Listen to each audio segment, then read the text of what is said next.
Hello, everybody, and welcome to the NMAA State Championship presented by RTI. I'm Dieter. I'm going to be your host for this morning up until League of Legends starts. First, a shout out to our sponsors. There's quite a few. RTI, Xfinity, HP, NMSF, Spectrum, the Army National Guard, PNM, HyperX, Lenovo Esports, VLCM, and ViewSonic. Thank you all for your support. Of course, also our three higher education institutions here, of course, UNM Esports, NMSU, and of course, NM Tech. Now to get right into game, our first match of the morning will be Rocket League A-3A Championship. This is West Las Vegas, an 11-0 team versus Early College Academy, also an 11-0 team. So we are going to get right into it.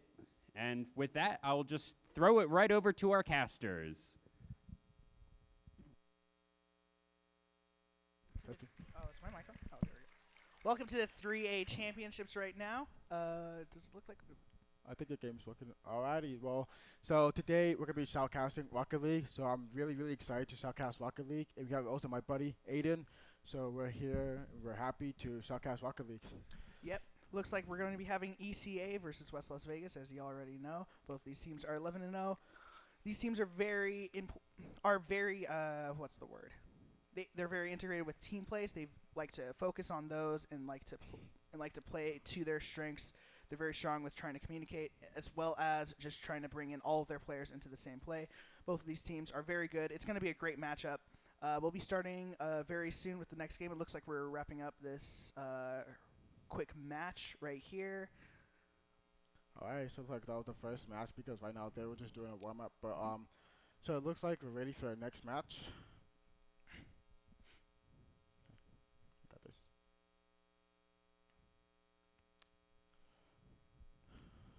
Match should be started soon. What do you expect to see from either of these teams right now? Chris, what do you expect to see from any of these teams? Well, I'm expecting to see so far some good team plays, some good games, and I can tell that they're having a good teamwork, good communication, and some good rotations. So I'm expecting a really good gameplay for us to be shoutcasting. Yep. Looks like we're about to start game 2 of ECA versus West Las Vegas. Let's see. Let's see what's going to happen. Looks like starting from kickoff. Okay, so looks like we got a good kickoff starters. Looks like Wolves is going to take pressure for the other team. But Static Muffin gets a nice clear, trying to put pressure on the other team. But Clusen takes the ball. But unfortunately, Wolves gets a nice aerial. Unfortunately, that was a really good aerial opportunity. There's some back and forth going on with this gameplay. I really like the rotation. I like how they're making good passing plays so far. Looking really good. Looks like we already got our first goal. Already got our first goal from Static Muffin. Being able to take over right there across the defense, just get it over them. Simplest play that you can get. ECA is playing very fast right now. You can tell they're very warmed up at the moment. That was a nice start. That was a really good start. So it looks like once there are 4 minutes and 35 seconds, we're going to see if the other team's going to make a comeback or not be a good comeback. We're going to find out. Looks like Sack Square trying to make a pass to play. He's going to pass it to himself and puts another goal. Sack Square puts another goal. He was just able to read that offense right there. He got a very large hit off the backboard. Critical isn't really able to get there. It's just going a bit too fast for him. Scott has the very open net right there. Really good start already. Alrighty, so let's see what's going to happen again. We're going to see what happens in the next kickoff. Okay, the really good 50s over here. Another 50. There's some aerial. So it seems like the other team passes to Static. Looks like Static could get another shot. Static gets another shot. Stoic had a very good flick right here. He was able to get it over that second man who was just trying to get it over. He was just trying to get any challenge right here. But he's able to fake out that. He's able to fake out that one defender, and there's really nothing you're able to do about that. ECA coming out very strong. West Las Vegas is going to have a lot of work to do right here in this game 2. We're already on our game second, and this team is already putting a lot of pressure. Oh, trying to sneak through that while around them. Okay, so it looks like Critical almost had an opportunity to pass with his teammate, but it looks like Wolf is going to try and flick over Sack, but Sack gets a really nice clear. Looks like Static Muffin gets a good clear. Trying to get it to Scott. Scott's not able to make a second touch. Okay, looks like there's going to be like a really good team passing plays and some good clears. West Las Vegas with a good clear. Stokes going to be there. Going to take it off of the wall and hit roof. But Clusen gets a really nice good clear over there. Brandon gets pushed back to their side. And it looks like Sack is putting another goal. Wow. UCA is really keeping up very good pressure here. I mean, they're just able to just keep attacking the ball, making West Las Vegas use all of their boosts right now. It seems like Sack and Static are actually doing a really good job with their teamwork and rotations and everything. They're doing really good. You can obviously see that there's a lot of communication going on. They're not trying to overcommit on either anybody's play right here, because even Stoic he has space to do it. He flicks it over him. He's gets able another to get goal. Any goal that he needs right there. Wow, I'm telling you, these guys are really smart, and they just like to challenge really good.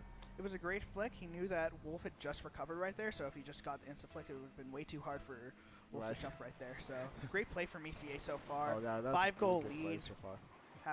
And we're halfway in. You can obviously see these teams are very good at adapting. They're very good at learning what their opponents are doing, what their tendencies are, what their strengths and what their weaknesses are.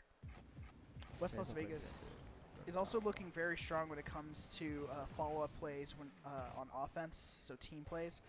So ECA is knowing, let's shut that down. Let's make sure that our defense is good, that we can get it to clear over that third man so that we can have a follow-up play.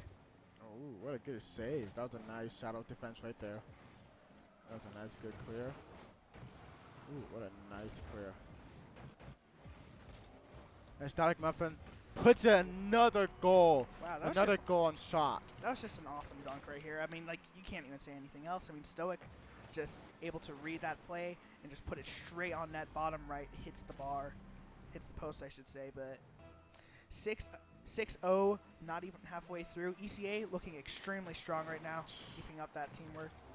I could tell that Static Muffin's more of a once player, because I could tell he's doing a really good job, like, dealing with 1v1 situations. Yeah, I mean, right here, he doesn't feel any of the pressure. They're very good at being collected, which is important for a Rocket League team. Right, they just, like, work together, make a good teamwork, and have good communication. This is what I really like to see. But here, West Las Vegas, on the offensive, might be able to get something here. Trying to get the dunk. It's going to go straight to collision. Saxakurki cuts it off. Might be a shot. It is. Brandon able to score 7-0 for ECA in Game 2 right here. Looks like nothing can stop them right now. Wow, that's a really good passing play. From Static to Sack to Brandon. Really nice passing play so far. Absolutely. 7-0. You have to be thinking, if you're West Las Vegas, what are some of their strengths? You can obviously see, though, that West Las Vegas is doing much better now adapting. In fact, they might even have an open net, but Stokes is going to be able to get back there. It might go straight back to West Las Vegas, though, here. It looks like Stokes is going to have one more hit. Going to take it to the right. It's going to be Brandon over there, hitting it to the right wall, trying to get a second touch. This one's going to be able to make a hit right there. Saxakurki with the miss. Might leave an opportunity for West Las Vegas. Wolf pushing up far. Ooh, there's some back and forth, but there's a lot of pressure going from Static Muffin. Looks like Static Muffin gonna get tapped. Ooh, a really good passing plays. Off the crossbar, might be a shot for ECA. It is gonna be a shot for ECA. Another Static Muffin. Wow. Stoic Muffin doing really good right here. He reads the crossbar, and obviously Brandon's turning away from that. Good thing for Brandon not to just go for that ball, leave it for Stoic, get the free, easy goal. I mean, these guys are really doing a really good job. 8-0. The other team hasn't gotten an opportunity to score yet. This is really like a serious gameplay. Absolutely, but that's a good hit. Might actually be able to be followed up on. Right. Hopefully, West Las Vegas might be able to keep the pressure. Stoic's gonna get it over one. It's gonna go straight to Wolf. Hopefully, somebody can turn on that. It's gonna be Saxakurki. Brandon trying to get the shot. Got very close, but good defense from West Las Vegas. Okay. Looks like they're planning to make more passing plays. We're hit to the left. Stoic's up. He gets beat to the ball by collision. This might be a good opportunity if they can just hit that on net. Are they going to be able to save it? What a save from Stoic right there. Oh, that was a really good save from Stock Muffin. So it looks like it's 8-0. 50 seconds left on the clock. Oh, man. 45 seconds. Looks like ECA might be able, is probably going to be able to take game 2 here. Just very strong plays, very great team plays and passing. Oh, is that an open net? Stoic isn't able to get it. He doesn't have enough boost. That's to be like a Trying really to good shoot all the passing way. play right there. Gonna go straight back to Brandon. Gonna try to take it up the wall. Air dribble maybe. Doesn't have enough boost to follow up on it. So it looks like the other team's going to try and the best to try and keep the ball away from their side, but unfortunately it looks like Las Vegas is just putting too much pressure for them. Collusion got it over 1. Might be able to be a scoring opportunity right here. Stoic with the miss. It's gonna be Brandon up the wall though. 3 seconds left. It looks like 1. ECA And takes that is a game game 2. That is a game 2. Wow, that was really a good game. I want to be honest with you, that was actually a really nice what an game. awesome game. Yeah. I mean, I was expecting for like a really good teamwork and everything. Yeah, and I mean, I think that the most important thing right there was just that ECA was able to keep up all the pressure that they had. Anytime that they were on offense, they scored. And I think that's really a testament to how they've grown as a team since starting back in around 2020. I've played with them. I've talked to all their players before. They're all very close together. They're all good friends. I think that's very important for a team. I can tell those guys are really good friends of yours because, I mean, they work really hard. They do a good job making teamwork, communication, rotations, and, I mean, I'm surprised these guys worked hard to, you know, be at where they are because this is really like, it takes time to grind and it takes time to practice to get where you want to be because there's a lot of people who have goals in their life and they want to succeed. Yeah. What do you think about some of the players on there? What do you think about Stoic's performance? 880 points, 5 goals, 2 saves. I'm going to be honest. Dalek Muffin is over here just kicking it. He's over here just kicking it, just getting a lot of goals and doing a really good job for his team. This is actually really a nice opportunity. Yeah, absolutely. This next matchup is going to be very exciting. I mean, how is West Las Vegas going to respond? They are still a good team. They do have a lot of teamwork, and you can see that they were actually doing very well on defense towards the end of that game. They were. If I were ECA, I'd be making sure to watch out how you're playing offense, throwing some new things here. But it's certainly going to be a great matchup. Right, because what I've noticed, the difference between, like, the orange team is how the rotations on offense is, like, it's a little off because, like, not enough, like, work, not enough rotations. Yeah. Looks like we're starting game 3, ECA versus West Las Vegas. So it looks like Las Vegas is starting to put more pressure against the ECA. Almost, but looks like Wolf is going to try and make it clear, but unfortunately it gets bumped. You can already see West Las Vegas is feeling much more comfortable in their defense. And what a save by Critical. Going to have possession. Going to try to get it over Saxkirk. He does get it over Saxkirk. Stoke's going to be there for the follow-up. Wolf going to try to take possession. 50 towards the right side of the field. ECA going to try to bang that downfield. It's going to be a free hit ball for Collusion, but Brandon still on it. Going to be a shot for Saxkirk. He's saved by Wolf. What a save. What a save by Wolf. That was actually really nice passing plays and really a nice pressure going on so far. This might be a shot opportunity. Nobody's going to be able to be there, though. ECA's defense is also very good. They're very strong on it. And it looks like that's going to be a goal for Stoic. First goal from the Static Muffin. Okay, I'm actually seeing some good defense and some good rotations so far, so that's what I'd like to see. Absolutely. This was just a bit of an unfortunate play for Las Vegas, but they're still looking much stronger than they did last game. You can tell that their defense is set into ECA. So right now, this actually might be a goal opportunity. Stoke's going to be able to get a hit. Ooh, what a nice Brandon, shot of defense from Static Muffin. Going to try to take this the ball. Doesn't have much boost. Going to be straight back to Critical. Unfortunately, Cluton just demos Brandon. Looks like Static Mid Muffin for Stoic. Stoic not able to get the shot on that. There's some really good, there's some demos going on over here, but there's some really good defense, some good rotations, better than the last match, let's be honest. Some good pressures. I'm liking how the ECA is actually putting enough pressure against Las Vegas. Right now, Las Vegas going to try to take it on their side, try to get any follow-up. Saxkirky's there, though. Going to take it up. Wolf going to hit it down towards it. Saxkirky going to try to rotate out, back in. ECA trying to get any pressure. Going to be free for Critical, trying to get it off the backboard. Not the hit that he was looking for. Brandon going to be able with the follow-up. Going to be to Saxkirky. Saxkirky with the pass from Brandon. What a great second goal 3 minutes in. Or 2 minutes in, I should say, actually. Wow, that was like a nice pass from Brandon and nice shot from Sack. There's some really good team plays and passing so far. Right now, 3:19 left on the clock. Gonna go kick off in ECA's favor. Brandon up for the ball. Going to try to take a shot. It's going to be saved by Wolf. Wolf's going to try to get a follow-up over Saxon-Kirky. Saxon-Kirky's there. He has enough boost. Not a great recovery, though. He's going to have to turn off. He's going to get challenged. Oh, and there's a nice pass from Systolic. Muffin's going to try to make a pass into Brandon. Almost has it. That was a really good save and really nice try. So it looks like Brandon's going to try and put more pressure against them, or Sack going to go. Okay, Brandon with a nice opportunity. Trying to go for the demo play there, although West Las Vegas right there in those situations is feeling much more comfortable than they did in Game 2. This actually might be a scoring opportunity, hopefully, if somebody's back for West Las Vegas. Good bump from ECA. Almost puts it in next goal from Brandon. Already 2 minutes and 30 seconds left. With some good defenses so far. Better defense than the last match. Going to be a shot, going to go straight to Brandon. Brandon actually saves that shot against his own teammate. So going to kind of try to keep it onto their half. Might actually be a shot opportunity for Stoic off the crossbar, not able to get that in. He gets a really soft on the crossbar. And almost what a puts save. It in that. What? But Patrick gets a save from the ECA. West Las Vegas on the offensive now. He's going to try to pass that back to Collusion. Might be a double tap, not able to make contact right there.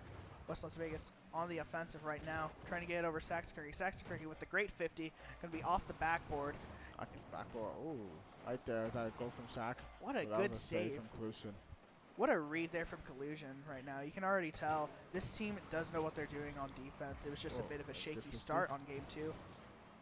That was some good 50s and some good work so far. I'm really liking this one so far. Double attempt from Saxon-Kirky. Brandon gonna try to go up, leave it for Stoic, but Collusion's able to get the save right there. Collusion been the MVP so far of West Las Vegas right here. Right now, I'm gonna try to check a dribble, but Saxon-Kirky's there to challenge. Gonna be free for critical. Gonna take that off the backboard to the left side. Gonna see if he can get the double. Can he get the double? What a save from Stoic Muffin. Save from Stoic Muffin.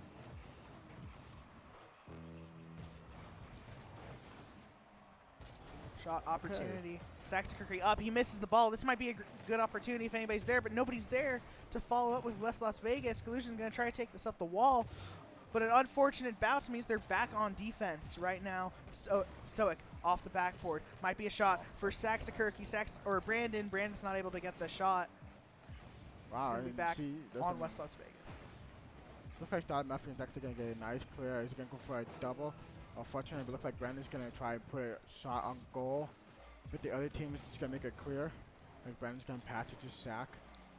Off backward for Stoic. Stoic not able to get the shot on right there. Wow, there's some really good defenses so far and some nice clears so far. I'm really liking it this time. Collusion off the wall. Going to try to go for the air dribble. Waiting for the 50 on Saxon-Kirky. He's going to get it out mid. Hopefully, if anybody's there. No, this might actually be a goal for them if they can save it. Wolf has just enough boost to get it. And then Brandon puts a 0-second goal. What a 0-second goal from Brandon. What a shot. What a good shot right here. Last second, just showing the strengths of ECA's offense. Once they get going, they do not stop. ECA take Game 3. Wow. ECA did a really good job with the last second goal. I mean, I'm actually impressed how like the ECA in Las Vegas did better this time. What I really like this match so far is that ECA actually did better with offense and putting pressure, and Las Vegas did a lot better with defense than the last match. And I like how like Las Vegas can also like give each other some space on rotation, taking turns to go for the ball, stuff like that. I'm gonna be honest, that was a really good game. Yeah. What about you? Las Vegas offense just looked way better this game right now. They were able to keep up the pressure. They were making ECA go on those saves, making those hard, tough saves. This is a testament to how good West Las Vegas has been. They went undefeated this entire season, right? And that's for a good reason. They are still a strong team. Both of these teams are very strong. We'll be starting Game 4 next in around 15 seconds or so. Who's going to take this next match? Who do you think? We're going to find out because, you know, I mean, what if Las Vegas makes a comeback? Las Vegas could. You never know, because what if Las Vegas finds the ECA's weak spot and attacks the weak spots? Yeah, they're a very strong team. They have the ability to do that, and I know that the coach at Las Vegas has been doing a lot of work with teamwork and communication. Really so hopefully they're able to make sure that they can see what they're doing wrong, what ECA is doing well, and just play off of those strengths right now. Right. We're gonna find out in game number 4. Game number 4, ECA Las Vegas. So it looks like we already got a good start off here to kickoff. Oh, and there's some demo plays going on so far, but unfortunately Wolf takes a clear. He's gonna try to get another clear from Static Muffin. Yes, he was able to save it from Static Muffin, but looks like Brandon gonna put a shot on goal. Nope. Critical gets a nice clear. Looks like Wolf is gonna try to go for a nice banger to clear. Really nice 50 out here. And is ECA playing with their substitute, or did Scott just change his name? Ooh, we're gonna have to find out, because it looks like ECA is actually doing a better job. It looks like they're playing with their substitute right now. Looks like Scott wasn't able to make it in. Oh, so they're playing with their substitute. Yeah, So let's see how. it looks like his name is Number or something. I'm not exactly sure. I'm not able to say that name. Yeah. But right now, West Las Vegas on the offensive. Stokes gonna try to take it up the wall. Nobody's gonna be up to challenge him. He's gonna have a bit free reign. Critical's there. Gonna try to take it over. Gets it around Brandon. Gonna try to get it mid for Collusion. Can Collusion get the shot? Oh, that was so close. Oh, that was a really close shot from the Las Vegas. Oh, that was a good opportunity for ECA Collusion. back in the offensive. They're looking for the clear, but Stoic is gonna make it a goal First instead. goal from Static Muffin already. That was actually a nice goal from Static Muffin. I can see how he just stayed on the ball and just put it in the net. Strong opening for ECA right here, but West Las Vegas looking very strong, even though ECA has their substitute right there. Stoic gonna take it off. Wolf gonna try to bang it and fake, but he's not able to get it past. Critical gonna try to take this up the wall. He is low boost, so he's gonna turn off of that, and Brandon gonna pass it to Stoic. Gets it out back onto West Las Vegas' side. Gonna try to take it. Air dribble bump coming out. Brandon saves the shot, or does he center it? Who knows? I mean, it looks like Brandon accidentally saved shot from his own teammate. But it looks like Number is actually pretty impressive for Las Vegas. But unfortunately, it looks like Brandon or Static Muffin wasn't there to support. Trying to get that mid. Brandon actually shuts down that pass, but Critical's going to leave it up for Collusion. Collusion beat that. That might be a shot on net. Stoic with the save. That was a close shot on net. Might be another 50. This could be an opportunity for West Las Vegas. Wow. But Brandon able to take it back on their side. What a defensive play from ECA right there. Oh my goodness. That was actually a really nice defensive play right there. I'm actually going to have to think about how they actually saved the ball without letting it go in the net. Well, the important thing right there was to keep composure. None of them panicked on defense. They all trusted each other. Again, just another testament to how ECA, they've been working on teamwork since they first became a team. It looks like going to be another shot, but it's going to be blocked by Collusion.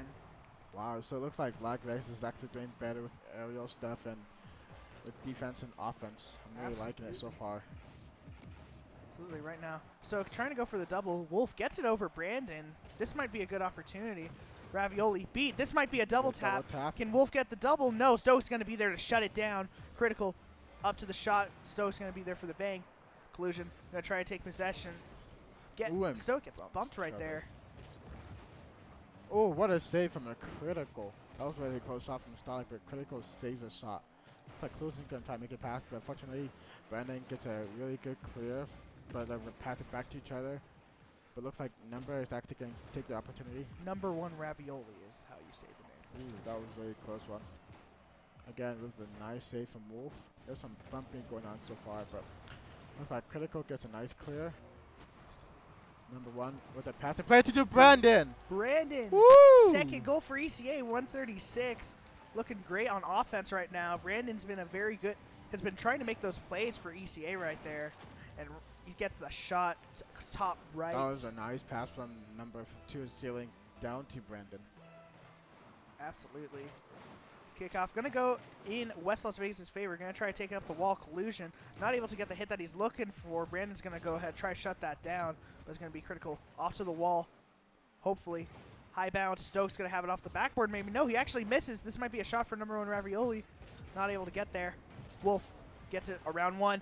Pass over there. Nobody's going to be able to follow it up. An unfortunate double commit from West Las Vegas may have just cost them the game today.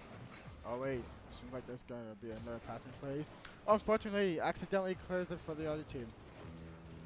Unfortunately, it looks like he accidentally clears it for the ECA. It looks like Wolf is going to put in a shot. Oh! What a save from Stoic. How do you even defend that? What a save. Looks like Brandon's going past his teammate. Looks like Clusen gets it clear. Looks like Wolf is actually trying his hardest to keep the ball on the ECA side. But unfortunately, looks like Static Muffin is not letting it happen. Looks like there's too much pressure on Static Muffin. But it looks like Wolf is going to try and flick it, but unfortunately he gets demoed by Brandon. Oh, unfortunately, look at this from fakes, and Brandon puts another goal. ECA looking extremely strong on offense here. Brandon just getting the follow-up. Remember when Ravioli fakes for Brandon, lets him take the free shot because he knows that West Las Vegas already just set 2 players up to challenge him. Looks like ECA, with 25 seconds left, have a great shot in winning today's championship for Class A3A. Wow, this is some really crazy game so far. Looks like Wolf accidentally bumps his teammate, but luckily Clusen was able to recover and get a nice clear. 8. We got 7 seconds left on the clock. ECA, Brandon off the wall, and that will be game for ECA. Well, looks like the ECA has won this game. And ECA are your Class A3A champions. Great game from both West Las Vegas and ECA. Stoic, Brandon, Scott, all coming out very strong today. Wow, I mean, I'm surprised how ECA, the first match, they did a really good job playing offense and defense first match, but the second match, they were doing okay because Las Vegas has also made some good comeback with offense and some defense and really good rotations. And then the third match was some really close save. Like you see, they almost scored on the ECA Phantom. Really close, but unfortunately, they were able to save it. And in the fourth round, man, good rotation, good teamwork, good plays. Yeah. That was a really good game. Congratulations to ECA again for being your Class A3A championships. Coming up soon at around 9:15, I believe we're going to have the Class 4A championships, which is Los Alamos versus Portales. Congratulations. I mean, okay. There's a lot of stuff with ECA right there. I mean, they were able to really just bring it. Oh, what's going on over here? That was actually really nice gameplays. I really enjoyed that. Yeah, absolutely. I mean, West Las Vegas, they look like a strong team towards the end. I mean, they certainly have a lot going up for them. I don't know if are they sophomores or juniors. It looks like they a senior and 2 juniors. Wow, so seniors and juniors, really smart guys. Yeah, next year we should see West Las Vegas coming in very strong for the season. I mean, I'm excited to see what they're brought up because we saw a lot of promise with them, you know. Oh yeah, that was some really good plays, and I'm actually really surprised how West Las Vegas really made a comeback in the second round and third and fourth. Really good defense, really good offense. Yeah, and ECA famously has just been a very strong team. We saw them at the beginning of this year go against La Cueva, taking off a game. La Cueva's a very hard team to beat. Oh yeah, La Cueva High School and Cibolo High School. La Cueva, Cibolo, ECA, and West Las Vegas. Those guys are really good. They're all very talented. We're all really lucky to have such great players. Players, great team, and great teamwork. Yeah, I'm excited to see from both teams next season. We'll see exactly what's going to be happening right now. Well, we will find out in the next seasons. Yeah, we're gonna see what can West Las Vegas learn from this whole game, from this experience. Well, I think what West Las Vegas can learn about this game so far is understanding how to read ECA or read the other opponent, so that way they can read them, find their weakness spot, and be able to take a good opportunity when there's a open net or a good opportunity for them to take the ball, air dribble, make passes and everything, and have better rotations. So I feel like West Las Vegas will make a better comeback next year. Yeah, they have a lot of work to do, but I'm excited to see what they're going to do next. Oh yeah, I'm really excited. I can't wait to see what's going to happen in next season. Yeah.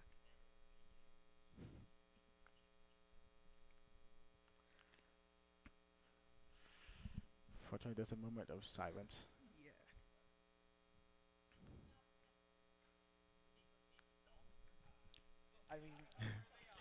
I mean, the next. I don't know what to say. Competition is going to be 4A, right? I think so. It's going to be 4A the next competition. Yeah, it's going to be Los Alamos High School versus Portales, which we're really excited for. Everybody in the crowd's excited as well. Actually, we just played against Los Alamos a few days ago on Wednesday. They are a strong team. They're very good. I think one of their key players right now is Pies. I played against him. He was just going crazy. in our series. It was a close match. Well, it wasn't very close, but Los Oh, yeah. Alamos is a very good team. But Portales also is very good as well. We've played against them because, Del Norte is also in the same division. They're a very Right. strong team. They can learn from their opponents extremely fast. The next matchup, Los Alamos and Portales, going to be super close. I cannot tell you who might Oh win. yeah.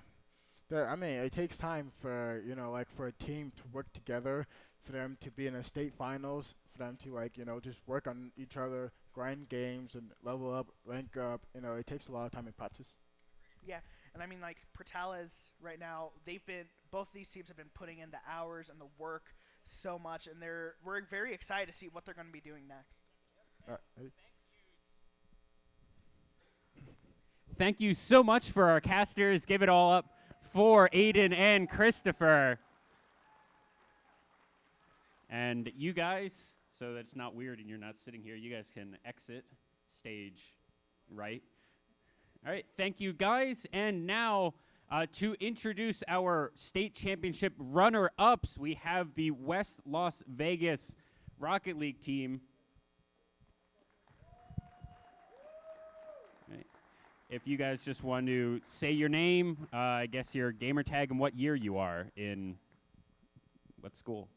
So hi, my name is Josiah. I'm from West. I'm a junior. I've been playing Rocket League for around 2 years now. Hi, Just I'm go Elijah. and see Dusty. We're from West. I'm a junior. That was a great game. And yeah. Hi, I'm Josh. I'm a sophomore. Yeah. That was a good game. Yep. All right. Stand there. Hi, my name is Tomas. I'm a senior at West Las Vegas. It was a good game. And then Hi, my name's Wolf. That was a good game. I'm a junior at West Las Vegas.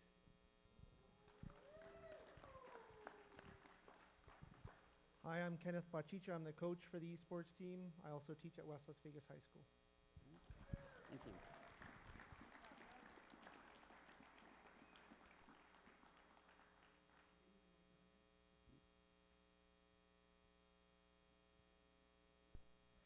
All right, and this is the West Las Vegas Rocket League team.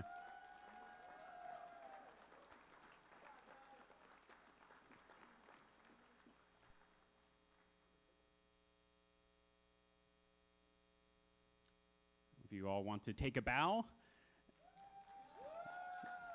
and then exit that way. And now, for our A-3A championship, the Early College Academy Rocket League team.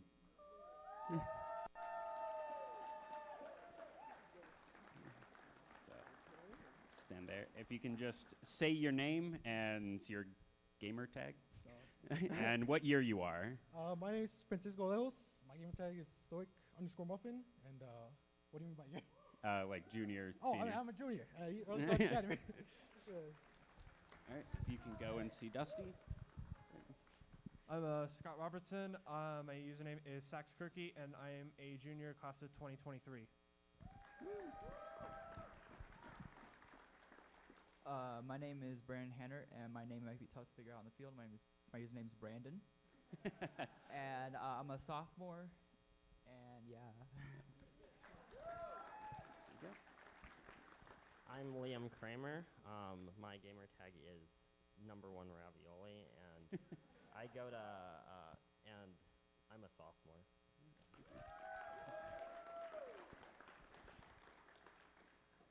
My name is Jonathan Large, and I am the coach for ECA, and I'm proud of these boys.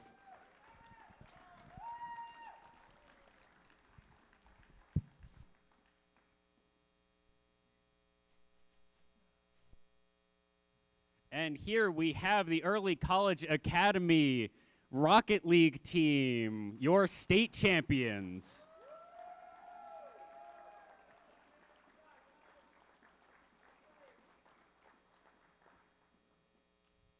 All right, so we will be right back with more Rocket League action at 9. Thank you to all of our competitors, and we will be right back.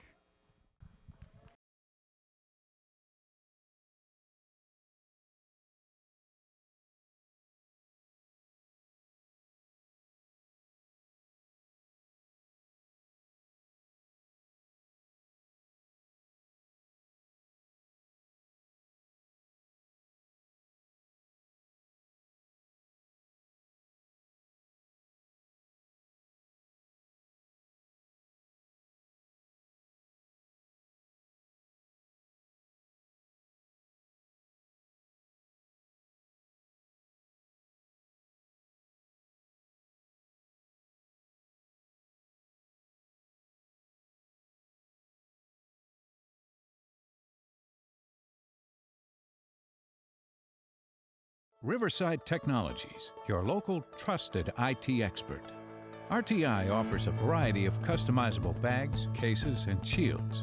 Make your transition to new equipment as seamless as possible with our integration solutions. Our deployment services will ensure a worry-free experience for your organization. Other RTI solutions include managed services, managed print, data center solutions, and more. Contact your local RTI representative today.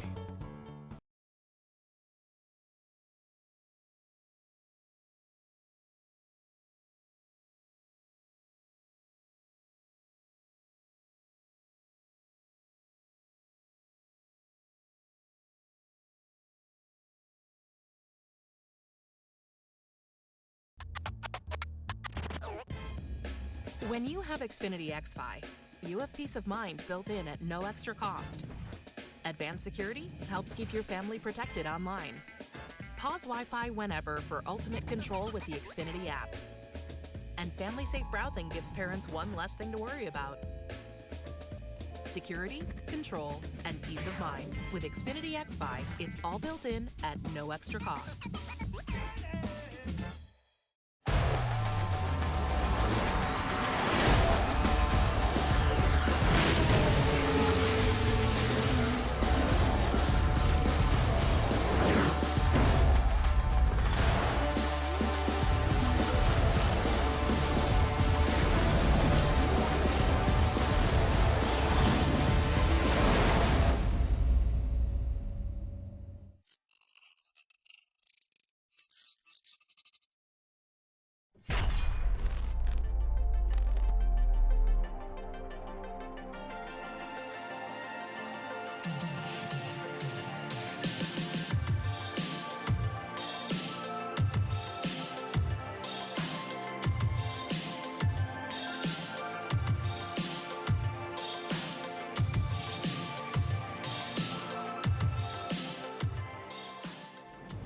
APS Esports offers our students who may not be able to participate in traditional sports such as basketball, football, volleyball, or track the opportunity to find a real sense of belonging and teamwork by representing their team and their school in an exciting new sport. As the district takes hold of this, as more schools start participating, as we take advantage of the experiences like what La Cueva brought to the whole table with the amount of time they've spent doing this, and the fact that we had so many newbies and so many young kids, I think as we start to grow and develop this in the district, I think it's a legitimate alternative for many kids.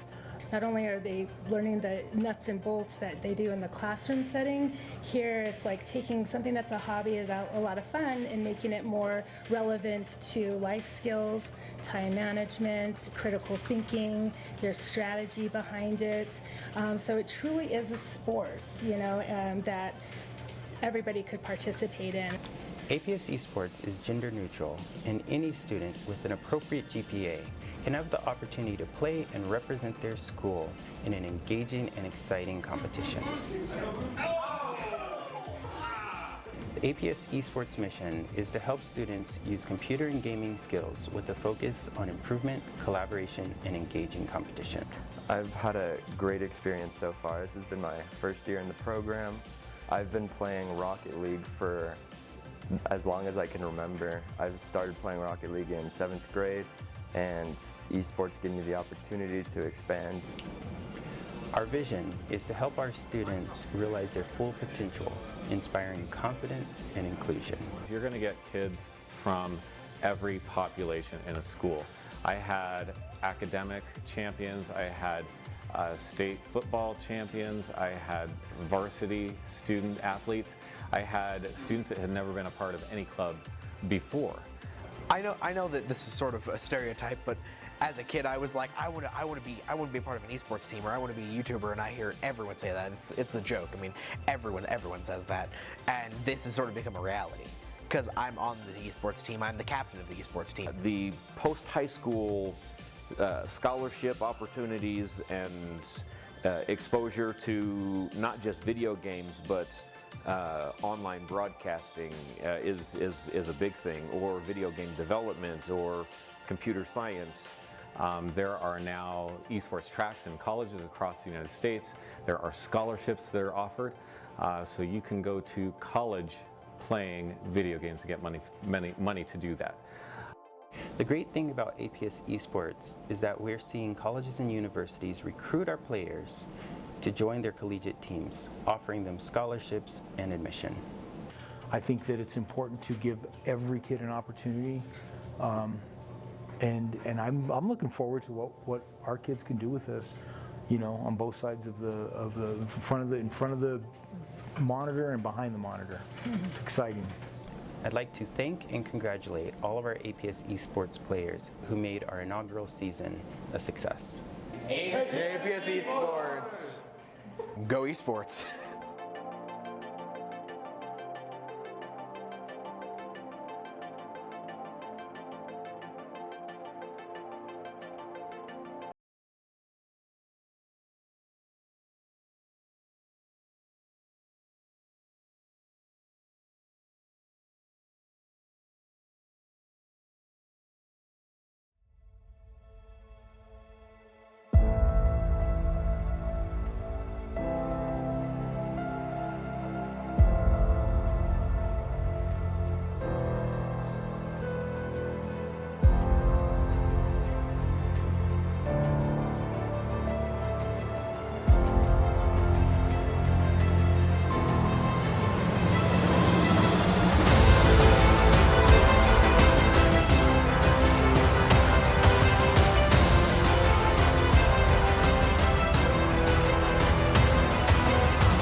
All right, so here we are joined by Dusty Young, the Associate Director of NMAA, the governing organization here for all of esports. So I guess the first question is, what made NMAA choose esports?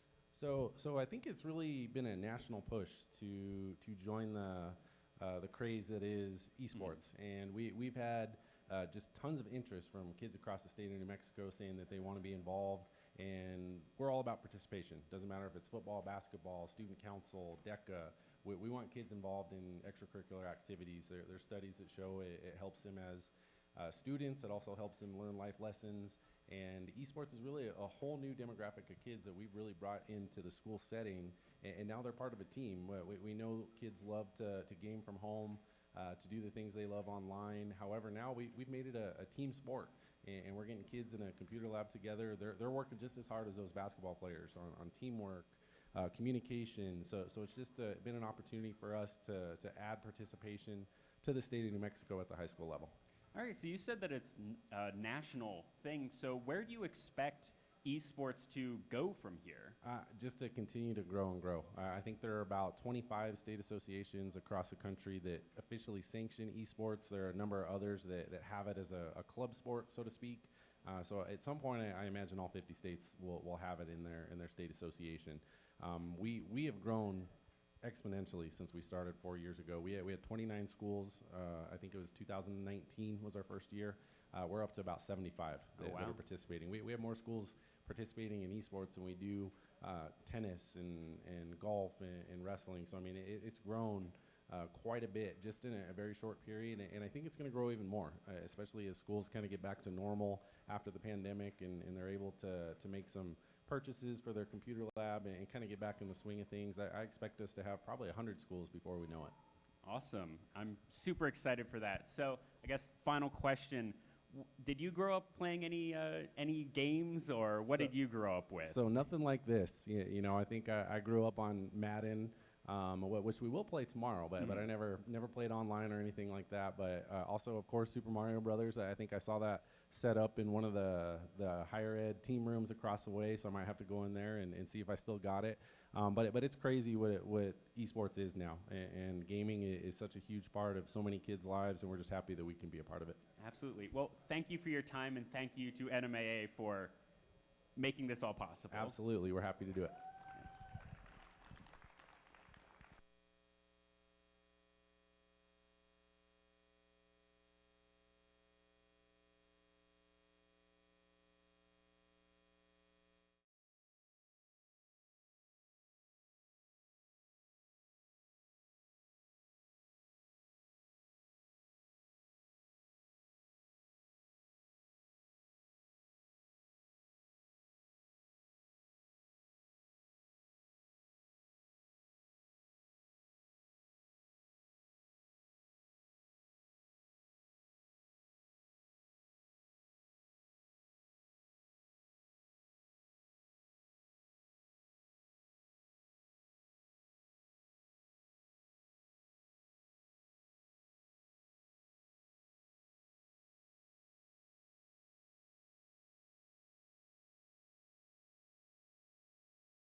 Hello, everybody, and welcome back to the NMAA State High School Championship sponsored by RTI. We're going to get right into our next match of the day. This is the 4A Rocket League Championship. This is going to be Los Alamos High School 11-0 versus Portales 10-1, or Secret City versus the Triple Trouble.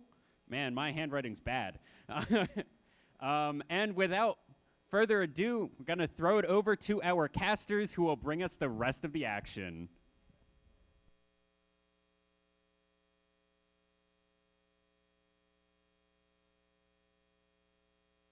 I'm from Del Norte. So I haven't seen Portales play much. I'm guessing since you're from Albuquerque, you might know a little bit more about them. Honestly, I have not seen them play a lot.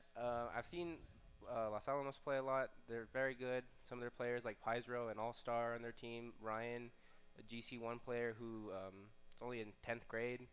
And then you have Just T-Man, who's also another senior with Pizro, and he's like, I think, Champ 1-ish, Champ 2, Champ 3 maybe.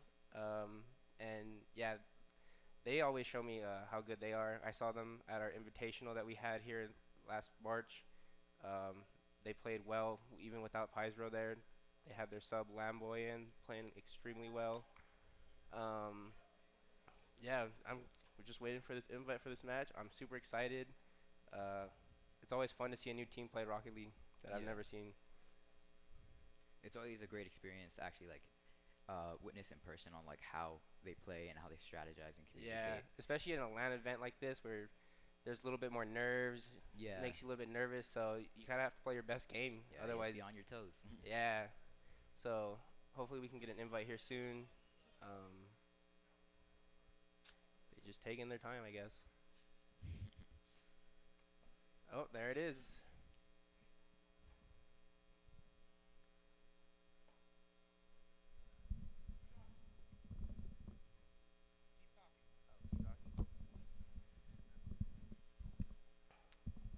I think they're just waiting on Los Alamos now, and they'll be starting up the game here soon.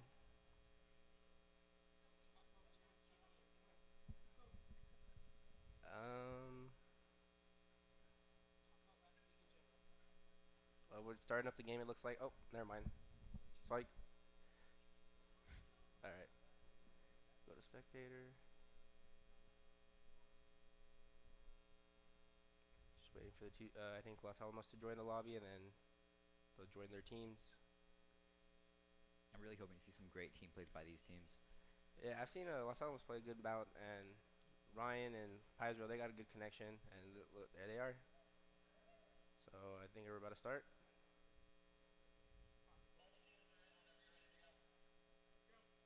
I think they're joining in right now.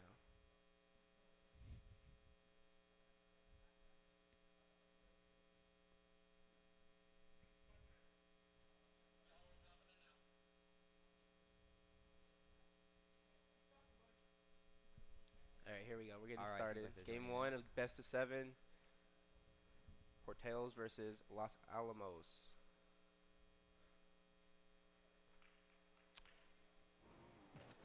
Pizro on the kickoff for Los Alamos.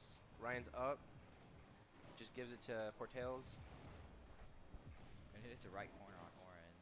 Okay. Minion King there to take it. It's right left wall. Pizro with no boost. He's going to follow this. Going to air dribble. Maybe Ryan's there to get a touch on it. Just T-Man last back. Great defense by Blue. Good 50 by Just T-Man. Pizro's going to take a shot here, it looks like. He doesn't get anything on it. As Theoriro, that's an interesting name. Pizro on it again, taking it through the air. Okay. I think he's trying to get it to Ryan. Oh, drops solo it play. under. That could be a shot. No, great save. Good save by Ghetto Goomba. Just T-Man putting a little bit of pressure. It's been so far very one-sided on Los Alamos, keeping it on their side of the field. He's trying to keep pressure on the ball. Yeah, Portales has to get a pretty big clear here to get it, like, the pressure off them. team man trying to get a center, but gets stopped. Paizo's last back. Paizo hits it. He's Okay. up, but Ghetto It Goomba's drops there off to top. take it out. Ryan just trying to keep pressure on this ball, trying to make sure he can get to the other side. Minion King's trying to beat just team man, but Ghetto Goomba gets past Paizo, but Ryan puts it right back into their corner. Oh, but big clear for Portales.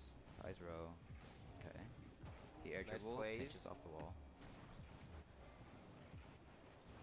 This could be a good opportunity for them. Oh, that's very dangerous. very close. Oh, and Oh. Ghetto Goomba with the goal. Portales up Great 1-0 shot. for game 1. Great positioning by the teams. I really. Yeah, like both to teams see are this. looking really good.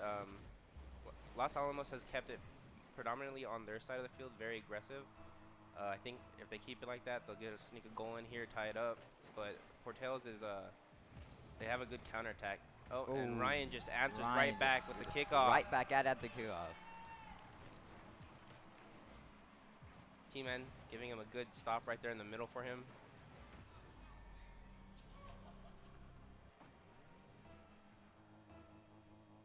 Looks like Ghetto Goomba and Ryan on kickoff. Paizo's is up for this. Good little block by him.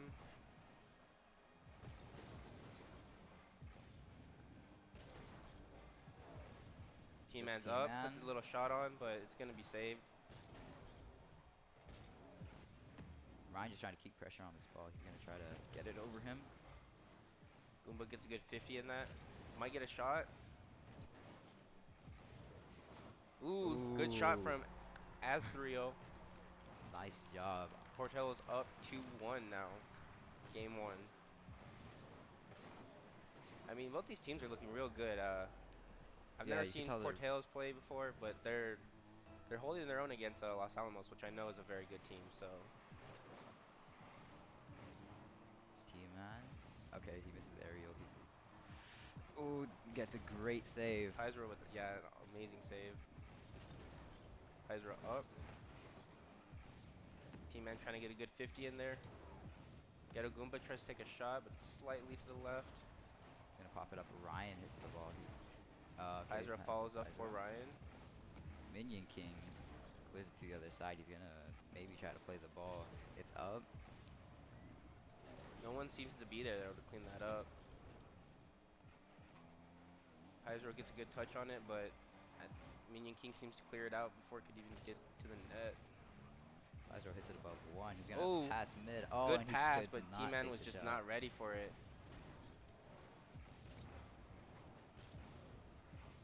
Paizo's gonna turn back Ghetto on that. Goomba's trying to get a touch in. Good clear from T-Man. Good clear from Portelos. That was a good touch off the backboard.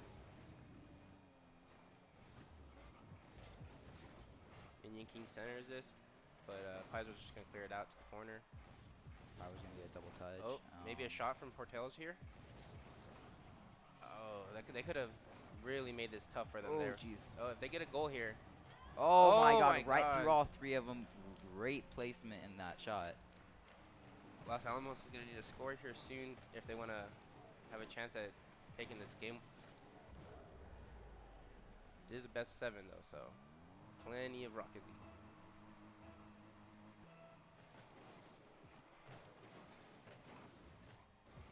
Portelos with a good clear. Oh, maybe another. Just T-Man's just gonna take this by himself.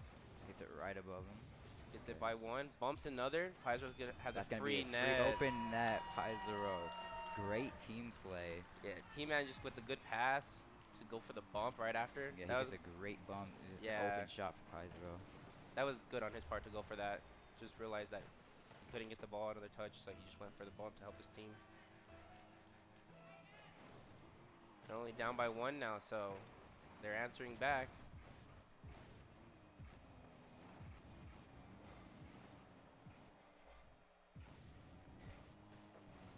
T-Man tries to put it off to the corner, but Minion King's there to just put it back down.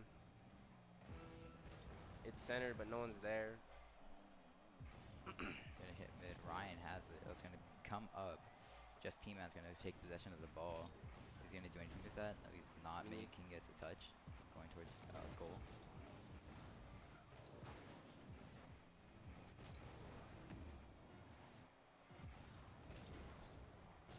7 more seconds for Los Alamos to try to take game 1. Gets it away. Pizarro. Pizarro has it up. Is he going to get the double?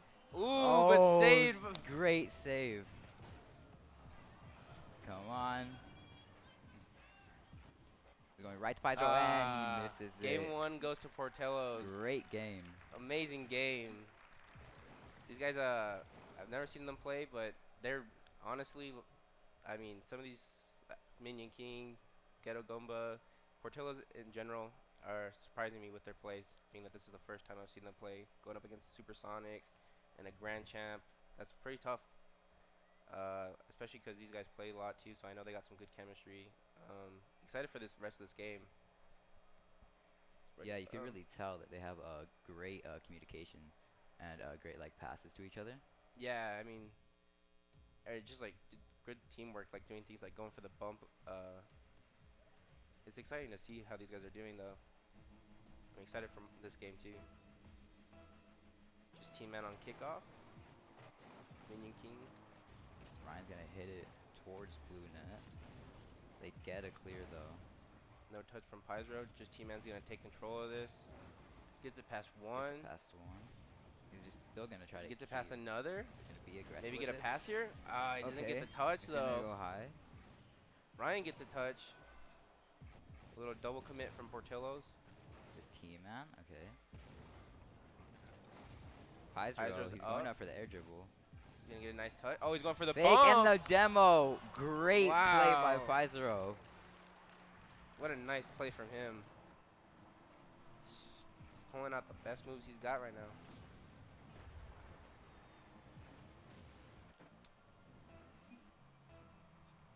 Los Alamos starting off game 2 strong with a 1-0. Looks like Ryan's gonna try to take this opportunity for a free shot.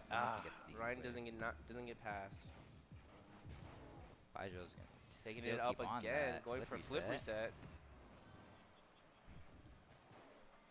This team man's gonna take position of that ball. Okay, he gets it clear up. Ryan just Pizarro's there. Pass, but Does he get the touch? Ooh. Ooh, Ghetto Goomba there for the save. T-Man gets a dunk. T-Man just gets crazy 50 plays. He's getting crazy touches on this ball. T-Man showing a lot of control this game.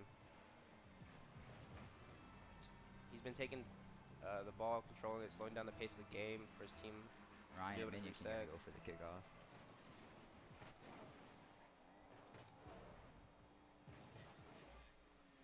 This might be an opportunity for Portales. Ghetto Goomba gets a nice touch. Does he get it in though? Ooh.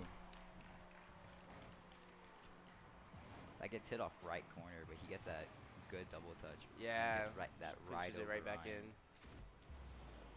Only down by 1 now, and there's still 3 minutes and 46 seconds, so they have plenty of time to tie this up. Ryan goes up for that. No. Pizarro tries to get this out of there, but Pizarro gets a great clear. Ghetto Goomba keeping it in though.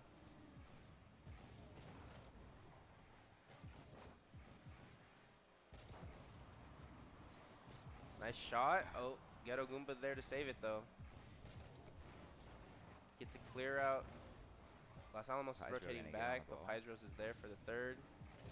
Getting a dribble, gets past 1. Waited, gets a 50. Ghetto Goomba with the aerial into net. Portales ties it up, 2-2. I mean, that was just a nice touch in the air. Just barely beat T-Man. I think he might have went a little bit over. But good game too already. Ryan Minion King for the kickoff. Pizarro taking possession of the ball. Ooh. Oh, gets past 1, gets past 2. Is T-Man going to be able to get this in? No. They couldn't follow it up. Oh, this right is back a good chance for a counterattack now. Pizarro just going to keep on the ball. Pizarro's going to get clear on this to Ryan, maybe? Nope, it just shuts it down. Minion King putting this out now. Gets past one. Ryan's gonna turn around on this. Oh, gets over Ryan. Just T-Man's T-Man there picks it though. up. Pyro's gonna be there. Oh, he got past one, but couldn't get past Minion King. Minion King. Nice touch, but right off of right. I think it was Pyzro that touched it. Pyzro's gonna take this. Flicks it up. But Ghetto Goomba with the shot. Is anybody already there? No. T-Man gets a save. Ghetto Goomba pops it up once more. Pyro just completely dominating right now. Ooh, Ryan with a demo. Another demo for the team. Just T-Man for the open one. Open net. Yeah, Ryan was getting T-Man his demo goal this time. Oh, he almost got another demo off of Ghetto Goomba also.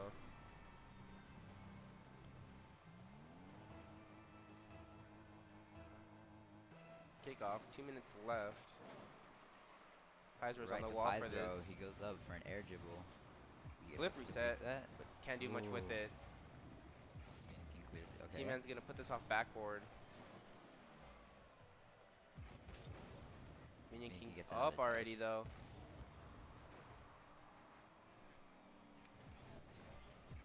Alright.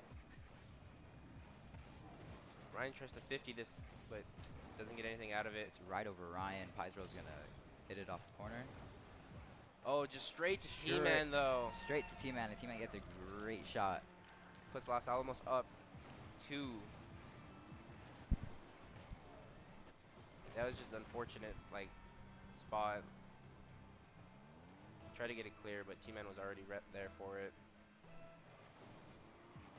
So the kickoff is going to be right to, T-Man gets it clear. Right to T-Man again. Off of backboard. T-Man's there to challenge, but doesn't get anything out of it. Pyro gets a good challenge. Oh, nice shot, right too. over. Pyro gets it right over the other team. Los Alamos up now, 5-2. I mean, this game, Los Alamos is coming out way stronger, putting up more points. I think more possession, control. And Ryan for the kickoff. Pyro's just going to keep on that. Tries to go for a flip reset, but just too low. T-Man's trying to get by all 3 of them. Unlucky spawn. Pyro's going to get clear. Gonna hit that up. He's going to go for the air dribble. Ooh, but Ghetto Goomba's there to shut it down. Yeah, steps right in. Gets it over Ryan. Pyro's taking it up in the air again. This is always dangerous. Gets it past one. Ryan's there for a shot, but doesn't get it in. And that should be open. And great shot. T-Man there to just clear it up. Oh.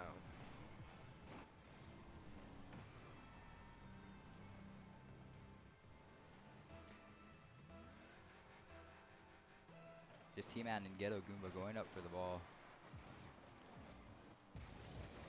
Ryan tries to 50 that, but they get it over. Ryan's going to try to get a touch here. Gets a little bit, but not much. Pyro's going to take this up. Decides not. Porteo's on the attack, up in the air. T-Man's just by T-Man. himself. He gets a decent clear. Backboard, but Pyro's is going to be able to clear this. Pyro, he misses the flip reset. Okay, it goes. Ryan's going to take this in the corner, just kind of take his time with it, waste the clock. It's going straight to the ground. Boom, that's game 2. Game 2, Los Alamos ties it up 1-1. They tie it up 1-1. Great game. Yeah. Definitely they're getting used to the way Porteo's plays. They're playing a lot more aggressive, in their face, going for things like demos and stuff, bumps. Yeah, as you can tell, it has great teamwork, and Pyro is just really good with the air dribbles. Yeah, I can mechanically just insane, man. Doing flip resets on them, air dribbles. Dude's crazy, especially for a high schooler. Yeah. And Ryan always has the team plays. He got a demo for an easy shot. Yeah, I mean, Los Alamos putting a lot of team plays together where they can demo together, try to get passes into each other. Just T-Man. Yeah. T-Man's taking control of the game. When he gets the ball, just dribble it, slow it down. Hits it over too. Ghetto Goomba. No, he's gonna. Ooh, just Team Man T-Man's shot on there. net. Okay. They get Porteo's a save. there though. Oh, gets a it's nice still dunk. up. Is that gonna be Is he in? gonna Yes, get it it in? is. He gets a great score. Porteo's answers first game right off the bat with a goal. Gets a great read right there on him. They weren't happy with last game. They're coming out strong this one now, I think. Got to keep it close, you know, content. Ryan Ghetto Goomba for the kickoff. Hydro's gonna get this grab corner that boost. boost. Okay. Hydro's is there, but Just T-Man's falling gonna hit around. it up. Oh no. Ghetto Goomba puts it into the corner. No one there for Porteos though. Ryan hits that up. It seems like Minion Skin's gonna be there. Oh, he misses the ball. Yeah, sends Pizro straight back, but he takes it up the Pizro, wall. he takes it up the wall. He's gonna go for the air dribble. Ghetto Showing his Goomba. mechanics again. Oh, they try to get a bump. T-Man's now left alone. Ryan's just trying to keep pressure Oh yeah, on this Ryan. ball. Gonna be a shot. No, they get a clear off the blue. T-Man's there. T-Man's right there. It's gonna hit Put off it up backboard. backboard. Is that gonna be an opportunity? Pizro's trying to keep it on their side, but just can't do much there. T-Man's gonna follow this, take it up the wall. T-Man hits it up. He's gonna Tries to get it to Pizro. Pizro. Oh, nice shot, but Ryan's there to save it. Minion King gonna This send might it be an that middle. opportunity. Pizro. He gets it clear. T-Man one-on-one with Athro. Gets a it touch down to Pizro. Good pass. Ghetto Goomba's there Ghetto to try to clear Goomba it. clears it over Ryan. Trying to get a shot, but doesn't have any boost. Grabs the 100, takes it up. Oh, tries to get a bump. Just T-Man misses the ball. Seems like Pizro's gonna try to take possession over this. Ghetto Goomba aerial. Ooh, it's gonna be off top right. Ryan tries hits to that center mid. it, but just doesn't get enough on it. Pizro with the pass. to T-Man. T-Man was not ready for that. Ryan gets a good touch, but by himself right now. Good 50s from Ryan. Pizro with a shot. Barely off, though. But this game's been a lot closer. Still at 1-0. Seems like Pizro's gonna go for the ball. He gets. Oh, he gets gets the under fake. both of them. Oh, but Ghetto Goomba there to clear it out. That's gonna be up. Is Ghetto Goomba gonna take the chance? Ryan gets a nice just- touch on it, but Minion King's there to try to 50 it, but doesn't get much on it. Seems like Minion King and Ryan right here. Oh, there's a Rule 1 going on. Oh, jeez. So I guess they're going to be stuck there for the rest of the game. We got Pizro and... Pizro with the musty. Oh, and does he gets not a get it, though. Ooh. Gets a demo. Leaving Portails in a 2v1 situation right now. Ghetto Goomba's asking how his T-Man's day is. Pizro puts it off into the corner. Oh, they bumped the Rule 1. They bumped the Rule 1 out. Seems like Ryan's gonna try to get this. Nobody gets over. Is that gonna be a shot? Oh, No. barely Right off the side. Ryan tries to get That's a good gonna clear. be up. Pizro's there, but clears it Is over. that gonna? This is an opportunity. Oh, and it straight gets down. him right off the top crossbar. Great position shot by him. Yeah, put himself in a good. That was a good challenge to go for it. Beat Pizro to the ball before he took possession. It's 2-0. Minute 22 left. I still think they can make a comeback if I they think really so. try. But this game's been a lot closer. Ryan's there. Ryan gets it doesn't right get to touch- over. No. But Ghetto Goomba's there to save it.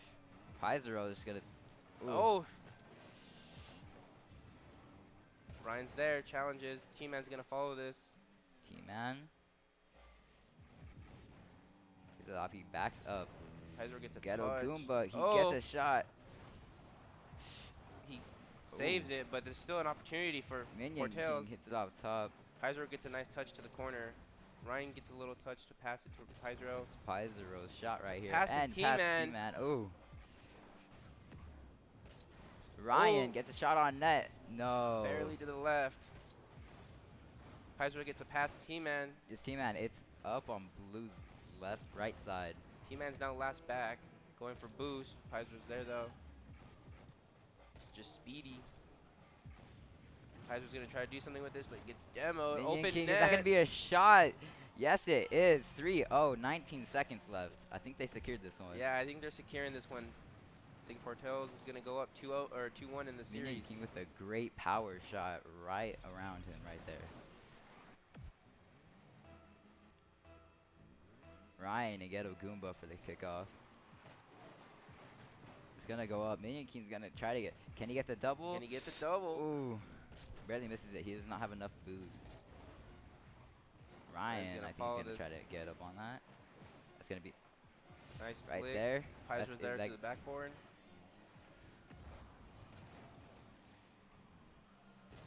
And they get a save. Oh, it's still up. It's Pitches going that back right in mid. down. Nah. T-Man hits it to the ground. Game 2, Portels.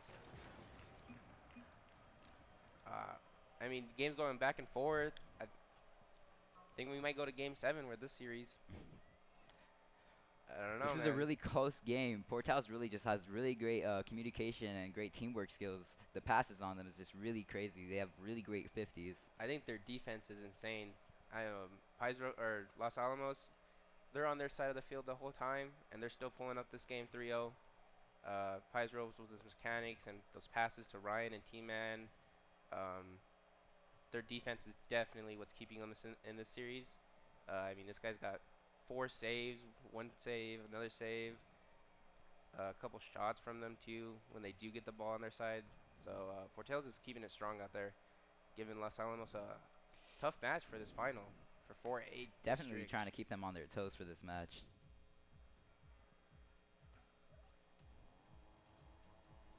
As we get into Game 4. Pizero on the kickoff. It's going to be up to Orange's side. Ryan with the clear. Minion King. King. 2 are up for Portales. T-Man's going to be up. Ooh, tries to... Pyro going to be there for a touch. Just T-Man pinches it up. That's going to be top. Up, Minion King. Ryan's going to try to get a touch in mid, but doesn't get too much of the best touch. T-Man's there. They're keeping it really aggressive on their side. Ryan tries to pitches pinch that it up. out, but goes up. Pizero completely just takes control of that ball. Ooh, that was very dangerous. If Ryan could have got there a little bit sooner. It's going to be off the right wall. Ghetto Goomba with a nice touch, but just and no one was able to follow that up. Ghetto Goomba's going to hit that top. Is he going to be able to get the double touch? No. Ryan misses. Minion King. Oh, nice demo. That's going to be a demo for Minion King on Pyro for an easy shot right there. Los Alamos getting demoed now. They decided to pull out their own tricks on them.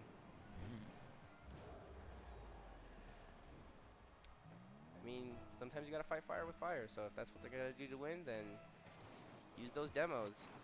Just T-Man and Minion King on the kickoff. Pyro's taking it right on to the wall, Pyro, but but Minion Minion King's King going to shut that down. Los Alamos trying to pass. That's going to be off the top. Oof, that was a good chance for them, but just couldn't get there in time. Hits it around T-Man. He still gets a touch. Ghetto Goomba pinches off ceiling. Pizos gets a touch, but not the Minion best. King's going to try to challenge this, but he does not get it. Los Alamos winning some of these 50s for their favor. Pizero. That's going to be mid. Is that going to be in? That's a free That's open just shot. straight in. Great shot by Pizero. Nice pinch off the wall to get that. Insane touches from him.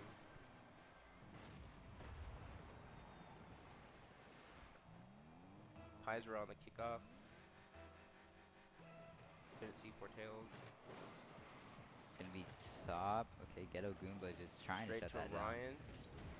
T-Man's going to try to get a touch in, but doesn't get it. Just right back to T-Man. Off Is the that going to be backboard. in? Yes, Oh, it never is. mind. Great shot by just T-Man. T-Man putting Los Alamos into the lead, 2-1. With 3 minutes left.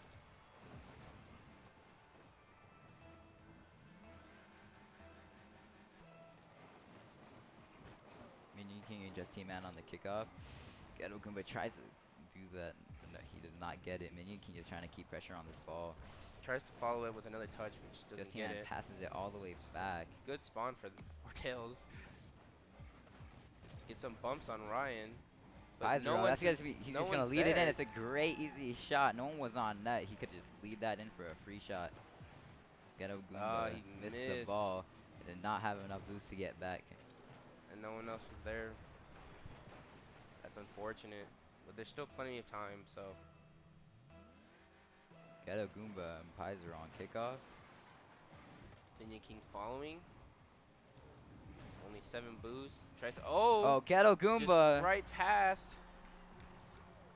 Great shot by him.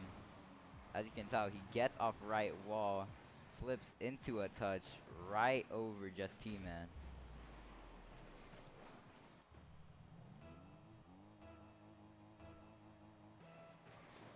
Pizer on the kickoff again. Ryan in an uncomfortable position. Minion tries to put it off the wall. T-Man clears it to their corner. Pizer can't get up in time for that. Ryan clears it out.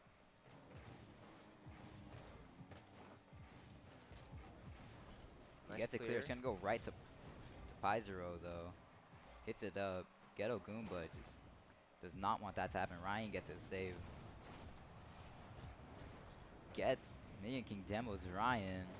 Pizero's trying to get up for that, but no, Ghetto Goomba. Just Team Man takes position of the ball. Has plenty of time to. Minion King's there though. Tries to get a Dembo.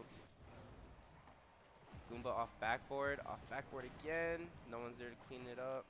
Pizero just gonna take position of that ball. Tries to 50 it. Team-Man gets a good 50. Right past Ryan. But Just Team-Man is he's gonna pass that back to. Pizero's in the air now where it gets dangerous. Oh, he gets the flip reset, but it gets hit off top backboard. Yeah, those some nice little mechanics, but just couldn't make it into the net. Pizero's with a touch. Ryan tries to get up, but doesn't get up in time. T-Man's just playing defense. Get some help from Pizero. Minion King's gonna turn back on that. Goomba's Ghetto last back with a right big back clear. to the right side of orange. He's gonna clear it. He's gonna pass it mid, but no one was there. T-Man with passes the pass that to Ryan. Great team play right there, but he was able to get the save. Passes it right to Minion King. Ghetto Goomba gets a touch. Pizero up though already. Clears it back off to their backboard. Is that gonna be a shot? No, Ryan just gets a great save. Ryan with pass the pass to T-Man. Pizero's gonna be up for it. Ghetto Goomba off backboard. Oh, gets a shot. Gets a shot, and ties that's it in. up with 30 seconds still. We might see 30 it seconds overtime. on the clock. This is really anybody's game. Yeah. Could be a big change in the momentum though for the rest of the tournament.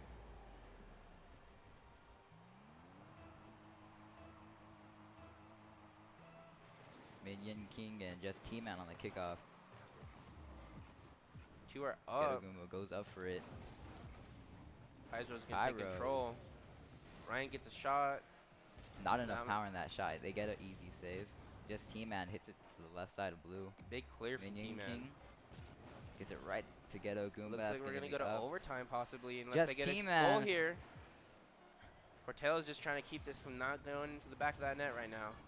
And they dropped it. Game right to overtime. Let's go. Pizero's good kickoff. Ghetto Goomba is trying to keep Ryan. Okay. Minion King there Minion though, King to just stop stays that. on it. He's trying to get the pinch, but no, Pizero just completely shuts that Keeping down. those 50s on Los Alamos. No boost though. Oh, he misses the ball. Oh, Ghetto Goomba gets back though. Ryan had the opportunity, but he also had no boost.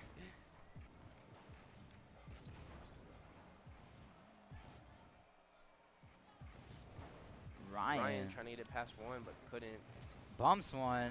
Is he gonna get the second Oh, bump? he doesn't get the second. Oh no, he doesn't. Minion Pizero's King almost saves gets that. another touch. Just T-Man, he tries to pinch it. Ryan is Minion last. King. Is that going to be Pizro's a there by shot? himself. Oh, Ryan gets a great save. T-Man's going to try to take this up the wall. Maybe get a pass for Pizro. Trying to Doesn't pass get enough. it. Passes it to Ryan. Is that going to be a shot? No, they clear it to the other side. Ghetto Goomba tried to get the redirect, but no, he does not get it. Pass Hits from his that teammate, up. though. Maybe he can put Is it that going to be a back net. shot? Off Oh, the side. jeez, right off the right corner. T-Man's there to clear it off backboard. Trying to get the double. Minion King puts it down. Pizro's in possession. He's going to try to take that. Off It gets off top backboard. Oh, Ghetto Goomba just shuts that down. He is not having that. T-Man's trying to get it back in the mid for his team. Minion King just going to keep pressure on that ball. Ryan's there. Ghetto Goomba gets a good 50, though. It's up. Ghetto. Pizro hits that right to just T-Man. Gets right by Minion King. Pizro's going to hit that up. Big clear from One Pizro. of them. Ghetto Goomba just keeping pressure on that ball. Pizro clears Minion that King's mid. Up. Pizro gets keeping clear. Oh, gets a demo on one of them. Ryan gets it Oh, over gets one. it And past is one. that in?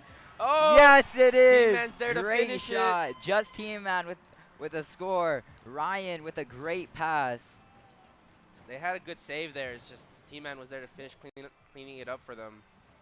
T-Man was ready for that save. 2-minute overtime. You can Game tell it has really 4, great 2-2. great defense by these players and really great position shots. Yeah, Portales is having some great 50-50s, some great defense.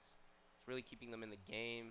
Pizros and Ryan having good mechanics, good passes to T-Man, good plays together. They're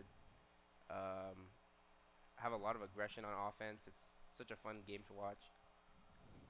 As you can tell, it was really like a really good team commitment thing right there, because like he obviously wanted to get it in net, but no, it gets hit off a left corner, and literally, because another person was shadowing, just T-Man gets an easy shot. It was just really open for him. All right, on to game 5, it looks like. I really think we might see a game 7 in this series. Keeps going back and forth between these two Minion teams. King on a kickoff, and just T-Man. Pizro Ryan's there bumps to hit it Minion off King. backboard. Ryan up. Going Is for he the going to get that double. double? No, He it gets the dropped double. down. Oh, gets another. Ghetto Goomba just... T-Man tries to 50 it, but sends it to his own corner. Ryan's there, though. He's going to take his time with it. Ghetto Goomba with a 50. That's going to be mid. Ooh, good save by T-Man, but can they save it again? Pizros again. It's looking a little dangerous, but that's all good now. That's right back. Oh, Demo gets from the demo Ryan. from Ryan. Ghetto Goomba. couldn't get the Pizro 50. hits that right around him. Minion King going to hit it up. He's going to try to go for the air dribble. Passes that. Maybe gets oh, double. that's Oh, right off. bounce is unlucky for him. Ghetto Goomba's up, though. That's up. Oh, No. almost gets a lucky touch, too, off of that. Oh, is that nice. going to be Is in? it in?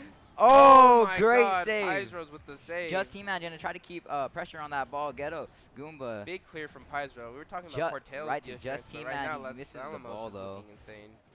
Right to Ryan. Just T-Man trying to just keep pressure on that ball, trying to get it into Blue's net. Pizro's is Pizro up. aerialing. Ghetto Goomba gets clear.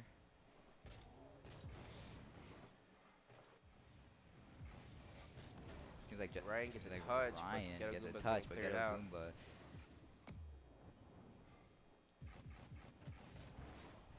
'50s with Pizro. Nice touch from Minion King. but Right no to one's Ryan. there. Ryan's Florida air dribbling. Come on, let's see it, Ryan. Oh, Ghetto Ryan's Goomba trying just to shuts it clip. down. This could be bad still, Is that though. g- oh, right off but the top. I think someone was there to save that. Ryan's going to take this. Doesn't get enough control on it. Passes Oh, it. Teammate's just there to T-Man with save a it, great though. save. Ghetto Goomba is trying to keep pressure on this ball. Pizros gets another touches off that. Minion King in an awkward position. He gets a weird touch. Right to Minion King. That's going to be off right corner. No, just T-Man tries to clear it. Ghetto Goomba. Minion King going to pass it high. I think that's going to be over, though. Ryan clears it out. Sends it mid. Gets it clear. Is that going to be a shot on? Ooh, barely off. Ghetto Goomba Ghetto with the pass Goomba. mid, but Ryan's there to hits that intercept off it. right. Ryan That's gets going to another be mid. dunk. Is that going to be a T-Man takes shot? shot, Yes, it top is. right Top right corner. corner. Great placement shot by Just T-Man. Wow, insane placement on that shot. Great pass by Ryan. He could obviously not turn around in Yeah, time. there was just no time for him to get that save.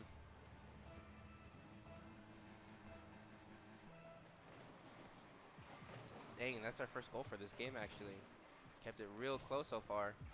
Still winnable for Portels. Ooh, almost gets it.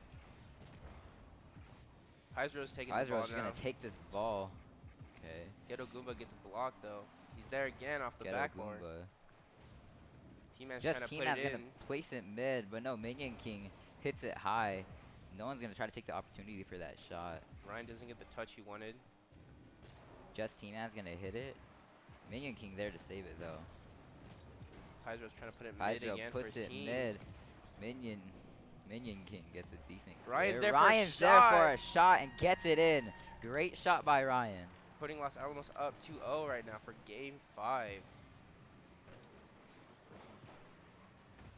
Ghetto Goomba was not fast enough to get that ball.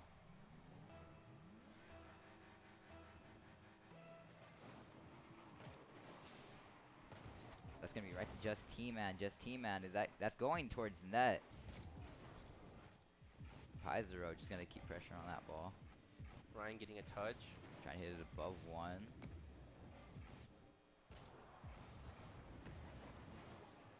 Just T-Man with T-Man the clears save. it.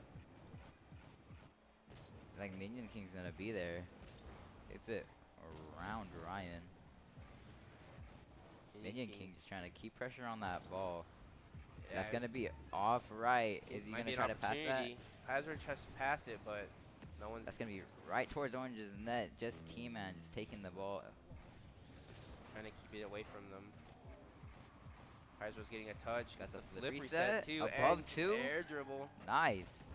Insane mechanics there. Minion He King. gets a touch. Pass back. Goomba's there to clear it out though. Hyzero's trying to air dribble. Flip One reset. flip reset. No. Doesn't get the touch though. Ryan's gonna 50 Oh, this. it's gonna be off top. Is Hyzero's Hyzero gonna take the up. opportunity? No, he misses it. Ghetto Goomba. T-Man's up That's gonna also. be right off Ryan top gets a again. demo. Ghetto Goomba clears it back to Orange's side. Hyzero gonna go for the 50. Right to Minion King. Is that gonna be a shot? No, just T-Man. Ooh. Demo from Minion King also. Ryan keeping pressure on the ball. Gets to the blue side. Ghetto Goomba just trying to take position of this ball. Clears it. Just T-Man off. Ah. 1 second. It's still up. It's still up. Come on. Minion King, can you... Come on. Let's go. They said I am not going down without 1 point. They got they were that. not about to take the shutout. Great 1 second goal. Los Alamos now takes game 5. Putting them at one more win to take the series and take the finals. Now it is 3-2. Really close game, as you can tell. Yeah, Portales needs to answer back this next match. Otherwise, they'll be taking second place. But no, I'm very excited. Kind of wanted game 7. I enjoy watching these guys play. This is game 6. 3-2. Ryan's gonna take this in the Ryan air. Tries to get is an gonna air get another dribble, but touch. it's just not there. Minion King is just gonna try to take this into this ball. Hyzero's- Hyzero passes it right to Ryan. Ryan tries to get the bump. He does. Is that gonna be a shot? Oh, it was Minion open, King but saves Minion King's it. there to save it. Passes that right to Minion King. Hyzero's putting it off to the side for now. Just T-Man's there. Hyzero gonna hit to the right. Hyzero's just completely taking it away from everybody. Tries to get it clear, but didn't get a strong enough touch. Ghetto Goomba gets the center, but no one's there. No, Ryan's they just get gonna a knock save. it off to the side. Right to Minion King. Is that going to be a shot? Nah, Pizro's there.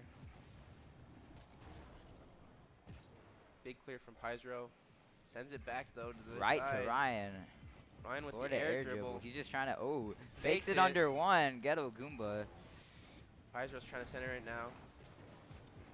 T-Man's there. T-Man. Goomba just keeping it away from that Is he net, going to though. get that shot? Ooh, Oh, it's off backboard. top. Ryan, though. Pizro's there now. Pizro's going to try to pass that. Passes Ghetto it Goomba's moon. already going to be there, though. He's going to get the Yeah, clear off to straight orange. him. Ryan's going Ryan to take taking control of this ball. Taking it up. Gets it. Gets it over one. Ghetto Goomba keeps it. He's trying to keep this on orange's side, T-Man though. takes control of this. Just slowing it down. Pizro's Pizro, there. that's going to be off. Blue's right corner. Straight to Pizro. He does not get the touch he wanted. Ryan's Ryan. going to take it now, though. Goomba gets in the way.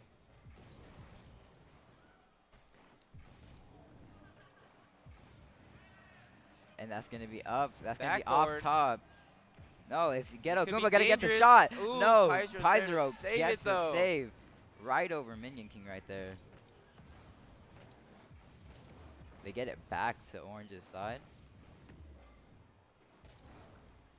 This could be an opportunity. Ryan's there, though. No one was there to clean it up for Portales. That's going to be up. Just T-Man just keep pressure on that ball. Ryan clears Right it, but to straight to Ryan. Minion King. This could be an opportunity. Just to T-Man by hits himself. it.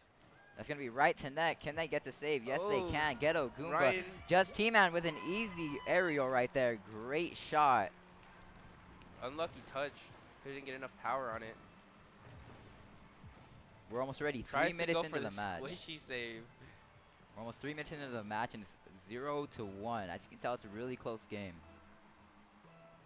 This is the game for Los Alamos if Minion they want to King take and Pizro.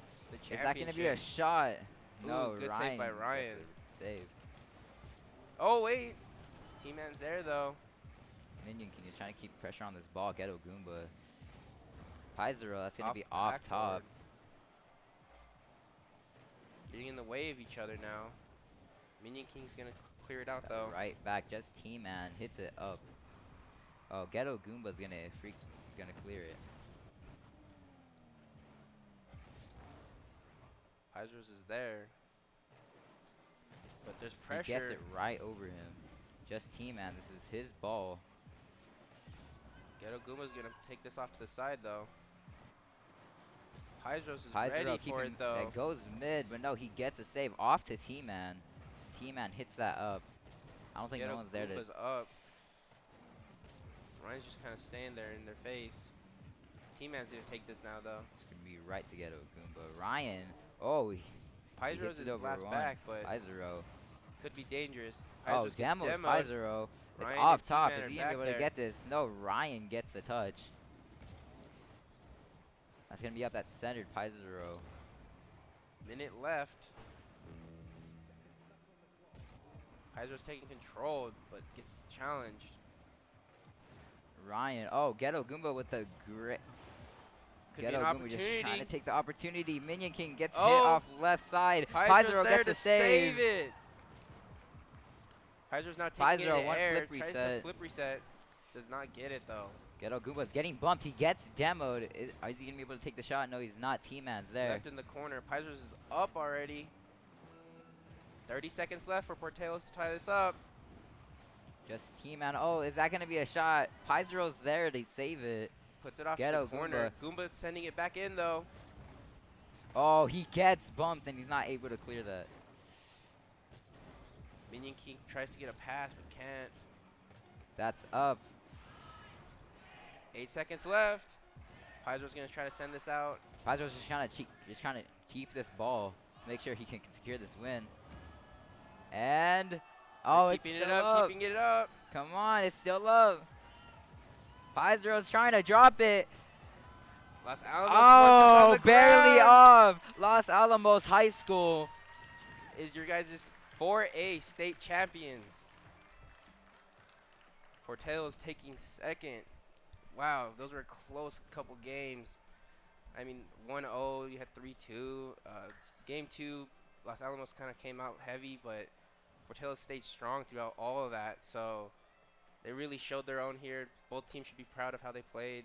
It was an awesome job. It was definitely a really even match. It was really Yeah, both teams were very equal. I thought they played like extremely well defense. Like there was a lot of 50s, good defense. Pais Rose was out there with his mechanics, doing air dribbles, flip resets. I mean, insane stuff from them. Excited for some of the upcoming matches too. I think next is for 5A. We have Oregon Mountain and La Cueva. So that'll be a very interesting match. I'm really excited to see that match. Yeah, I've played with both their teams. Both teams have phenomenal players. I'm from Oregon Mountain, so kind of rooting for them. But I obviously like all the guys at La Cueva. Yeah, excited. Then we have League later today. That should be fun too. Don't know too much about that, but it's always fun. Me neither, but you know, it's great to experience a new game and try to like try to understand it. Yeah. It's something that I've found with esports. I've been trying to do a lot. And then tomorrow we have Mario Kart, Super Smash Bros. Smash, and Madden. Never seen Mario Kart esports before, but the high schools do it. Kind of excited for that. See how you guys do that. Smash is always fun. Everyone gets hyped for Smash, and Madden. That should be interesting too. Kind of excited to see what teams people play as and stuff. Honestly, I love this match. It was really, I love the defense on all of them and like the great team plays whenever they get demos and bumps. Yeah, they were the way they played together as a team shows that chemistry that they have from like just practicing and working hard. It takes time to get to that point where you can like understand that your teammate's gonna go for that and trust each other to make sure that they get it. Sometimes that can end out badly if you don't get the demo or the bump that you want. The other team can go on the counterattack, and both teams using that to their advantage and the work they put in to get to here. It's awesome. Honestly, a great game. It was really like, it was actually really close games, but Los Alamos High School really just like shut it down at the end. They had the defense. Like, Yeah, right I on mean point. that last game, Portillo's was on their side actually more than Los Alamos was, but the defense that they had, they were like, there's a point where it was like almost in the net already, and Pais just comes flying out and saves it. Stuff like that was just crazy. Their defense that last game was insane. Portillo's too, though. Their defense the whole series was, they were keeping it super close, like one point games. Yeah, both teams, their defenses were very, very strong. I think Paizo's mechanics, being able to air dribble and flip reset like he was, really helped Los Alamos put the ball in a spot that made it uncomfortable for Portillo's to save it sometimes, and that's why they were able to come out top.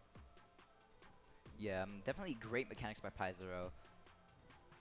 I'm definitely gonna go hype him up for those mechanics after this. Though. Yeah, both teams deserve lots of hype. All right, well, thank you guys for that cast, and thank you for the wonderful games. We will have our second place. You guys can leave the stage. We'll have a second place Portales Rocket League team here. Come on out. All right, so if you can just give me your name, your gamer tag, and what year in school you are. I'm Noah. I'm a Ghetto Goomba, and I'm a senior at Portales High School, and I feel like that was a really good match that we just played. Yeah, absolutely. If you can then go over and see Dusty. I'm Blake Crandall, and my gamer tag is Mini King, and I have a sophomore in high school. All right, thank you. Hi, my name is Saul Salomon. I was a Zithro, and I'm a sophomore in high school. Thank you.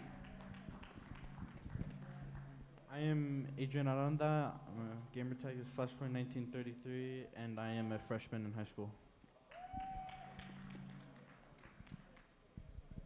Hey, I'm Coach Mead. Gamer tag Coach Mead.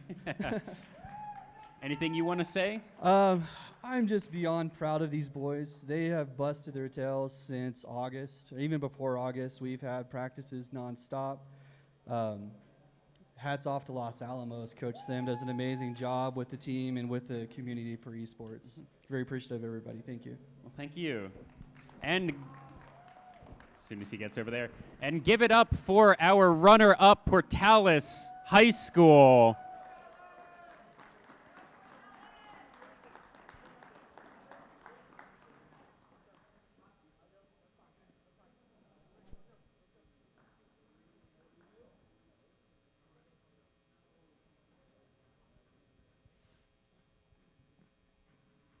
All right, thank you. And now for our 4A champions in Rocket League, Los Alamos High School.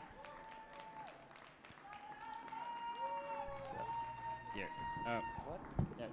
Yeah, if you can give me your name and your gamer tag and what year you are in school. I'm Ryan Peterson. I'm a sophomore, and my gamer tag is it's Ryan. Go figure. All right, you can go over and see Dusty. I'm Donovan Dela Cruz. My gamer tag is Pizro, and I'm a senior. My name is Taryn Bingham. My gamer tag is Just T-Man 2004, and I'm a senior as well. I'm Henry Stidham. My gamer tag is TTV Lamboy04, and I'm in 8th grade. My name is Freddie Broyles. My gamer tag is Berserk86, and I'm in 8th grade as well. Thank you. Everyone, Coach Hovde here. Good job, team. Any thoughts beyond that? Tony's got the speech. Okay. Coach Goodbody, definitely a nail biter. I was even sweating. I was just sitting in the stands there. I'm Tony Sims, head Rocket League coach for Los Alamos High School. This is our second state championship in 2 years, so we got the repeat this year. Hats off to Portales. That was a heck of a series.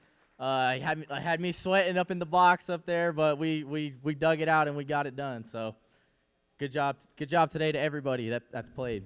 All right, well, congratulations to you.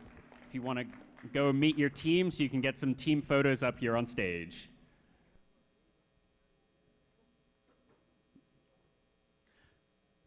All right, and give it up for your 4A state champions. Oh, wait, still 2 more medals.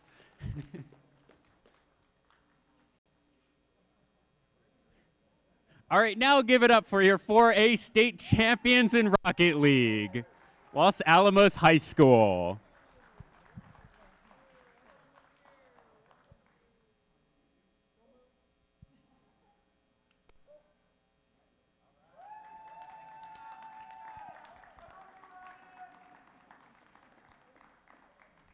And with that, we will be right back. We will go into our 5A Rocket League Championship at, I believe that is 10:30. So in about 20 minutes, and we'll see you then.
When you have Xfinity XFi, you have peace of mind built in at no extra cost. Advanced security helps keep your family protected online. Pause Wi-Fi whenever for ultimate control with the Xfinity app. And family-safe browsing gives parents one less thing to worry about. Security, control, and peace of mind. With Xfinity X5, it's all built in at no extra cost.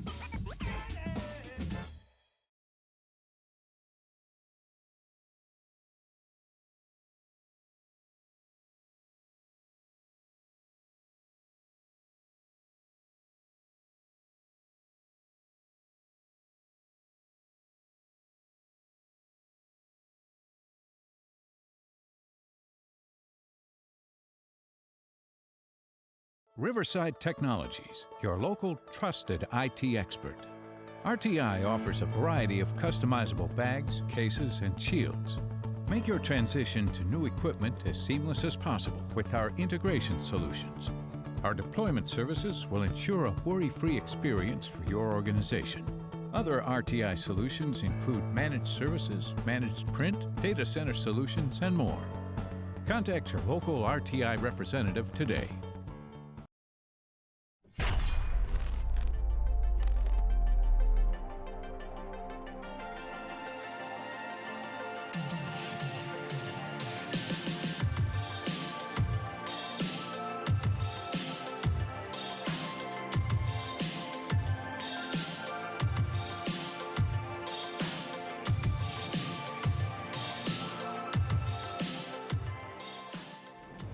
APS Esports offers our students who may not be able to participate in traditional sports such as basketball, football, volleyball, or track the opportunity to find a real sense of belonging and teamwork by representing their team and their school in an exciting new sport. As the district takes hold of this, as more schools start participating, as we take advantage of the experiences like what Cueva brought to the whole table with the amount of time they've spent doing this, and the fact that we had so many newbies and so many young kids, I think as we start to grow and develop this in the district, I think it's a legitimate alternative for many kids. Not only are they learning the nuts and bolts that they do in the classroom setting, here it's like taking something that's a hobby, about a lot of fun, and making it more relevant to life skills, time management, critical thinking, there's strategy behind it. So it truly is a sport, that everybody could participate in. APS Esports is gender neutral, and any student with an appropriate GPA can have the opportunity to play and represent their school in an engaging and exciting competition. The APS Esports mission is to help students use computer and gaming skills with a focus on improvement, collaboration, and engaging competition. I've had a great experience so far. This has been my first year in the program. I've been playing Rocket League for as long as I can remember. I've started playing Rocket League in 7th grade, and esports gave me the opportunity to expand. Our vision is to help our students realize their full potential, inspiring confidence and inclusion. You're going to get kids from every population in a school. I had academic champions, I had state football champions, I had varsity student athletes, I had students that had never been a part of any club before.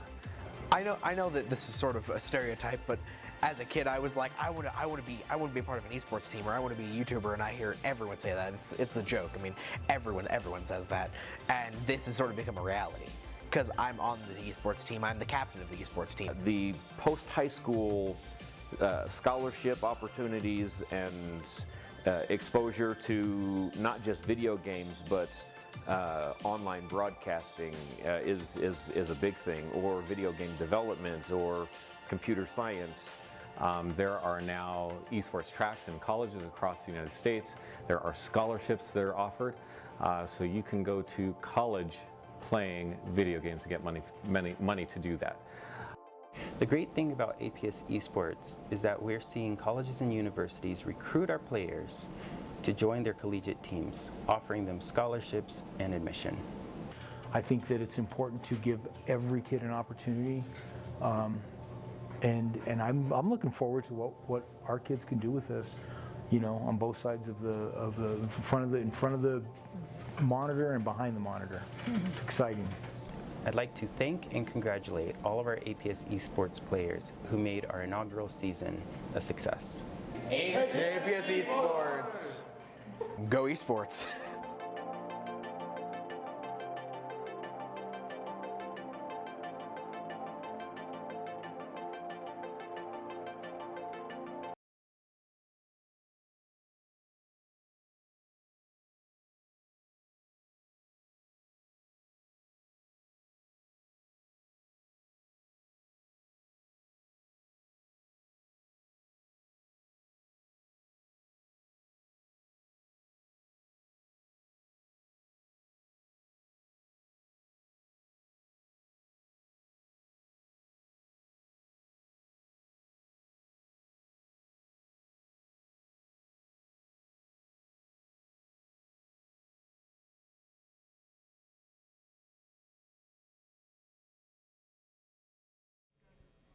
Hello, everybody, and we have a short interview here with. Oh, I'm Ryan May, director of NM State Esports. Awesome. You're the director of NM State. I'm, of course, from UNM Esports. So, where do you expect, collegiate esports to grow in this state? Yeah, so in New Mexico specifically, we're pretty much pioneering the way for esports on the collegiate scene. I mean, if you look around, they're the original founders, and pioneers such as like UC Irvine or out east. But otherwise, in the Southwest, we're definitely leading the pack with some of the bigger schools. So I say New Mexico esports for the collegiate scene is alive and well for us here.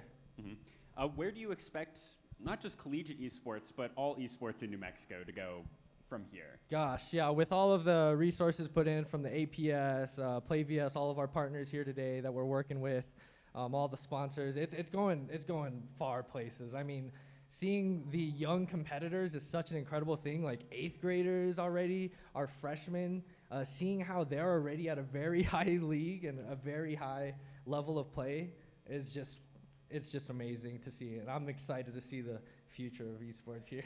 Absolutely. What match are you excited for today? In particular, I'm ready for this next match. Oregon Mountain, hometown heroes. We're from NM State, so we're excited to see them battle here right now, and that's the match I'm going to be looking forward to the most. So super excited for that one. Yeah, and what are you playing? What's the new up and coming esport that you're expecting to get just a huge amount of freshmen playing it here next semester? Shoot, new game. I think it's gonna have to be Minecraft esports. It's making the way. It's storming the scene right now, and you better watch out for it, folks. All right. Well, thank you, and good luck on your next games. Awesome. I guess yes. So, thanks for having me. We will be back soon with the 5A championship.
Hello, everybody, and welcome back to the NMAA State Championships presented by RTI. Just want to shout out all of our sponsors once again before we get into this 5A match. That is RTI, Xfinity, HP, NMSF, Spectrum, the Army National Guard, PNM, HyperX, Lenovo Esports, VLCM, and ViewSonic. We also want to shout out UNM Esports, NMSU Esports, and of course NMT Esports. And without further ado, we will get into the match 5A championship here, La Cueva versus Oregon Mountain High School. Take it away, casters. All right, this is going to be probably the most entertaining series of the day. We have both, like, probably some of the highest rated teams in the entire state. With we have Medulo here, who is a two-time SSL. We have Caden Box, who's about Grand Champ 3 level, and we have Mitch Mertz, who is also a Grand Champ 1 and straight Grand Champ 1s on the Oregon Mountain side. I also want to get into, these two teams have played each other before, and Oregon Mountain actually upset them in a Game 5. So we are here for one of, the closest series of the day. I know La Cueva's been doing a lot of preparation. Oregon Mountain is going to do a lot of preparation. And we now have all the teams in the into the lobby. So let's make some noise for the last game of the day. Come on.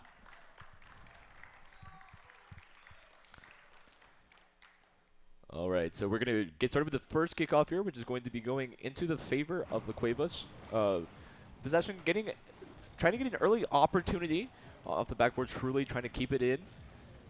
Classic handing it up off the backboard. Sad Lad with the save.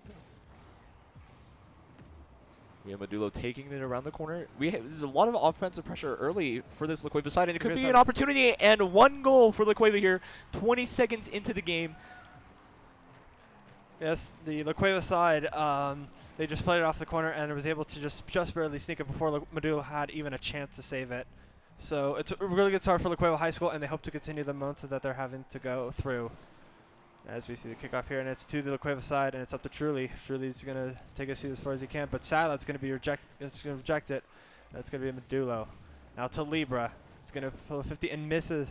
That's up to Sadlad. Takes a shot. It's blocked by Medulo. Now it's to Truly. Now we see this La Cueva pressure. They got that early goal, so they can have room to work with. It's back to Medulo, who tries to center it mid, but Sadlad is there to block it. Now it's back to Oregon Mountain's offense, and Libra makes a diving save. Sadlad, I mean, Oregon Mountain has started to have some opportunities here off of the kickoff. But La Cueva holding up with strong defense. Definitely not letting Oregon Mountain do what they want to do, which is get those fast 50s. And it's another goal for Medulo off the counter attack. It is another just good offensive pressure here. Truly hitting the ball off the corner, off the backboard. Medulo, Chemical almost got the save, just off of the post and back into his car. Very close to opportunity. I think we're in here for a series. It's definitely been pretty close. Absolutely it is, and now we see Sadler put a potential goal opener, and it's Medulo there for the save, and he should try to take it up, trying to get back on offense, but it's blocked by Chemical. Chemical trying to get there, but it's all to the Cueva side. Now it's the Cueva possession, trying to get it up front, and they do. Eventually. Now it's the Sad Lad. Tries to play it out to mid, try and get a goal, but it's a Classy there to try and center it mid, but Medulo's there to block it, and now it's to Chemical, who doesn't get the best touch. Now it's to Libra trying to push up front, try and extend their lead. But it's a wonderful 50 for Oregon Mountain, and it's back to Sad Lad to try and keep this offense going. Yeah, Oregon Mountain has had a lot more offensive pressure, but again, just the defense of La Cueva, the skill, the talent, and just the like they've just been here before. They have all of this. Yeah, they just know how to play in these situations. But Oregon Mountain, they've started this year. They're definitely a newer team, right? And they just don't have the experience. Yes, they played at the NMSU Invitational. They do have some LAN experience, but just not as much as like the La Cueva side with a demo out from Libra. Medulo taking it up off the wall, met by Sad Lad. Truly trying to get a sneak by goal, but it's again off the wall, and it's a shot for Sad Lad, just close. Chemical there for the follow. This is a really good opportunity for Oregon Mountain. Medulo hitting the ball high, trying to get it over Classy. Medulo there for another shot. It's going to be in. It's another goal. 3-0 for La Cueva. 2.5 minutes in. Halfway through the game one. But, I mean, also, it's game one, right? You know, there's a lot of nerves. You know, you have to settle down. You know, I want to see how Oregon Mountain's going to, you know, rebound from this and see if they can maybe try to mount a 3-goal comeback. It would be amazing to see a 3-goal comeback, as Oregon Mountain really hasn't had that much momentum in the start as La Cueva has. As well, yes, they have had a lot of more opportunity. However, they haven't been able to finish. And Libra's going to take another goal and extend the lead, 4-0 for La Cueva. What even happened here? Chemical gets a clear out, and it was just a clean beat. No one was back. Just, you know, a slight miscommunication, and that's what I was talking about. You know, the experience. You know, that stuff won't happen with La Cueva. You won't see it as often, but Oregon Mountain, I mean, they're still putting up, you know, a pretty decent fight. It's just been, you know, just the nerves, I feel like, are getting the better of them. And Medulo trying to go up for a double tap, met by Truly Libra up. It's another open net, and he misses the ball. Truly popping the ball up. Libra with the demo on the back line. He definitely loves to go for those demos, just trying to be in their face, trying to play annoying. Classy controlling the ball. Medulo leaving it for Libra. This is the communication we love to see here. Truly going to be hitting the ball high, going for a solo play. Flip reset. Almost, you know, almost one of the best goals of the day. It was definitely there. And a demo on the back line. Whoa, wait, Libra! Nice! Libra doesn't get the save, Classy. and Oregon Mountain is able to get a goal and get them on the board and try and keep that momentum going. Maybe they could probably pull up a 3-goal comeback, but I don't really see that happening considering there's only a minute 38, but it's still possible as Oregon Mountain, again, they're getting back that momentum. We saw like La Cueva took an early lead, and now if they could keep that momentum going, it might even continue into the series and potentially will help them win the series. And, you know, it's also like a mental thing, right? You get one goal, like, okay, you're like feeling, you're, you know, building up the confidence, you know, they seem a little nervous based off of what I've seen from the New Mexico State Invitational. They're playing a little bit more scared, you know. They're not, you know, playing their suffocating, super fast play style, and that could also be that La Cueva is, you know, just trying to outpace them, which is definitely good. Yeah, what a save! Just barely off the goal, and the ball was halfway in the net. Classy. He has Chemical in the midfield. He goes for the pass. Oh, Chemical wasn't there. Sad lad. Oh no, that was a really good opportunity, and one that I feel like they just have to convert on it. Medulo trying to take the ball up. It's an open net if he can get the shot off. Libra there for the save. And now it's the Chemical who tries to get a nice 50. It doesn't well. Now Sadla is there to take it, but Truly is there to intercept it. Now it's between Medulo, and a pinch comes out. Double tap. Medulo! Oh my gosh. That's just the consistency. Honestly, you know, clean beat by Classy. I don't think Chemical expected that double touch. Honestly a great goal from Medulo. Yes, it is. And well, and La Cueva seems to be getting the momentum back, shutting down Oregon Mountain early, learning from the mistakes that when they met in the regular season. Now it's a sad lad, plays it off to the corner, but it's right to Medulo. Medulo goes for the air dribble. Can he get the goal? And it's blocked by Sad Lad. Now it's to the corner for them. Truly tries to get a 50, but however, it's Classy Texas with the block. Medulo trying to clear the ball out. Pops it up for Libra. Libra can go for a solo play. Trying to, you know, just trying to play like a team, trying to pass it down back to Medulo, but he just wasn't ready for it. A double commit from the Oregon Mountain side. I think they're trying to, you know, I think they're panicking a little bit. A flip reset. Medulo trying to get another one before the score. What a save by Classy! The ball was halfway in, denies the flip reset from Medulo. Can La Cueva get another goal to keep it going? And they cannot. As La Cueva takes this goal, this game. Game number one, I mean, is definitely, you know, an important game. Each game is definitely pretty important, but I would say, you know, game one, it's a game you can brush off, right? It's, you know, shaking out the nerves, feeling out your opponent, and things like that. But, I mean, even though La Cueva took this, you know, pretty handily, I would say 5-1 is a pretty one-sided affair. But let's see what Oregon Mountain can do to bring this back. Yes, as they lost 1-5 against La Cueva and trying to hopefully get some confidence back. They barely avoided Brazil. If they did get Brazil, they would have lost a lot of confidence. As Sadla is trying to open up the scoring. See so much more confidence out of this Oregon Mountain side. Chemicals going for demos on the back line. Classy was playing up that super close third man, which is very risky, but they're the risks you need to take at this stage, right?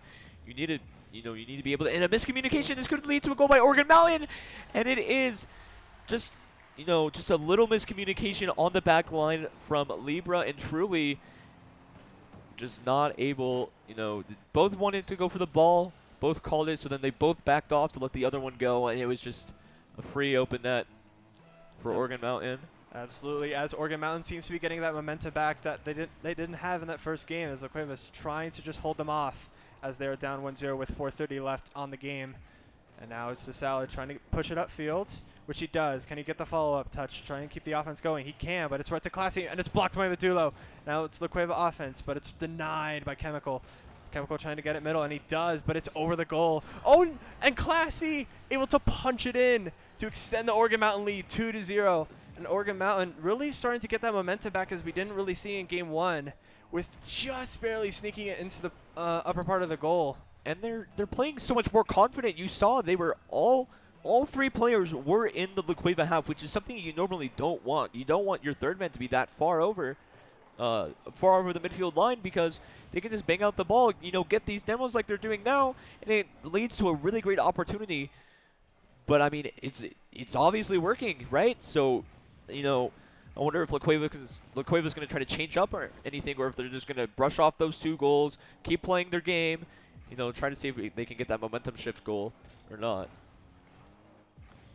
Yeah, as Classy tries to play it off to the corner, now it's the Salad, but Medulo's there to intercept it. Trying to get a pass back to his teammate, but Classy's there to block it. And now it's on the Oregon Mountain offense to see what they can do. But it's blocked by Truly and Libra. Libra trying to get the second touch, gets demoed in the process. Now it's Medulo trying to get the follow-up. Almost gets a demo of Chemical. Just trying to really be more aggressive than they were the first game. Classy. Oh, so close by Classy. Look at this team. They're going for passing plays, right? They already, I feel like they're already comfortable, Like, after game 1, they're just like, it's all right, guys. It's game 1. But, they obviously made a right change, because they're in the lead and they're holding it pretty well. La Cueva has not had very much offense this entire game, which is definitely something you don't really see off of this La Cueva side. And right as I say that, Libra in the 1v1 flicks it high. Can there be a follow-up? No! Just missed. Medulla with the shot. Too weak. Gonna be safe, but it's a double commit. Sad Lad there to bail out his teammates. Let's see if La Cueva can mount any more pressure. Libra trying to get the ball middle. Medulo's there to intercept it, and he goes for a play, trying to get La Cueva on the board, and it's blocked by Sad Lad, who keeps the 2-0 lead alive. Now it's to Libra. Libra plays it off to the corner. Chemical misses. Libra takes a shot, and it's just barely off to the side. La Cueva trying to get that momentum that they had in that first game where they won 5-1, and now they just can't seem to find it. Oregon Mountain's just being, it seems like a lot more aggression than what they were in game 1, just trying to shake off those stream jitters. And now Oregon Mountain trying to extend it to 3, and now it's a Sad Lad. Pass it. Who tries to get it there? And Chemical and Truly get a 50. Now it's to Libra. Libra tries to play it off. And it's blocked by Truly. Truly there. He's going to be, the thing is, like, we're used to seeing La Cueva just dominating all the pressure. Maybe they could just get a counter-attack goal, right? But, there's always an Oregon Mountain player to be there. And right as I say that, I think I caster cursed them. Medulo gets just an open net goal. Just shooting it straight bottom left. Really good placement. Classy, just not there fast enough to make it to the goal. All right, let's see what happens here off the kickoff. Let's see if that one goal goes into Oregon Mountain's head, right? They're thinking, oh no, we can't get scored on anymore, because then it'll be a tie game. Or if they'll just keep playing more confident. Because, that's what's been working. It took them 3 minutes to get scored on, and in a big whiff. Oh, no. Truly, just getting I mean, it was an awkward read, for Classy. It's definitely not one that's, like, very commonly to be made. But it was definitely still a possible read. Now, let's see what happens here. Let's see if Oregon Mountain can get their momentum back, or if La Cueva will keep up this momentum and potentially win the game. Absolutely. As again, La Cueva trying to go for another one to get the lead, but it's blocked by Sad Lad. So they're just trying to get it up there, but it's that La Cueva defense that seems to just get them, and like get these huge clears that sometimes have led to goals. But it's been back and forth as Chemical gets a demo off of Libra, as Sadler is just trying to like make something happen, but it's right to Truly. Truly, he takes a shot and it's blocked by Chemical. Just trying to take more shots, trying to be more aggressive, just try and keep La Cueva on their toes, even though they're up a game, and it's tied. As a big bump comes out and it's an open net for Medulla, and it's blocked by Chemical. Being a lot of aggression coming out from both teams, but This is a really good midfield game. This is what La Cueva likes to do. They like to try to dominate the midfield so that, their opponents can't really get onto their side, right? They definitely seem a little bit more shooken up this game compared to the last game. There's been a lot more uncharacteristic misses. But then also there's been they're going back to their demo heavy playstyle. Libra just getting those backline demos, just throwing off the rotations of Oregon Mountain, which they rely heavily on, right? That's what every Rocket League player relies heavily on. Making sure all their teammates is back, and it's another goal. 16 seconds left in the game. What even happened here? Is it Classy hitting the ball off the corner? Chemical just 50s it right into the net. Absolutely. As Oregon Mountain takes the lead for the first time in this series, and even though they're down a game, if this one holds, it would be tied. And Oregon Mountain really figuring out and also saying, hey, that first game was a fluke. That was not how we play. We're here to win. And that was a good opportunity for La Cueva, just couldn't capitalize on it. They're going to have to keep this ball up for a long time in order to try to get a goal. Let's see if they can do it. Truly misses the ball. Libra controlling it. Medulla taking it out. Sad Lad trying to clear it out, and it goes to Oregon Mountain. As you can tell, definitely the changes that they made were the correct changes. They played with a lot more aggression. They got more demos, and it worked out for them. We're gonna go into game 3. Let's see. La Cueva. We're probably thinking, okay, it's just a good game. We made some silly mistakes, but it's all okay in the end. We're gonna try to get this game 3. And let's see if Oregon Mountain can keep up that pressure that they normally have. They played with a super fast, super aggressive, super close third man play style, and let's see if they can keep that up, or if La Cueva will take it back and put the odds, the momentum back into their favor. Absolutely, as Oregon Mountain just really trying to say, hey, La Cueva, we're not going to be an easy opponent for you. We're going to make some noise. We're going to hopefully just try and repeat as what happened in the regular season. And look at that. It's Chemical tries to get a goal. And it's blocked by Medulla. You saw that aggressive 50 off of the kickoff. Doesn't matter that he has no boost. He goes straight for the ball again, and it's a counterattack from Medulla. Same thing, very low boost. Saying, Truly, get out of here. This is my goal. This is my time to shine. It's just that backboard read. So it's backboard reads that they're, the sideball backboard reads they're just not ready for. Yeah, it seems to have plagued the defense as a potential another kickoff goal, and it's sad that it's blocked by La Cueva player. Now it's to the Oregon Mountain side. La Cueva try and get some offense going. Try to maybe extend the lead, hold on to it, just try and win game 3. Sorry. Yeah, and as you can see, this game has been a little bit more even. There's been pressure for both sides. Both sides had opportunities. I wonder what's going to happen off of this game. Game 1 was a very La Cueva dominant game, and game 2 was a very Oregon Mountain dominant game. But this game 3 has seemed pretty even so far. Classy going to be taking control of this ball. He has so much time to play with. Passing it off to Sad Lad. Sad Lad hitting it over to Classy. But no one goes for it. Medulla taking control of this ball. See what he can do. Fakes out one. Medulla, this is where he likes to be. Flicks it over another. Chemical there to bail out his teammates. Sad Lad clearing the ball downfield. This is where they like to be. They like to be in this offensive 3 quarters. Unfortunately, Libra just hits it out above all of them. That's the Chemical trying to get back on offense, but it's blocked by Libra. Now, La Cueva's really trying to get on offense, trying to keep the aggression going that they had. You saw how the counterattack from the kickoff, from an almost kickoff goal from Oregon Mountain, which gave him the lead. Again, they're trying to keep that aggression, trying to slip up Oregon Mountain, see where they slip up, where they can attack, and it's been back and forth. But again, trying to like figure out where can I block them, where can I try and like score on them, as it's to the La Cueva offense, as La Cueva really aggressive when it's on offense. Yeah, but Classy there to just shut it all down with one clear. Chemical going to be controlling it in the corner. Going to try to go for a corner outplay. He has low boost. Medulo flicking it over one. Libra there to help the counterattack. Medulo taking control of it, trying to put a shot on net. Saved, Truly hitting it over to Libra. Libra trying to put another shot on that. Satellite there to clear it out. But Truly, they're receiving all of their clears, right? They, Oregon Mountain hasn't been getting, the highest quality of clears, so La Cueva are there just there to meet them. But I wonder if La Cueva's gonna they might overcommit off of this. A flick over to Chemical. This could be a really good opportunity. Saved to the backboard by Medulo. Gonna be following it up. As you can see, the Oregon Mountain players trying to get that close third man back that was working for them so long ago, and just a miss off of the backboard.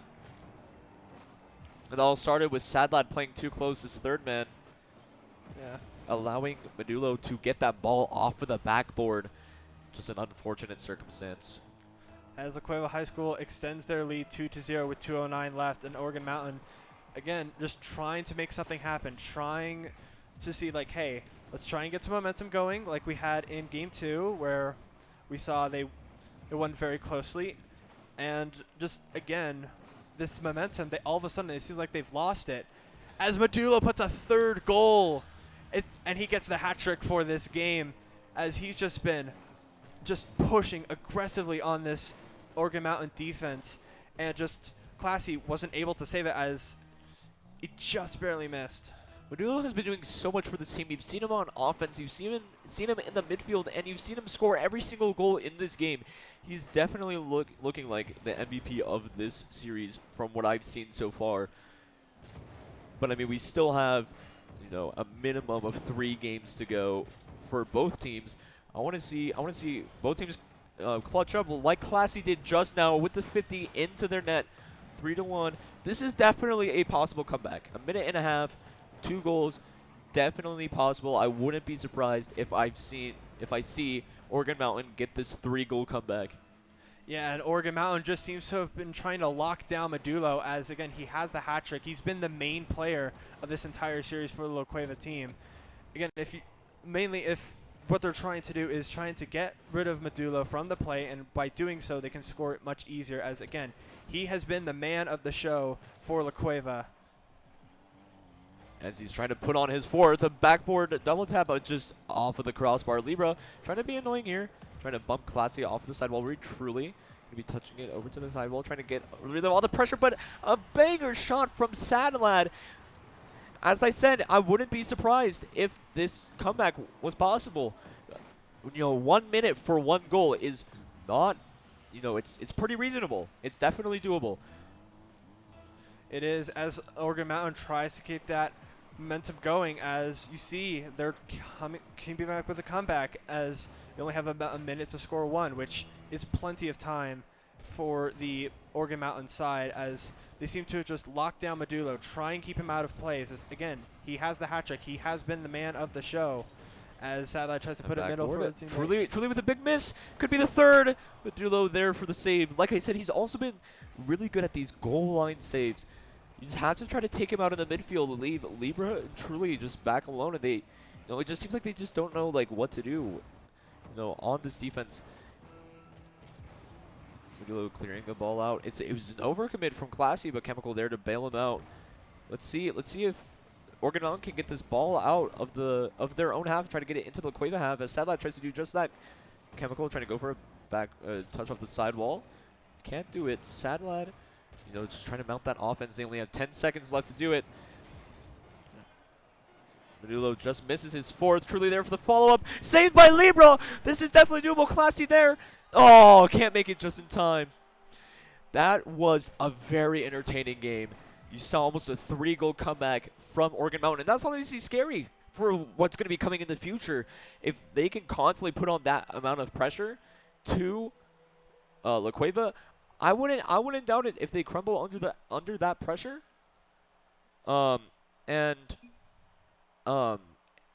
and win the next 2 games. As we can see, I guess 2 of the players are having a little bit of internet issues. So we're gonna come back to you guys when the next game is set up. Honestly, this game has been, this series, not even just that last game, this series has been super entertaining to watch. We've seen Medulo pop off. We've seen all of Oregon Mountain pop off. I want to see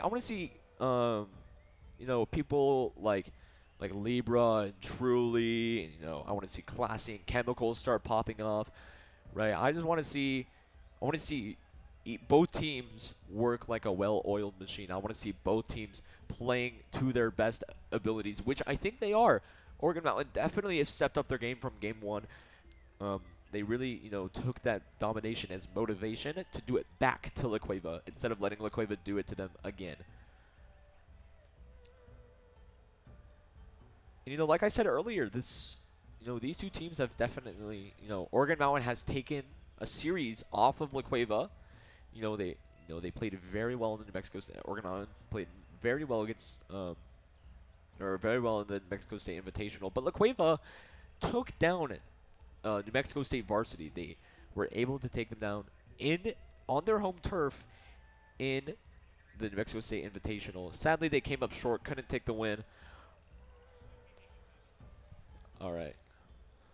So, we're just waiting for the La Cueva players to join up into this new private match. Yeah, definitely. Maybe they're trying to saying, hey, what could we do better? Just again trying to say, hey, this is what we did wrong. This is what he ended up. Just how he was able to get past this, how we were able to get past them. Just seeing, hey, what ended up happening, what went wrong, what went right. Just trying to make these mistakes that they end up making. And you see this from both teams. You see Medulo, who's just been an absolute scoring machine. He scored the hat trick. He almost got a 4th one, but I'm pretty sure it was off the crossbar. He just barely missed it, and he's been, again, the man of the match, and he's been La Cueva's main guy. So if Oregon Mountain can really lock him down, saying, hey, no, Medulo, you're not going to be doing any of this, any air dribbling. We're going to stop you dead in your tracks. That, I think, would help Oregon Mountain probably win the next game, as they're down a game and potentially even win the series. Yeah, and I mean, both these teams are playing so incredibly well. I wouldn't be surprised if I could see Oregon Mountain taking games off of La Cueva like they already have been doing. I just want to see, will the stakes get to either one of the teams, and will La Cueva or Oregon Mountain just run away with the series, or will it be a close series going the distance, going to all 7 games? I want to see some overtimes. I want to see some very highlight plays. I want to see everything in the series, which is definitely possible from both of these sides. Both sides have very talented players, very talented coaches even, making sure that both their teams stay in the game. They don't get too mad, they don't get too tilted, and making sure they're always playing to the best of their ability and making the changes that are necessary to win the series.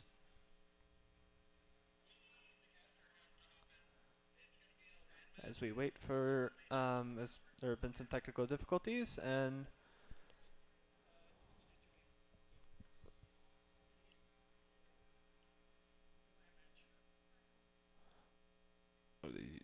Are we making, or?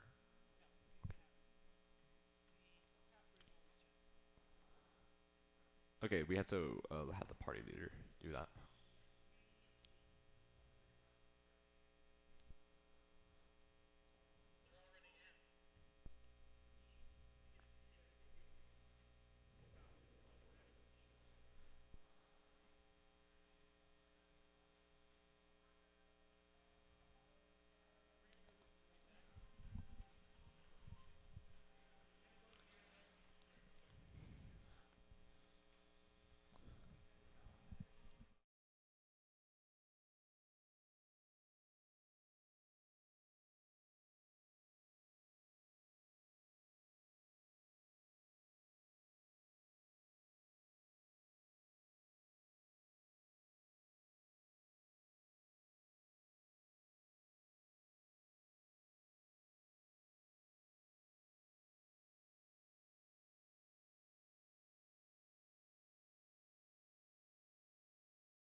We're back in the lobby. We are waiting for all the players to join up.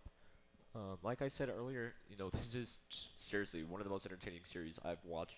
We've seen both teams, taking games off of another team. Getting an upset. Honestly, I feel like if Oregon Mountain win this series, it would be a really big upset. La Cueva is, a very dominant team. Nationally ranked, top 3, top 2 in the nation. Oregon Mountain hasn't really had that national presence, but they have definitely beaten teams within the state, and they've dominated all the way through Play VS. Clean sweep. I don't think they've dropped a series in Play VS yet. All right, as all the players are joining up, we are going to resume with game number 4. I think the series score is 2-2, if I remember correctly. Let's see what happens. Libra trying to get an early lead, hitting the ball off the backboard. Truly there to follow it up, and it's a goal for Truly. This is what we like to see. The La Cueva, La Cueva's just the early pressure. Again, I guess it could be the reset. For Oregon Mountain, the nerves are coming back because of the technical difficulties. Yeah, as we see that La Cueva opens up the goal scoring really easily with just a goal to hopefully trying to keep the momentum that they already have. Again, they're up a game, so they really are like, hey, if we end up making mistakes, we have some room. And then Oregon Mountain's like, hey, we really need to win this game to try and equalize the series, because if La Cueva wins this game, it's match point for La Cueva. I think the series score is 2-2. Is it 2-1 or 2-2? It is definitely 2-1. So yeah, this is a must-win game for Oregon Mountain. Like Scott said, if they don't win this game, La Cueva goes on match point, and you don't want to be on match point when you only have one game down. We want to see Oregon Mountain in a demo from Medulla, almost an opportunity. Classy trying to take the 1v3, trying to get it around Libra. Libra not falling for the mind games. I think both teams have been trying to do these outplays, trying to outsmart the opponent, trying to outmaneuver the opponent. The demo off the backboard should be a goal, and Chemical saves it. Let's see if Oregon Mountain can get the counter attack, trying to put the ball in net. I don't think it has enough power though. Classy there puts it high. See if we can get a follow up. Libra just beating them out, trying to follow it up. Puts the ball high off the backboard. Classy there to receive it. Truly gonna be met by Truly. Sad lad taking the ball off the backboard. Gonna be popping it over Libra. This is a good opportunity for Oregon Mountain. Let's see if they can convert off of this.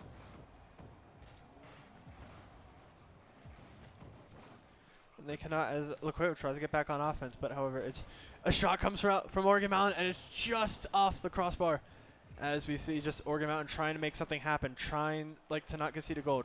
Like I said, they have room to, if they score this, they tie it up.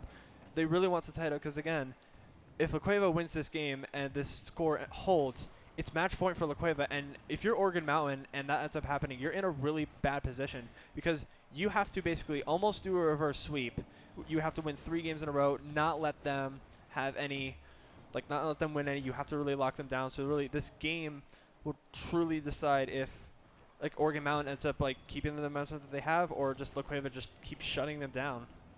And also for Oregon Mountain, if they win this game, I feel like they're gonna calm down a little bit. I think they're definitely feeling the pressure. Classy coming up huge with the save. Like I was saying, if Oregon Mountain win this game, I feel like they'll feel a lot more calm. They'll start playing their game more, which we've seen has worked against the La Cueva side.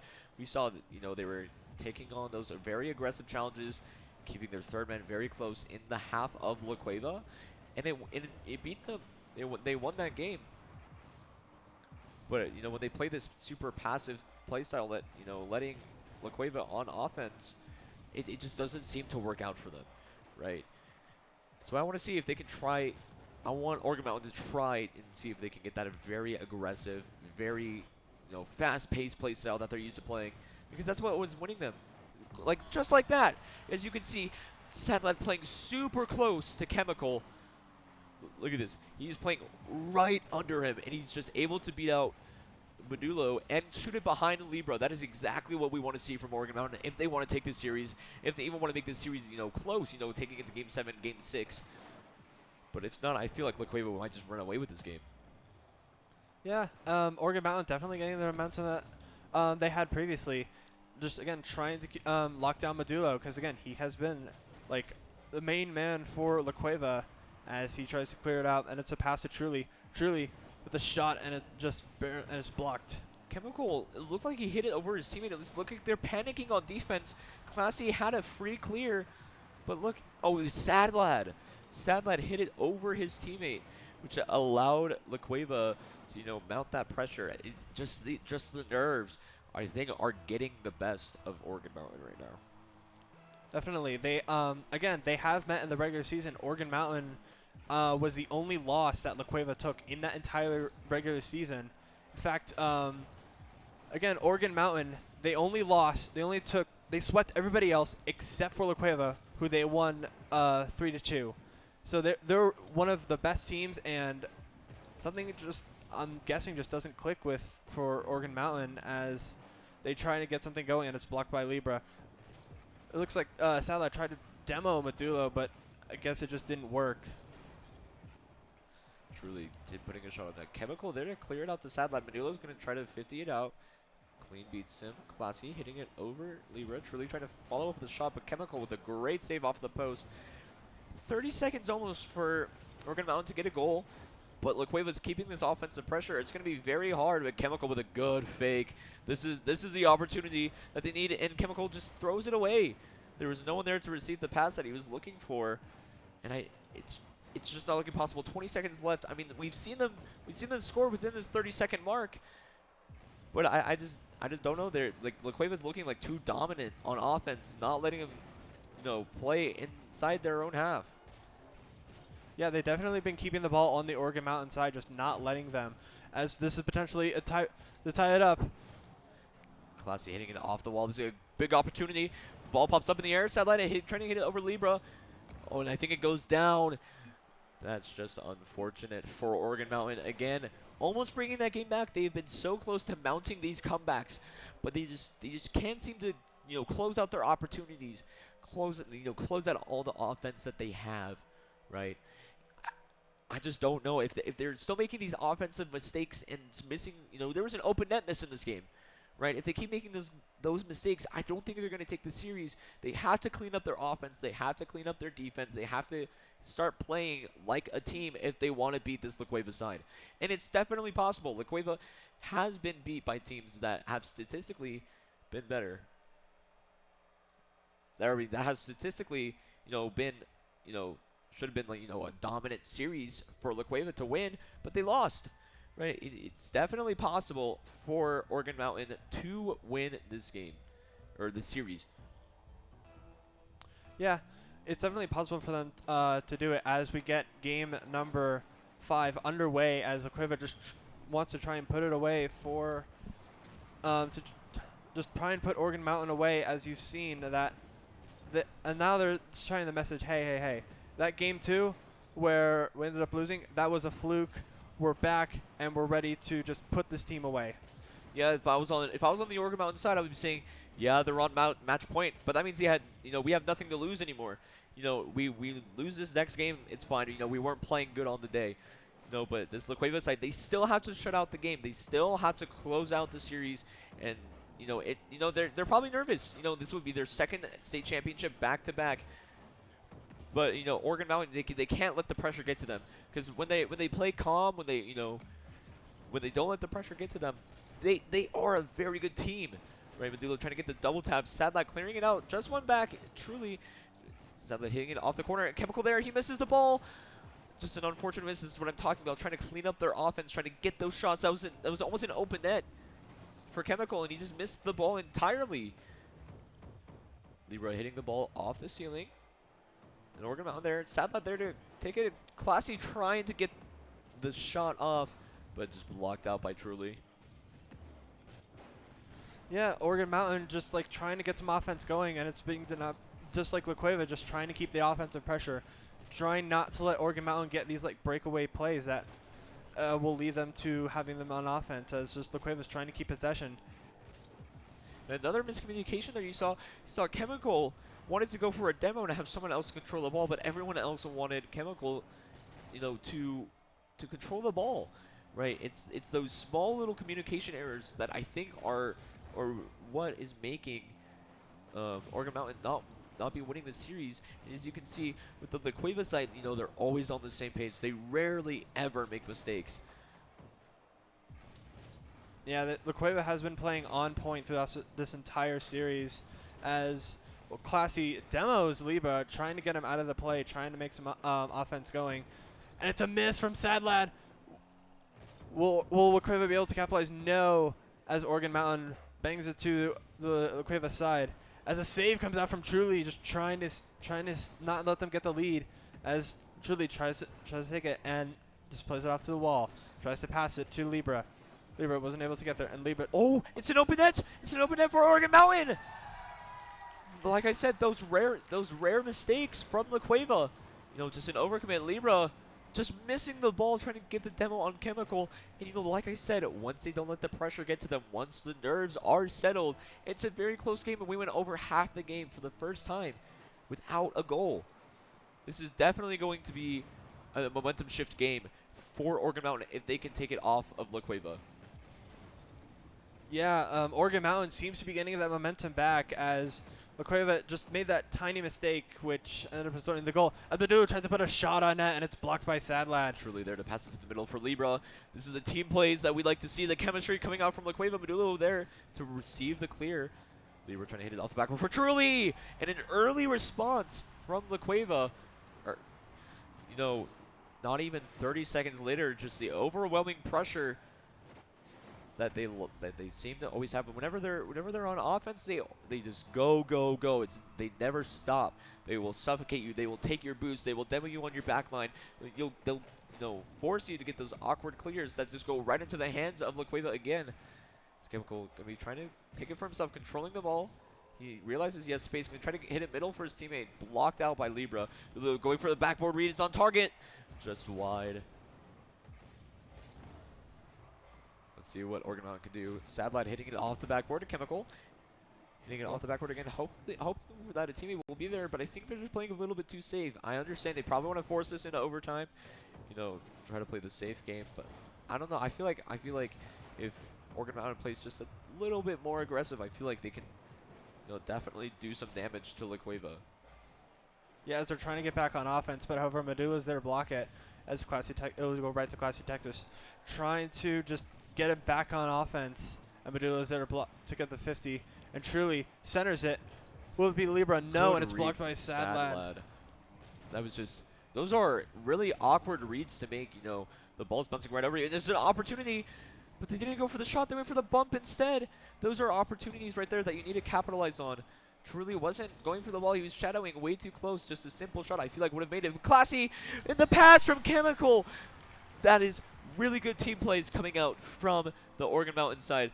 Look, Chemical hitting it over Truly, over to Classy. Classy just finishing it off. 40 seconds left. Let's see if Oregon Mountain can close out this game, or will La Cueva show their experience, not get too worried about it, and score another goal to tie up the game. Chemical with a big bump off the backboard. Sadlad trying to put it on target, just wide.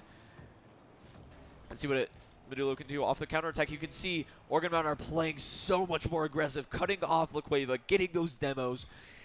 It's just, look at that. Just instantly challenging the ball, never letting it get over them. Sadlad there to pass it to the middle for somebody. Chemical hitting it off the sidewall. Truly passing it over to Libra. Libra just barely missing the ball. Classy there to follow it up. 10 seconds left in the game. Will Oregon Mountain close it out, or will there be some last-second heroics? Medulo controlling the ball for himself. Libra up 2.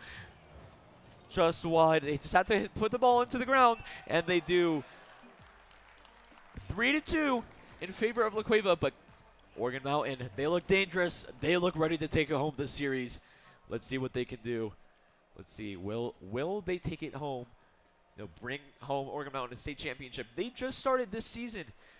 They weren't a team last season. It would be crazy to have, going from nothing to a state championship in 1 year, 1 season, right? It's already crazy enough that they've made it this far.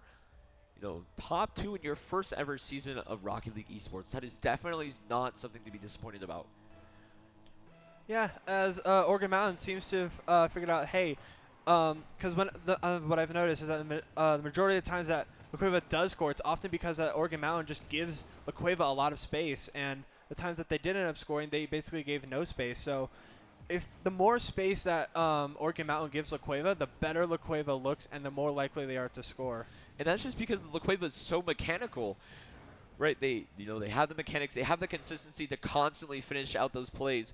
And like I was saying earlier, every single time someone would go for an aerial, there was a Oregon Mountain player there to meet them.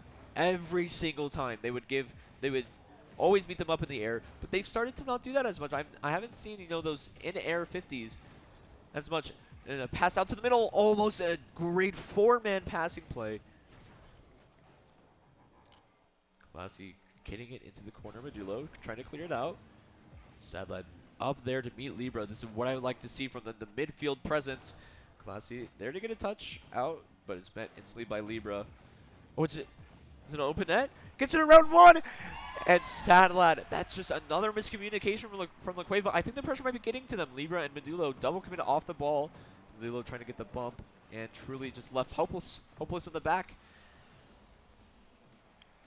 Yeah, La Cueva just made that little mistake and just like overcommitted just as Truly was just getting back, and you saw that Oregon Mountain was able to capitalize on that goal and just say, hey, we're taking control of this series. We're going to try to go for it all. Yeah, and I guarantee you, if that same situation was in game number 3, there wouldn't have been an Oregon Mountain player on that ball. They would have been respecting La Cueva too much. But in this game, there is no space for La Cueva to capitalize off of. Sadlad and beating out Truly, hitting the ball into the corner. Medulo trying to take control of it. Trying to flick it over one. He has very low boost, gets the demo off of 1. This could be a good opportunity. Sadlad hitting the ball off the backboard. No one there to follow it up. Classy hitting the ball off the backboard. See what Oregon Mountain can do with this. A big miss, but Classy hitting it over almost all of the La Cueva defenders. They were not expecting that much of a touch, but Medulo there to bail out all of his teammates. That was a really good look from Oregon Mountain. And I feel like if they keep up this pressure, they definitely have a chance to force a Game 7. Hitting the ball up high. Truly there to follow it up into the corner. Classy trying to 50 it out, trying to keep the ball into the corner as much as possible. They don't want to have that ball fall in front of the net just like it is now. Classy with a clean beat. Going to be trying to follow up this ball. Going to be against Medulo. Hitting the ball up high. It's a good save. Sadlad there to follow it up. Let's see what Oregon Mountain can do here. See if they can keep up this pressure. Medulo controlling it for himself. Chemical missing the ball. Sadlad hitting the ball back into Chemical to hit it out. This is a very smart play from Sadlad, not just hitting the ball straight out into the hands of La Cueva. Medulo with the shot. That's just a clinic right there. Just a series of unfortunate events, and just Classy was just not able to get to the ball faster, and Medulo was able to punch it in to tie up the game 1-1 with 2:07. Again, La Cueva is at match point. And a fake kickoff coming out from Oregon Mountain. You can see they're trying to make these changes, and it's working. Sadlad hitting the ball off to the sidewall. Chemical going to be trying to follow this up, but it is beat by Medulo. Classy and Chemical double coming for the 50, but it's okay because Sadlad going to be there to try to 50 the ball out. As you can see, they're starting to suffocate La Cueva again, but then right as they get space to get the ball out, Libra going to be trying to putting it on net, double committed with Truly. Sadlad there to control the ball, trying to flick it over 1. Truly does not fall for the bait. Libra there to try to put the shot on net. Truly following it up. And it's a big 50 win for this Oregon Mountain side. A good boost steal. Sadlad there to try to follow it up. Chemical trying to pre-jump the ball. Let's see what this La Cueva side can do. Let's see if the experience of La Cueva, in these state championship moments, will come in handy. Or will Oregon Mountain, and a big mistake, and a good bump from Classy. Even though he got demoed, he bumped Medulo off of the ball. Libra trying to put the shot on net. Double committing with Truly. Truly bumping out Medulo. Ball gets put up high. No one there to receive it. Let's see. Can Oregon Mountain put it away? No one's up for the shot. That was a good look for Oregon Mountain, and it's almost another goal just off the backboard. 40 seconds left. Oregon Mountain with all of the pressure in the world right now. This Truly gets a demo, and it's right to Chemical. But he misses, and Classy just trying to keep the pressure going on La Cueva. However, they're giving them a little bit more space than usual. They're not as locking down. And it's back to Truly. Truly trying to make it, and The it's blocked by big dog Classy. from Classy. Let's see if they can convert off of this. No, Libra with the demo. Truly there to follow it up. This could be a good chance for La Cueva to close it out with 10 seconds left in the game. Will we get into overtime in game number 6, or will one of the teams close it out in the very last seconds of the game? Medulo hitting the ball up high. This could be to win state. Truly, Medulo there, and it's a 0-second goal. La Cueva win game number 6 to take home the state championship in the most fashionable way possible. A 0-second goal from Medulo, the man of the series. Medulo has shown up time and time again for this team, and they were able to close it out with a 0-second goal. Oregon Mountain held on for so long, but they couldn't just close it out. Yeah, Oregon Mountain just tried to keep the pressure going, and they just didn't just give La Cueva more space, and they were just able to get that last second goal. Medulo was able to just punch it in at the very last second. Oregon Mountain just made that one little mistake, and La Cueva ended up capitalizing it, and they win in Game 6, 4-2. That is their second state title. La Cueva won Rocket League last year, back when we were online, but it was a question, could they do it on LAN? Could they do it in person? And it looks like they could. A very entertaining series, very back and forth games, very close games. I am glad that you guys were all here to see it. And yeah, I mean, that was a series for the books. Yeah, you gotta give props to Oregon Mountain. I mean, they took La Cueva all the way to Game 6. I mean, they're a first-year team. Nobody saw them coming. Never. Their first LAN appearance was in Mexico State Invitational. It was the first time, myself, and I don't know if you have, but that was the first time I've ever seen Oregon Mountain play as a team. And, they showed up, taking La Cueva to 6, which is definitely not something to be ashamed of. A lot of teams around the nation can't even take La Cueva to 6. And, a first-year team, almost a nobody. This was their, first ever state championship, and they get top 2. Definitely not something to be ashamed of. Most of these players will be here next year. So, it's going to be one for the record books. Ladies and gentlemen, thank you guys for coming out. It's been one for the record books for sure.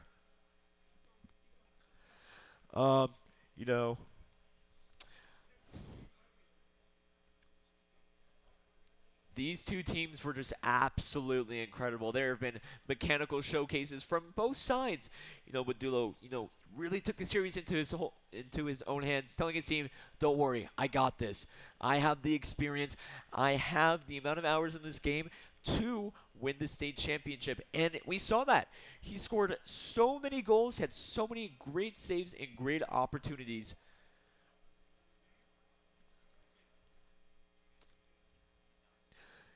And Oregon Mountain, I just don't think, maybe if they, prepared a little bit more, if they, had the amount of experience that La Cueva has, I think it could have been a closer series. Honestly, they definitely put up a fight. They definitely wanted, to win the state championship. I could tell they really wanted. They fought back. They didn't let La Cueva take the series 4-1. They won that Game 5, which was a very important Game 5. That was definitely a momentum shift game, and you could see it. La Cueva were pretty shooken up after that Game 5. They didn't have as much offensive pressure. They were respecting Oregon Mountain's mechanics and their offensive capabilities a lot more.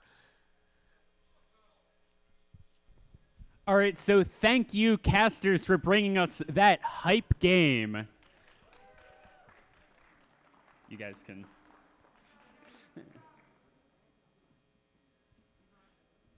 And now for our runner-ups to the state championship, Oregon Mountain.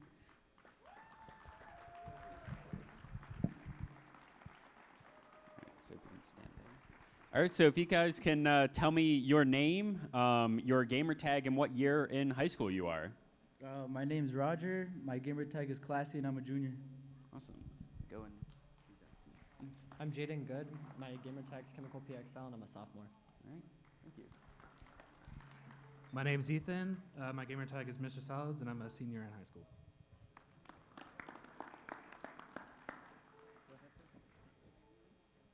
My name's Ted. I'm the assistant coach, and it was a pleasure being here. Coach Safara for Oregon Mountain, and just real quick, nobody ever won second place, but really proud of these kids. First time for a full season for us, and for us to get the championship is really exciting, and I'm excited where this program is going to go. So thank you guys for being here. All right, thank you.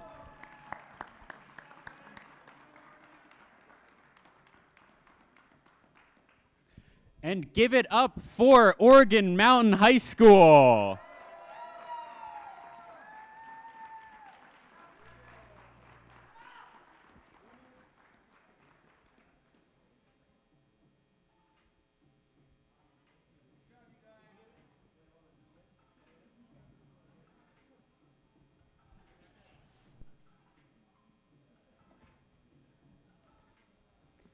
And now for your 5A champions here in Rocket League, La Cueva High School.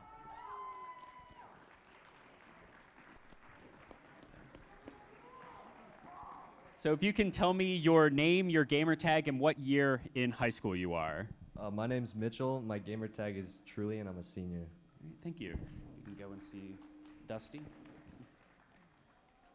I'm Caden Box. My gamer tag is Libra, and right now I am currently a senior. Thank you. My name is Eli.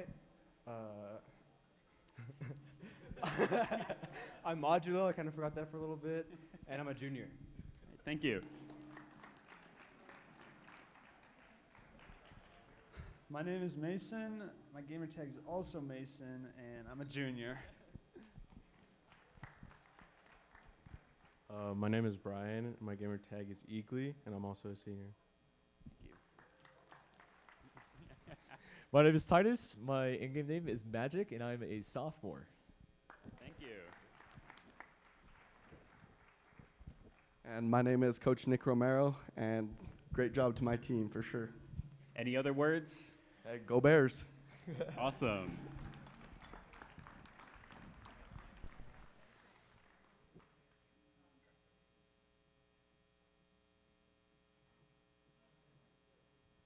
All right, give it up for your state champions in the 5A division for Rocket League.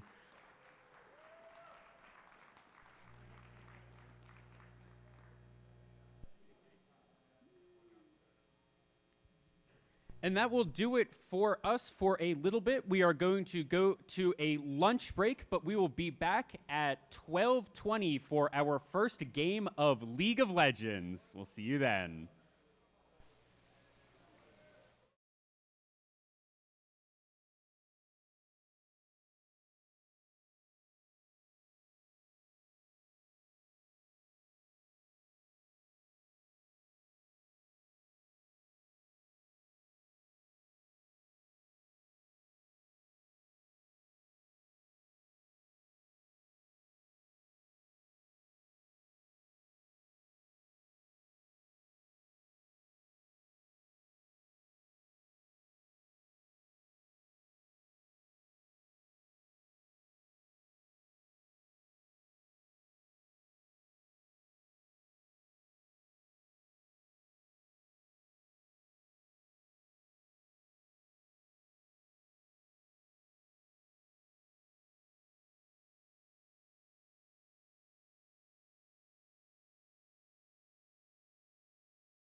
Riverside Technologies, your local trusted IT expert. RTI offers a variety of customizable bags, cases, and shields. Make your transition to new equipment as seamless as possible with our integration solutions. Our deployment services will ensure a worry-free experience for your organization. Other RTI solutions include managed services, managed print, data center solutions, and more. Contact your local RTI representative today. When you have Xfinity XFi, you have peace of mind built in at no extra cost. Advanced security helps keep your family protected online. Pause Wi-Fi whenever for ultimate control with the Xfinity app. And family-safe browsing gives parents one less thing to worry about. Security, control, and peace of mind. With Xfinity X5, it's all built in at no extra cost.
APS Esports offers our students who may not be able to participate in traditional sports such as basketball, football, volleyball, or track the opportunity to find a real sense of belonging and teamwork by representing their team and their school in an exciting new sport. As the district takes hold of this, as more schools start participating, as we take advantage of the experiences like what La Cueva brought to the whole table with the amount of time they've spent doing this, and the fact that we had so many newbies and so many young kids, I think as we start to grow and develop this in the district, I think it's a legitimate alternative for many kids. Not only are they learning the nuts and bolts that they do in the classroom setting, here it's like taking something that's a hobby about a lot of fun and making it more relevant to life skills, time management, critical thinking, there's strategy behind it. So it truly is a sport, that everybody could participate in. APS Esports is gender neutral, and any student with an appropriate GPA can have the opportunity to play and represent their school in an engaging and exciting competition. The APS Esports mission is to help students use computer and gaming skills with a focus on improvement, collaboration, and engaging competition. I've had a great experience so far. This has been my first year in the program. I've been playing Rocket League for as long as I can remember. I've started playing Rocket League in 7th grade, and esports give me the opportunity to expand. Our vision is to help our students realize their full potential, inspiring confidence and inclusion. You're going to get kids from every population in a school. I had academic champions, I had state football champions. I had varsity student athletes. I had students that had never been a part of any club before. I know that this is sort of a stereotype, but as a kid, I was like, I want to be a part of an esports team, or I want to be a YouTuber, and I hear everyone say that. It's a joke. I mean, everyone says that, and this has sort of become a reality because I'm on the esports team. I'm the captain of the esports team. The post-high school scholarship opportunities and exposure to not just video games, but online broadcasting is a big thing, or video game development, or computer science. There are now esports tracks in colleges across the United States. There are scholarships that are offered, so you can go to college playing video games and get money to do that. The great thing about APS Esports is that we're seeing colleges and universities recruit our players to join their collegiate teams, offering them scholarships and admission. I think that it's important to give every kid an opportunity, and I'm looking forward to what our kids can do with this, you know, on both sides of the in front of the monitor and behind the monitor. It's exciting. I'd like to thank and congratulate all of our APS Esports players who made our inaugural season a success. APS Esports. Go Esports.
Hello, everybody, and welcome back.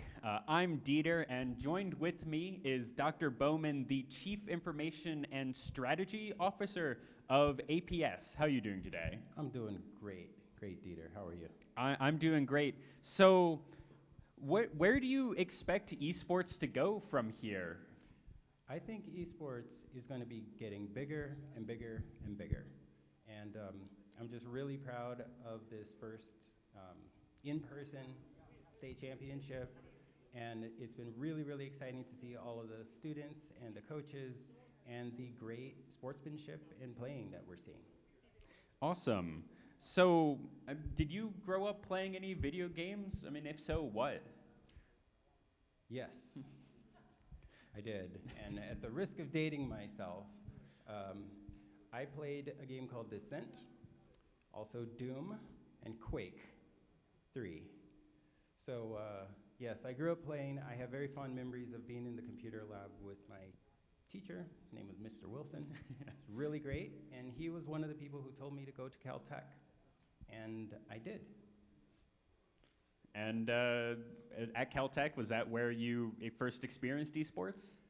So I first experienced esports in high school, and then at Caltech, I was a little more focused on trying to get better grades, and so I didn't get to play as much as I would have liked. But yeah, it was great. Yep. So I mean, thank you for helping put all of this on, and thanks to APS for, of course, really helping with esports. Where do you expect all of the growth to come from now on out? So one of the things that we're trying to do, we've started the New Mexico Scholastic Esports Federation, which is trying to bring together the scholastic portion of esports to everyone in New Mexico. And so I'm hoping for that to get bigger and bigger. And yes, there's some of the folks here who are members. Appreciate it very much. So that is kind of where we're going. We are trying to spread this both scholastically and also in terms of competition to the entire state of New Mexico. And one of the cool things is, and thanks to the New Mexico, the NMAA, New Mexico is leading the way here in K-12 esports. And so we intend to make that continue and grow further. Awesome. Anything else to add? Good luck to all the players. There's going to be some trophies. Yep. And we're going to have fun. Yep. All right. And so thank you for that. And we will be right back really soon with the first League of Legends match of the day.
back to the NMAA Esports Championship. Today we are back with a League of Legends, our first match of the day.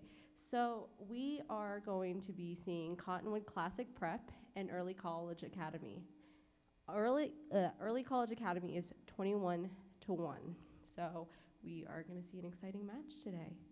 So we're going to take it over to the casters.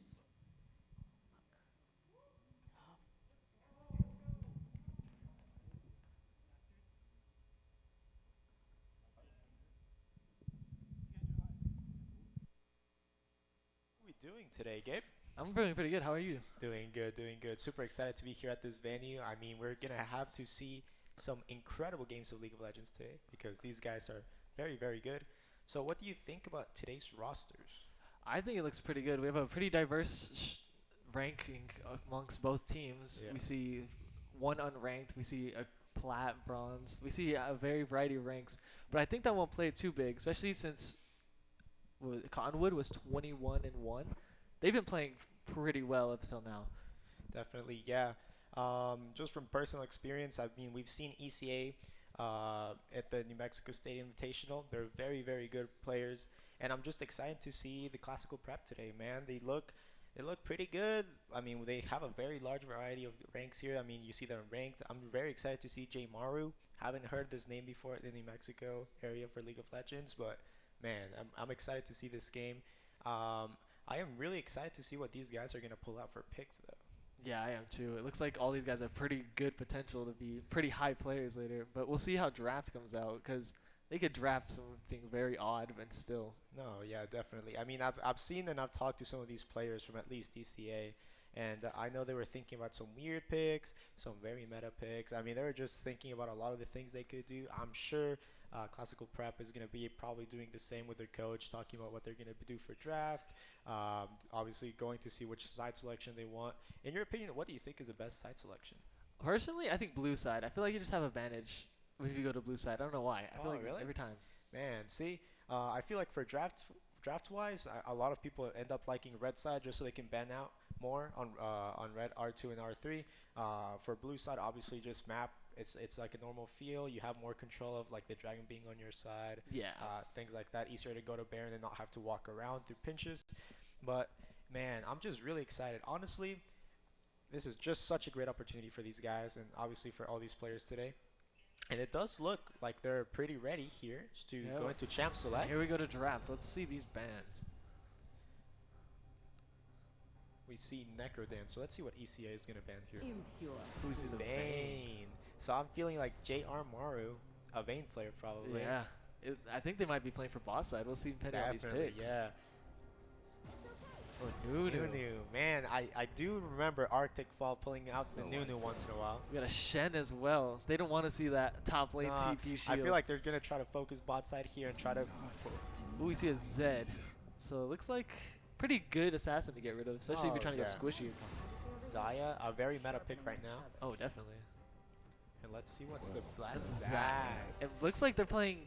They think jungle's their best players. They banned 2 jungle picks. Yeah, I'm very, very looking. I'm just looking to see what they're gonna first pick here because I'm not sure if it's gonna be something meta, something that's OP right now. Oh my god! Irelia. I do know that Malignant Intent is an Irelia connoisseur. Is that what we're gonna call it? Yeah. Malignant Intent is very just known for his Irelia, probably the best Irelia player here in New Mexico. Okay. I don't know, he hasn't seen me though. No. Okay. No, okay. The Pantheon picked up. We don't know if that's support, top lane, or mid lane. Yeah, it's a good flex pick, especially around for role. But yeah, even jungle sometimes. So you can flex that really hard. Definitely. It might be like a match to the Irelia to see if they can counter pick that. Yeah. Let's see what they're gonna pick here second. Takes a little bit of time. They're trying to just talk it out. We see Kaisa. Now we also don't know if that is mid and or bot lane. Exactly. They can be flexing this pick very hard. And this Kaisa is not the nerfed Kaisa from this next patch. Nope. It still has the W damage that we see the AP Kaisas being built. Oh man, this can go this can just go mid or ADC and it can just shred from a distance. Oh, definitely. Oh, we see a Karthus. My god. Ooh, ECA pulling out the Karthus. I think that's probably going to go jungle. Definitely. Yeah, probably. Yeah, Safe to say. if Malignant plays that Irelia mid and the Karthus is in the jungle, it's going to be very, very hard. Oh, yeah. Samira as well. Oh, my God. That looks like a very aggressive team comp with like a Karthus after the fight ultimate, you know, just wipe. Their team comp looks more of, hey, let's go in. Because they have Aurelia. Karthus can go in, he can die, and then he can just keep going. Man, I just feel like both of these comps are let's go in. Pantheon with the ult, Kaisa with the ult follow-up. I mean, oh my goodness. We're going to see a very, very offensive game from both sides. Yes, we are. Let's see what other bans we get out of them. Man, I feel like, that's probably like a very smart ban. I mean, you're playing Nautilus. You're going to try to see if you can play AP Kaisa, even a Pantheon if you want to try to go in. Yeah, Volley as well. Okay. That's a good pretty ban because he can tanky, he can one-shot, especially with build they go. Exactly. ECA only with no tanks. And then Nautilus, the only tank over here on Classic side, so.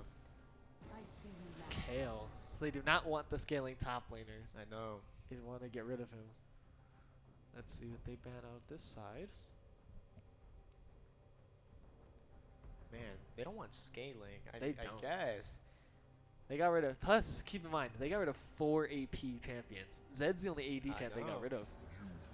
And the Malphite. I feel like ECA right now doesn't want to be playing against many tanks, right? Definitely. I mean, Samira is not something we know as a tank shredder. Obviously, she can kill squishies super, super fast with the ultimate, and they're going to pick a Mumu, another tank.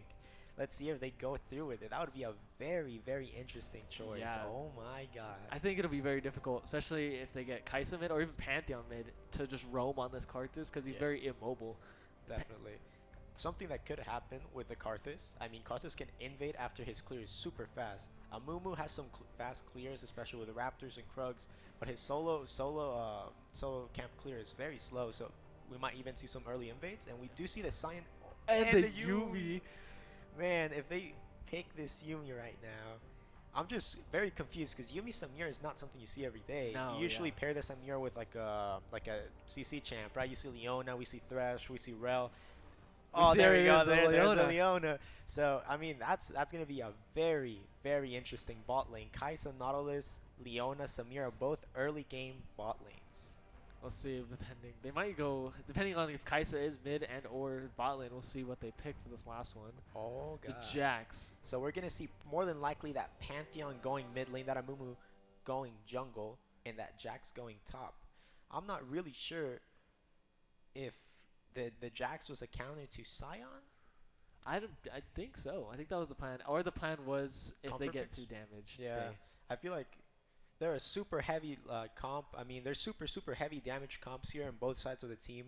We see ECA with a very, very early game bot lane. We see Leona Samira, kill lane for sure. We see Kaisa Nautilus. Depending on which Kaisa build we're going, even with the Halo Blades, I feel like that's an early game. We see Irelia Pantheon, both very aggressive team. Both mid laners very, very aggressive. And where it gets kind of like interesting, where we're going to see both teams be different, is it's going to be in the top lane and jungle. What do you think about the top lane and jungle? Depending on what they do with the Scion here, he can go tank. He can honestly even go AD and just keep going top and keep going lane splitting, just getting as many towers as possible because they can just pressure every lane with the Scion and someone has to match him. Definitely. So what do you think? Do you feel like the Scion will go hold breaker this game? I think against this team, I think he will because they don't really have too much side threat. The only side threat really is Jax, or if Kaisa can get enough of a bit lead, he can shred her. Definitely. I feel like the Jax must stay matching the Scion, and I feel like maybe that's why they picked Jax in this position, just because they can match the hold breaker with Jax. Yeah. Also, we see one team not very good team fight if they don't have Scion. We have Karthus, Aurelia, Samira, Leona. More of an engage comp than I feel like the Amumu, Pantheon, Kaisa, Nautilus. Definitely. So we're going to have to see from ECA, I feel like how they're going to have to play out these fights is probably either a Scion or a Leona engage, and then a follow-up from everyone else, right? Even maybe an Irelia ult engage, and we see some follow-up from CC, and then from the side of Cottonwood, we're going to be able to see the Nautilus ult, we're going to see the Mumu Q, the Pantheon W, the Jax. They have so many tools for this Kaisa, right? She just wants to be able to go in, she wants to be able to follow up for these characters, so they have a lot of CC for her. Yeah, definitely. I feel like this game is going to be really good. I feel like team fight wise, depending on how they want to play it, they can either play it really slow, wait for the Karthus, Aurelia, Samira, Sion to scale. Because it looks like, based off this, the ECA scales a little better than I would say Cottonwood. Definitely, yeah. So I feel like Cottonwood wants to really play early game, especially with that Pantheon. Pantheon is a champion that scales really hard into the mid game and then falls off a little bit in the late game. And then we do see Irelia, and the champion that might need half an item in their full build, right? Yeah. We joke about the Vampiric Scepter and the boots, and that's over, right? So we're going to have to see if that Pantheon gets ahead and can get his team ahead. Man, it's going to be very hard for ECA. But that Karthus gets to late game and he scales, it's going to be very interesting. We also don't know what Karthus is going. Because we could see Karthus first strike and then just ult off a reset and get like 300, 400 gold. Or you can see Dark Harvest. Yeah, so I feel like he's probably in this position with that many tanks, right? We see a Mumu and Nautilus, Pantheon that can be a semi-tank, and then Jax the Juggernaut. He more than likely is going to go Leandries with a Dark Harvest. Oh, yeah. If he goes first strike, I mean, you have to go Ludens, more damage, more gold back, and it may impact the Pantheon and the Kai'Sa. Yeah. So here for the Samira, I'm just looking to see how they're going to be able to play these fights spot lane. I want to see who takes control of that bottom brush faster. The Nautilus or the Leona. I want to see where Karthus is starting. I want to see if they're going to do any invades, if there's going to be any early game plays. But I'm pretty sure here we're about to get into it here in 15 seconds. And then a Mumu, who knows? Level 1 cube. Invade? Yeah, right. We also see a lot more CC coming from Cottonwood. We have the Mumu R, we have Nautilus, almost all of his abilities, the Pantheon W, Jax. We have a lot of CC if the Irelia and or Samira, and even Karthus, if they just get too heavy, they can always just shut them down. Oh, definitely, man. They have a lot of CC, and if Nautilus brings exhaust here, he can take down the Irelia if she gets really fed. I'm just looking to see, let's see the room pages, their summoners. So right here we do see the Kai'Sa with the exhaust, We do see no heal bot lane coming out of Cottonwood. Yeah, ECA going the classic flash heal on the Samira. I'm very, very weirded out by that Leona going exhaust and not ignite. I feel like she's probably gonna see if the Pantheon just goes in, exhausts him immediately. But something interesting, no flash top lane Jax. Yeah, that's very risky, especially into this game. High risk, high reward here from the side of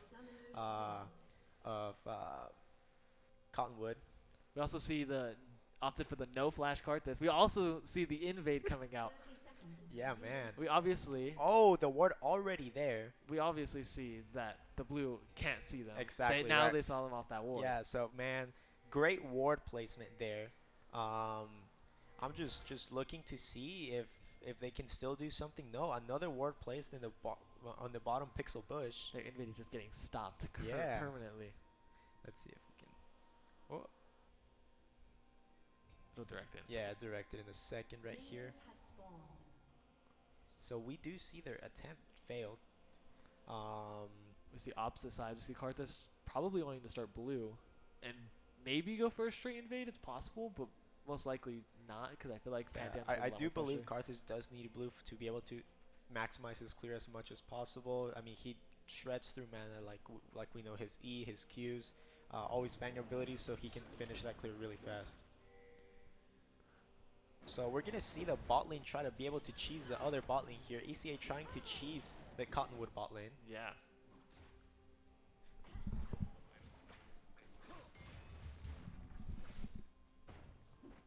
So ECA here trying to cheese, didn't get the cheese. They just wrapped around from the backside, go straight to lane. It would have been very exciting to be able to see some fighting happen here early, but nothing much. Ooh, Pantheon's wearing W in lane. Man, that Pantheon level 1 W is just a bunch of damage. We see the Conquer stacks 3 times off that one ability, so being able to trade really hard early. I mean, Irelia really doesn't really need to trade. I mean, she just needs to scale a little bit, get some items, get some money, and then from there being able to get those Ooh, we see the Nautilus hook. They hit 2 first. We see the exhaust coming out, see if they're able to kill him. We see Jax, trying to go in on the Scion. Man, that was a very important trade bot side. We traded exhaust for nothing on this side of Cottonwood. Cottonwood with a very good engage. You see the Leona also having to burn a pot to stay in lane, make sure that their Samir is okay by itself. Yes, and I really like the buy from Pantheon level 1. I like that he went longsword in 2 pods. He knows that he might be getting poked, maybe even getting all in. So he knows he's going to have to go back, buy more pods, come back. So that's just going to save him a bunch of gold. And he's maximizing for his build if he does go something like Assassin. Yeah, definitely. We also see Jax just wanting to take these short trades. We see look, Leona is going into the Kai'Sa right here. Nautilus misses the hook. Oh, we got no Lord Flash coming out. Water Sniper. I feel like Water Sniper is going to get this kill right here. Able to finish it? Yes, she does. Yes, Samira first blood. Let's see if she gets the double. He does still Nautilus have has flash and Ignite. Oh my the god. Double kill for him. Very well played there from the Leona. Finds the engage perfectly. Exhausts automatically on the Kai'Sa, so she can't really do much. The Kai'Sa exhausts. I mean, it was just played very, very well. Nautilus missed the hook, which was crucial to land there. And, man, ECA with the early 2-0. Yeah, we even see Nautilus bank to save his flash. Yeah. He says, we might have to need this flash later for an engage now that we have the Samira's 2-0. And we do see the Kai'Sa going here with this with a tier early game. I mean, obviously that's gonna, like we just saw that fight, they lost pretty hard because of the item difference. But it does seem that she might go that W max build if she does go that mana immune. Nothing really, just farm. Everyone trying to farm up, get as much as they can. I really does not. Obviously, you can tell she does not want to fight this Pantheon. Oh, now she might. Now that she has 4 stacks. Yeah, she got 4 stacks. Got the reset off the shield. E. That was a great E by Pantheon. Man. Oh, he's gonna be greedy a little bit. Oh, the Leona Oh flash my God! under Very tower. Oh, very well played by ECA, man. We also see Pantheon ganking the Jax, able to kill him. Yes. Wow, nice. man. Very good rotations there from the Leona. Sees that the mid laner wants to make a play. Mid laner tries to engage a little bit early, see if the Pantheon can counter engage and then be able to re-engage again with the Leona, right? Very well played. And then in the top lane, man, Karthus being there at the right time. Sion being able to queue all the way. And now 4-0 for ECA. See ECA getting a very good early lead to it. See Leona also having Hex Flash, so even her wasting that flash. Exactly, doesn't really matter. That's exactly what you want to take that. I mean, you can waste it in mid, you can waste it in top, see if you can get any flashes from other lanes, and if you have that Hex Flash, them losing that has like no value for them. You using that flash has no value, so. Yeah. Oh, we see. Was it ECA or no college prep? Yeah, we see Conwood here doing the early Drake. Oh, man. we see Jax was trying to see if he can get a trade off, kill him. He's miss the E. And I really like that they get these early dragons, objectives. That's kind of what the meta is, right? Fighting for objectives, meeting up, doing team fights at objectives. And if you do get ahead early game with some dragons or something, we see the Aurelia maybe wanting to look for an all-in. He misses. Dodges with a W. Very well played by the W. Pantheon. I think Pantheon's. Does she have Q? Oh, no. just barely. Man, and then Pantheon trades back. Yeah. Still a negative trade for Pantheon, but Aurelia, very well played there. Yeah, definitely. I think she's still maybe wanting to go for a kill here. She's like, she's getting close to 6, maybe one more wave. Yeah, I feel like she's about to hit 6 here soon. Looking to see if he can engage on the tower or maybe kill him. Oh, we see Jax going to Sion. Landing the E. Oh, with igniting. The flash coming out. Very good flash from the side of Sion here. Probably going to let him live. Let's see if with 1 HP. He has TP. So if he TPs in time, he might be able to get an ult kill. Because he has 6. He has an level advantage over this Jax. Exactly. Oh, we see the Amumu bot lane. Amumu getting caught out on that bot side ward. Yeah, definitely. The Samira W. In. Oh, we see everyone going Pantheon going bot side now. Oh. Waste the ult going bot side. Horrible. It just goes really, really bad for Conwood here. Amumu gets caught out on that one ward, and then Leona is able to call out and then just focus the Amumu. Everybody tries to commit after the fact that everybody's died, and man, very unlucky for Cottonwood. But I mean, we've seen these games come back. Yeah, definitely. Man, I mean, even though with like 5K gold, like a difference right now, man, it can just come back. We see that these teams might already have shutdowns. We see Leona with the shutdown. We see Samir with the shutdown. And all they kind of have to do is farm shutdowns, get good team fights in, and then maybe Cottonwood can come back. Yeah, especially with the amount of CC they have. The Samira with no cleanse, which is pretty crazy. I'm surprised she didn't take it. I mean, I feel like she felt really comfortable with the Samira just going W against the Nautilus. But when the Nautilus ults you, when a Pantheon W's you, even a Mumu ult, right? Oh, yeah. Oh, we see Jax maybe. Sion going for... Oh, Sion's going to let him live. Man, something interesting. Sion already building that Phage item, so... He's going Hullbreaker. Yes, sir. We'll see if Sion decides to just all in him, because he can technically kill him, but he knows Amumu is hovering off that ward.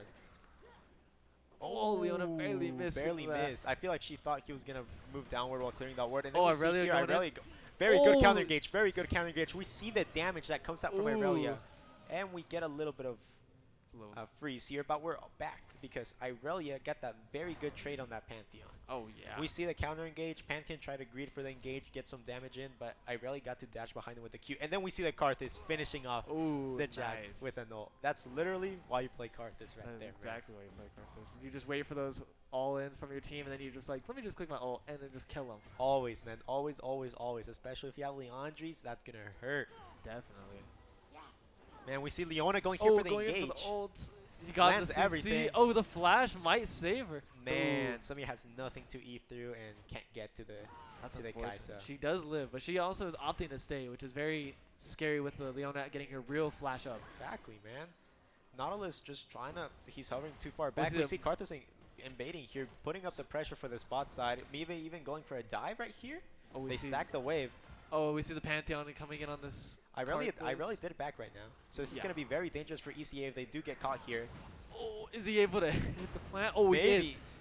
Oh, we see Samir gets caught out, and exactly how he said, too much CC for the Samira. Oh, yeah. It looks like every single one of them is going to be caught out here. Karthus does trade at least one, but we also see something that's very crucial. We see Nautilus getting the Samira shutdown. Man. I mean, it really, really sucks when your carries don't get that shutdown, man. Even as a support player, you know you're trying to do it, but sometimes in team fights it just happens, right? We see the Jax just trying to trade, but man, Sion is trading so well, being able to use the Q, being able to use the Phage, movement speed, the procs, everything. Man, it's just looking very bad for the Jax right now. And we see it really again. Yeah, just wanting to all in him. Oh, is she gonna be able to dive under tower? Oh, the W. Oh, the good flash. Is she able to survive? She's gonna trade. She's gonna trade right here. Oh my goodness, the W. Oh my God, Malignant Intent. That was cheeky, a great cheeky. trade. Oh, we see Sion soloing under tower, man. That's Sion for you. He clicks his R, the Q, the CC is just It's insane. too much. After you're getting poked down that much, incredible, incredible. Very well played by ECA there. We see the solo kills coming in, not only on the top lane, but also the mid lane. Yeah. Very well played by Irelia. Knows his limits, knows the damage, knows everything. He also see a huge CS lane in almost 30. all lanes. Yeah, man. ECA pulling out the CS leads in every single lane. I mean, that's kind of what happens when you're dying and dying. You're missing waves, right? Yeah. So even with that play earlier where all three of them died bot side, it was just unlucky. We see Amumu here get spotted on a ward, trying to look for that gank here. Oh, we see Pantheon ult as well. The W. Samir gets caught. He does flash in time, but is it able to save him? Nothing happens. Very well played by the Samira. Oh yeah, we see Karthus also coming as well. Maybe seeing if he can maybe get another Dark Harvest stack out of it, or even kill someone potentially. We do see Irelia rotating down here to the dragon. We might see a fight right here. Irelia. Oh, the early smite by the Amumu. That is not good. Oh, we're gonna see the very good engage by the Leona here. Oh, the Irelia coming in clutch. Leona is she's too tanky with a W. And oh my God, and the Karthus ult. The Aftershock and Leona W makes Leona way too tanky for even tanking 3 people. Oh, yeah. And then everyone just gets to clean up. Very well played and executed by ECA. I'm pretty sure they communicated very well through that fight. And we see them take the fight and the drag. Yeah, they read that really well. The Irelia coming down, perfect timing, just able to flank them, get a good E in, just kill 2 people, and then just get out. We also saw the Irelia sit there next Pantheon to give Karthus the kill so he can get some more gold. Man, and once you get that Karthus rolling or that Irelia rolling, it's very hard to stop them. It is very hard to stop them. And if your ADC or your support doesn't even have exhaust, which they do. Oh man, but we see that Jax here being able to trade. The flash same thing, exactly like it happened with that earlier trade. Jax almost kills him, ignites, but then Sion has the flash. We'll see if he wants to freeze us. We also do see the Leona top side. I'm pretty sure Leona's going to probably start backing. I don't know why Jax didn't freeze this wave here. He could have frozen him back, pushed all the way in. Irelia going in for a trade. Incredible amounts of damage. Oh, man. That was a great trade. He played that very well. So he knows that whenever Pantheon E's and Irelia Q's, you're going to go behind them. So you're going to be able to still do damage to him. So, I mean, it's just very unlucky here for the Pantheon. It's just something, I mean, that he maybe feels comfortable on, but Irelia is just such a counter to that. Yeah, with such a huge lead already, it's very hard to fight. We see the Mythic finally built by the Pantheon. So let's see that Irelia also bot side, maybe wanting to look for a play, but obviously spotted by that ward. I mean, we see the full build already coming out from Irelia. Oh yeah, she's already done. You just need some boots, and then that Bork, that's all you need, right? Yeah. Now here, what do you think Cottonwood can do to be able to come back this What game? I think they should do is try and get a 4-man or even 3-man on this Irelia. Because of the amount of CC, you could just CC her, and it should be able just to pop her. With the Jax Moo Pantheon, you just combo the CC, you should just be able to one-shot her. Yeah, and I feel like even if she flashes, if you use the Nautilus ult, it follows, right? So we should see maybe some sort of rotation. We see some sort of 4-man play in the mid lane. Oh, we see the engage by the Leona. Oh, the Samira W's perfectly. Very well played by the Samira here, but Nautilus is being caught out right here. He's going to risk his life. Leona's about to have E. Oh, he gets out with the flash. Man, Nautilus having to use flash there, and the Kai'Sa using exhaust. Very unlucky from the side of ECA not picking up those kills, but very well played from ECA. You see the great vision control. We see all on blue side. We see the great vision they have in this bottom side jungle. Exactly, just controlling that river. That's mostly what you have to do to be able to have a successful lane if you're ahead. Yeah, definitely. Especially with red being behind, the map's kind of dull. The they map need more is vision. very dark. They need some more vision. Very dark. We see one ward placed, I feel like, and I feel like Nautilus, after he gets to lane, probably is going to push in, put some wards. Yeah, definitely. So you see Sion just honestly just pushing waves. Man. He doesn't care about this Jax trading with him. He already has the hull breaker. Jax not going hull breaker. Oh, Nautilus does nice catch out the hook. Oh, and the Samira caught out. Oh, we see maybe. Oh, we see the dive bot lane. We see Kai'Sa flashes very Kai'Sa's well. Able to live. Does Karthus have ult? He does. They're waiting to get this Nautilus a little lower, and there's the ult. There's the ultimate. Like a Oh, 2 kills. Double. Gets the Kai'Sa. Oh, he gets 3. Gets 3 kills with the We ult. saw the Sion engage, Man. but he took it with the Leandries. I know, man, and that's why we love the Leandries. Oh, the character Karthus just caught a out, little too and far. they shut down 900 gold given to Pantheon right there. That's a great amount of gold to get him back in this game. Oh, we also see him get chunked to 1 HP by that Karthus Dark Harvest style. Man, I gotta say, I love the Karthus thing. Oh, definitely. Man, I feel like it's working so well. We see after he hits this item, he's gonna just be able to be super annoying in these fights. Even if Cottonwood thinks they're getting out of these fights, oh, like I'm 1 HP, Karthus has ult. Exactly. Karthus just clicks it, and he just gets those free kills. We see how going back to base, getting a bunch of items, and then going back, repeating. We see first. Irelia here in the bush. Kai'Sa does not know that. She doesn't. Oh, we see he's preemptively lands the E. Very easy for the Irelia. Yeah. When Irelia is 7-0, already has Bork, it's pretty much just GG at that point. Man, and we're gonna see her go Death Stance, making her hard to be killed, and man, more stats. Oh yeah. We see her tanky. She's gonna be able to carry even harder now. It's gonna be very hard to come back. See all lanes opened up. All first towers are gone. We see the bot lane, tier 2 is down. So if they wanted to, they can coordinate a push down there and try and see if they can get the base. At least the base tower. Yeah, I mean, it might even be a good point to, once Baron spawns here, go and automatically do Baron, force these fights, make Cottonwood come in, take them out, and then be able to end the game. Yeah. Aurelia finished the Death's Dance already. Man, see the Sion not even carrying that he's carrying. He just taking those turrets. Taking those turrets like nothing. Big tank doing big damage. Ooh, Jax trying to see maybe if he can find something. Nah, I feel like Jax is way too behind right now. Just looking at the item difference, that Hullbreaker gives you too many stats. Way too many stats. You see that damage? Wow, that Sion is just super ahead. And we're seeing here ECA taking his dragon. Maybe they can get a pick here with a Sion. Yeah, we see he has no mana, so I think he's just gonna say, let me die. Oh, we see the bot lane fight. Leona flashing in, trying to get those other 2. Amumu, nice. Oh, we see Samira getting that 3-man and the W. Karthus ult. Man. Oh, that fight was just played beautifully. Man, that was so pretty to the eyes. Oh yeah. Samira eating in, Wing 3 people, getting those 3 stacks, and then Karthus just ulted. Something we didn't see. He killed the Jax. Pantheon must have been trading with him top, and the ult just the Sion Mage just ran at him. Yeah. I feel the Jax did go in with like 300, 400 HP, and I mean, it's something we know Sion can just go quick after he dies, goes back. Especially with the passive. Yeah, man. That passive is very, very good. Some people just forget about it. Yeah, they just run at him, and then he just punches you to death. Exactly. Man. Jax opting to TP top to try and save this tower, but I don't think it'll be enough. I think they're just going to end up getting it. I feel like every single carry from ECA is very far ahead. We see that Karthus 10 stacks in the Dark Seal. Maybe even going for, I don't know, a death cap second item. It might seem he can get really, really ahead with that. Irelia is basically online already. Samira finished item, probably going back and building half another one. They're very, very ahead right now. And we're going to see. Let's see what the Samira buys here. We'll see a huge item disadvantage. Oh, this is Sign just tanking this. Oh, yeah. With a hull break, it really doesn't matter. Yeah, Pantheon just... Samira just bought a full item on that bag. So if we thought she was already ahead, imagine now that. She is. Oh, we see the ults on the Amumu. Oh, they're able to catch him out. The ults, it cancels the Amumu Q. Very good Leona engage right here. We see the flash, the exhaust coming out on the Irelia. Is Irelia able to get anything? We see that Irelia here trying to Q into the carry, but can't get back to her with the Q resets. Unfortunately, see the Amumu getting caught out, same with the Nautilus. Exactly. Man, I just feel like ECA are playing these fights very, very well, very methodical. We see the Leona here going back on the carry, trying to peel for the mid laner here. Oh, the Kai'Sa's able to get out. Oh, not with the Karthus ult. Karthus ult about to kill both of them. Pantheon from half HP. Man, just got popped.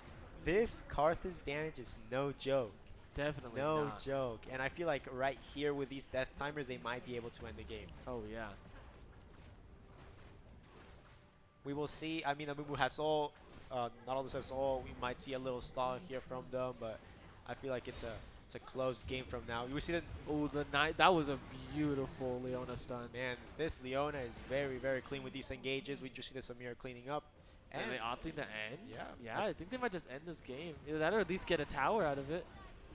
Definitely. We see all three of them. Oh, we see the nice. Oh, the W stop. Man, and still gets the kill. That's some Irelia things right there. Being able to kill someone from across the map. Oh, yeah. The shutdown going to Kai'Sa might be able to elevate her next item, possibly. Maybe if she gets 2-3 items. If we stall that long, she can start just Wing and Wing. Maybe solo carry this game. Yeah. ECA here, just 2 dragons. Might want to just go for the next one. They're pinging Baron. So I feel like they're just going to force this Baron. They might just force the end here. With the Scion splitting, they have to match him. Or he's going to get at least a tower out of it. These guys playing very, very well here throughout the objectives. They understand how the game should be played. Just playing through objectives. Getting that Baron and probably just going to go running it down after. Karthus spots out the Amumu here. Amumu does go here, engage.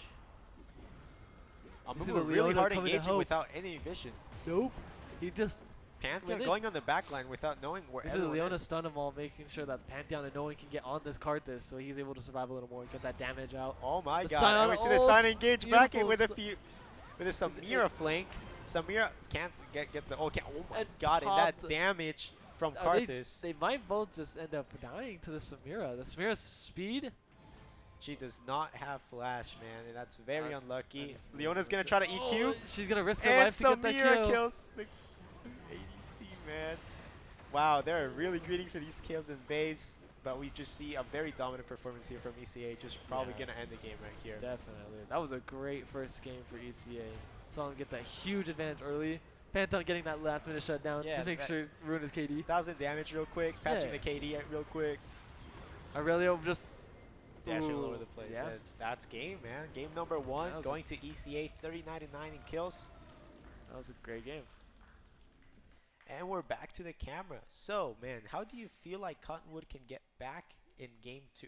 I feel like they should play more hyper carries, because as you saw, they opted to play more tanky, and that didn't really work out too well, because we just saw the Leona going everywhere, able to make opportunities for their team to get ahead. Definitely. And obviously we saw it made them get a huge lead and ended up letting them win. See, I just feel like the champ, I feel like they're going to talk about champ select here. They're going to feel like, oh, maybe we should actually ban the Irelia. Should we let them have engage? If they go Leona, can we go a support that can counter that? Maybe a Lulu pick with a hyper carry. Can we do that? Depending on Jimaru's champ pool, we'll be able to see if they might want to do that. I don't know if their support plays some enchanters. Depending on what they want to go. I feel like it's going to be super reliant on the champions they feel comfortable with. Yeah, definitely. Let's see how this next game goes. That was a great first game by ECA. We just saw them all go in. We just saw them all together. Fights played pretty perfectly.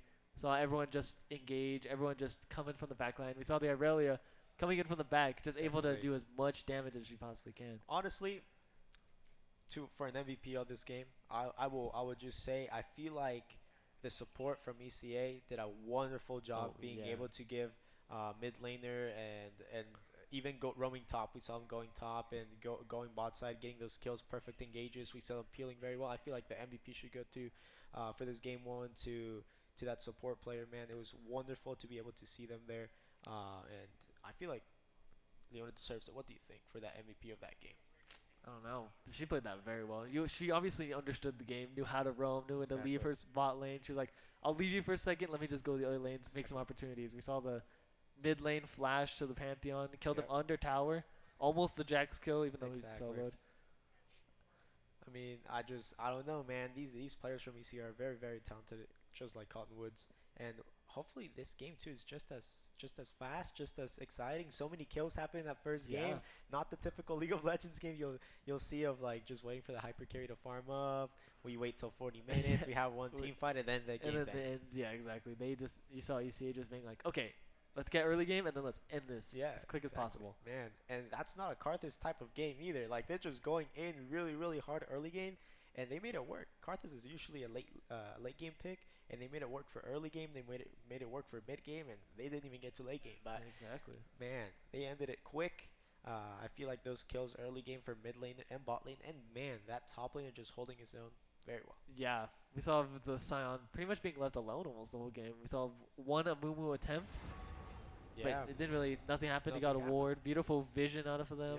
Yeah, definitely. Now we're going back to champ select. Let's see the Irelia ban. The Irelia ban, first ban, we know. They understood. Man, we can't. It's just too hard.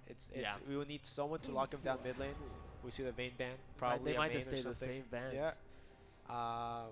Cottonwood maybe here wants to do like some bans from last game. Maybe a Leona ban. Maybe a Karthus. Maybe. We'll see. Or they ban to the same ones possible. Or they pick it. Take it, yeah, correct. They could take it from them. The Zac ban, completely understandable. Zac can gank you from anywhere, so you're gonna have to have very good wards for that. The Shen bans, same bans from the side of ECA. I think they're just telling them, hey, we don't have to worry. Let's just ban the same things so they make sure that we can't pick them. Because obviously Vayne hyper carry, Shen ult, they have those two on a team. It's pretty difficult to kill that Vayne. Yeah, everyone's just gonna be able to protect the Vayne, and then Vayne just right clicks, right? So I'll get him out of there. I want to see what this third ban. New. Yep. So they're gonna leave the Karthus open for potential either pick, or they just leave it open for them again. They just say, hey, we might be able to have a counter for this Karthus. Let's leave it open and counter him. Oh yeah, definitely, man. I'm just trying to see what they're gonna think of first picking here. Would it be like an ADC, a Jinx maybe? Are we gonna maybe see a Phelios? Something like that. I would 100% go with the Jinx here if the ADC plays it. It's just something that's very hard. And we see that Malphite. Something that ECA did ban last game. Yeah. We're going to see that Karthus coming through. Something. See if they opt to Leona. Maybe. Yeah, maybe. We could see the top laner pick tier 2. I mean, just a counter to Malphite right now. Get it done with so you can get some better bets. Yep. The gank flank. I love that pick. I feel like super high skill, high reward, and it's always fun to watch good gameplays. Oh, definitely. Except they just barrel and it just one shots. One shot the backline even through the tanks doesn't really matter. Man, let's see what they're gonna be able to respond here in the jungle, or if they're gonna pick support, ADC. Let's see. A Volibear, something that ECA did ban last game, so we're gonna be able to see that. Volibear versus Karthus. Volibear is a very good champion in middle and early games. Yeah, definitely. We also see the Morgana, which they also did ban, so they opted to pick it this time. Yeah, man. I feel like they're going to probably play something more passive. We might see a hyper carry pick. Let's see what we're going to be able to see with this Morgana. It just limits the ECA side now from what they want to play. Yeah, definitely. Let's see what they're going to pick. It's probably going to be a support here. Yeah, probably not opting for the Leona this game. We see the Morgana, the black shield will just help protect them. Silas. Very good pick, actually. Definitely. Every single time you see Malphite, you're thinking Silas. Yeah, you steal that ult. It's and just your ult. full AP, your 500 AP, and you just ult them Malphite, you're going to be able to one-shot their backline Yeah, and still have your full that's a- combo. We see a lot of on the Cottonwood side. We just see all one-shot potential. Karthus, Gangplank, Silas. Man, I like the Jinx ban here just because they know it's going to be probably a hyper carry. They're going to think it's going to be someone that they're trying to protect, right? You have 2 tanks and a support that's very, very peel-like. So we're just going to have to see. See what they opt to ban this time. The Leona. Leona, yeah. Yep. Personally, I think that's more of a waste of a ban because you obviously have the Morgana Malphite volley. You can just stun her Yep. or just protect it. Yep. And then the Victor ban, very well said by Malignant there. Probably is like, man, I cannot lane against the Victor here. I'm super short range. He's just going to outpoke me. He's going to go area. He's going to make my lane miserable. Yeah, definitely. Let's see if they either ban another support or even an ADC. Maybe an ADC ban here. Limit them to not go engage. Maybe a Samira ban or a hyper carry ban. Let's see. Yumi.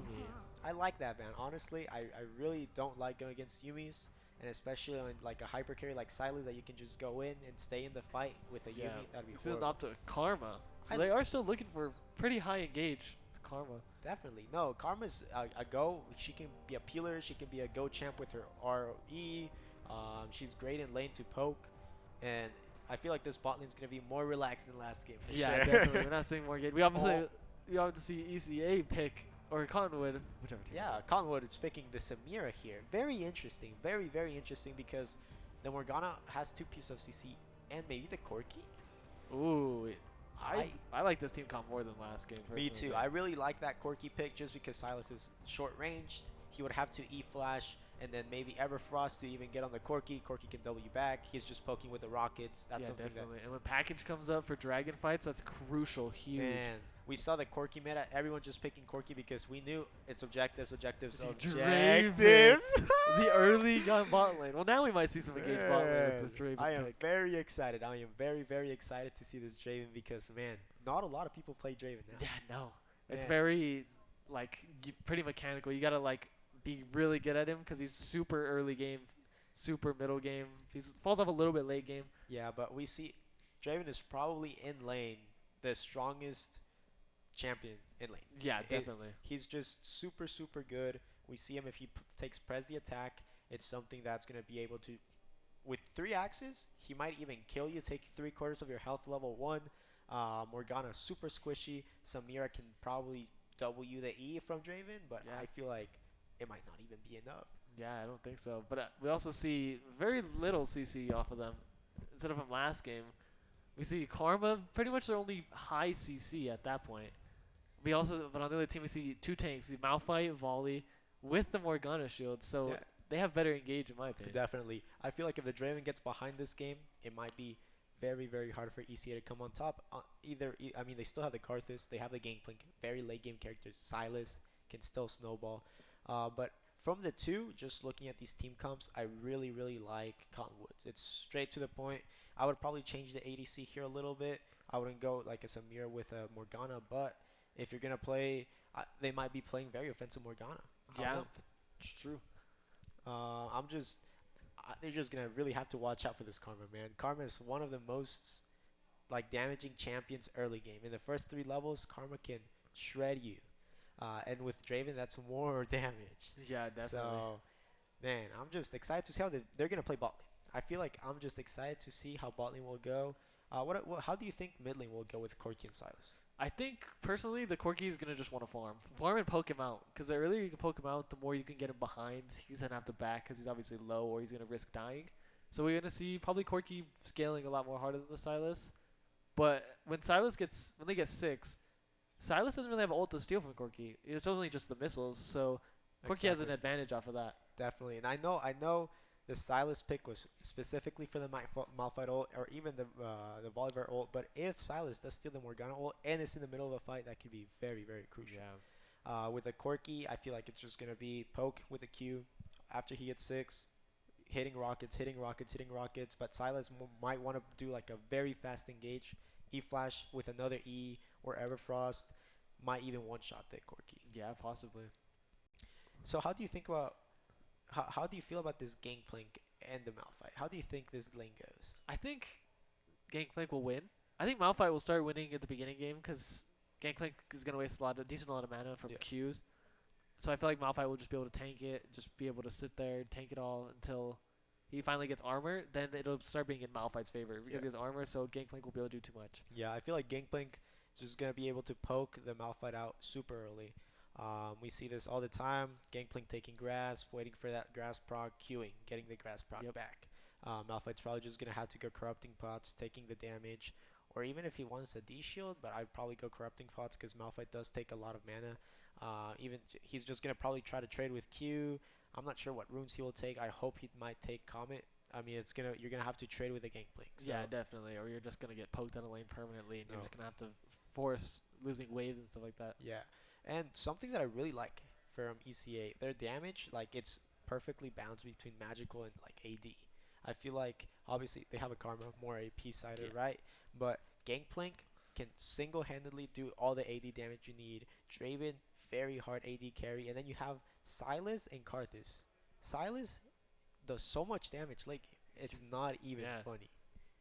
Especially depending on the runes, his W healing is going to heal him a lot. Man. He's probably going to go something like the Conqueror, maybe in the secret Hail of Blades type thing. Maybe. It's possible, let's see. I do believe that this Morgana needs to go, Comet to be able to trade back, try to push waves. But it's looking like... We see the no flash top coming from the Malphite. That's extremely risky. That is very, very weird from that side. But man, Samira running Exhaust, I kind of do like that.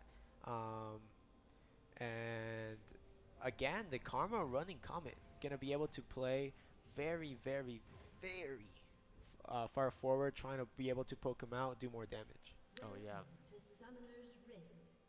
I like the 5-point that Cottonwood's doing here, making sure nobody's like invading, warding that pixel bush bot side.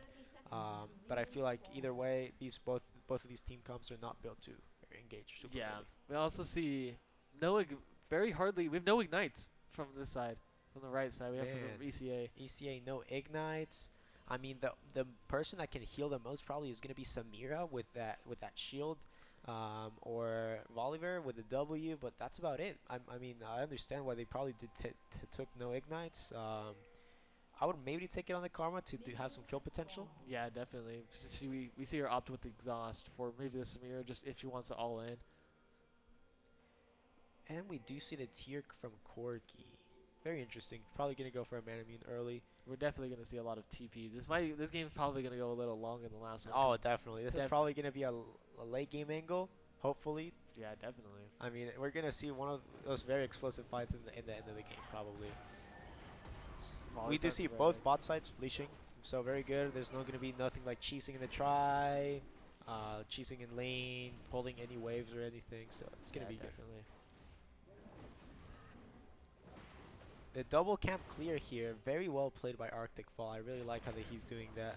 Usually not very done a lot, unless like you're a collegiate or even pro play. I really like that he's being able to do this. We also see the great vision from blue side already. Look, man, we have vision all top side. Top side is completely visioned out. Yeah, so they know that 3 minutes, that Karthus might be able to come top, maybe gank something or counter gank. We'll have to see. Looks like Draven and Karma maybe looking for a quick engage, and they're gonna hit 2. Now we just see Karma trying to poke with Q, gets a nice proc. Yeah, very, very well played. They're just trying to poke right now, probably gonna get them down until Draven can hit an E, slow them, and then kill them. Yeah, definitely. Oh, we see the early volley gank. He's going level 2 gank straight for the Draven. Flashes, lands the Q. Samir being able to follow up with exhaust, but the Volibear. Oh, the Q landing from the Morgana. I think it's not enough. No, I feel like Samir is gonna die here. They played that very well for 3v2. We saw the early exhaust come out of the volley, make him waste his flash because it's a slow. Yes, and we see volley staying here. ECA does not know that the volley like just fully left, so they're probably gonna push back and they're gonna get reganked again. That minion might spot him, just possibly. Oh, we want to see him clear the wave. Oh my God! The flash Karma missed, but we see the Draven first blood. Man, the Draven with the Hail of Blades being able to take out that Volibear super early. Very well done. Very, very well done from the side of VCA. Yeah. I feel like if Cottonwood would have had more communication there with that gank, they would have been able to set it up easier for the Samira to be able to E in and then probably get the kill. Yeah, we see the Karthus invading. He's invading on his blue side. Man, probably taking both camps at the same time right now. Yeah, Let's definitely. go see this. Yep, taking both camps. Being able to get super ahead. This is super very important. low. Oh! He survives. He just wants that blue buff. Yeah, he just wanted the blue buff. Definitely. He just wanted to steal it. This is going to get him really, really ahead in XP in general. We Ooh, see him level 4 against level 2. We're going to see a fight here in the mid lane. Might see the Karthus go in. Karthus Corky might be able to trade if he just focuses him, but he just wants to get out and live. Playing super defensive, completely understandable. He has almost no vision on the bot side. He doesn't know. Maybe we'll Karma rotate, something like that. But yeah, definitely. We see also him getting a little zoned off now that Silas is. Oh, Silas barely misses the E. Oh, we see the trade coming in. Is Corky gonna be enough? Oh, they trade. Man, that Corky W was almost really bad for him. Yeah, he almost straight dashed into Yeah. it. But trade obviously went in Silas's favor. His W healing. 100%. And just look at the my the flash God. having to come out of the Corky. That's a great Corky Silas cannot engage. even farm. He's trying to step up and just Silas won't let him. He's trying to E. He's showing up his presence. And but let's look at the jungle farm difference right now. 16 to 36. By Volibear staying bot side and going for that gank, we have accumulated 25 CS almost. Yeah. We see this, him taking just a little too long bot lane. Karthus was able to go into the jungle freely. Just Karthus take his being blue level 5. Level 5 at 5 minutes. Very fast clear from this side of Arctic Fall. Yeah, Very definitely. well played. Ooh, looks like they're trying to do an early dragon maybe? They have Scuttle. We see Karthus topside. They obviously, I'm assuming they don't know he's topside. Yeah, they have They have no no idea. idea. So if they wanted to, they could have. Because, I mean, the only vision they have on it is the Scuttle. Exactly. We see the volley getting visioned off by the great Exactly. red side wards. I feel like they could even maybe just bait this. Milligan intent steps super hard, and then Karthus hopefully getting the 6 off of these camps and ulting. Yeah. We see the top lane, not much going Just a on, farm just lane. boxing it out. Alpha doing great on CS. He's actually up in CS, not by a lot, obviously, Yeah. but being up It's on. kind of surprising that both of them are pretty Oh, we close. see Silas going for a huge trade. Oh my God, a Corky Corky. Wing in. That wasn't the greatest play, especially Silas being 6. Man, now Silas can probably go up, get his ult, poke him out, even with the same rockets. I see Volley maybe looking for something. I think they might. He's still sitting in the bush. He's losing a lot of time by sitting there just Yeah. waiting. Malphite hitting 6 before the gangplank. Potentially look for an all-in with the. Oh, very Ignite. good 2 Ooh. par from the top side. Oh, we see Volibear here. Oh, queuing the in. ult steal in. Let's see. I feel like Silas will be fine here. He has. Oh, he can even probably he's win going this. in. He's taking. Oh the my one God, goal. and wins the 2v1. Wow. If he even wants to, he can even kill his Corky. Just. Yep, there Yo, it is. oh, the flash. misses the E. Will he get Oh, traded the here? Q. 2 for Ooh, 1. That's pretty good for him. We see Gangplank and Malphite fighting top. Gangplank pop into his ult. Malphite has his ult still and Ignite as well, but he has no CP, so he's getting pushed Exactly. out of lane pretty hard. Man, and I feel like just not taking flash on Malphite is so risky because you're gonna be able to see if you can like do a flash ult play or something. Exactly. And the reason of taking Ignite is to be able to win lane, being able to get ahead in lane. And with Malphite against the Gangplank, it's gonna be very, very difficult. Yeah. See Malphite maybe having to back. Ooh, we see Karthus bot side. They obviously they have blue no side does. vision. You see. Oh, Oh, the Karthus ult might kill him. Oh, it wow. pops him with the volley even getting seen. I do feel like it was like right there. Like it might have not killed him, barely killed him. Wow, very well played. Just pops the ult. Dark Nice. Harvest kills him. Yeah. We see the huge Karthus even getting an even bigger CS lead with while doing a dragon as well. Exactly. 36 farm ahead from the 24 that we saw earlier. Yeah, ooh, Draven getting hit by Q. Not gonna really be able to do much. He's level 6, so Man, and another early game dragon.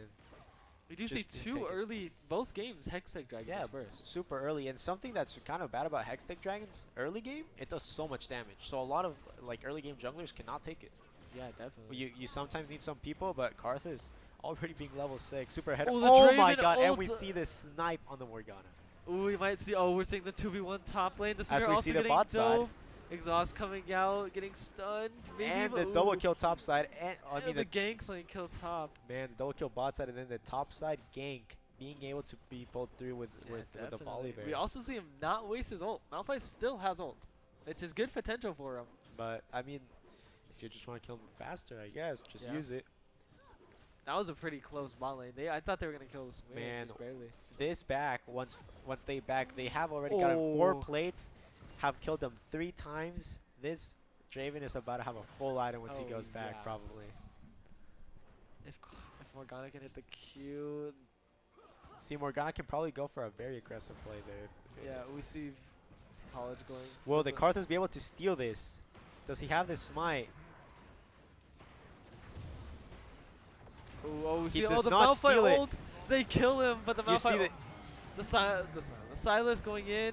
Corki, just barely getting that kill. Man, they're going 2 for 2 in a 3v2. Yeah, with Corki getting the 200 shutdown of Karthus and Malphite the 150 off Silas. Man, this is kind of important for Corki because we know that Corki scales really hard with items. He's one of like the hardest scalers in the game, and he does incredible damage if he can get to that point. Yeah, definitely. So him getting that early lead against the Silas is great. We also see him denying the waves, maybe even going for a plate here. Obviously, we know Karthus is dead, so he has no risk of getting killed. Exactly. Man, the super hard engage here from the Karma and Draven. Oh, the Samir going re-engaging. in, but not the best of plays. A little bit of miscommunication there between the def- Morgana and Samira. Let's see if they might be able to catch the Morgana. No, the Morgana gets out with the binding. Man, that Samira really wanted to go in. The Morgana wasn't really sure. Had a little bit of miscommunication. Yeah. That did not end up working in their favor. We also see the Corki opting for the Hex Drink early. Denying the kills in lane and even the Karthus game. Karthus ult, Silas damage. I mean, and the new Hex Drinker with that Omnivamp, right? So yeah. Ooh, Karma taking a tower. This ECA bot lane going very aggressive here. They might even want to go for the dive. Oh, Corki here with a package. Morgana's gonna risk her life dying. She just she dies. She dies. Package. Corki with another huge shutdown. He's dead. Is he able to trade though? Oh, Silas coming down. The miss, but the gangplank ult, and they're able to take him out. Will Karthus be able to get caught here? No. ECA is able to chase here more than likely. Silas is gonna probably E and E again. Oh, the nice dodge. Oh, the flash, but he failed the flash and got popped over the plant. He's still able to go on this volley.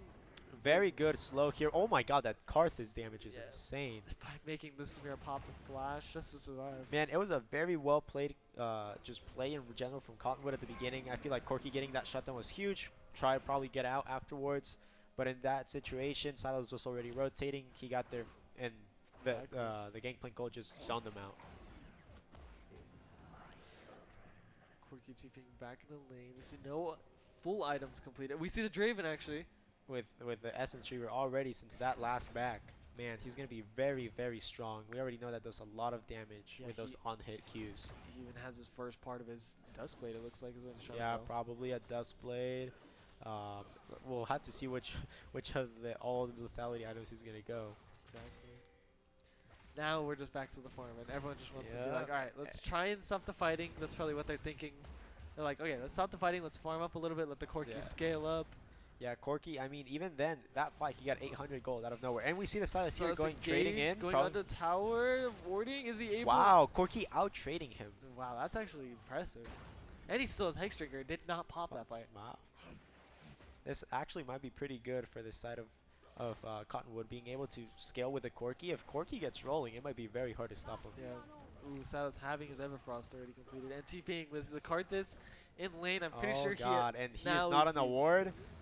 This card is able to pop something. Great dodging by the Corki. With it. He's going to risk his life to get the kill, and he gets it. Man, very good use of that smite. Yeah, definitely. Being able to catch up with the Q. I think that ult honestly killed Corki.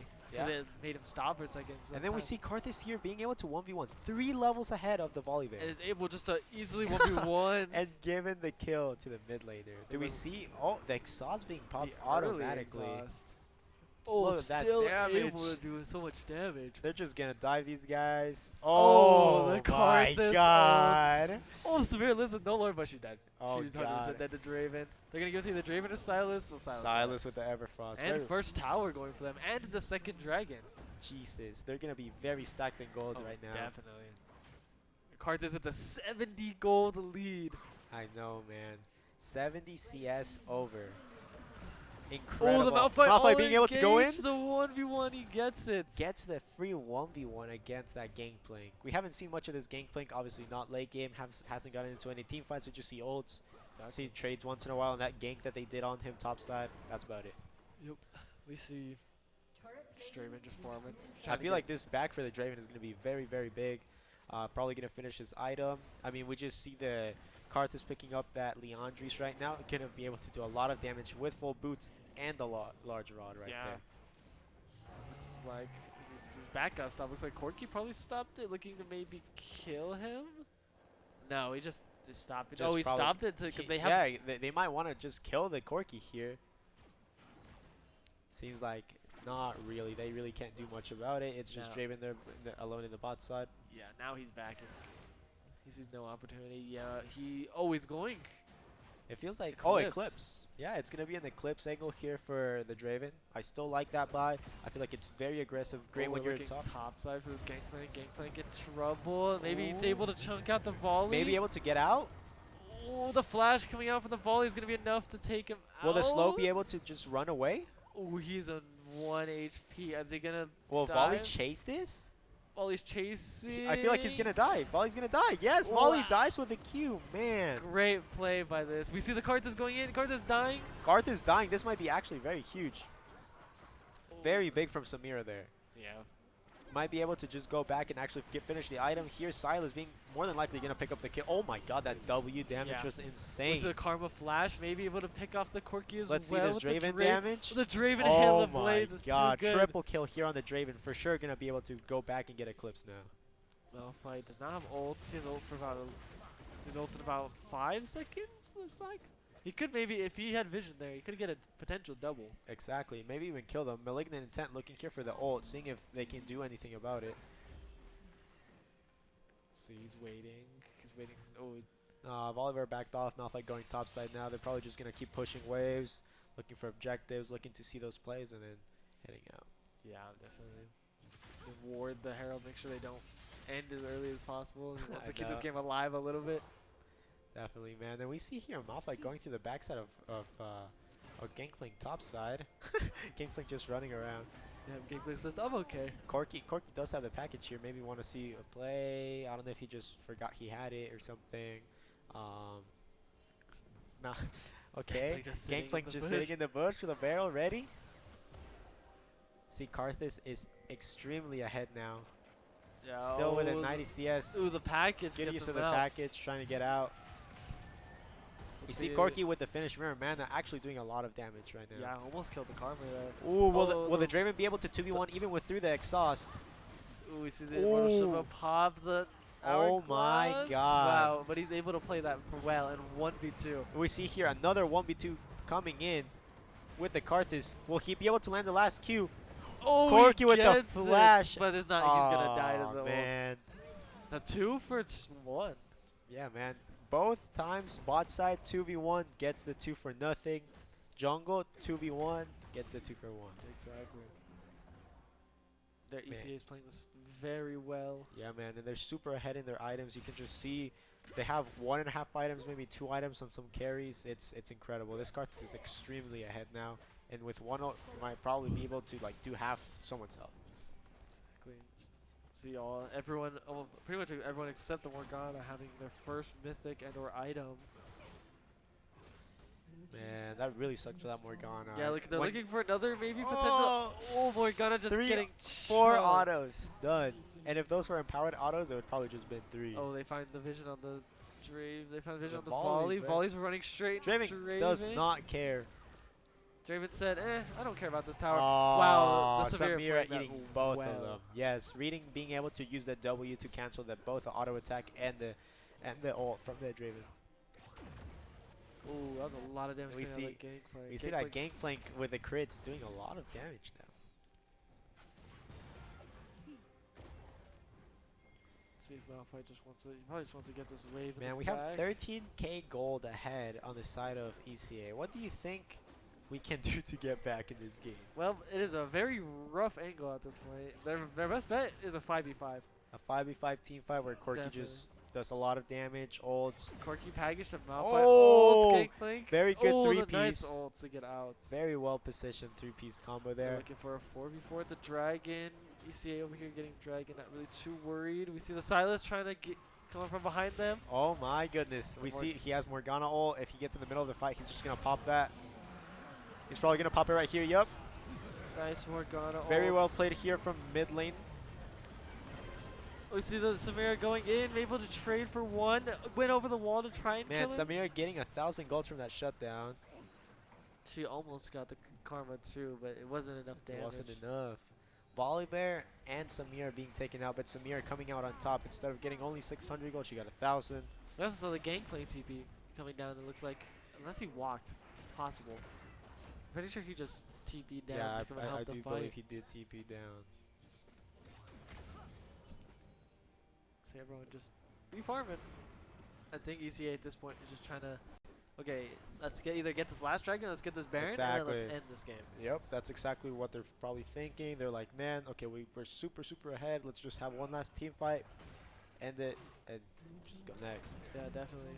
You see them pretty much not worrying about top too much. Both towers not even hurt a lot. Gangplank looks like he's maybe going to start going up there and getting the tower. We have Malphite volley top side as well. Draven getting the red buff. Draven says, that's my jungle camp score. You don't need any more gold. The Rift Herald, being able to just use it to push. Yeah. Draven, 3 items at 20 minutes. Man. That is insane. Man. He is very ahead, and we're going to be able to see the damage coming in team fights. Ooh, because we know 2-3 autos kill like a carry right now. Oh, Karma getting... Being able to use the Q. Ooh. Karma getting chunked to half health here. Now they're gonna, looks like they're gonna. Yep, they're gonna start here the Baron. 20 minutes exact. They didn't have enough they time get to spotted get that out, Herald. but it's only 2 of them or 3 of them right here next to them in the Baron lane. 3 of them. A lot of them did get. Okay. The Malphite coming down. Ooh, the volley getting picked instantly. Malphite having to ult out. The Draven just doing way too much damage for them. Oh, they're able to take out that Karma. Actually taking down the Karma there with the Morgana W. Oh, Great flank goal, taking down the Morgana. This Draven just wants to chase. They also just want to kill as many people as possible, try and push out as many lanes. This Silas probably just gonna EWQ. Miss it. Great Zhonya's right there. Wow, Samira able to take 2 times. Able to get 2 kills. Karthus ult probably gonna chunk her down pretty well. Oh gosh, she's probably gonna be at 200 HP by the end of this. Draven just gonna probably chase her. He's probably just gonna blind the Q, W, keep going. Ooh, I think he's just able to one-shot her unless she plays this insane. Ooh, nice Q. She's out of vision right now. She's probably okay. Draven's not being able to catch her yet. Will she go for an execute? Possible. Oh, the flash. Oh my god. Oh my he's god. able to get out and survive. Water sniper breaking his own ankles. He is.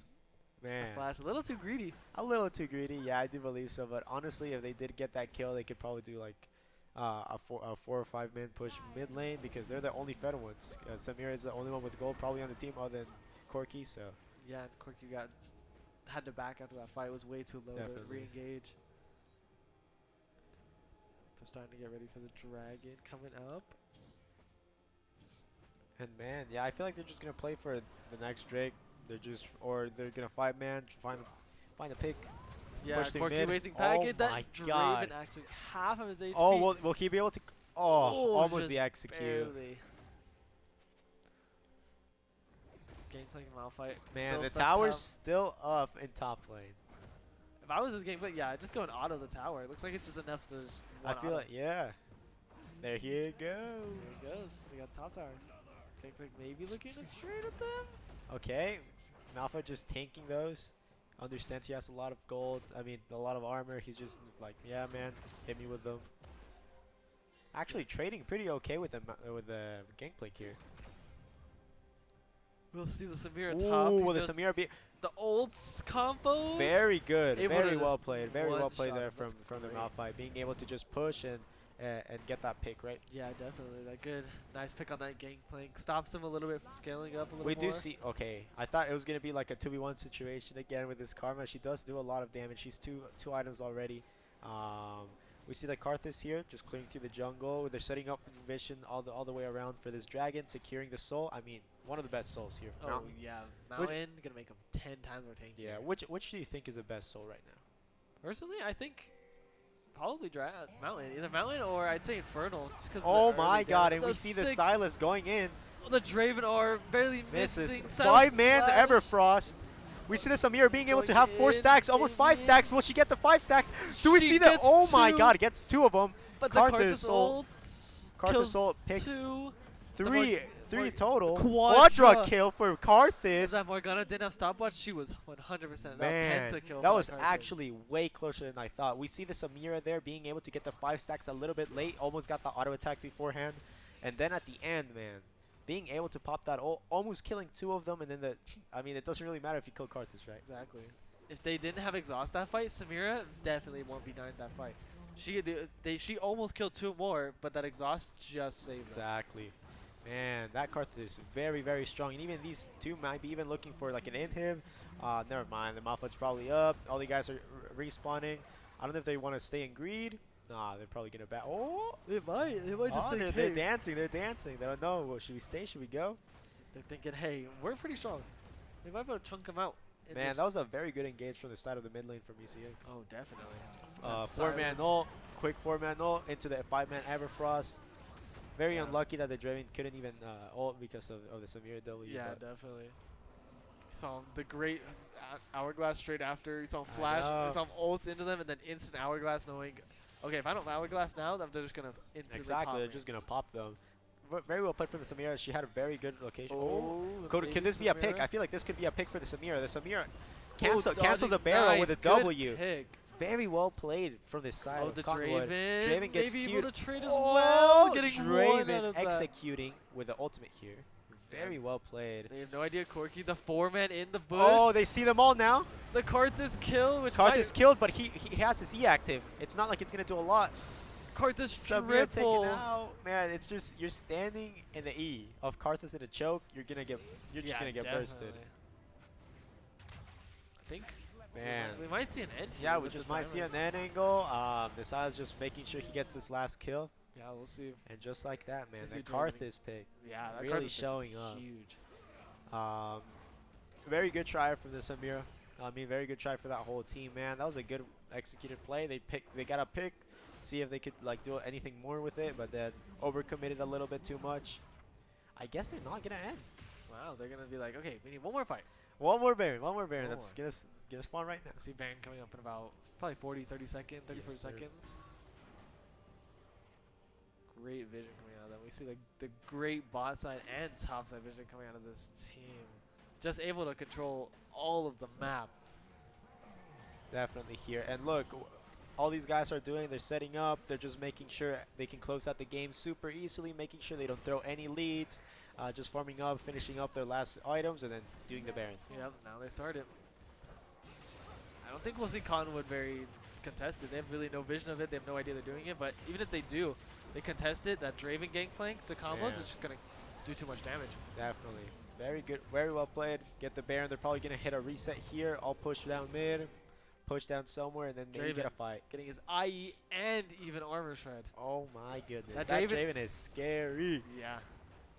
We do see the Karthus here with a death cap, though. Yeah, this Karthus ultimate. Oh, the Draven ult. ults. Chunking. Oh, we see the engage. Pick, maybe. Oh, the Malphite counter engaging here. The ECA being able to just counter engage. Yeah, gangplank Samira not able to do Samira much. popped with a W from the Silas. And unfortunately, that way too much damage from the side of ECA. Yep. Oh, Karthus Karthus living with 1 And HP. unfortunately, I think that's it. Yep. He just ended out that here. kind of looks like the end of the game. Let's see how much damage this Karthus ult does. Wow. Around 500, 600 damage. And the Silas. Flashing, just securing it, and they did. That was a great game by ECA. Man, ECA again showing up, showing how much they can communicate. And then GG's to both teams. Both of them played extremely well. Good games to Cottonwood and to ECA. Yeah, congrats to both teams. They both played very well. ECA obviously taking the 2-0 victory and securing first place 3A. Man, congratulations to them, the state champions. Very, very great showings from both sides of the team. I did like how Cottonwood started playing that game in the middle of the game or early game. beginning of the early game last time. It seemed like it was going back and forth. Samir could even get some picks and things like that. But Yeah, man, definitely. at the end, ECA pushing through and getting those. Yeah, a great game out of both of them. We see a lot of potential out of both teams. Yeah. Even if it didn't look like it, because it looked like they kind of got a little bit of. Yeah, they got a little behind. Little you bit. know, some team fights that could have gone better. The bot lane gank with Voliver early game. Voliver got really behind, almost 100 CS down, 90 CS down at one point. That was very well done by the Karthus, being able to invade, get ahead, and all that things of the sort. So, man. Definitely a game to look back on, talk about what we could do better, what can we pick draft-wise. Exactly. Looking at the map, hey, we need more vision around the map. They Exactly. obviously have more. Can we choose something different? Should we have drafted this? Can we have drafted that? But man, it's all in the past. They did really good. Both teams, congratulations, first and second place here at the state finals. So I'm just super excited. I was super pumped to be able to cast these games, man. Thank you so much, Gabe. Yeah, of course, me too. You going, Logan? Oh, okay. So, I mean, here soon, the guys are going to come down. They're going to be able to get those medals in, being able to just show up, get those pictures over, right? Yeah. So, well, who do you think you would give the series? The Series MVP? MVP, honestly, support. Support? Support. He definitely influenced that first game extremely well. Got all their lanes ahead. Second game, the damage was just too much. They could really never pick him off, kill him. They only got really one pick, but he was obviously by himself. Yeah, so man, that support. 0-3 and 22 the second game. I mean, obviously he was just doing an Enchanter's job, keeping him up. He went Moonstone, just trying to like keep him healthy, trying to see if he can get any picks, queuing. I mean, he was kind of. It was more shown and apparent in the first game when you have like an important role as an engager. Yeah. But second, I mean, you have to be a solid, being able to play Enchanters. You have to be very solid with that. And man, I mean, always, I mean, all the ECA guys, congratulations. But I think I also go with the support for the MVP of the series. He played it. You can tell he obviously knew a lot about the game, knew exactly when to Yeah, man. rotate. And something crazy that the ECA guys let me know.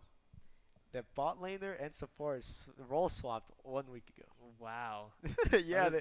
Yeah, usually Water Sniper would have been their support, and then the support gone over to ADC. But 1 week ago, they just like, okay, let's swap. And you can obviously tell it worked out pretty well Yeah, for them. it did. I feel like they felt really comfortable in the picks. The Leona, very mechanically talented. The Draven, he was catching axes, just killing everyone, man. And that's kind of what we like to see. I mean, the Draven pick, very good. Let's see this damage charts. Yeah. Oh, it's a little glitchy. The client's a little glitchy. We good though. But I just feel like, man, it's probably gonna be either Silas or Karthus. I feel like Karthus did the most damage that game. I really love that Karthus pick both times. I feel like it's something they probably practiced a lot. And yeah. Yeah, it was great casting. It was a great game. Thank you guys so much. Thank you, Gabe. Yeah, of course. I hope you have a good one. Now we're gonna give it over here. What an amazing match. Oh, that was so good. So I'm going to be announcing the runners-up of the League of Legends. New Mexico, the NMS. I can't speak today, apparently. Okay, so coming out is the Cottonwood Classical Prep. So can I get your name, your in-game name, and the year that you're in school for? My name is Blas Villanueva. My in-game name is Fantastic Bunny 1, and I'm a senior in high school. Thank you. My name is Cleo Flavin. My in-game is Cleo Flav, and I'm a senior in high school.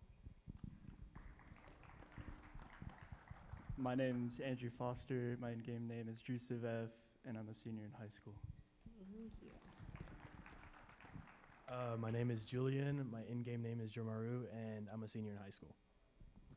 Can I get a better clapping? This is kind of bringing my mellow down just a little bit. I want better clapping because these players play their butts off.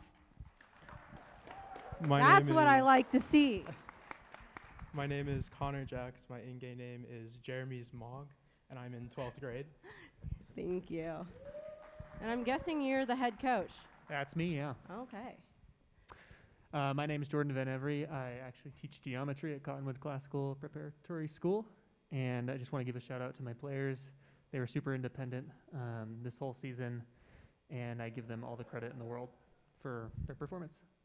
So thank you guys. Is there anything else you want to say? Is that it? I think that's all. Okay, cool. Yeah. Thank you so much. That's for you. Okay. Yeah, I want to hear a little bit better clapping from you guys because this is kind of drawing, like putting down my mellow just a little bit. Like these guys are, clicking away. This is a lot of hard work, guys. We've been here for hours. Oh. Okay, cool. So we are going to be announcing the winners. And so it is Early College Academy. And can I get your name, your in-game name, and your year? Easton Spindler, Necrodancer, senior. Thank you. Eric Sewell, Arctic Fall, 11th grade. Thank you for this opportunity. Thank you so much. Jonathan Briggs, Malignant Intent, and I'm a freshman. Thank you. I think we can do a little bit better clapping. I'm sorry. My name's Jaden Martin, and I was playing Water Sniper 22, and I'm a senior. Thank you. David Ha, Habitual Heelys, senior. Thank you. Kyle Yappa and Croft 103, senior. Thank you. So, I'm guessing you are the head coach. I'm Jonathan, and I'm the head coach. Okay. Thank you. Okay. Well, that was your winners of the first League of Legends for game of today. So we're going to be right back, and we will be getting into game 2. Thank you, guys.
Riverside Technologies, your local trusted IT expert. RTI offers a variety of customizable bags, cases, and shields. Make your transition to new equipment as seamless as possible with our integration solutions. Our deployment services will ensure a worry-free experience for your organization. Other RTI solutions include managed services, managed print, data center solutions, and more. Contact your local RTI representative today.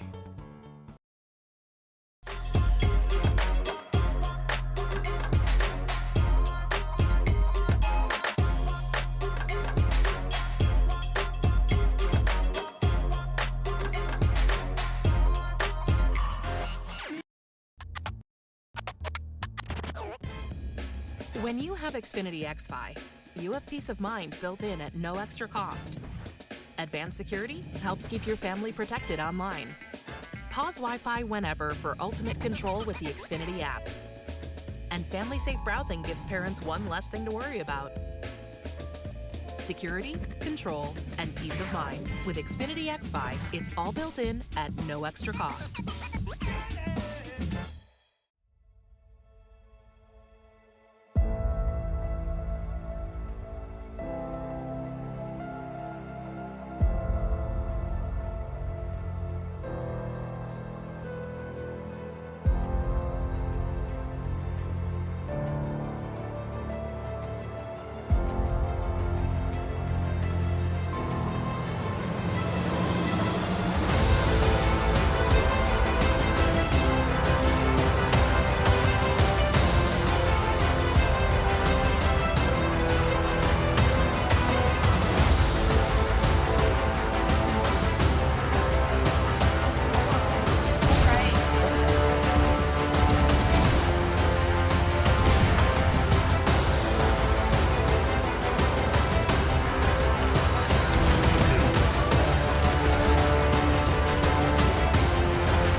Hi, and welcome back to NMAA tournament.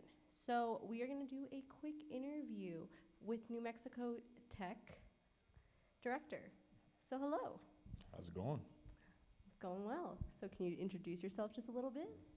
So my name is Damian Banks. I'm the director of esports at New Mexico Tech. Nice. So what was your first video game that got you started? My first video game in general was probably, had to have been Pokemon back in the early 2000s. That was kind of my go-to, and then it eventually got to the point to where I was introduced into Call of Duty and COD. That was what got me introduced into esports in general. Okay, cool. So as a director of New Mexico Tech, what do you do specifically? I'm more like a GM. I'm the manager. Basically, I have to make sure that we have all the teams on schedule, make sure that we have all of our scrims locked in where we need to be, stuff like that. How many teams do you guys have at New Mexico Tech? So we had 3 teams in this past semester. We had League of Legends, we had Rocket League, and Valorant. We're adding Apex and Call of Duty here in the next semester as well. Okay.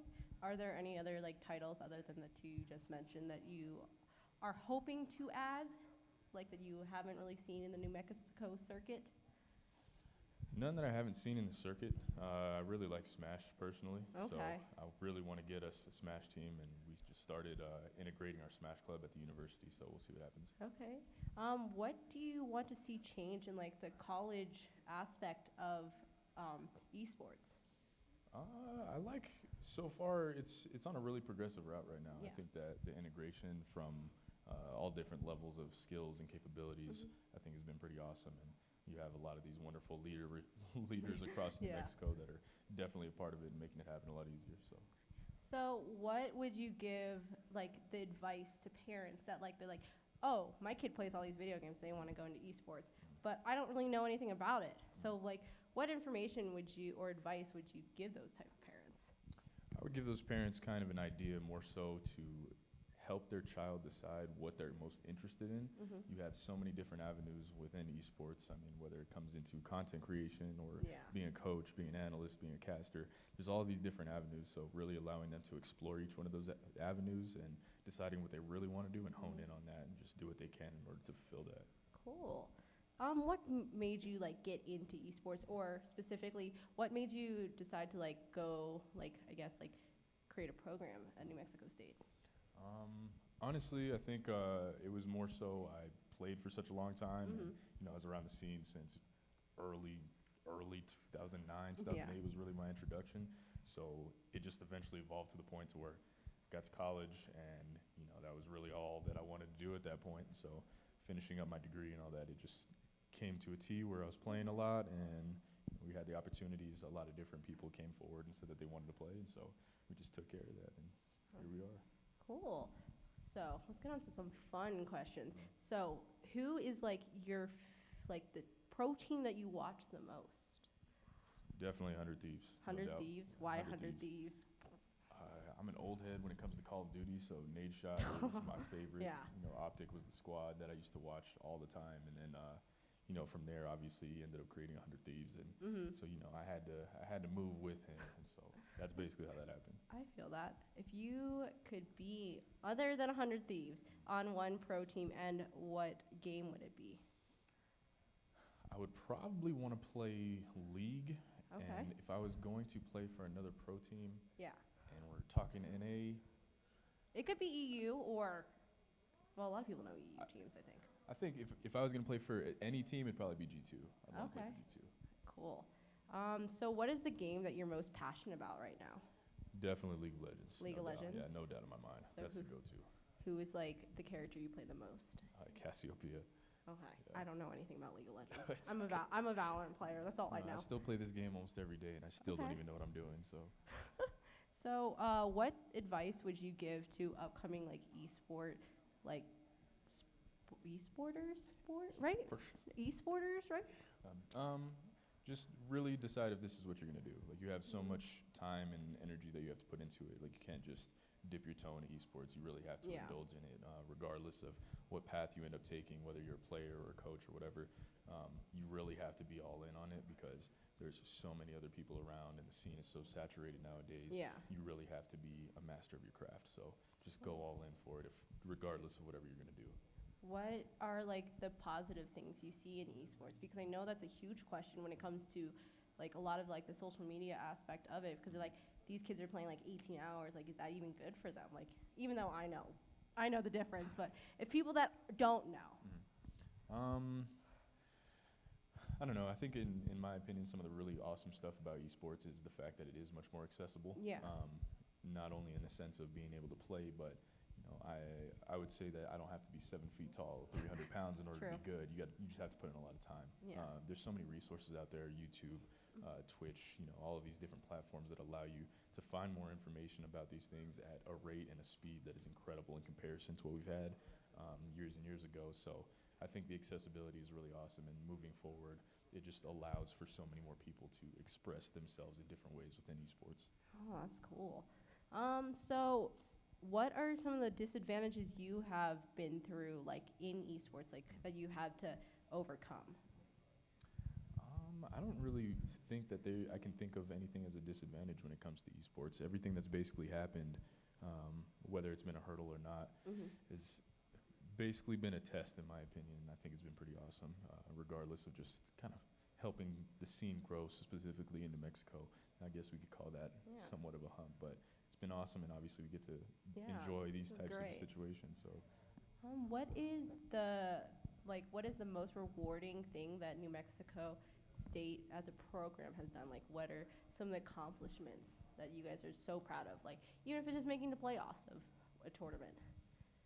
So for New Mexico Tech, I know that something that I'm extremely proud of is the fact that we've had so many different rosters in the last 3 years, and we've continued to get better regardless, whether it's the player personnel changes or whether it's just from the aspect of growing, getting better jerseys, things like that. Just watching that progression, that's probably what I'm the most proud of. Yeah. So what are we going to be looking for in the upcoming season from New Mexico Tech in 2022, right? And then 2023? Yeah. I'm really excited. We have a lot of freshmen that are going to be coming in, playing some new games, being able to integrate some of these new titles that we've never really played before. A lot of the collaboration with UNM and NMSU, we're learning a lot from them and what they're doing. So it's allowing us to kind of branch out and to grow a lot within our own right. Yeah. Well, is there anything else you would like to add? No, I'm just really excited to be here. A lot of these teams are coming out and they're really showing what they got. Some of them out of left field that I hadn't got the chance to see until now. So this is really awesome. This is a really great opportunity, I think, for a lot of these students and players. It is exciting. Well, thank you very much for doing this interview with me. I know it's short notice, but thank you. Yeah, absolutely. Thank you for having me. And good luck on your season. And we will be right back.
Hi, and welcome back to NMAA tournament.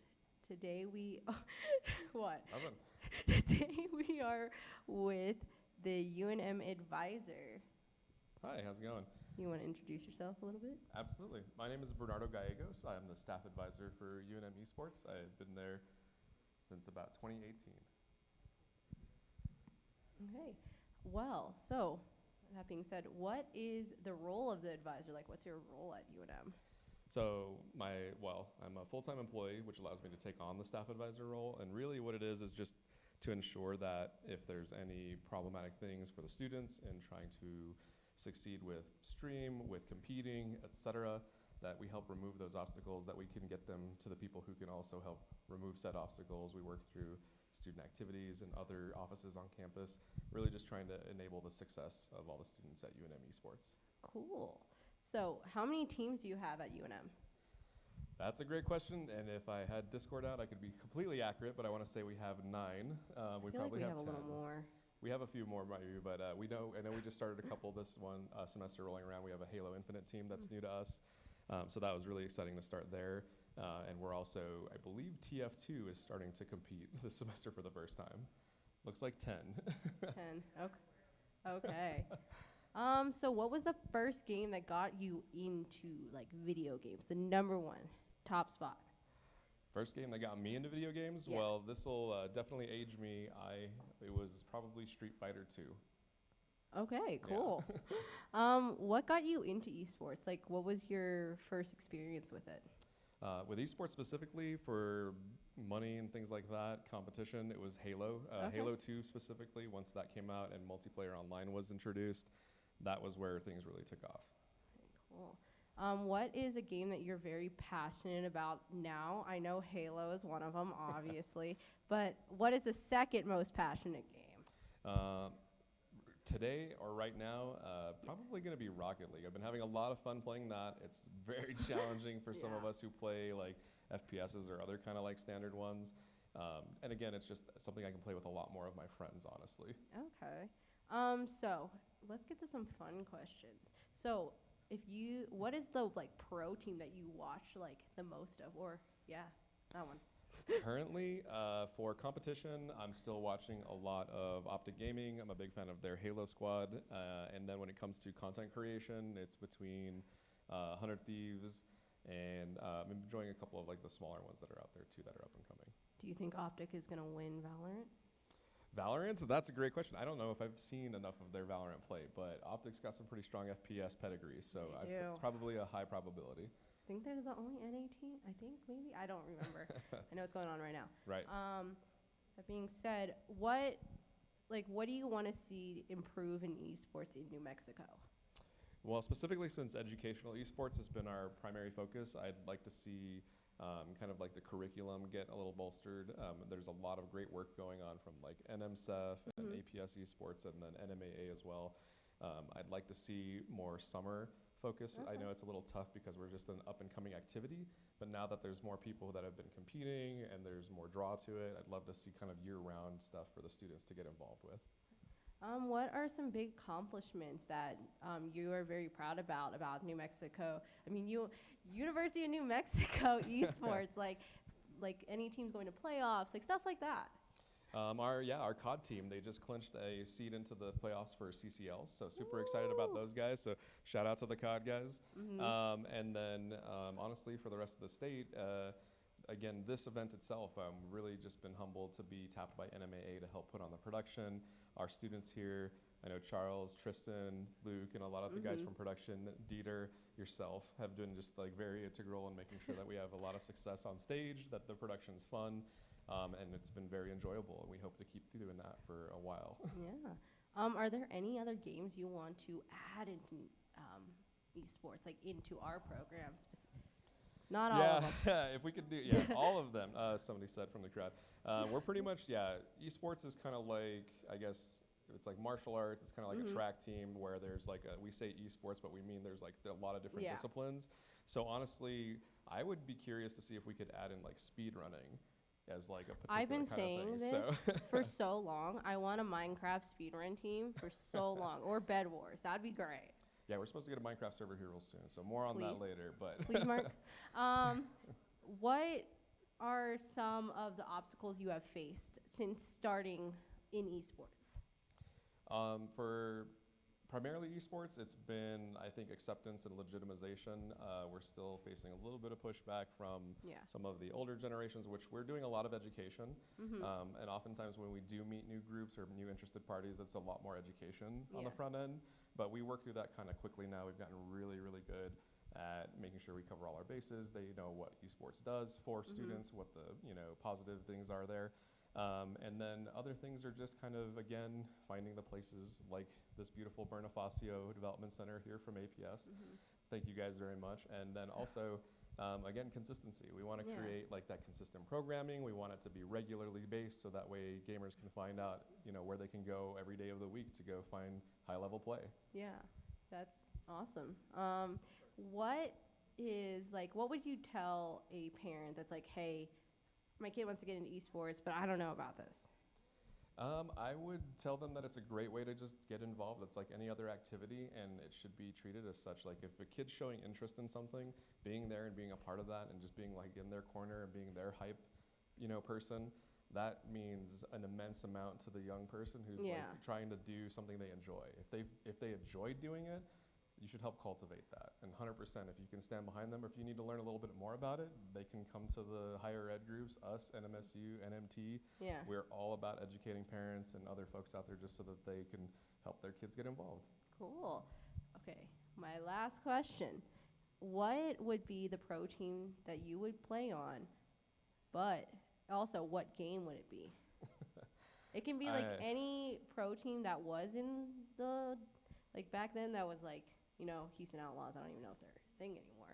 But stuff like that. What would be it? Well, that wasn't that long ago, I think. But if I had to play on any team or any roster in any game, I think it's a pretty tough tie from some OG Optic Gaming rosters or Triggers Down. And actually, I know who it would be. It would be with Final Boss. So some OG Halo players, the Final Boss team with the Ogre Twins. Those guys were unreal. Okay. Yeah. Wait, I got one more. Okay. What pro player would you go against in Halo? Anyone, anytime, anywhere. Okay. Is there anything you would like to add? Like anything else? I think that's it. Again, big thanks to everybody here. Thanks to Dusty at NMAA, Dr. Bowman, and the guys from APS Esports. It's been a fantastic opportunity. We hope that we're doing everybody proud, and we just want to keep on having fun. And big ups to the teams, and congratulations again to all the finalists that have made it here for the NMAA Esports Finals.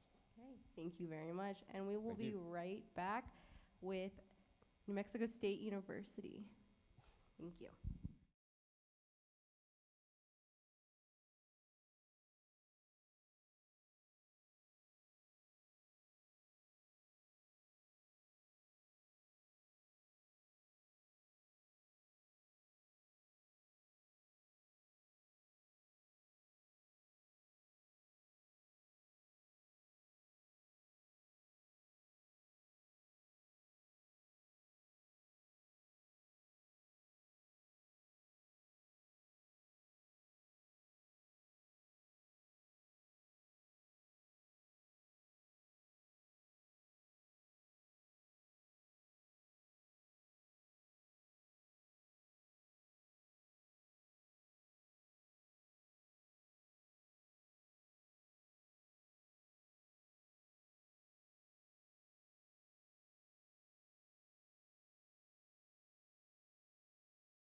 Hi, and welcome back to NMAA. Today we are back with you, the coach or the manager for. It's all good. I'm Ryan May. I'm the director for NMSU Esports. I pretty much oversee the program, make sure it runs smoothly, all that good stuff. Okay, cool. So, how many teams or like games do you guys have at New Mexico? Yeah, so did the math real quick. We have 8 game titles and a total of about 12 teams. So our most popular game is Rocket League. We have like 4+ teams for Rocket League, but otherwise, pretty much every game title has a varsity and academy team. So. Okay, cool. What is the newest game you guys added to your roster? Ooh, Halo. The week it dropped, we had a tournament, and that was amazing. And ever since, we just had some really dedicated players who actually just placed top 16 in the nation for UGC. Cool. So, I mean, shout out to them. They did amazing. And that's our newest team who've just, ran out of the gate storming, whatever they say. That's great. So let's get into some fun questions. What was the first game you ever played? It can be like Pop Tropica too. I've been waiting for that answer. Dang, Pop Tropica. No. Let's see. First game. Whoo, we're throwing it back to the N64. Probably Adventure Quest 64. Oh, I don't even know if anyone knows what that game is. I remember Adventure Quest. Master Blaster 2 on the PS1. That was a solid game. What game are you like most passionate about right now? Right now, I was gonna copy Bernardo and say Rocket League. I'll be honest, I'm having a lot of fun with Rocket League. I was like, man, I can pick this up. It ain't that bad. Nah, Valorant, no go. Sorry. But fun-wise, if I could pick anything, Elden Ring. It's been fun. Generic answer. You guys in Elden Ring. Just been grinding. So like, what other titles would you like to see at New Mexico State? Yeah, so we're looking to expand anything that the NMAA has to offer. Yeah. So I mean, getting into Madden. I know FIFA's not here yet, but more of the sports games, Madden, FIFA. Yeah. I wonder why FIFA's not here yet. Like, we're soccer state. That's what I'm saying. NMAA, wherever you're at. Soccer. FIFA's next, and we definitely want it. But honestly, the real big one I'm looking forward to though is Smash. I know it's already, our FGC. I mean, everything's amazing already, but just to see that game in particular and all of the players from it is going to be really exciting. So. Cool. So what would you tell parents that were like, hey, my kid wants to get into esports, but like, I don't really know about this? Yeah, the first thing I tell them is we don't just play video games. So their biggest worry is that, we're kind of just playing games, right? Yeah. At face value, it kind of looks like that. But, we asked our teams around, we got some information, and as a whole, our varsity program actually has a cumulative GPA of 3.7. So, I mean, they're not just playing games. They are going to class. And on top of that, NACE, our governing body for collegiate esports, they actually require us to be full-time students and be in good academic standing with our institution. So not only do we have to get good grades, we have to get really good grades and stay full-time just to play. So, I mean, we work hard, we play hard, and that's our thing here at NM State. So it's very important that they know that our studies come first. Cool. So are you on any teams? I'm not. I started off, though, on the League of Legends team. That was really fun. Yep. Shout out to you. Oh. I was a bronze, bronze 2. Okay. Fizz main. Oh, okay. I don't know anything Fizz about support. League. Okay. Oh, okay. I only know Valorant. That's it. Yo, yes. He knows what's up. I don't. AD Fizz, ADC. Apparently I don't. So that being said, what are some like challenges that you have seen in esports specifically? Yeah, esports is brand new. It's fresh, especially when I started off around 2016 with the program. It's just been a struggle trying to make that connection with, administrators and whatnot. So that's been the struggle throughout my journey with esports. But I'd say the struggle now is just finding out how to take advantage of all of the support we have, because it's so supported and backed by our university that it's kind of like, well, what are the limitations? What can we do with this? It's not a matter of can we do this, it's a matter of what will you do with this opportunity. So our biggest struggle right now is just trying to make the best out of it without pushing the line, pushing the envelope too far. So yeah. So if you could be on a pro team, what pro team would that be in what game? Cloud9 2016 went high, and the squad for League of Legends just completely stomped. By the way, I was a Cloud9 fan before they stomped LCS, so I ain't no bandwagon fella, but no, yeah, definitely there. I would take high spot too, so. What pro player would you want to go against? Let's see, in particular, in League of Legends. In League of Legends, you know, got to put Faker in his place. He's old news. It's over for him. Obviously he'd wreck me, but I don't know. I like to see how my Fizz fares against him. So. What type of improvements have you seen in esports as you have or not even esports, in video games, and that acceptance in video games? Like, what have you seen, like, the differences from back then when we were, like, children to, like, now? Because it's, like, crazy how different it is. Yeah, one big thing is, you know, for example, like, with Title IX institutions and getting women more involved. So, I mean, I know that's always been a thing in the gaming community, how it's just been so rough, you know, for women in gaming, and how it's just been, you know, they've had so many obstacles, right, and so many, and they've run into so many things. So one idea that we had is to do like a women in gaming night, right, where it's just women only, and, you know, come on by if you identify as a woman or are one, and, you know, play some video games, right? Let's try to get that stigma to go away, because I mean, you know, as you know, there's plenty of women in gaming who, you know, love it, support it, and you know, feel comfortable playing games and whatnot. So. Yeah, that's amazing that you guys do that. Do you have any advice to any people that are like wanting to get into esports, any like students?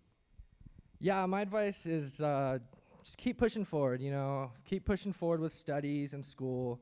If you just continue with schoolwork and everything that you do, you'll be fine. You'll be fine when the video games come around. So I mean, like, honestly, balance it well. Play the games as hard as you study, and you'll be fine. You'll make it to the pro scene one day, hopefully. Okay, last question. PC or console? PC. Okay. Okay. Good question. Yeah, it is a good question. You never know. So, is there anything else you want to add? No, that's all I had.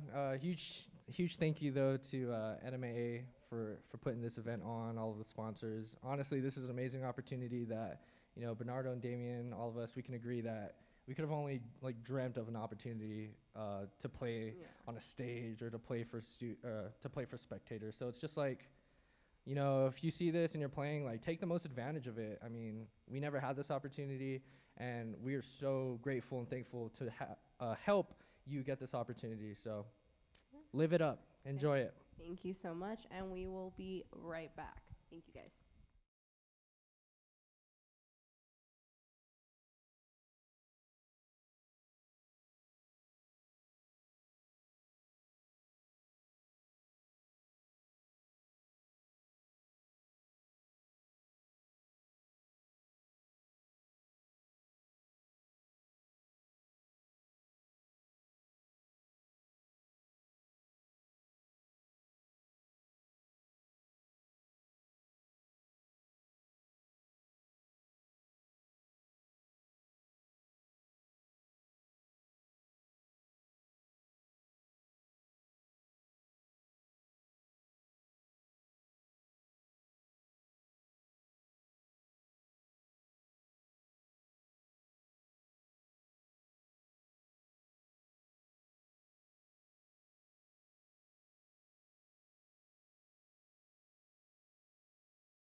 APS Esports offers our students who may not be able to participate in traditional sports such as basketball, football, volleyball, or track the opportunity to find a real sense of belonging and teamwork by representing their team and their school in an exciting new sport. As the district takes hold of this, as more schools start participating, as we take advantage of the experiences like what Cueva brought to the whole table with the amount of time they've spent doing this, and the fact that we had so many newbies and so many young kids, I think as we start to grow and develop this in the district, I think it's a legitimate alternative for many kids. Not only are they learning the nuts and bolts that they do in the classroom setting, here it's like taking something that's a hobby, about a lot of fun, and making it more relevant to life skills, time management, critical thinking, there's strategy behind it. So it truly is a sport, that everybody could participate in. APS Esports is gender neutral, and any student with an appropriate GPA can have the opportunity to play and represent their school in an engaging and exciting competition. The APS Esports mission is to help students use computer and gaming skills with a focus on improvement, collaboration, and engaging competition. I've had a great experience so far. This has been my first year in the program.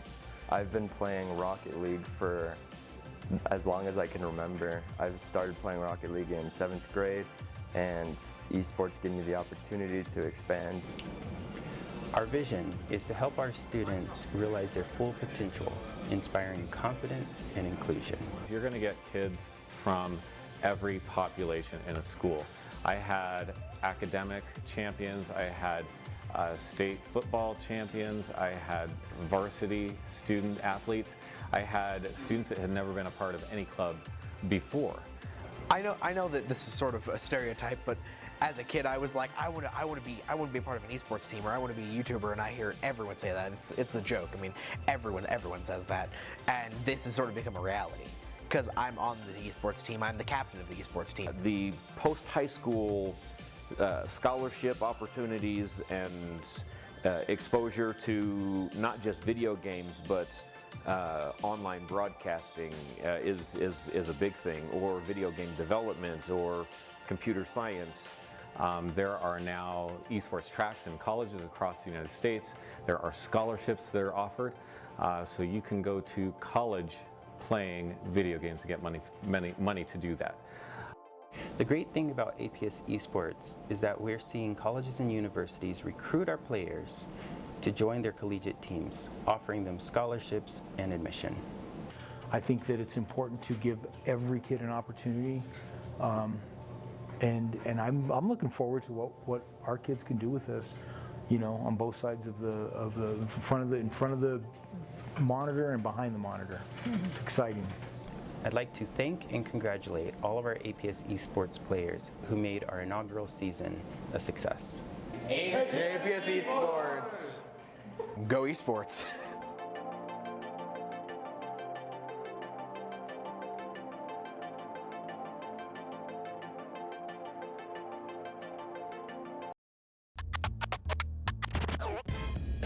When you have Xfinity XFi, you have peace of mind built in at no extra cost.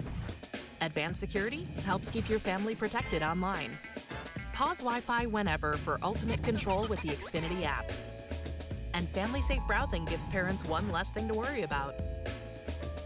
Security, control, and peace of mind. With Xfinity XFi, it's all built in at no extra cost.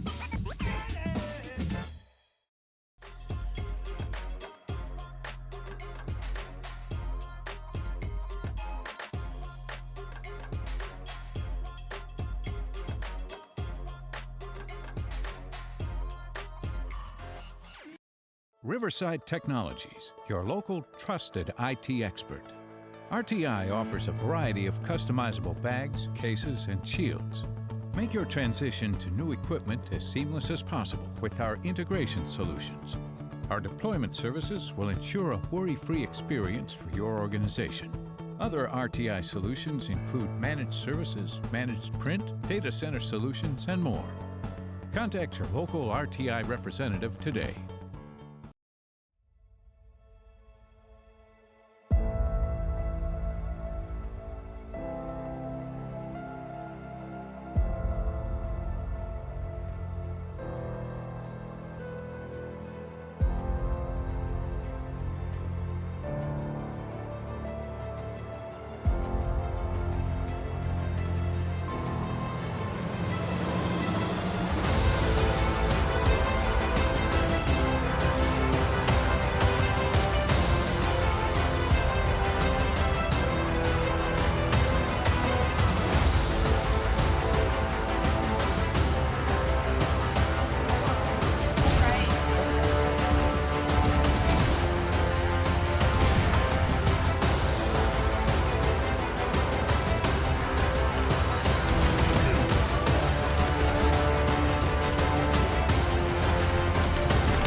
Hi, and welcome back to NMAA. So we have today someone from New Mexico State University. Hello. Hello, and want me to introduce myself, or? Yeah, if you want to introduce yourself. So I'm Aidan Leon. Username is Leon. Again, NM State University. I'm currently the head manager there. So yeah, really happy to be here. Really happy to see all the players. I don't play any of the games sadly, but Rocket League is always interesting. I wish my brain was big enough for League of Legends, and I'm super excited for the games tomorrow. Yeah. So what was the first game that got you into video games? The first game that got me into video games, I think it had to be Mortal Kombat Armageddon. Playing that with my dad growing up, always fun, even though a little gory, but learning combos and just beating each other up was enjoyable. I feel that. So how long? So like as a manager at New Mexico State, what are your roles? Like, what do you do?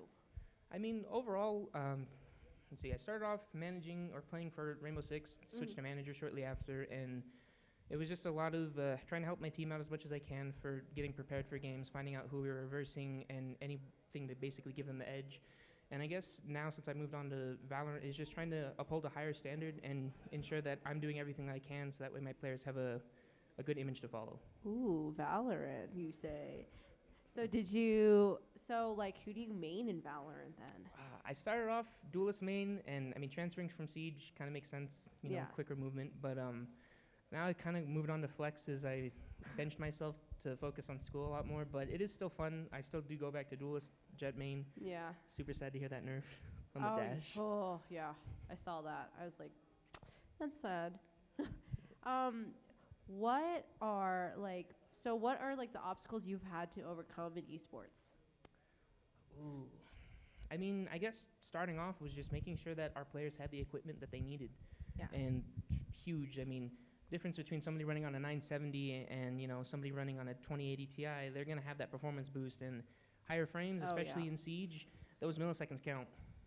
But I think other than that was just trying to make sure that community outreach was something huge, especially in NMSU. A lot of people are like, oh, wow, we have an esports team? What? Yeah. Where? Like, nobody ever knows. It sucks. So like, what are some titles you want to see go into your program that aren't already there? Let me think. I do know that Ryan had mentioned Minecraft earlier, and Minecraft is super fun for, I want casual Bed play. Wars. Dude, Bed Wars? That'd be insane, you know? I know, Watch right? some speed bridging and stuff like that.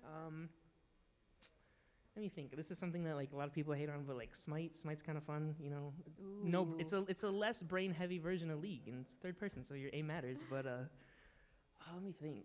I think something that we kind of lost, but Apex Legends, we used to have a team for it, but kind of died out as the meta of bunkering just killed it. Okay. So let's get into some fun questions. What pro team would you want to play on, and what game would that be? You know, as I was growing up, played Counter-Strike a lot, and C9 Counter-Strike, whew, that was always fun. And then as it progressed, TSM, because, you know, you love NA teams.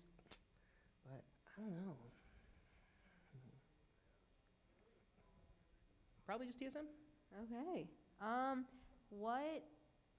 So if you had to play against a pro player, who would it be? And in what game? Ooh, pro player. I mean, I think I'd probably just get bodied either way, but old school Bolo, where he used to just quick peek you and gone in a flash, that'd be kind of fun. Feel what that was like. So what are we gonna see from New Mexico State University this coming year? Like, what are you guys gonna add, or like, what are some exciting things we can look forward to? Let me think. So as it stands right now, Valorant's shaping up to be pretty big. I think we're gonna try to get a mortal average for our team, so that'll be really cool. Maybe we'll be able to scrim you guys sometime. That'd be fun. Hopefully our Siege team will be making a comeback. I know we've gotten a couple of new players coming into Rocket League, so they're going to be outperforming how they've done previously, hopefully. Maybe a new revamp of our League of Legends teams. Okay. So that being said, like, what do you want to see improve in New Mexico esports, like just in New Mexico alone? Recognition for all of our teams. All of our players put in so much time, effort, and it really goes unnoticed. Some high schools don't even be recognized as part of their own high school. They have to go off on side events and stuff like that, and they don't really get any support. Yeah. 100%. And then my final question is what would you tell parents that are like, hey, I want my kid likes video games, they want to get into esports, but I don't really know about this? Because we have gotten a few questions like that, especially at NMSU, of like kids coming up, and it's always just like always try and question like what's going on at your around your school and stuff like that. Try to see if there is anything like that, and if not, parent involvement is huge. Like that's schools won't move anything for like teachers or anything like that, but as soon as a parent gets involved, somehow magically something happens. Yeah, 100%. Let's see. We'll have one more question. PC or console? PC probably. I mean, more stuff that you can do. Just overall, it's more enjoyable. It's more expensive, but PC. Yeah. Okay. Well, thank you so much. Is there anything else you'd like to add? No, I think it should be good. Well, Thanks for having me. Thank you so much. And we will be right back with the next game of League of Legends. Thank you, guys.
Hi, and welcome back to the NMAA Esports Tournament. We are in, guess, game 2, of 4A for League of Legends.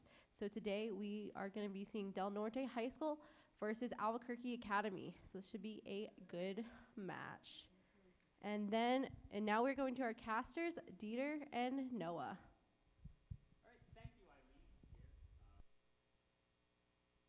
Dieter. I'm Noah Weingarten. And how you doing today? Good, you? I'm doing great. Finally get to cast today. Was doing the hosting, of course, earlier today. Got a little bit of time off in fact, for that last game or that last match that was quite quick. So yeah. I'm hoping that we see 3 games, 3 nice, close, competitive barn burner of a series. Any predictions or anything coming into this match? Well, both of these teams, Academy Chargers remain undefeated, while Del Norte Dragons have 2 of the top players for the highest KDA and gold per minute. So I think this game will be very close. Yeah, and speaking of the game, we're already into Champion Select. Here it is, believe it's Del Norte on the left side, on the blue side, but I'm not entirely certain. Okay, Del Norte there on the blue side, and Albuquerque Academy on the red side here. Nunu and Willump being banned out, as well as Kiana there for Del Norte, and then Katarina and Lulu being taken out for Albuquerque Academy. Ooh, and Pike ban. These are quite interesting bans. Nothing that I would really expect coming in. These are I'm guessing these are target bans. Yeah. All of these players are really good on these specific champions, and it's the coaches saying, we don't want to see it. Yeah, we need to get rid of their great players. Mm-hmm.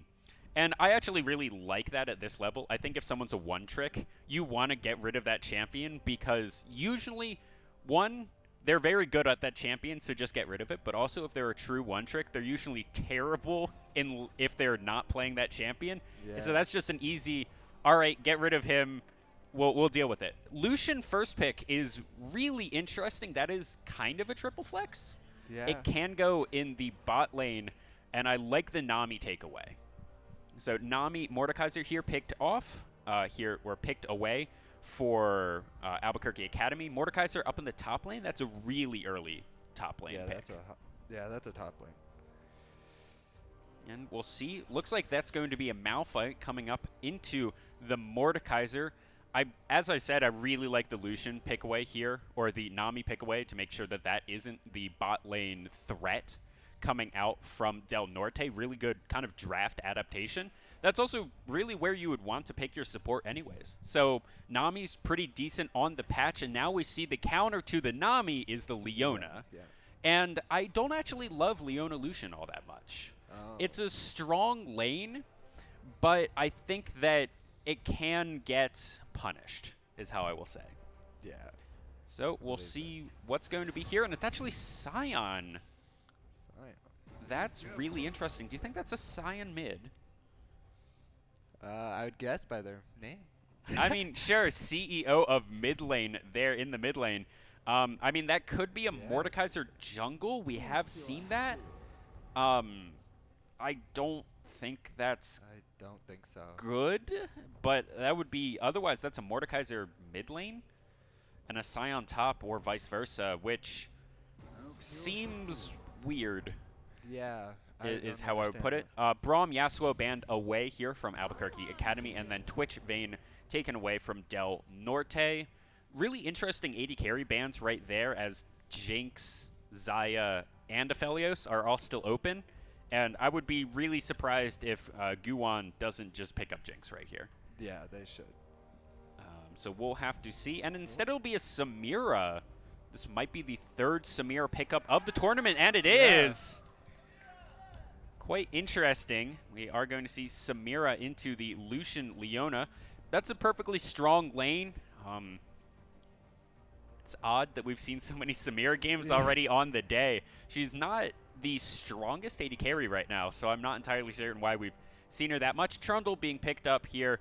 I like that a lot, actually, into the Scion Mordekaiser that's already being shown. They also needed a jungle, so that's a decent pickup, and then the Vex, or could be a Corki. I think I like the Corki more here. Having the double AD carry plus kind of your 3 frontline tanks, and they're going for the Vex. All right, that's fine. They'll be able to blow up. The thing about the Vex is they will be, if they get onto the Samira, they'll be able to blow her up. Yeah. And once the Samira's gone, they really don't have that much just continual damage. All right, so that is our champion select. We are going to have a little bit of time just for a spectator delay to go up for the match. Whose comp do you like more? I mean, I have to go for my own team, but I mean, yeah, I don't know. They're moving around. Oh, is that a Scion? That's a Scion jungle and a Mordekaiser top. Yeah. That is super interesting. And I'm not, I don't like that, is what I'm going to say. I've seen weirder things win, but I am not a fan. I don't know about that either. That's especially into the odd. Trundle, that the pillar is able to stop the decimating smash out from Scion, plus the slowdown, plus you put the pillar in front of the ult, and he's not able to get away, plus just subjugate in his ultimate. So, I mean, Trundle's just kind of a better jungler than Scion, just kind of overall, but it's also a good counter. So that one's not great. Otherwise, I really like just kind of the team comp that Del Norte here has drafted. Just Malphite, Trundle, Vex, Lucian, Leona. That's really strong. Just, you have skirmish power, you have pretty good lane power, your scaling's fine. And, you know, I don't feel that they are in a huge deficit in any part of the game. Perfectly balanced. Yes. Until, you know, Gadsden, the CEO of mid lane, will take over the game, at 11 and at 16. But I feel like Del Norte has the tools to just win the game before that happens. Yeah, win the game before they get crazy. And especially against a Scion whose ganks are going to be bad. Just straight up. He'll walk into lane unless he's able to get like into bushes, like around vision, and get, you know, the decimating smash out of a bush and get like a huge knockup. But even if that happens, that's not much. I would prefer, you know, maybe a Lee Sin in this comp would get them, you know, some more early game advantage playmaking abilities, especially with the Samira Nami lane, which lets them, you know, Samira Nami, this is where they should play to, because that's the only lane that they have that's going to win, is what I'm going to expect. The Malphite against Mordekaiser, the Mordekaiser will actually out-sustain that, but Gadsden's not going to have fun times versus the Vex. Yeah, I think so too. So now, based on team comps, you've already said Del Norte has it, right? Yeah. So what's your prediction for the series overall? It's a best of 3. First person to win 2 games takes it. First person to win 2 games? Well, I think Del Norte has it because they have 2 of the top players in the state. So are you saying them in 2? 2-0? Easy wins? Yeah, well, the other team is undefeated, so. That is true. I don't know, maybe they have a trick under their sleeve. Well, they do have the Gadsden. He is the CEO of mid lane. He's the CEO. I'm definitely not pandering to the crowd that keeps yelling every time I say that. But yeah, as we load into the game, I'm definitely going to expect the Trundle to be more aggressive in these early lanes. Post 6, Scion will actually have a lot of gank pressure of being able to start, you know, halfway down the lane and just ult, and no one will know in which lane he's coming down. So that could be a very powerful tool. So we can just see, no skins there on Del Norte as we load in instantaneously. All right. We'll see if anything interesting happens in the early game. It is the first dragon of the game will be Infernal Dragon. So that soul is off the table. Cleanse was taken here by Guwan on the Samira. Other than that, pretty standard summoners across the board.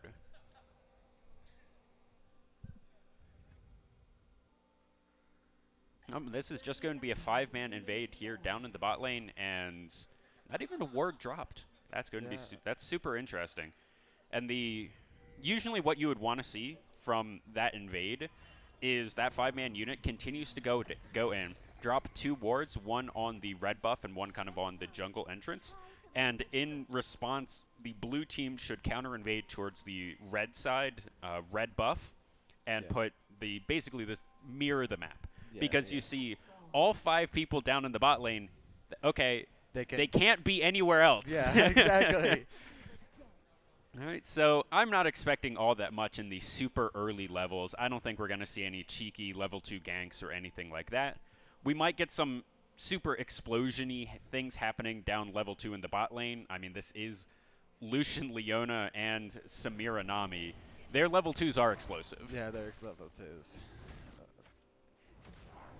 So we'll definitely have to see. I don't like the ward all that much that came down on the of the blue side on their own red buff. That was seeming a little wasted, especially after they saw everyone leave. But looks like everyone's just going to get leashed and go into their respective lanes. Oh. Scion also didn't do that thing. It's not as common anymore, but back in like Season 4, you'd play Scion jungle. And you would actually die to the camps because your passive was so strong that you could just clear wolves out with it, really? respawn, buy a item, and then go back to clearing, and it was more efficient to do that.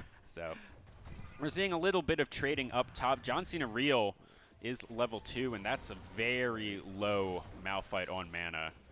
And that is pretty much what's going to gate this Malphite into doing anything.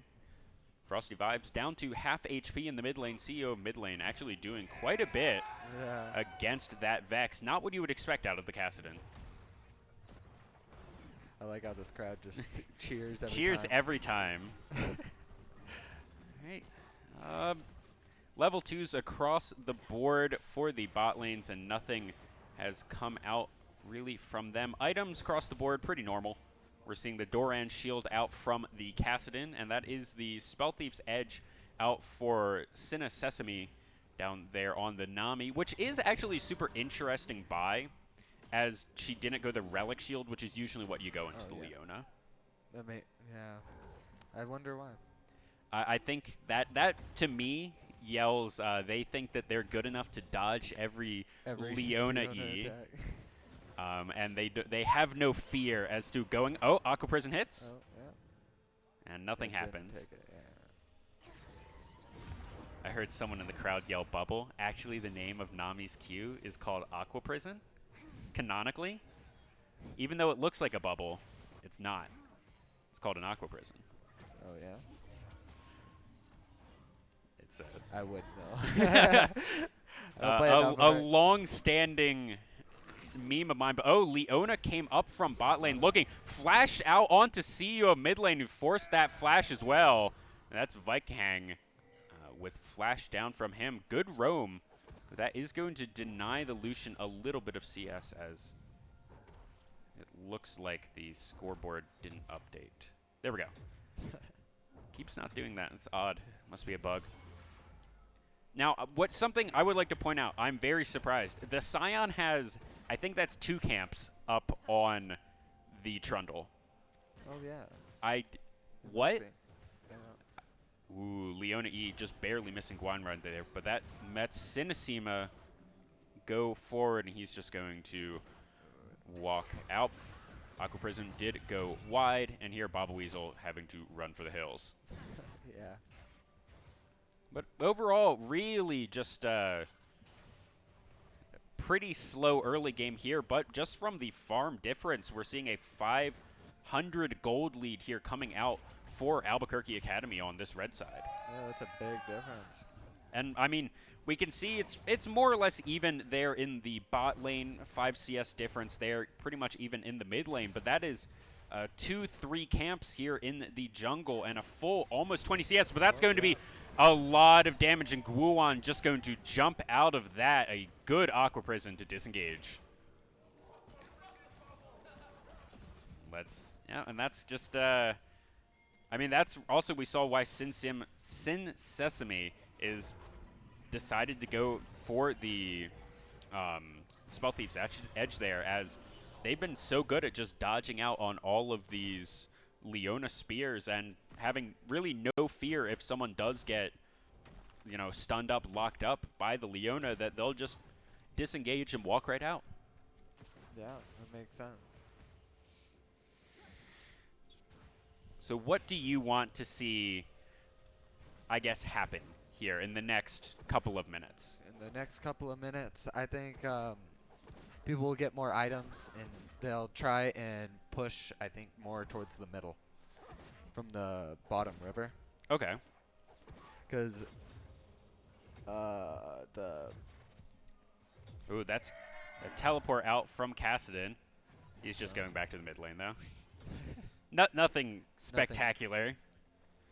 As this bot lane is going to get their reset on quite a bit of money, actually. 52 CS, 6.5 minutes. That's really late for reset in bot lane. Usually comes out around 5.5 minutes. And that's going to be the full Vamp Scepter plus boots plus a longsword buy from the Samira into just the Noon Quiver out from the Lucian.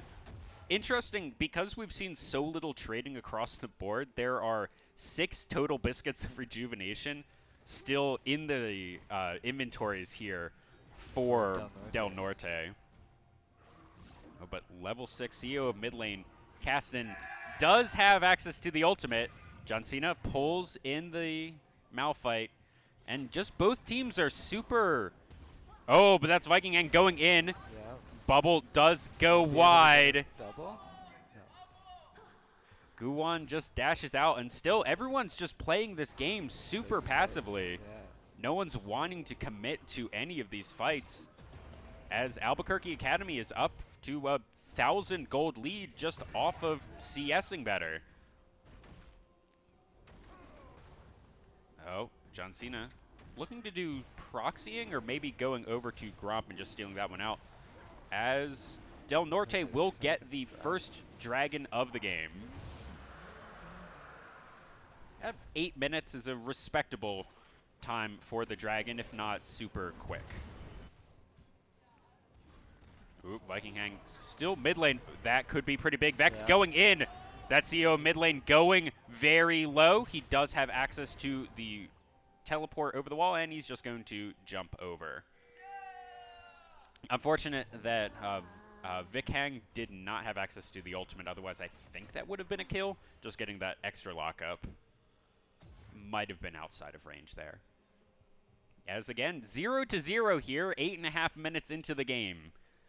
It was very passive. Yeah, this is possibly the most passive game I've ever cast. Yeah, this is... And it's, I mean, it's really on Del Norte to do something. They do not have the scaling advantage. The Aqua Prison goes wide. Sinsema wants to do something. Had access to the tidal wave if they really wanted to do something with that. Oh, but CO mid lane going in.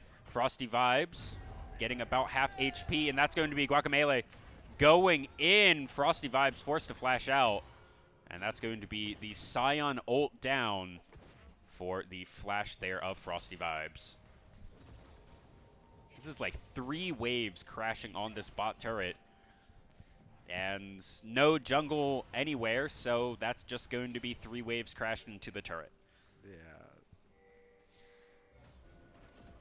Oh, Trundle down here in the bot lane, but he's on a pink ward, so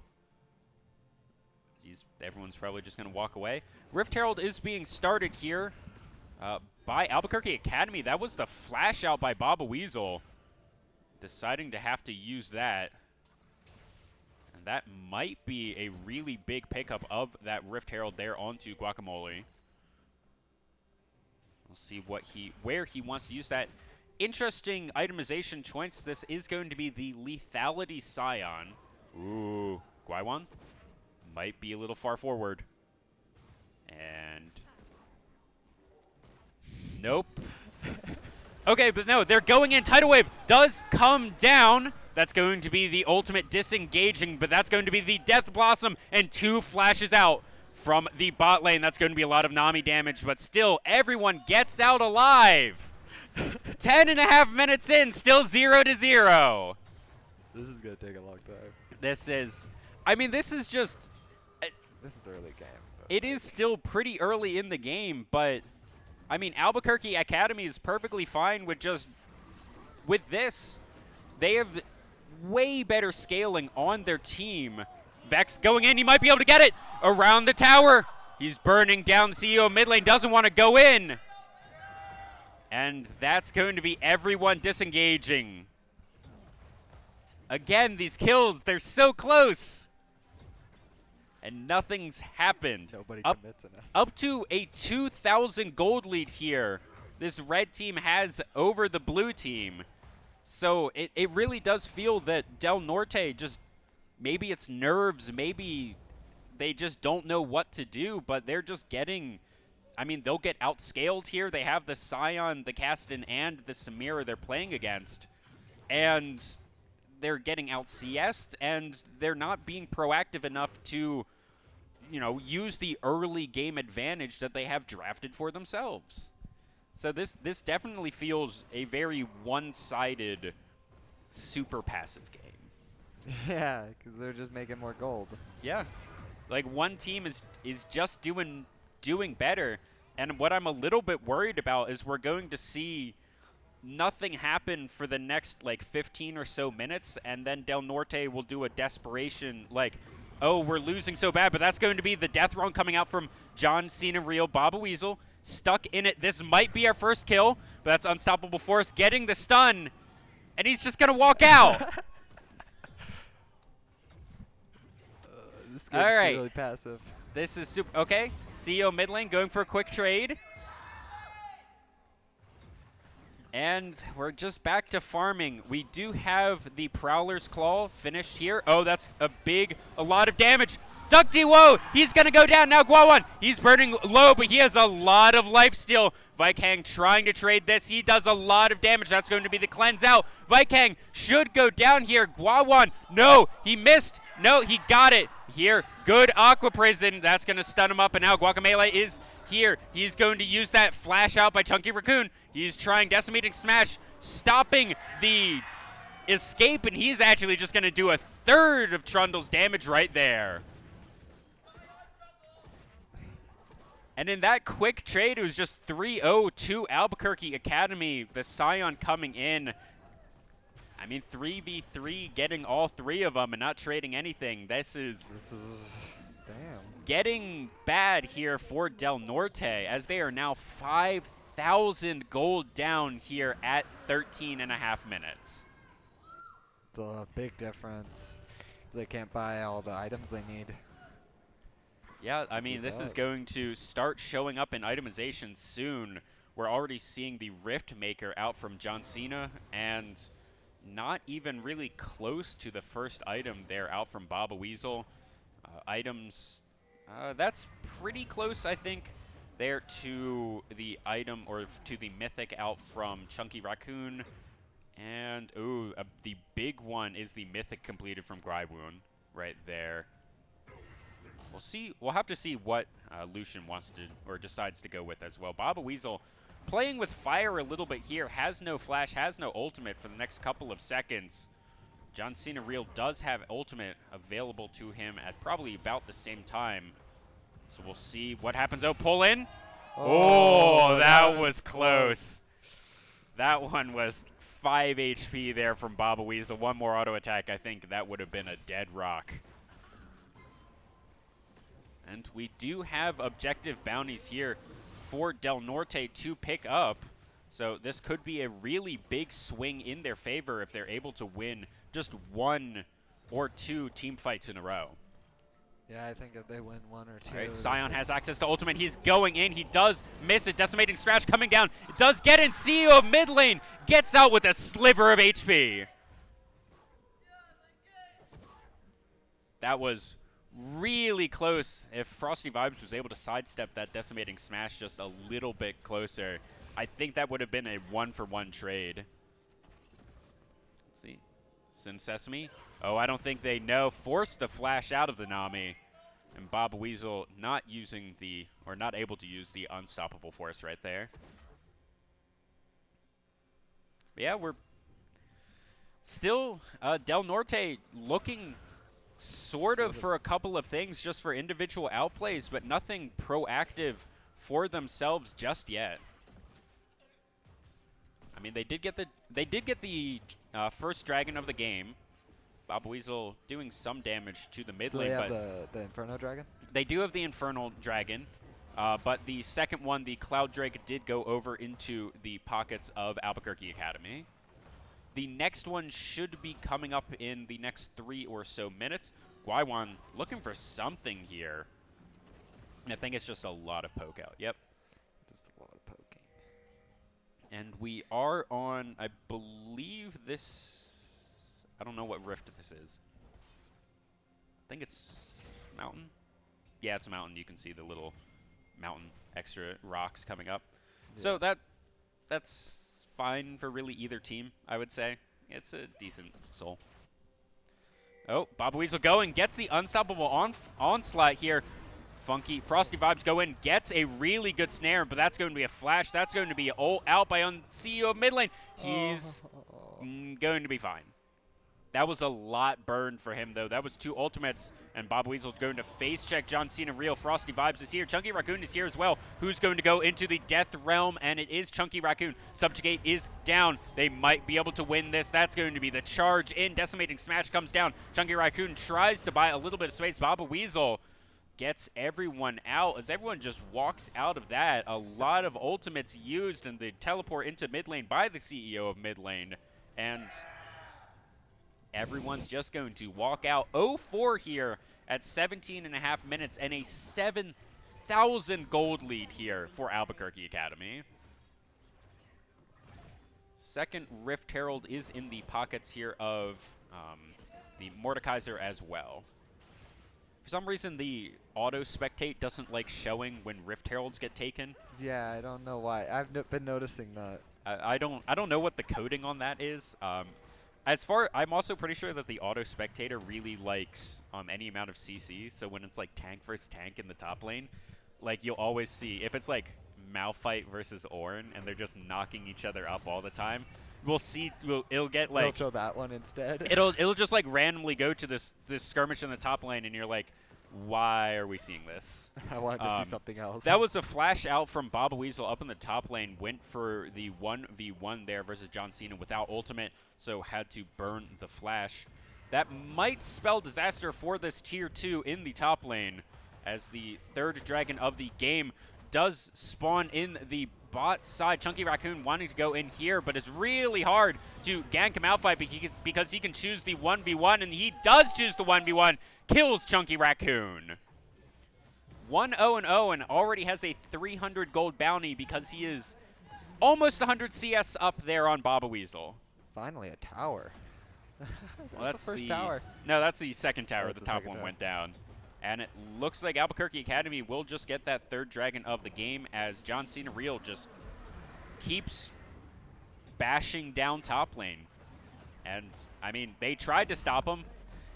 This would actually be a good time to go in and try and stop him because he no longer has ultimate, so you actually can 2v1 him. Oh, yeah, because he can't. Oh, Vikang goes in, gets the stun. Good distance making there on the Aqua Prison. Guaywan now goes into the Death Blossom, and he's going to get a lot of HP back, and everyone's going to walk away. But that's half HP on the bot lane here of Del Norte. They need to be careful when staying around. That's full HP here on the bot lane of Albuquerque Academy. Let's see what they want to do. Ultimate's coming out from Scion.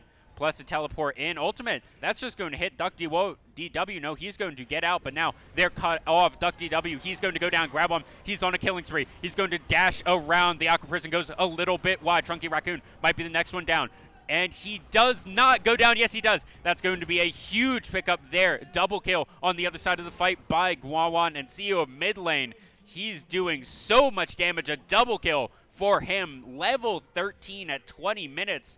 He is 171 farm. Nearly that 10 farm a minute. That's a pull in. And into the Aqua Prison.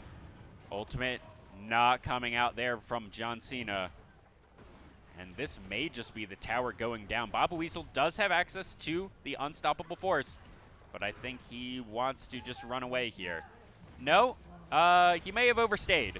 He gets pulled into the death realm, has to use the unstoppable force to buy a little bit of space. He's going to just barely go down and overstay by the top lane. That's a really good Aqua Prison, and so much damage. John Cena Real picks up a second.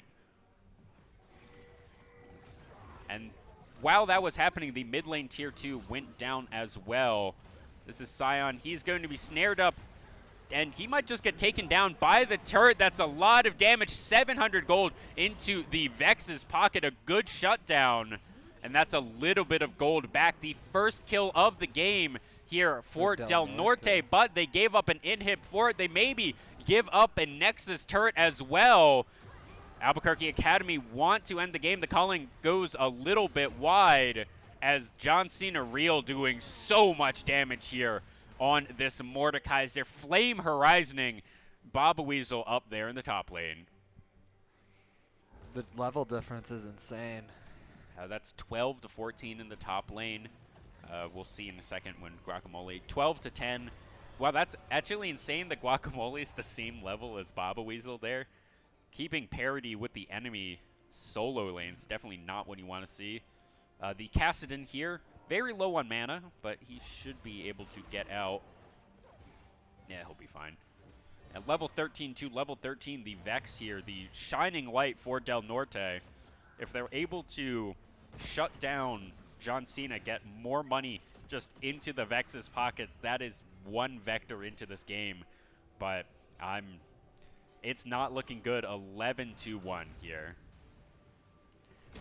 So, how does Del Norte get back into this game? I think that they would have to take the dragon, I guess. They'd have to take a dragon and get a couple more kills and more items.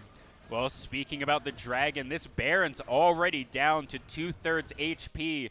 I think Del Norte is able to know this, but that CEO mid lane going in, doing half HP to Ducty with W, but that's going to be Ducty W going down. Unstoppable out there from Guwan. John Cena on a rampage as everyone's melting down. A double kill out for the Samira as 4 are dead here from Del Norte. They're chasing down CEO of mid lane. He's going to get this kill. You have to imagine just waiting for the ult over the wall. That's a cheeky Aqua Prison. That's an ace, and that should be the game.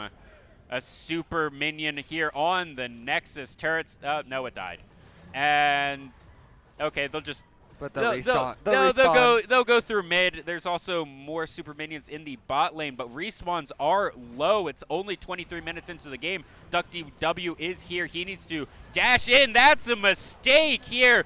Here, Chunky Raccoon, he's the next one in the line, but he's just going to go down as well. Each person running in 1v5, and it's not going to work. Viking Hang flashing out there, just barely dodging the decimating smash as Albuquerque Academy picks up game 1. Damn. Yeah. That was a very passive game in the very beginning, though. Yeah, so what do you want to see from Del Norte in game 2? Is it draft? Is it how do they adapt? I think they just basically need to be able to get more gold. I mean, first. Yeah. They got the Albuquerque just got way more gold. Yeah, I just want to see. I don't even care if it works. I want to see Del Norte just do something kind of in that early game. They had the jungle difference in that Sion can't really gank in the early game. And I want to see, you know, the Trundle, if they do decide to go Trundle, you know, do something. Go for an aggressive play, burn a flash, see if you can do something with that. They had a Leona in the bot lane. They can play off of that. They have enough damage with the Trundle with a Leona, with a Lucian, they should be able to, pop a Samira, pop even the Nami if they were able to lock her down. And kind of instead, they just got outscaled. They really did nothing and then got outscaled. Yeah, they didn't do nothing, and then their levels grew. Del Norte's really unfortunate there. We do see that Del Norte is now on the red side for this game. These sides are flipped as we see Albuquerque Academy on the blue side. That means that they do have first pick. What are you expecting them to first pick? Wait, which team? Albuquerque Academy here. Albuquerque. Oh, that's what I was gonna say. Because whenever she's really charged up, she can just wipe. Well, that is the Katarina banned out, actually, from Albuquerque Academy, and Kiana banned out here. The CEO of mid lane will not be able to play the Kiana. Yeah, because that's like the ace. Right, Braum being banned out as well. Interesting ban. Is Vikang like a Braum main? Do you know?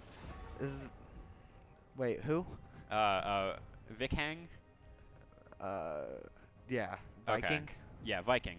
Is that how you pronounce it? Yeah. Viking. Yeah, I guess that is I guess how you would pronounce that name.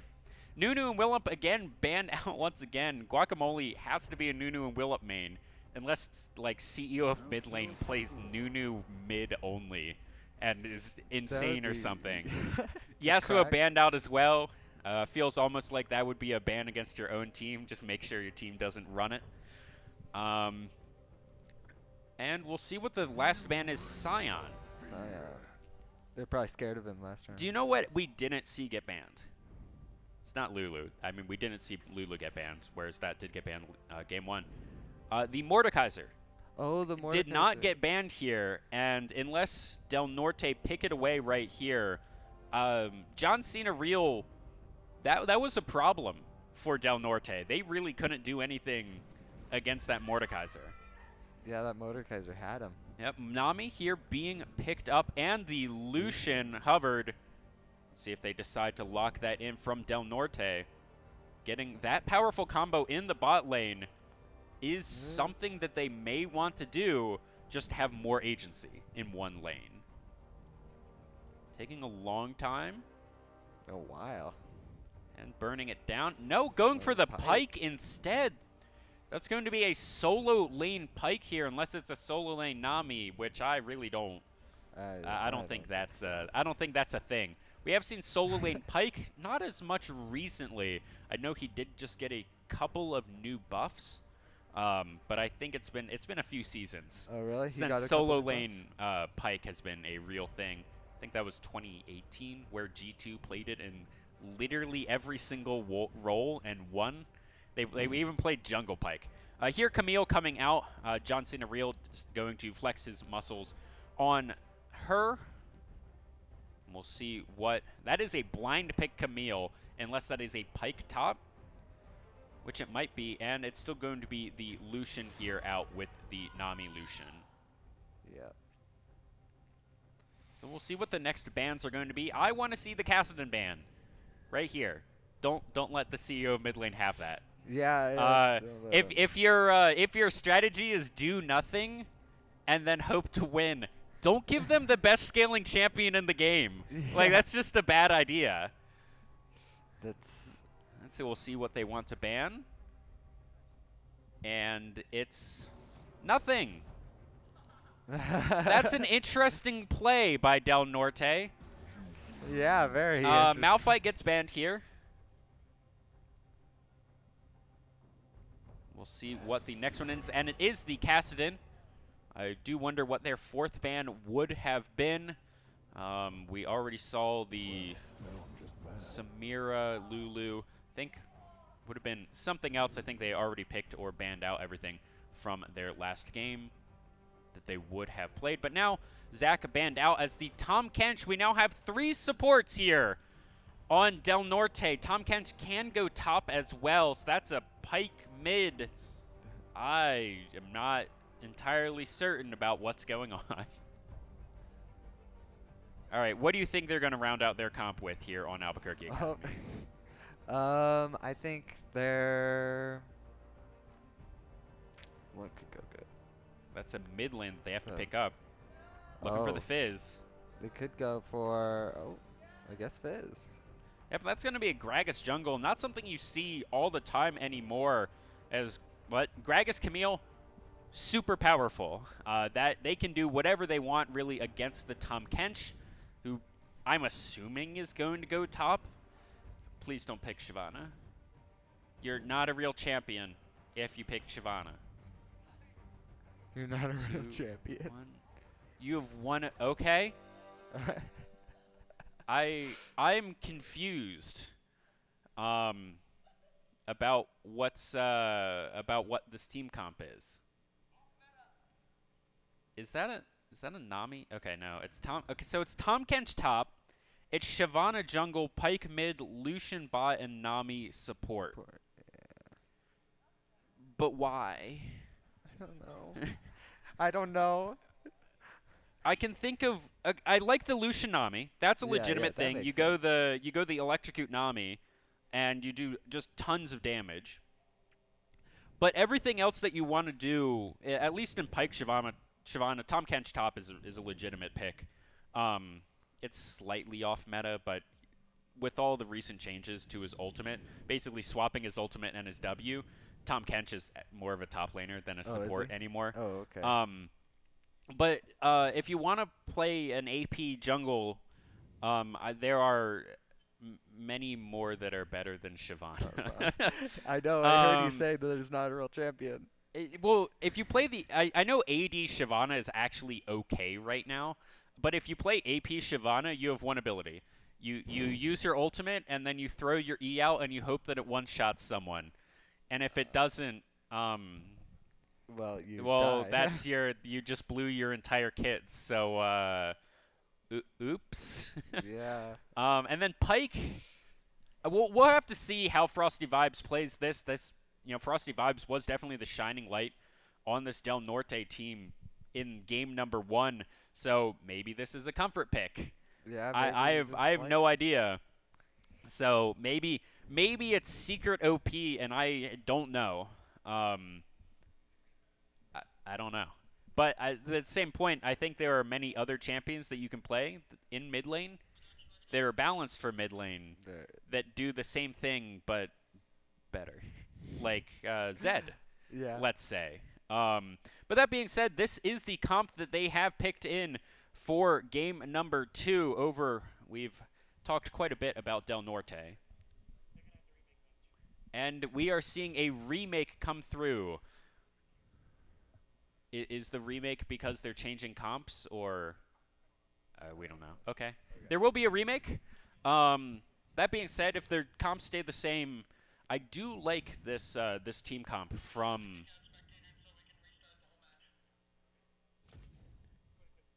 I did like the team comp there out from Albuquerque Academy. I like the Camille Gragas. That's just a really strong 2v2 or 2v1, especially against the tank of Tom Kench. You also have really good gank assist into the Samira lane, who had a Lulu. Like, that's Gragas really good at ganking. Clear speed, not as good. Yeah. But that's, flash body slam. He's able to get things done. Fizz I actually like the Fizz into the Pyke. Because in this very specific matchup, Fizz is able to playful Trickster out of the Pyke ult. Oh yeah. So if they skill check, and if he's able to pass the skill check, the Fizz, I guess, wins that 1v1. But it's just a weird matchup. I couldn't tell you who wins it, honestly. The interesting thing is neither mid laner there really has any pushing power. Like, Fizz can't really push a lane, and Pyke can't really push a lane. So we'll see what happens there, because what both of those champions want to do is push a lane and then go somewhere else. Yeah. Look go bot, bottom look bot lane, 4-man it, throw your ult down, get a kill, come back, and have more money. But I don't know. Yeah, I don't know. I don't know how that works. Yeah. And then their bot lane, Lulu Samira. Don't love that, but it's fine. It's in terms of bot lanes that will do fine into Lucian Nami, just like weather that aggression. I think Samira Nami or Samira Lulu have the power to not die. Oh yeah. Many times. So, and that's kind of what you want. You just want to weather that storm. Yeah. And make CS decently okay, and then just kind of get to the mid lane or through the mid game, because if the Lucian isn't super ahead, the Samira will be able to do more damage in a team fight, especially with the wild growth from the Lulu ultimate. Samira runs into 5 of them, starts ulting, then she has the Lulu ult on top of her, maybe gets a couple of knockups, and just kind of melts that backline. So we are back into Champion Select once again. I have no idea if this is a remake, if this is the same pick and bans. So far, with 1 pick and ban, or N equals 2, it's the same bans. Yeah, I think they're probably just changing up their champions a little bit. I don't know. Or maybe this, I don't know. Maybe something happened on their computers. Yeah, maybe. I have no information, so I can't tell you. But so far, same bans, which makes me think that no picks are going to be different, but also maybe they're just going to go in with the same strategy in bans, and that hasn't changed. Yeah. Maybe Del Norte will ban a 5th champion this time. Oh, you think? All right, so we're going to see the Braum, Katarina, Yasuo. Maybe that's why they restarted. I would think that they would have restarted earlier, but I don't know the rule set enough to say one way or another. And the Camille first pick into the Tom Kench, that makes me believe that they are just picking the champions that they are going to play. We'll have to see. It's still going to be the Shyvana. That's the person that I would have changed in this team comp. So, I guess the computer crashed. Something didn't load in correct. I don't know. And yep, Fizz coming out. So, I mean, that's just such a strong top side here from Albuquerque Academy. The Camille and the Gragas, that is oppressive. Tom Kench does have a couple of tools to get out of that. He actually really wants to be in melee range. He does more damage. So much damage with his passive stacks into the stun. If he's level 6, he gets the Devour, and then throw that out into the Tongue Lash. That's going to be an Akali ban, so that will be the 4th ban here out from Del Norte. And I have to assume that everything else is going to be the same. Yeah. They just wanted their last ban. It seems a little odd if they were restarting for that, because Albuquerque Academy didn't pick Akali. But, well, maybe it was... Maybe a computer crash. Maybe a computer crash. Maybe it was a stats thing. I don't know. I have no idea. Anything else to add about these team comps that I feel like we've talked about quite a bit already? Not really. And we'll have 4 more minutes to talk about them. All right, yay. Here, wait. I have. Oh yeah, you have stats. I do. That's good. I do. That's good filler material. See, so Viking has the average as an average of his KDA out of his final season. Yeah, this is the finals. This is the finals. This is the finals. Okay, so it's a 25.25 as his KDA. That is that's big. That's insane, honestly. That's huge. Yeah. Yeah, he's number 1 on the scoreboards. Yeah, we see. I see the regular season records here for Del Norte was 18-4, but the regular season record for Albuquerque Academy was 22-0. Yeah, undefeated. And already also undefeated in the finals, up 1. This is a best of 3, so they only need to win 1 more. And, well, they have the tools to do it based on the draft. So, but even if they drop this one, they have 1 more chance. They have 1 more chance, yeah. So, no, you know. This is not. It's not super a high-pressure game. So, Del Norte, they need to win this to stay alive in the postseason. It's high pressure for them. High pressure for them. And yes, this is a 4A League of Legends Championship. If you are just tuning in, Albuquerque Academy is up 1-0. We did have to remake the lobby due to something breaking. Yeah. Not entirely certain. We can go over the team comps once again. So, what do you want outside of laning phase? What do you want these team comps to do?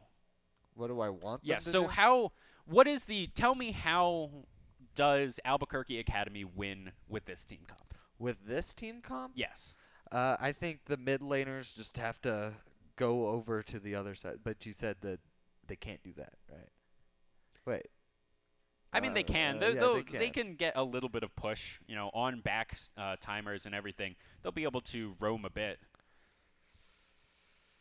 What I want to see post 15 minutes or so, once laning phase has ended, I want to see Camille sit in the top lane or the bot lane. I don't really care, and never leave until Baron is threatened or until she needs to teleport across the map. I think Camille will win the split push versus whoever they send.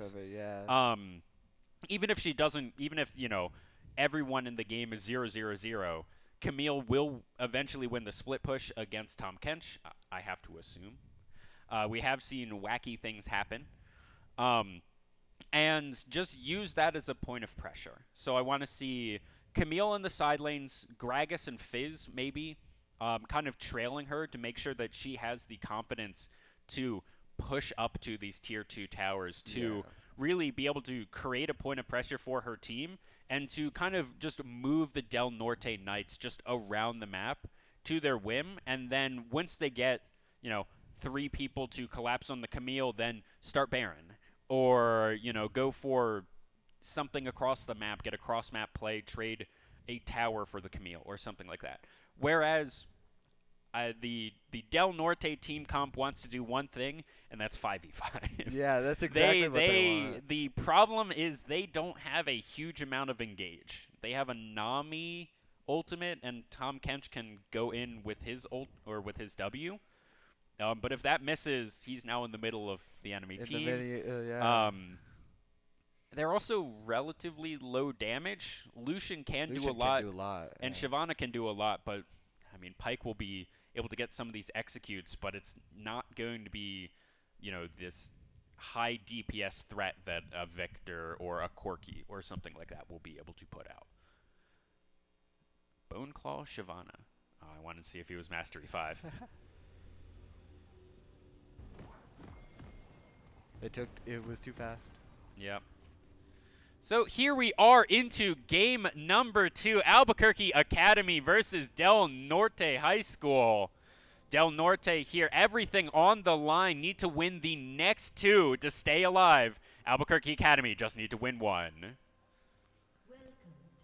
Oh, and it looks like they're going directly for Pyke had to go back. No. He accidentally bought the support item. Oh, and he's still going for the support item. I think he's unable to do the refund. That's a big mistake. Will cost him quite a bit of money. The support items only sell for, I want to say, 180 gold. So even if he sold that, he wouldn't be able to get a longsword or any sort of good start. So that's really going to hurt him in this early game against the Fizz.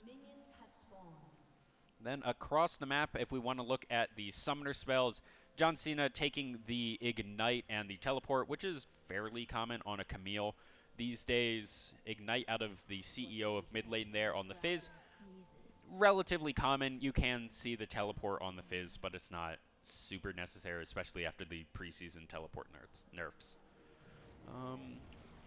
The one thing that I do see that I don't particularly like is Viking did take the exhaust on Nami, and I think you want to take the ignite here on the Nami when you're going electrocute Nami with the Lucian, just because you already are in the kill threat lane.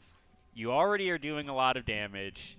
Just you want the combat spell. You don't need the exhaust. Yeah. You just want to be able to burn them down. And we're already seeing just kind of the power of the Lucian Nami out already, getting the early push there. As Frosty Vibes just auto-attacking like a madman and getting a good early level 2. Yeah, Fizz just can't even walk up here. Yeah. Fizz should be able to just kind of face check this a little bit more. Just, I don't think he's looked at items to see that Pyke doesn't have any combat stats, really. Oh, really? Well, from yeah. from the support, the plated arm guards, I believe that item is called. And, yep, Pyke having to get 2 waves crashed in, sell the plated arm guards, getting just a longsword. That is an absolutely tragic back here at 2 minutes 40 seconds. We're seeing, movement up top here. Gragas will be spotted on a ward. Yeah. Is that going to deter him? We'll have to see here. Gragas does have access to Body Slam and is not going to come out, as Baba Weasel just going to use the Abyssal Voyage and get out. Ooh, that's going to be a bubble. It does hit, and that's a flash out of Cinesesame. It's a bubble? That is a bubble. It's an Aqua Prison. Here, Frosty Vibes trying to face check into the Fizz. Not doing all that great. And here, Bob Weasel. Ooh, he's going to get stunned up, and we see the Qs there out from John Cena just doing so much true damage. Tactical Sweep, culling out those minions a little bit. And this is a decent, just like 4 waves or so, just going to crash into the mid lane. Pyke hook? That's gonna do something. That's gonna make them get a lot more money. That's actually the bad news there for the Fizz is that was a lot of CS crashed into the turret, and that's dead even in CS numbers overall. So Pyke being able to pick up a little bit of that means he is ahead. Other than that, Chunky Raccoon actually ahead in CS. About 1, looks like. Oh, he did just get double scuttled, but I think he'll be fine. The way you play Shyvana jungle is you just power clear. The goal is to clear as many camps as quickly as possible, but Duck DW, he's going in. The Aqua Prison goes wide, but that's going to be an exhaust down. Gwaiwan, he goes low. He's going to have to heal. He does not have flash, and that was so low there on Gwaiwan. If that was the ignite, that would have been a dead Samira, but the exhaust did save Duck DW there. Pyke hook, going to go wide into a little bit. Frosty Vibes, he's going to go down. Playful Trickster does get flashed out of, but that's going to be the ignite ticking down. First blood going over to Albuquerque Academy. And we're already seeing the adaptation here in the Pyke build. He buys a Null Magic Mantle just immediately. And another thing to point out in itemization, that's 2 Ruby Crystals here for Chunky Raccoon. He is not going the AP build. That is going to be a tank Shyvana. That's going to be, yeah. Which is, I've heard rumors that it's good, but I haven't seen it. So, I haven't either. That's going to be the Abyssal Voyage going right where it was, and Bob Weasel is going to get swept down. But now John Cena Real has access to the Hextech Ultimatum, but he's just going to walk right out. Bob Weasel misplaying that a little bit. Duck DW going in. Oh, that's going to be a dead Samira, but he's turned into a bunny. No! Oh, the wind wall there on Samira saved his life. John Cena Real going to go in, gets the sweep. Let's see if Frosty Vibes is able to get anything as John Cena just walks away. Frosty Vibes, level 5, going to go for the pull, gets it. John Cena gets tongue lash. This is going to be Abyssal Voyage in, does get the interrupt. That's a Hextech Ultimatum going down. Bob Weasel gets 1. Guacamole is here. Chunky Raccoon, 57 or 56, looking for something. Guacamole should have access to the Body Slam here, and he's just going to go over the wall. Or through it. Yeah, that The only way to really stop that is if you're able to get between him and the wall to force the flash there, but because he was in front of everyone, that is just going to be, I think that was a 1-for-1 or just a 1-0 overall as John Cena went down for Albuquerque Academy. 14 CS down, Baba Weasel not having the greatest lane of his life, but that's kind of to be expected here. Chunky Raccoon looking for a round number 2, knowing the teleport is down. One more passive stack. That's going to be the tongue lash going wide, and no stun comes out. See, they might just want to push this one in. No, Baba Weasel just uses teleports, basically on the same cooldown as John Cena. Oh, but that's going to be a dash forward to Guwan. He's down to a 3rd HP. That's the power of this Lucian Nami lane here. That's a lot of damage coming out from John Cena Wheel, but Guacamole is here. Shyvana right behind him, looking for the 2v2 lane here as Del Norte being proactive in the game, something we just did not see in game number 1. Duck DW. Oh, Frosty Vibes is here, looking for the hook, and it's just going to be body slammed away from. Duck DW having just a better lane, simply, than game number 1. Wonder if this is just, if the series is just going to be Nami diff here as Del Norte is looking for this top lane vibe. Ultimate is available for Chunky Raccoon. That's a pike ult that's going to be missed. Baba Weasel maybe used his ultimate a little bit wrong. Frosty Vibes gets one, but he's going to die before he gets out. But now CEO mid lane is here. Baba Weasel trying to buy space for his team, but he's going to burn down. Gray Health is available, and that's Double Skin's going to go down before he can pick it up. That's a 2-for-1 over to the pockets of Albuquerque Academy. Jeez, a 4-2. Yep, and that, the Fizz is 2-0-0. Definitely not what you want to see. And he's also, Fizz has been kind of the person rotating second out of these two mid laners, but, you know, he's rotated second and just really happily kind of gotten the kill. You know, Pike almost overextending. It seems that the Pike, Frosty Vibes, it almost feels like he knows that he needs to get something done in this early game, and he's kind of just over-forcing, whereas Fizz is just, you know, oh, Pike's up there, I'll just walk up, throw ult, oh, I got a kill. Cool. And that's, you know, he's also now ahead in CS as well as Gwaiwan. He gets level 6, the culling's going to come out. Minions will block up most of it as Gwaiwan level 6 as well as Cinesesame. That's going to stop any dive attempt coming out from Del Norte here. Let's see. About 9.5 minutes here into the game and a 1,000 gold lead up for Albuquerque Academy. Playful Trickster stopping a lot of the damage coming out as Frosty Vibes level 7 to the level 8 of the CEO there in the mid lane.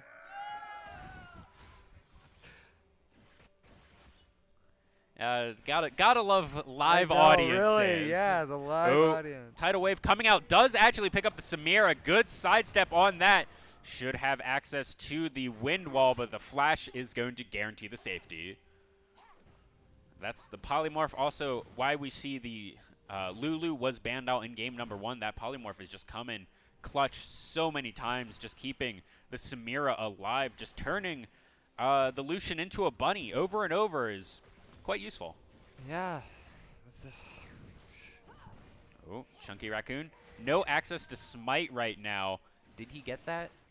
I don't know who got that. I can't see over the mini-map. Oh, it was Fizz.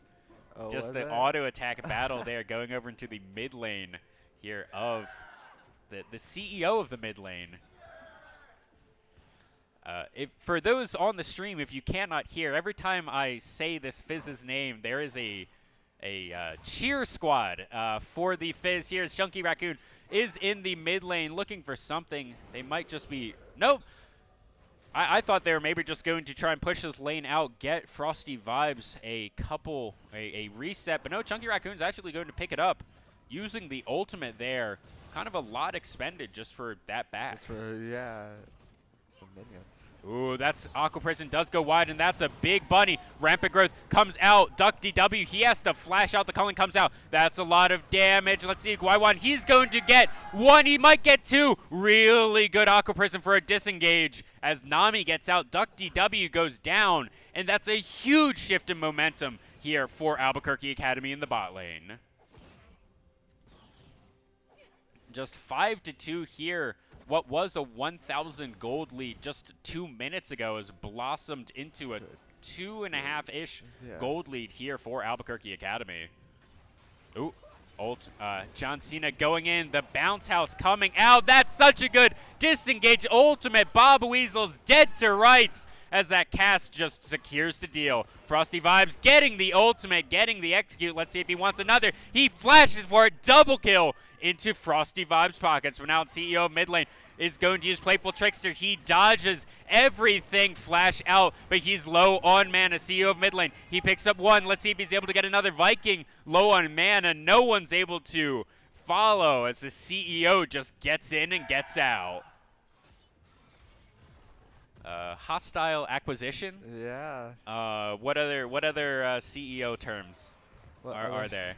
Oh, Abyssal Voyage does get John Cena. He is tagged up, and that's going to be a Devour. See if he can get him under tower, and he's just going to dash right out. Bob Weasel looking to chase this one down. Tactical sweep gets a slow. Abyssal Voyage does hit.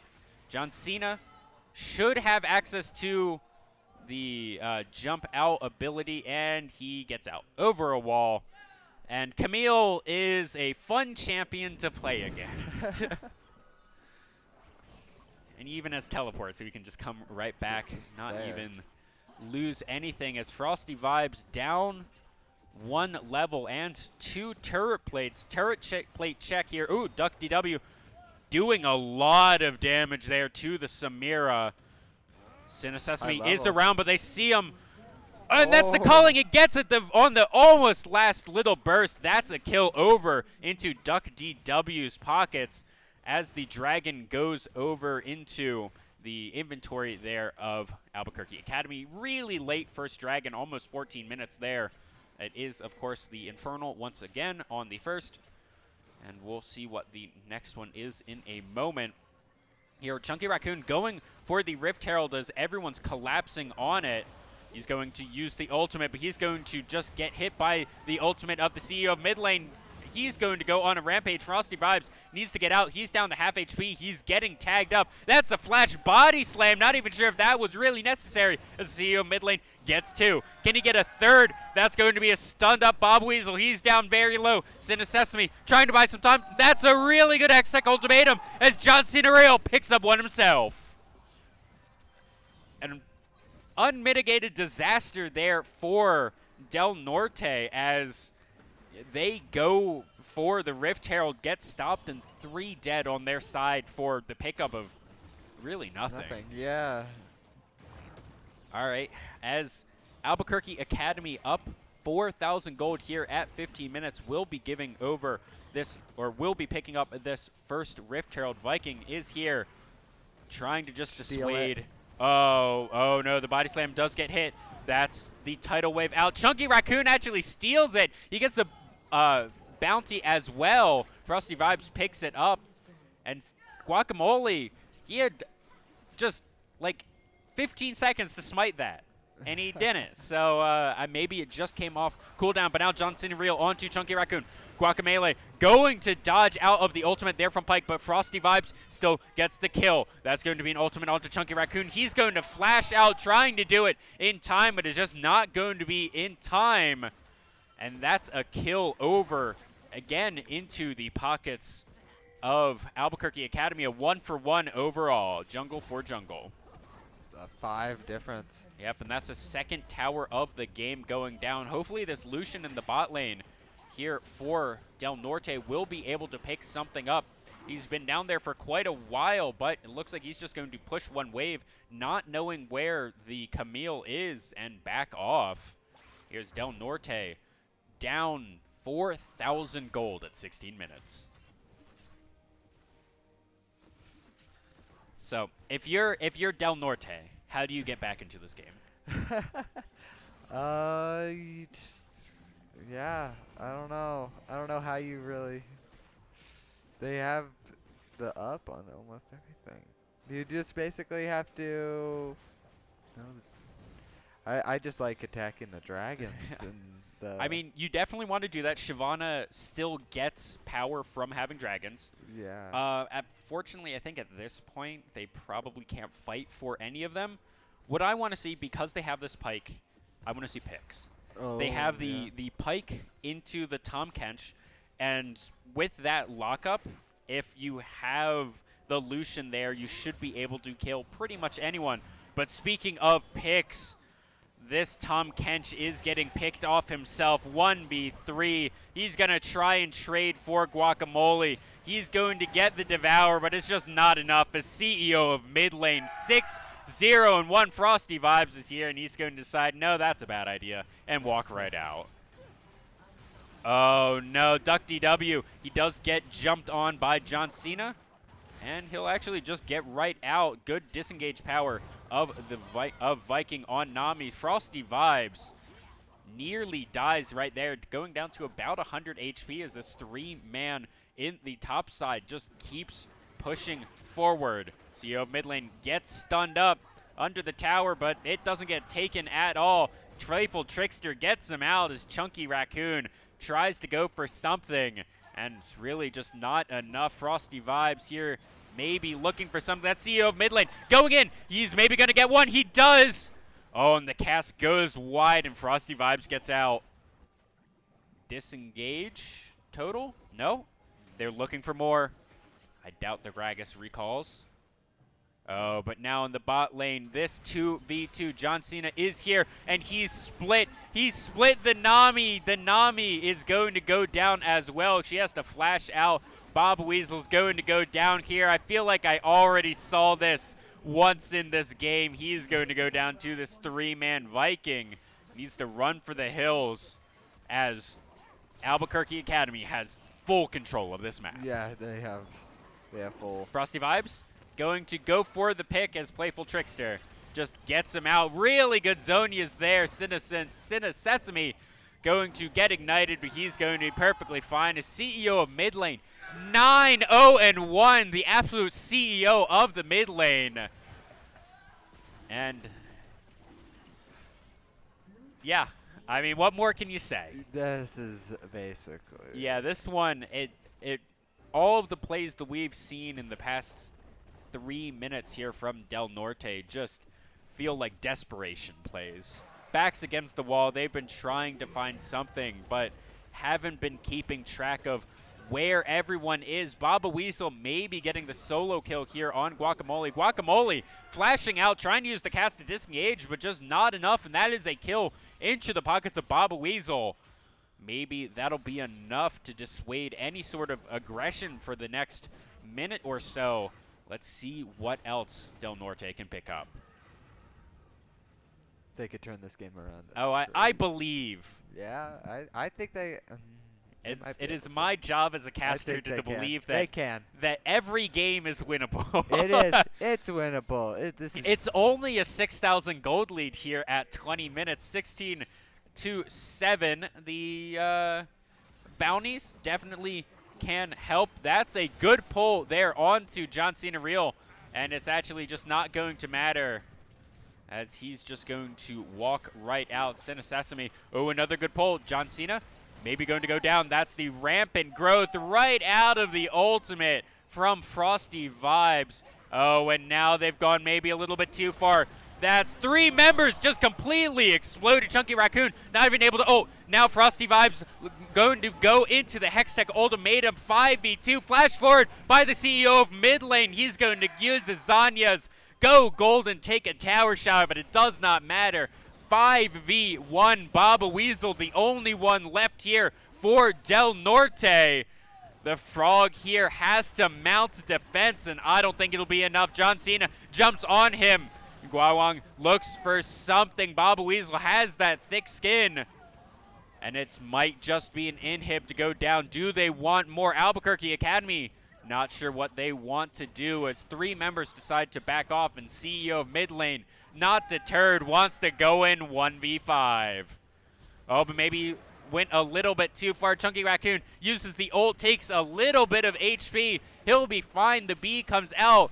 Frosty Vibes looking, and I think this will be a full disengage. The sweep comes out. The Abyssal Void does not hit anything. Chunky Raccoon gets exploded there as Bob Weasel now in the middle of 5. He's going to go down. The cast goes wide. John Cena is going to be fine. Guacamole. I don't know why I keep saying Guacamole. Tries to do something. He's in the Aqua Praise, and he's going to take half his HP. There's just no damage here on Del Norte. Guacamole, he's going to get the Ignite on him. Frosty Vibes down to half HP. He has to go back to the fountain to heal up. This might be the end. What can Del Norte do? And the ult, it's going to go wide. The ult out from Lulu saves this Gragas. Nexus down to half HP. Everyone's attacking it. What can Del Norte do? And it's nothing. Albuquerque Academy wins in a convincing 2-0. Yeah. Still undefeated? Still undefeated. Absolutely massive there for Albuquerque Academy. Undefeated run in the regular season, undefeated in the championships, and honestly, they didn't even look phased. They didn't. So I mean, they went in. They definitely had a good game plan in both games, and just kind of played. They played how they wanted to. Yeah. Yeah, that's just really impressive stuff. The CEO of mid lane ended that game 13-0-3. An absolutely just monstrous performance there on the Fizz. 173 CS to the 90 of Frosty Vibes. Not quite a Flame Horizon, but that's 80 CS up on your opponent. 13 kills. Just definite MVP performance. Yeah, that's... I like the CEO of mid lane and everybody cheering around for him. Absolutely. So congratulations once again to Albuquerque Academy. I'm excited for them next year. I want to see what this team, with another year of cohesion. I mean, you literally can't get a better record than they did, undefeated through regular season. But what about undefeated through 2 years? Yeah, that would be awesome. So hopefully, do you know if they're seniors? I have no idea. I have no idea either. Actually. No, they're all juniors for the most part. They're all juniors. Yeah, actually, all 5 of them are in 11th grade there. So you could be prepared, Del year. Norte, next year. Another undefeated run. Let's see how long they can keep it up. Yeah, if they can get 2 years in a row, that's pretty amazing. Yeah, that would be pretty hype for them. So as we wait for the teams to come down here to collect their medals, collect their trophies. Any thoughts on those games? They played it very safe in the very beginning of the very first round, which I don't know if that was mainly. I think it might have been a mistake, but I don't know. I think they needed to learn their opponents, maybe. Yeah, that definitely felt like in game 1, just kind of a lot of nerves coming out. Neither team wanting to make the first move and then have it go poorly, and then oh no, everything's going poorly, and unfortunate for Del Norte that they pretty much just got outscaled in that game. I see one of the Del teams Norte. so. We just need to stall a little bit longer for the second team to appear. Yep. So yeah, I'm super excited for Albuquerque Academy for next year. What else? What other stats you got on that? Oh, what other stats? I have just have like a lot of like dumbed down stuff. Let's see. Yeah, so, I mean, one of the things that I did notice in that game, I think 1 dragon was picked up in game 2. Maybe it was 2. I think Albuquerque got the Cloud Dragon. Got 2 of them. So, yeah. I mean, that's still in a 22-minute game, only 2. That is If I were to criticize one thing, it would be that. But it looks like we will be going to Eileen here for the awards ceremony. So thank you all for watching the cast as we throw it over to her. Thank you so much, Dieter and Noah. That was an amazing match. I think that was so great. Both teams played so well, Del Norte and Albuquerque Academy. So let's welcome the players onto the stage. So our running up team, Del Norte High. So can I just get your name, your in-game name, and then your year? I'm Demondre. My gamer tag is Bubble Weasel, and I'm in grade 12. Thank you.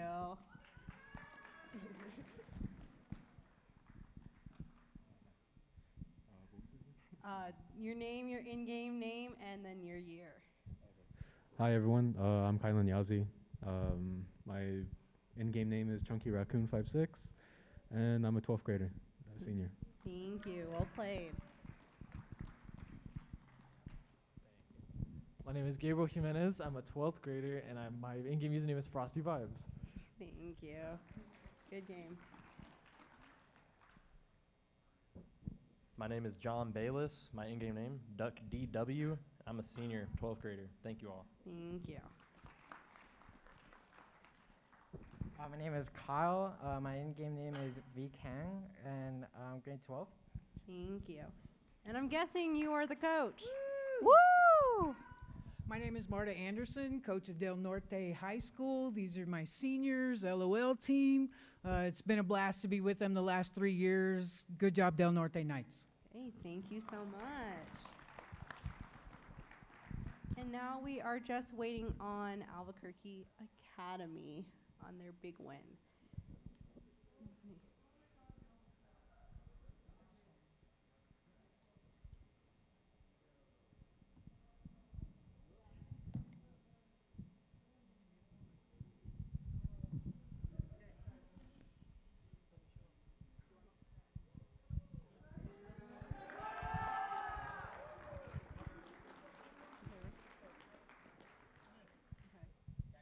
And now we are going to be welcoming our undefeated champs from Albuquerque Academy. Let's get a bigger cheer than that. They're undefeated. Can I get your name, your in-game name, and your year? So my name is William Yoon. I'm a junior, and my summoner name is Gyuan. Okay, thank you. Good game, guys. That way. I'm Joanne Lee. My in-game name is Sin Sesame, and I'm a junior. Thank you. Good game, guys. I'm Will Drescher. My summer name is Guacamole, and I'm an 11th grader. I'm a junior. Thank you. I'm Beck Wilson Scott. My gamer name is CEO of Midlane, and I'm a junior. Thank you. I'm Stephen Clem. My summoner name is John Cena Real, and I'm a junior. Thank you. I'm Luke Blair Nolan. My in-game name is Luke Was Taken, and I'm in 11th grade. Thank you. I'm George Rule. My username is George the Rule, and I'm in the class of 2023. Thank you. I'm guessing you two are the coaches? Yeah. Okay. What do we just our name? Your name, whatever you guys want to say. Yeah, so I'm Isaiah. I'm the assistant coach, and proud of these guys. They undefeated, so a round of applause. Cool. My name's Jen Alford. I'm the coach and organizer, and it's just been very exciting. These kids have played together for 4 years, so I'm just very proud of them, and I'm glad that they're getting recognized for all their efforts. Aw. Yeah, Well, they're a thank great you group of kids. Thank you for coaching them. So what is it now that you guys got this giant win? And you're undefeated. I know. Well, it was Crazy. quite a COVID victory, actually. We were all playing from home last year, and then Yeah. they've been playing together since they were in 8th grade. But last year, I put the group together so they could communicate more and get to know each other better during COVID and stuff, or at least have an outlet to play. And it turns out they were amazing. So, They're undefeated. yeah, Great. it's been a very wonderful experience. So, Okay. Well, thank you, and good job on your team. thank Good you. job for you guys. Thank you, NMAA. Play VS. Thank you. And that concludes our second game of the day. We will be right back with Game 3 for League of Legends. Thank you.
When you have Xfinity XFi, you have peace of mind built in at no extra cost. Advanced security helps keep your family protected online. Pause Wi-Fi whenever for ultimate control with the Xfinity app. And family-safe browsing gives parents one less thing to worry about. Security, control, and peace of mind. With Xfinity XFi, it's all built in at no extra cost.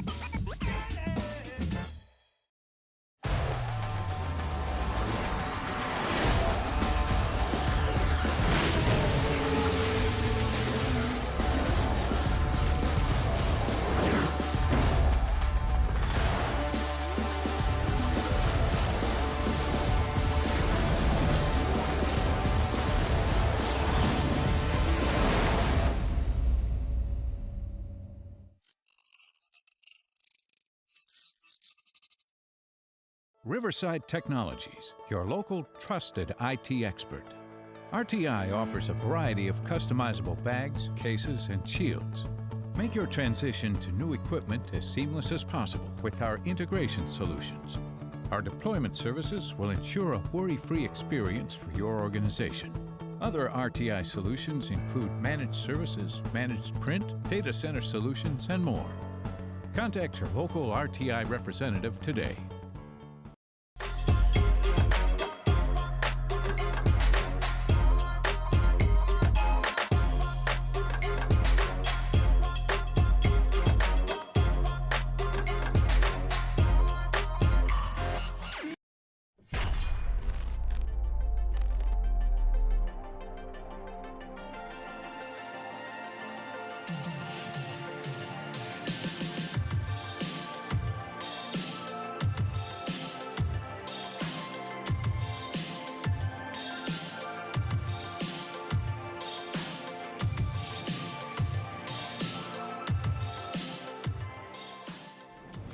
APS Esports offers our students who may not be able to participate in traditional sports such as basketball, football, volleyball, or track the opportunity to find a real sense of belonging and teamwork by representing their team and their school in an exciting new sport. As the district takes hold of this, as more schools start participating, as we take advantage of the experiences like what Cueva brought to the whole table with the amount of time they've spent doing this, and the fact that we had so many newbies and so many young kids, I think as we start to grow and develop this in the district, I think it's a legitimate alternative for many kids. Not only are they learning the nuts and bolts that they do in the classroom setting, here it's like taking something that's a hobby, about a lot of fun, and making it more relevant to life skills, time management, critical thinking, there's strategy behind it. So it truly is a sport, that everybody could participate in. APS Esports is gender neutral, and any student with an appropriate GPA can have the opportunity to play and represent their school in an engaging and exciting competition. The APS Esports mission is to help students use computer and gaming skills with a focus on improvement, collaboration, and engaging competition. I've had a great experience so far. This has been my first year in the program. I've been playing Rocket League for as long as I can remember. I've started playing Rocket League in 7th grade, and esports give me the opportunity to expand. Our vision is to help our students realize their full potential, inspiring confidence and inclusion. You're going to get kids from every population in a school. I had academic champions, I had state football champions, I had varsity student athletes, I had students that had never been a part of any club before. I know that this is sort of a stereotype, but as a kid I was like, I want to be a part of an esports team, or I want to be a YouTuber, and I hear everyone say that. It's a joke. I mean, everyone says that, and this has sort of become a reality. Because I'm on the esports team, I'm the captain of the esports team. The post-high school scholarship opportunities and exposure to not just video games, but online broadcasting is a big thing, or video game development, or computer science.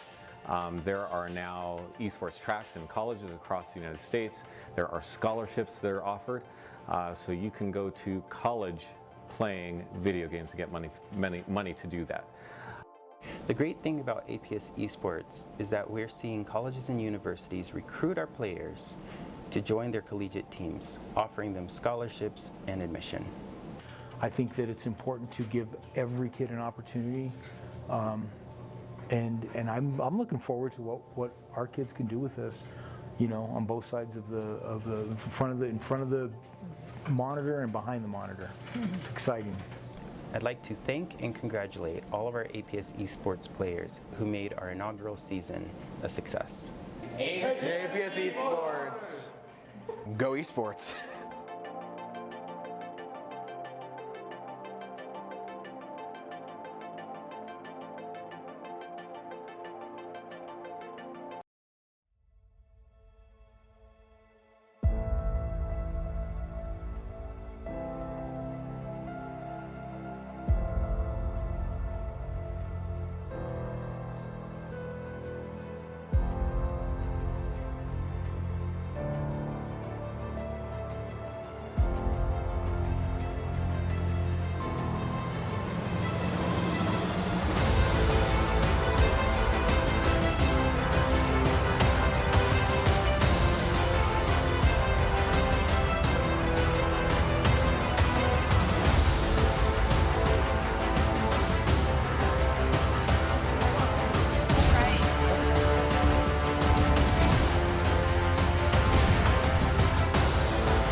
Hi guys, and welcome back to the NMAA Esports Tournament. And today we have another interview. Would you like to introduce yourself?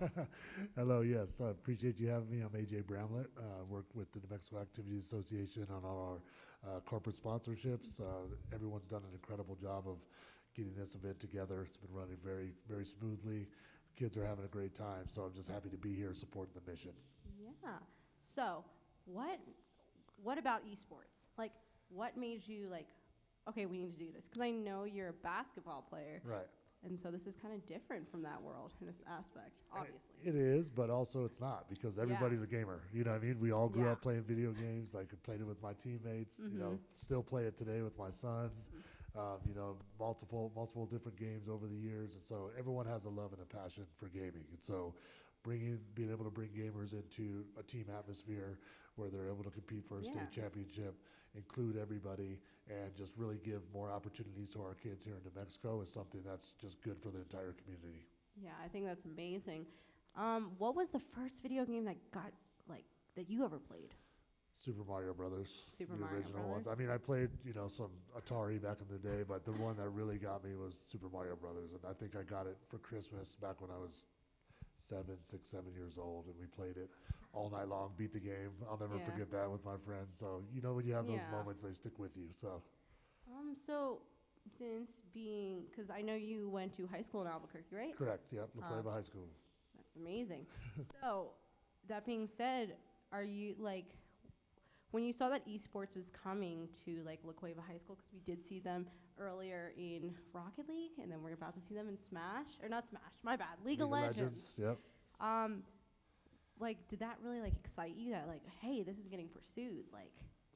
Absolutely. I think, you know, it's been, you know, just a growing wave of support for esports across the country, and for, you know, our association to be one of the first ones to sanction it, you know, as a real activity, and really put some, you know, effort and energy behind it.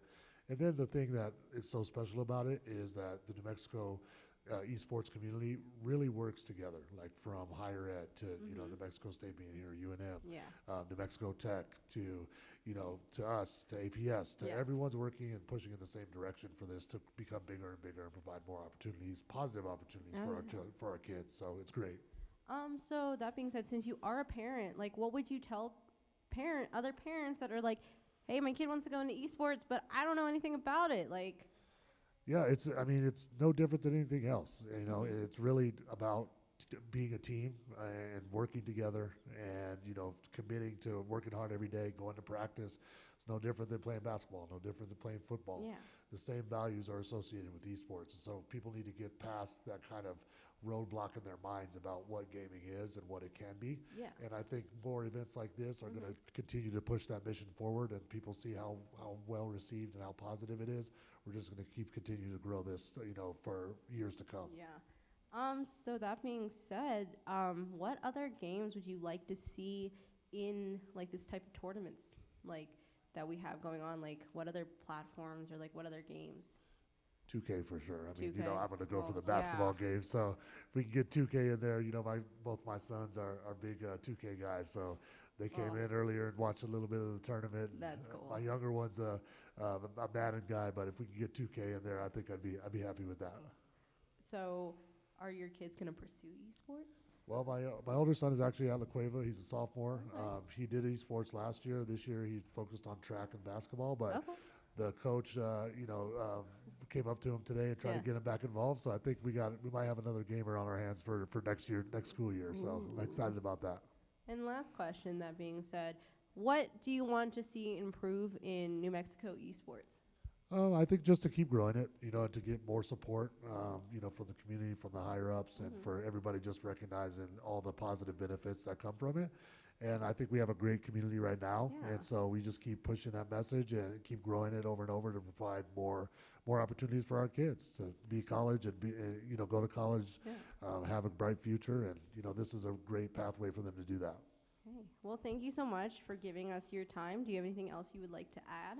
I just want to thank everybody that's involved. I mean, this has been a great event today. I'm looking forward to tomorrow as well. But just to see all the kids having a great time. The coaches have done an incredible job. This facility is beautiful, and so you know, it's just it's a special time for New Mexico. It's a landmark event, and hopefully we can just keep growing it bigger and bigger over the years. So we'll keep going. Thank you so much, and we'll be right back with you guys. Thank you.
Hi, and welcome back to the NMAA Esports Tournament of 2022. We are here with... Dylan Bowman, so VP of Events for UNM Sports. So with that being said, what does your role intend at UNM? I guess basically I'm the main person that most of our events either start from or go through. I would say, anything that involves either our community or ones that we outreach to, like the high schools or the one here being put on by NMAA. Yeah, that's awesome. Are you on any of the teams? Yes, I am and have been sporadically on the League of Legends team for UNM Sports. Top laner, baby. Okay. That being said, what made you choose League of Legends?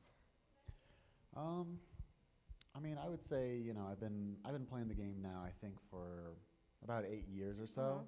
And when I first, came back to UNM from a little bit of a hiatus, and I, discovered the esports, like the UNM esports, and I was like, oh wow, what teams they got? And I saw they had League of Legends, and I love League of Legends, so I, had to try out, and it's kind of just been, a rekindled love ever since, I'd say. I know you're the reason I got to UNM Esports. Yeah, remember you messaged me. Yeah. So you can take credit for that one. Whew. So that being said, what was the first video game you ever played? Oh Jesus, I don't know. I was a child. Wasn't Pop Tropica? No.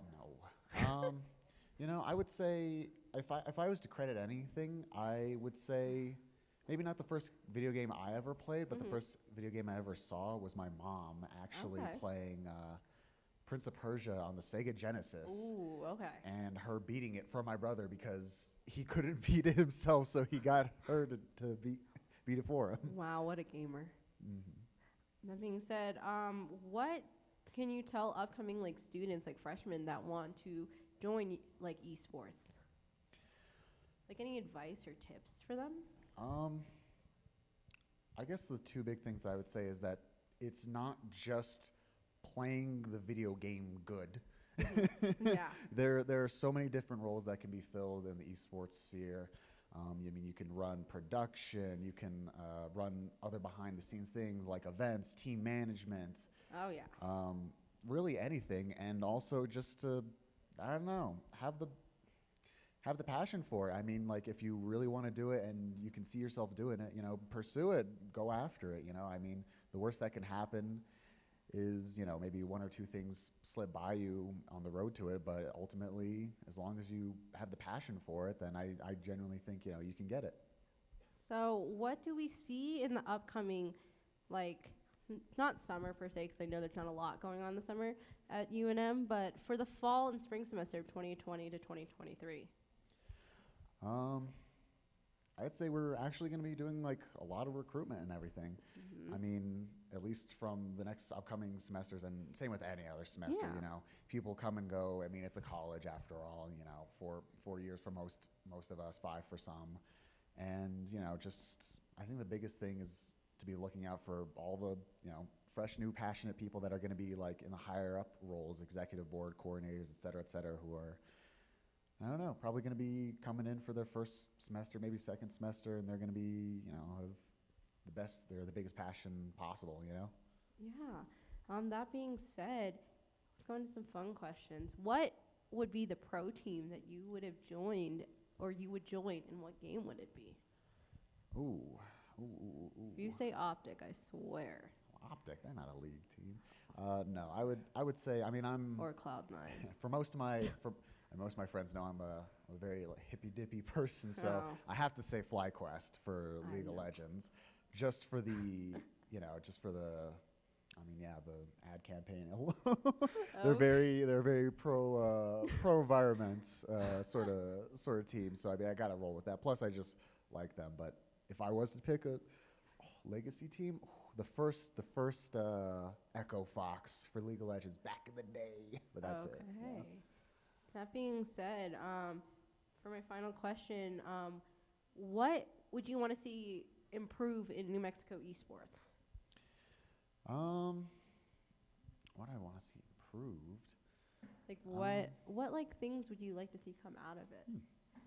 I mean, I'd love to see the scene grow. I think that's kind of like the most basic, boring answer, but I'd love to see it get supported by more high schools, be picked up by more middle schools as well, continuing that support on into higher education with, increased support for the colleges that have it, the actual existence of it for the colleges that don't have it yet. I think just building up a bigger scene, because I genuinely think it's just such an untapped market here in New Mexico. Oh yeah, and so this is my final question: PC or console? Is that even really a question? I play League of Legends. It's PC all the way. Sometimes people play console because we have Madden coming up tomorrow, and yeah, but I'm the league guy. I gotta pick PC. Okay. Well, is there anything else you'd like to add? I guess I just wanna, I just want to thank all of the, honestly, all the high schoolers that are coming out and everything, doing their thing. A lot of them, I'm sure this is like their first big event or something. And it's sometimes it can be intimidating. Sometimes it's a lot to take in at first. But hey, at least you're here and you're showing up, and that's great to see. Yes. Well, thank you so much, Dylan. We will be right back. Thank you, guys.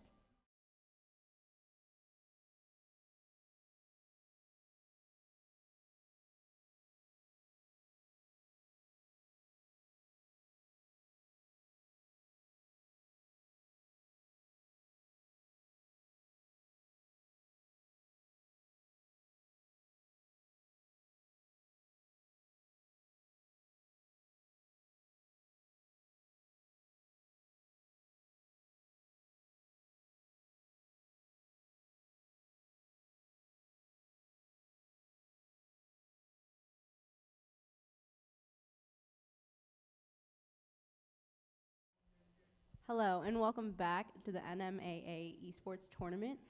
We are here with one of the coaches of our next and last game of League of Legends. So would you like to introduce yourself? I'm Patrick Baca. I'm the head coach for Gadsden High School down in Anthony, New Mexico.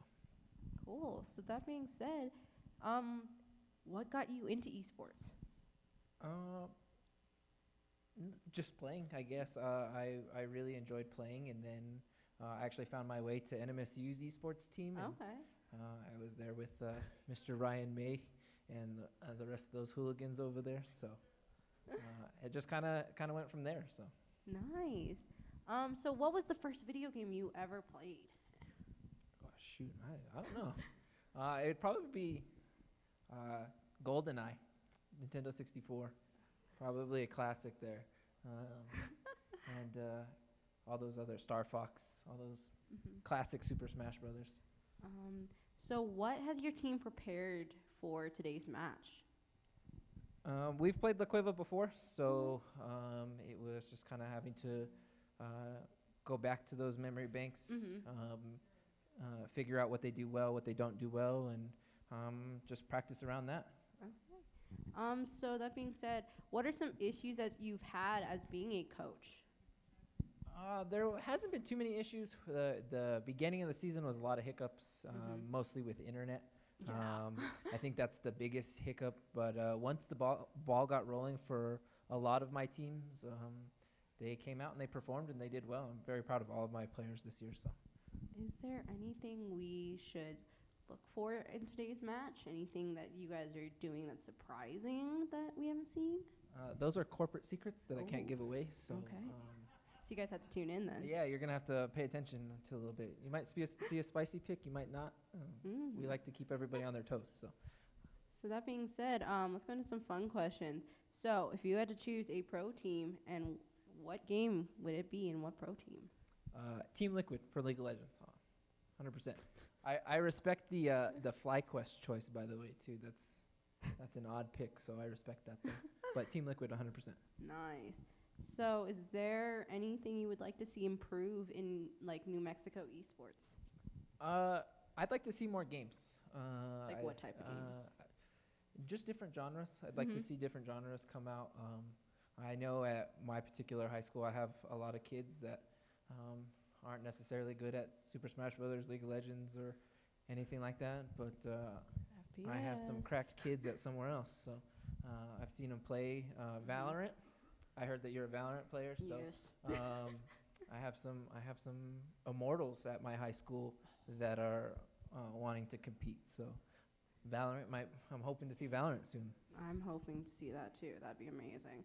So that being said, one of my last questions for you is, so what is going to be up for your team for like next season or next school semester, since we're almost done this school semester? So next year for a lot of my teams is kind of taking the summer and realizing what we have, and then hopefully now that school is coming to an end, figure out what students are ready to compete next year, and then see if we can get some teams rolling over the summer, so that way by the time the fall rolls around for the regional stuff with Play VS, we'll be ready to go. And then by next spring, hopefully I won't be just bringing League of Legends here. I'll be bringing Super Smash, League of Legends, Madden, Rocket League, and Madden. So my last question before I let you say whatever you need to say is console or PC? Both. Both. I am an Ooh. owner of multiple systems, so I feel that. No discrimination for me. That being said, thank you for being here, and good luck to your team. Do you have anything else you would like to say? Nope. Hi, Gadsden. Love you guys. Okay. Hi, family. Love you guys. Thank you guys so much, and we will be right back with our final game of League of Legends. Thank you.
Hi, and welcome back to the NMAA Esports Tournament of 2022. So we are in our last game against La Cueva and Gadsden. So we are going to take it over to our casters, Dieter and Alan. Hello, Dieter. How are you doing today, man? Oh, I'm doing great. How are you? Doing great, man. It's just such a pleasure. I mean, I know I'm casting probably with the best caster in New Mexico, self-proclaimed, man. I know. Super, super proud to be here. I don't think I ever said that. Hey, I think that's your guys' words. Man, the I best never, caster I never for sure. said that. Caster for sure. But, man, I'm super excited here. I mean, it's going to be a great game. Absolutely. Two very good teams right here. We have La Cueva, which is unbeaten here, 22-0, and then also Gadsden High School with 18-4. Still a very respectable regular season standings. Yeah. The one thing I will say is we saw Albuquerque Academy. We did. And they were undefeated, and they smacked Yep. Del Norte. So we'll have to see if that still continues here as we are into picks and bans of this first game. We see the Echo Band already coming out. Echo Band here. La Cueva is on the blue side here. That's Saiyan 2 in the top lane, Glistening Arrow in the jungle, Infections in the mid lane, Easy, Panda, and Juten down there in the bot and support position. Yes, and then over here on the Gadsden side of things, we have Serrated Dirk, Alyssa Everything, Topic 417, Mess Up Everything, and Music Bot. Yep, so we are seeing two different junglers being targeted here by La Cueva. That is Echo and Hecarim, and then two different mid laners here targeted for Gadsden. It definitely seems like they're targeting both people, right? They're probably going to target ban a couple of guys. I'll be interested to see what this third ban is, an Alistar. That's very interesting.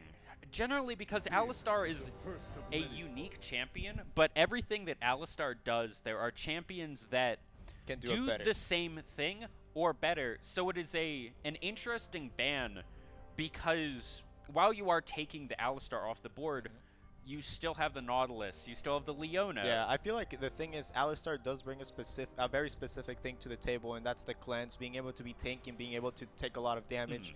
And some of these supports nowadays, like the Nautilus, the Leona, I mean, Leona can kind of do that, right, with her W Aftershock, but now these supports like Nautilus, Rel are not taking Aftershock, so they're very squishy. So that might be one of the things, and they might be a very high CC comp, so maybe that's why they're targeting here. Could be, but interesting thing here, La Cueva first picking Diana. Very strong on the meta.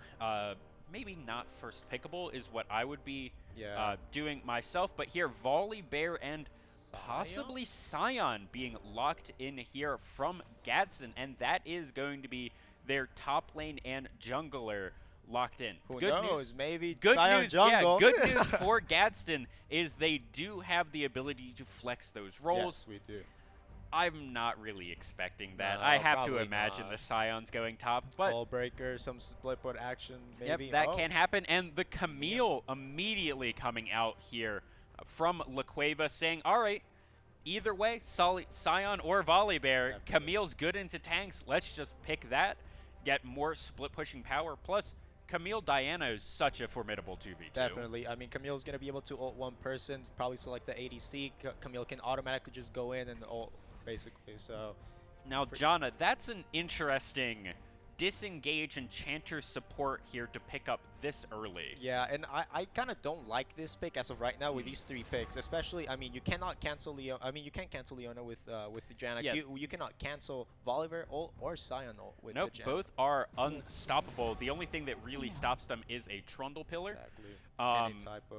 Any type of that or getting in front of them, but Jana really doesn't want to do that, and her Tornado does not stop either ults. You can stop the Leona if you're quick enough on your with it's your almost fingers. unpredictable. Yeah.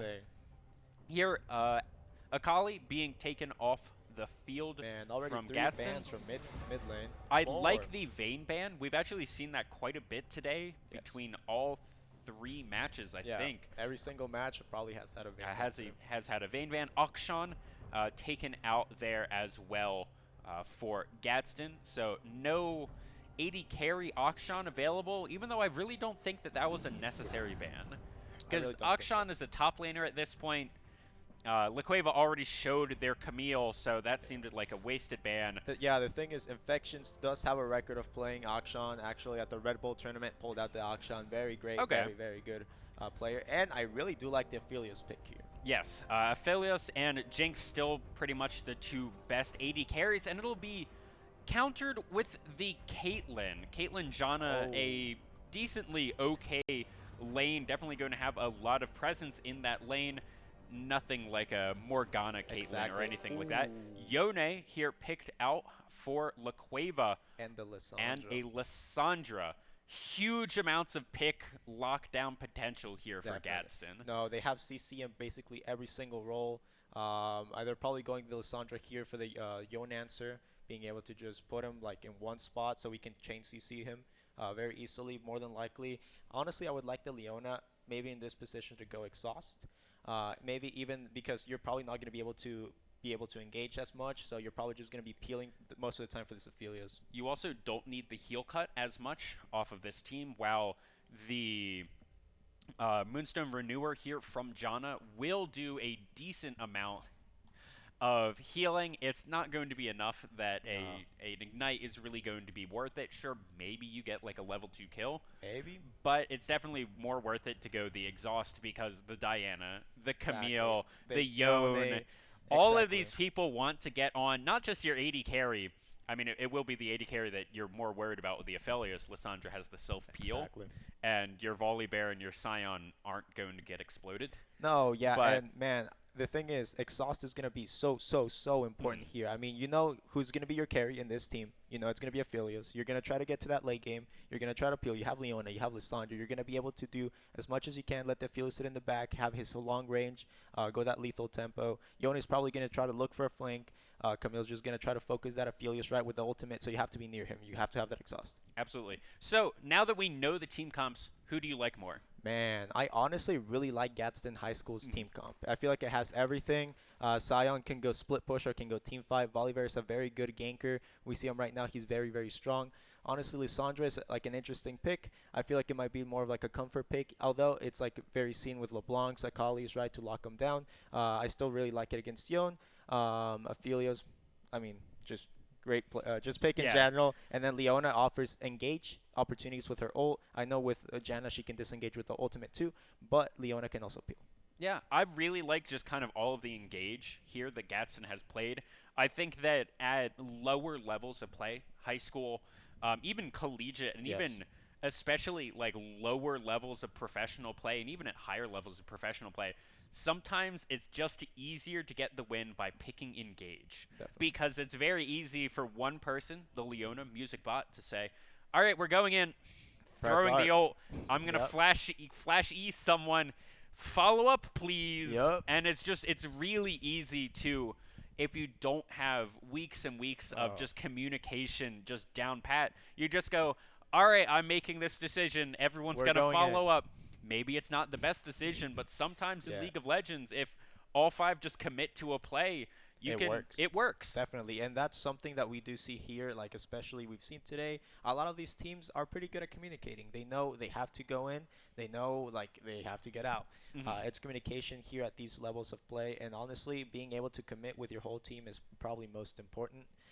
With the Leona, I mean, the support just needs to give that go button, and it needs to be like perfect, just so you know, oh, my AD carry can actually hit this target this time, or my players are positioned. If they go in and it's a bad engage, it's over. I also just really like the team comp here out from Gadsden, but I like the upper half out from La Cueva. Me too. I really do like how they're running I mean, obviously Diana wants to lock down characters. She can be a team fight monster, but if you are able to use the Camille on one person, which is more than likely going to be this Aphelios, you're going to be able to just knock everyone away. They can't peel, they can't do anything. I mean, Diana's just going to get to him, QE, ult, done. Absolutely. The one thing I don't like as much about this La Cueva comp is their bot lane does not, the top 3 members on that Camille, the Diana, and the Yone, they want to dive a backline. Yes. Which, sure, there's the Aphelios, perfectly diveable. The Caitlyn and the Janna do not want to do that. They want to sit, they want to front to back. The other thing that I really like about this Gadsden team comp that we're seeing is they picked the Lysandra after they saw I think it was that was 5th pick, I want to say? Yeah, it was very last pick. They saw, 3 people want to dive. I'll pick the anti-dive mid lane. In Lysandra, 3 people jump on me. I'll just glacial tomb myself. And what are you going to do about it? Or even if they try to dive, if it's a solo, like 1v1 dive, and you have some jungle backup coming, you can ult them, wait to see if they can flash engage, and we just re-engage, right? We're seeing an interesting 5-man stack here. What they're actually expecting is a bot lane invade here from La Cueva, and La Cueva actually invaded in the top side. So basically what they were expecting to do is, they're going to start this blue buff down here. We'll surprise them, 4v2 or whoever left already. But instead, La Cueva kind of sniffed that out, and they actually have just more information on this map already. And that's obviously you want to be able to know with 5 stacks what you want to do. It just seems a little. Let's see.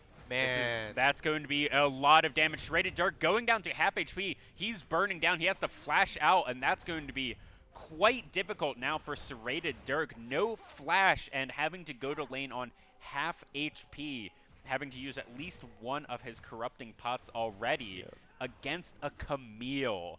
This is going to be a rough lane here. Definitely. And Camille already knows she's going to do the W start. She's going to poke you. And now that you're already low, man, you're already in kill percentage every single time she has W. Here, and Glistening Arrow just wanting to go in. Gets the dive.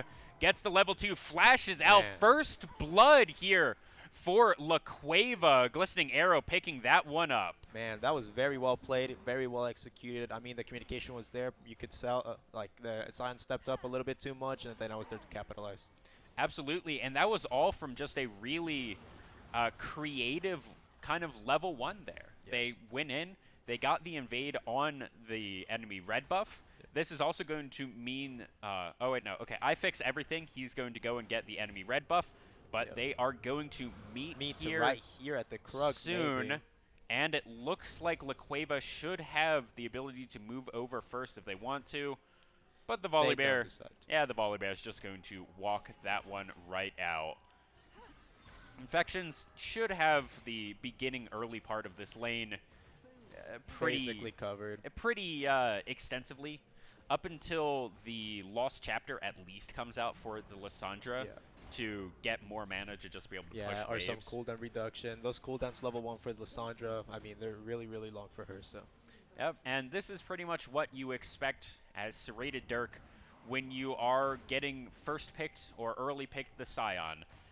They're going to pick a Camille, and you're going to farm under your tower. Yep, going to probably go down 20, 30 gold. I mean, 30, 20, 30 CS. I mean, he's already down 10 CS. Yep, that's probably just going to grow right now. Yep, that's a good freeze here. Saiyan 2 taking a turret shot.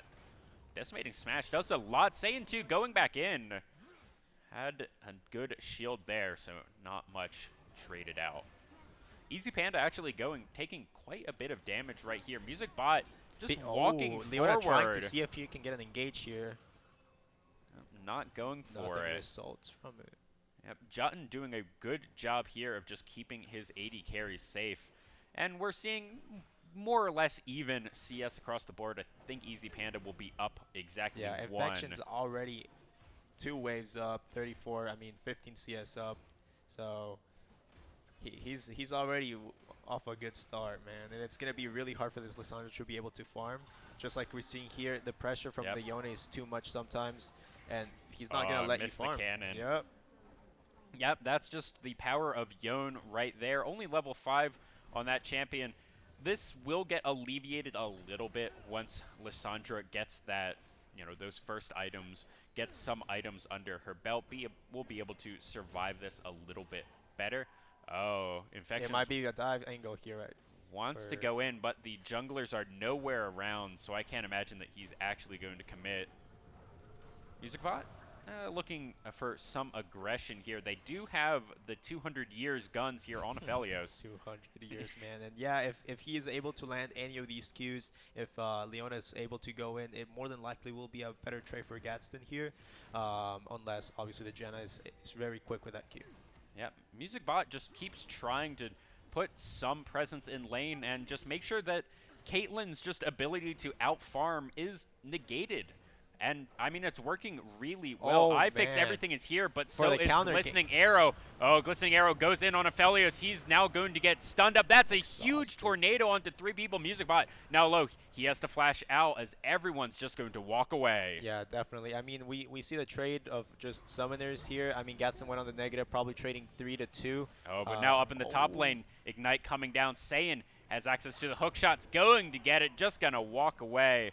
Now I fix everything in Glistening Arrow. They find each other in the jungle. Glistening Arrow jumping to the Krugs. That's a flash forward. MusicBot is here. Lissandra's first on the way as well as I fix everyone is here. Definitely. I feel like the Diana went a little bit too aggro here on the invade. He did still see the bot lane that could rotate very fast. And I mean, Lissandra got that wave pushing already, so he had the first rotate. And that should be first dragon for this Gadsden team as well. Although we are seeing the Yone moving over. Yep. iFix everything has access to Smite. Glistening Arrow is down. And it looks like they're they're just going to peel off of the dragon. Too much pressure there from really just the Yone. Yeah. But they're going to restart it. Gadsden knows that's a big knock-up onto MusicBot. Saiyan 2 does have access to the teleport. And I think because of that pressure, the Gadsdens are just going to give this one up. Yeah, I feel like they felt a lot of pressure here from the Yone. They saw that he was level 6. They thought, I don't know, he can get a 3-man ult, and then they really backed off. They were below half health, so I feel like they made the decision. Probably, if I was there, probably not the right decision. We could probably fight this, right? We have Smite. If we do have Smite, you can heal up, and then probably go for a fight there. Well, they were about half HP. The other problem was Saiyan just recalled. He could have teleported in, gotten, you know, something done, and Serrated Dirk not having access to the teleport quite yet, having to teleport back into lane because, again, that level 1 play, and we're seeing how the repercussions right there. Just the repercussions of, that top dive very early where Serrated Dirk went down, had to use his teleport, and then had to use it basically on cooldown the second time back to lane, and now Saiyan's up a full teleport because of it. No, definitely. And even if Saiyan did teleport there, obviously you can back off right after. If there's probably like 2 wards, one in the pixel bush on top side, so even if they did teleport, they did have enough time to get out. You get a teleport instead of just giving Dragon for free. You can take a teleport and then you give Dragon. Mess up everything. Looking for some cheeky turret just damage right there. He's down about 4 CS, which is honestly pretty okay. Yeah, it's fine. Oh, that's a good snare, and it's not going tornado. to be enough. Easy Panda looking for something, but I think with the chakrams here, Aphelios will be able to dissuade any more dives. Oh, but June, he's on it. That's a good stun, and now up to the top side. Tropic having used the stopwatch. That's so much damage. Glistening Arrow going to go down. Tropic gets that one. Only one gets hit by the ult out of Yone.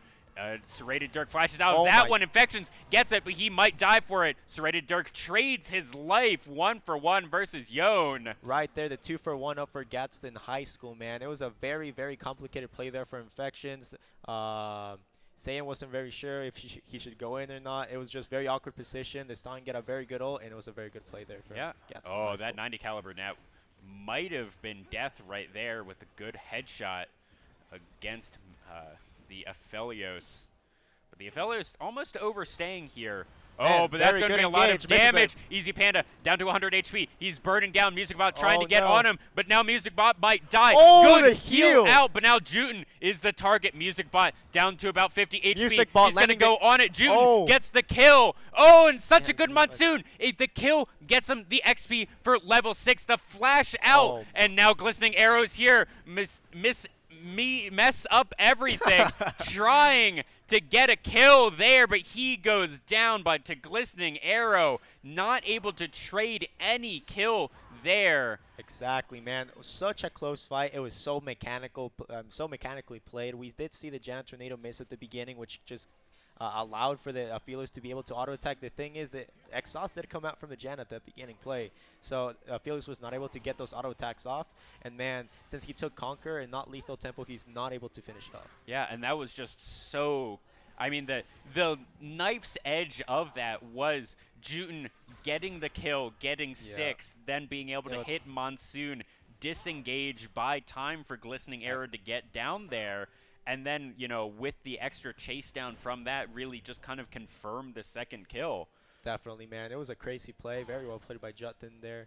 I feel like it was very, very cool that he was able to get that Monsoon off. Yeah, and I mean, that's also a little bit of a disaster now for this bot lane here of Gadsden. They were doing really well in this lane, just super dead even.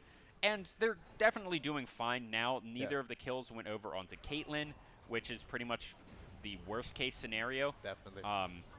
But instead, the Caitlyn's still 5CS up, still doing pretty well on the itemization, as Aphelios is a long way away from his mythic. Definitely. Here, Volibear spotted out, and in that last fight also, I mean, Diana does have that Dark Seal, but is able to collect some stacks right there, and a kill. Oh, what a good ultimate there out of Tropic. Very making sure good he does not go down right there. Trading ult, making sure he doesn't die. I think if that ult went down, Infections would have gotten that kill. 100%. I do believe that was a very, very fast start from the side of Lissandra. Very good reaction times there. Yep, as Mountain Drake, the second dragon of the game, is spawning in about 30 seconds here. Glistening, or sorry, I fix everything, looking for something. A really bad, but it's even better. Call of the God came down. I fix everything, flashing forward. He does get the trade of mid lanes. Definitely, man. I thought Infection was trolling there a little bit with the E, but is able to find that Q back.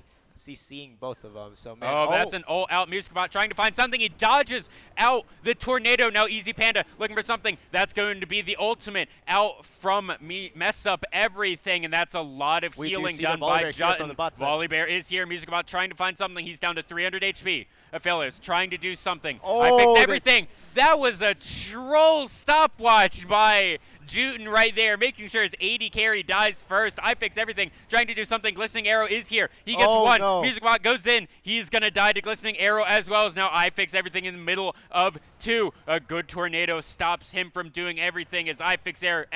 Everything is going to go down. He's out of mana, out of HP. And Lissandra's here. I don't think she wants to be in this 2v1, though. I don't really think she can do anything here. And if Infections is willing to rotate right here, he will more than likely end up dead. Oh, that's Glistening Arrow going in maybe a little bit too early. Infections is so far away. Glistening Arrow doing so much damage. He's just going to go down, shut down over into Tropic, and then the claw to get away. Infections not going to be enough, especially with Mess Up everything on his way. And this is just a bloodbath. Trades everywhere. Man, it is so unlucky. Second time for the guys who are at Gadsden High School. I mean, it was very close, and it looked very optimistic. We saw Juten mess up his stopwatch right out in the middle of the fight, but then the Diana was there. I feel like you should just kind of leave the Aphelios there where he gets ulted, but then Musicbot just kind of goes in and then takes it. Yeah, absolutely. That was a really good fight from both sides. Glistening Arrow going in 1v1 at the end against the Fed mid laner is a little questionable. A little iffy. Iffy. I mean, it was close. I will give it to him. It really was close. I feel like if he did have ult or even Red Smite in that case, he probably would have won. That was close. You can see where the play was just a little off in the execution, as Serrated Dirk just trying to. But Glistening Arrow, he's just going to be stunned up, lock it up again. Really good tornadoes here. As Tropic might just die. He's going to burn down. Glistening Arrow might get out as well. Monsoon is absolutely huge. As Volibear is going to get that one. I fix everything going in. Infections now on the bot side. Musicbot trying to just peel as best as he can. As Infections going to snap back to reality. He's going to get back to the dragon perfectly safe. And that's a 2-for-1 for La Cueva. Man, Infections right there at the right time. Trying to do everything he can. Does get the double knock up there. I mean, Musicbot trying to get as many spells he can for like that Aphelios spiel, but he definitely cannot. He's knocked up. He really can't do anything. Very well played there by La Cueva. Absolutely. And that is Infections. He's 3-2-0. Doesn't even have a completed item yet. Already 80 CS ahead. Yeah, and he's just going to get stronger as the game goes out. And the one thing that I've been, questioning, or I questioned in Champion Select with this Jana, absolutely no questions about it. His tornadoes have been very on point. That was a 3-man tornado, exactly. I think. Sure, MusicBot got, around the tornadoes, but the 2 people to collapse on. No, and then the glacial augment there, the damage reduction that you're getting, obviously the slows you're getting, it was just very well played. Yeah, just insane disengage play here from Juten. I mean, his scoreline does show it 1-0-6. Almost the highest kill participation in the game so far. That, of course, goes over to Glistening Arrow, 6-4-2. Having a pretty decent game, I would say. Definitely a very good game here. We do see the volleyball trying to look for a gank. I don't know if this is really a full-hearted attempt at a gank. He was really hoping the Glistening Arrow would go in for the super deep like this and then go in. But I think Saiyan is just too slippery at this moment. He already has a full item, man. He's able to heal super easily here, so. And it looks like this Rift Herald will be started here by La Cueva. And although there are 3 people in the area for Gadsden, I think that's just going to be uncontested. Yeah. I don't think nobody's going to rotate. They're just going to get this for free. Ooh, Tropic going in, super telegraphed right there. Is he going to get it? Infections. Well, he died. A little too hard, and that's going to be the shutdown over to Tropic. Yes, he went down. The super telegraphed Ice Claw to get back to lane, but then the overdive, how on Yon, when you hit the knock-up, you have to keep going past, and calculated, I guess? Hey, he totally saw that in his head. He was like, yeah, specifically, he's going to die if I ult him here. It was a misclick trying to ult myself.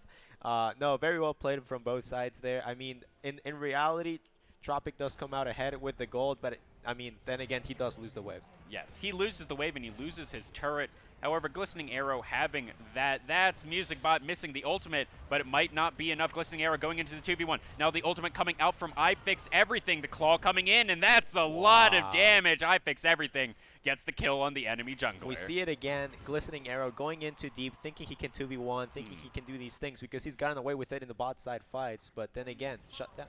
Yeah, and here we're also seeing, although Saiyan definitely won that trade right there, it's no longer half HPing the Scion.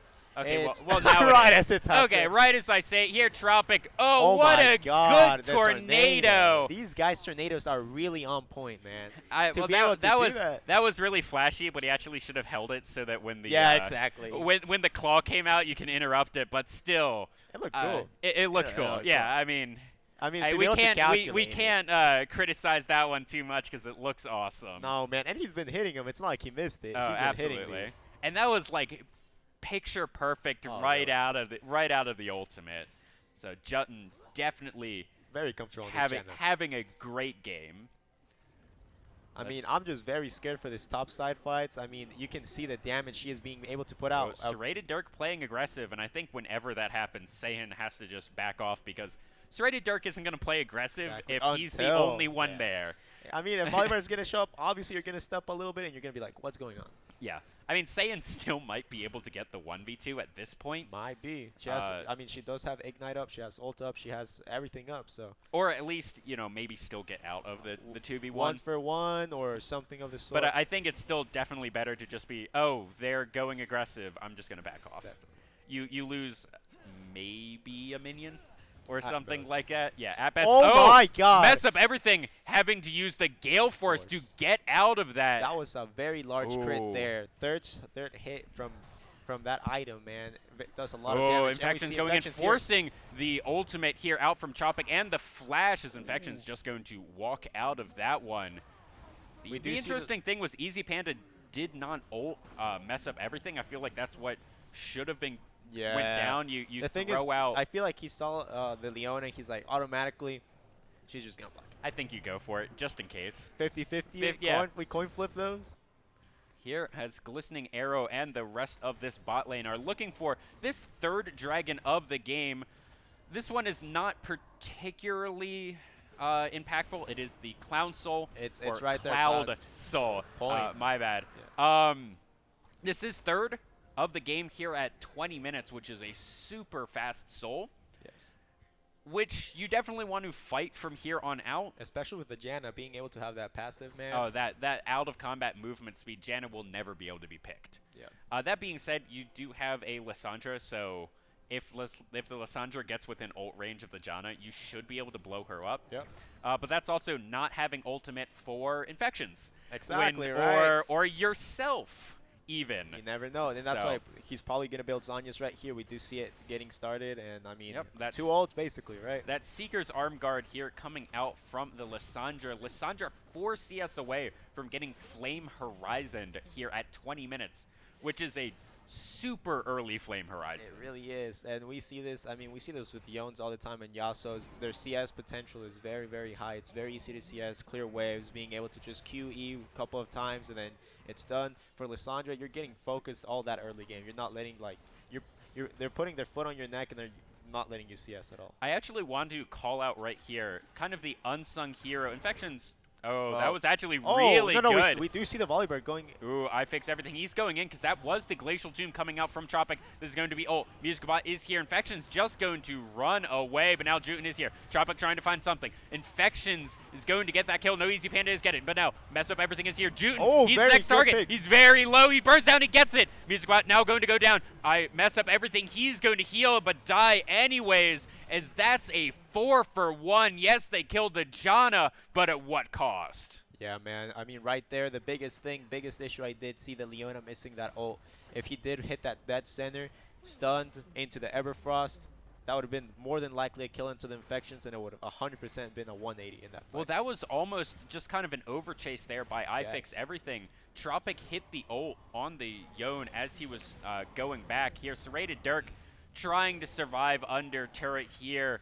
He's gonna go down. Saiyan actually taking a lot of damage. Serrated Dirk down to about 1 HP. Flashes out Infections.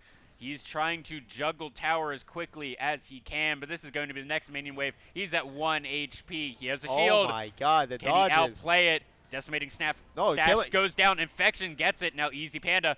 He wants in. Glistening Arrow. Finally, someone gets the kill, but it took 4 members, and now the rest of Gadsden is here. Self ult onto Lissandra. Glistening Arrow goes in. Music Box gets one. Tropic very low. He gets out.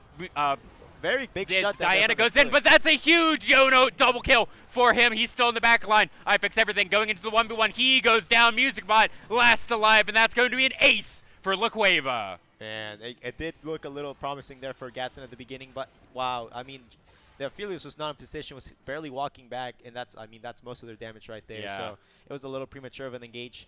Obviously, they kind of had to pull the trigger, but I would have waited a little bit more. Yeah, I mean, they thought that they had really bought time. You know, Serrated Dirk got everyone so low, juggling the tower aggro. But I think the thing is, Gadsden kind of forgot that they were still in a 4v5. No, definitely. Even though they had the Scion zombie, but that's not probably a one hit or 2 hits. Yeah. No, so, that's it. I mean, they also lined up, Mess Up Everything was in a line with the rest of his team, and Yone just ulted through all of them. Just got a double kill onto the back line. Tropic went so low so early in that fight, and at a certain point there was just nothing that Gadsden could do, and part of that is this 10,000 gold lead that we really haven't touched on in a while, but La Cueva has a 10,000 gold lead. Yeah! 10,000 gold lead. La Cueva knocked down almost every turret here. Baron's being started up on Vision, and this might burn down before Gadsden can even do it. Half HP, and Gadsden isn't even moving. No, they already know it's more than likely going to be gone. I mean, it's going to be Leona try to avoid it just in case, but they're not even going to let her on. Yone might even get this kill. No, he's just going to go back into the pit. That's La Cueva wearing purple here, and probably just looking to end the game. Tropic caught out. Ooh, that was almost bad. Tropic's going to go down, having used the ult himself. Music Bot has to use the locket himself. That's going to be I Fix Everything jumping in just to his death. Music Bot's going to be the next one going down, and Aphelios is going to head for the heals, having to use the Gale Force to get out. Scion's going to ult, or back to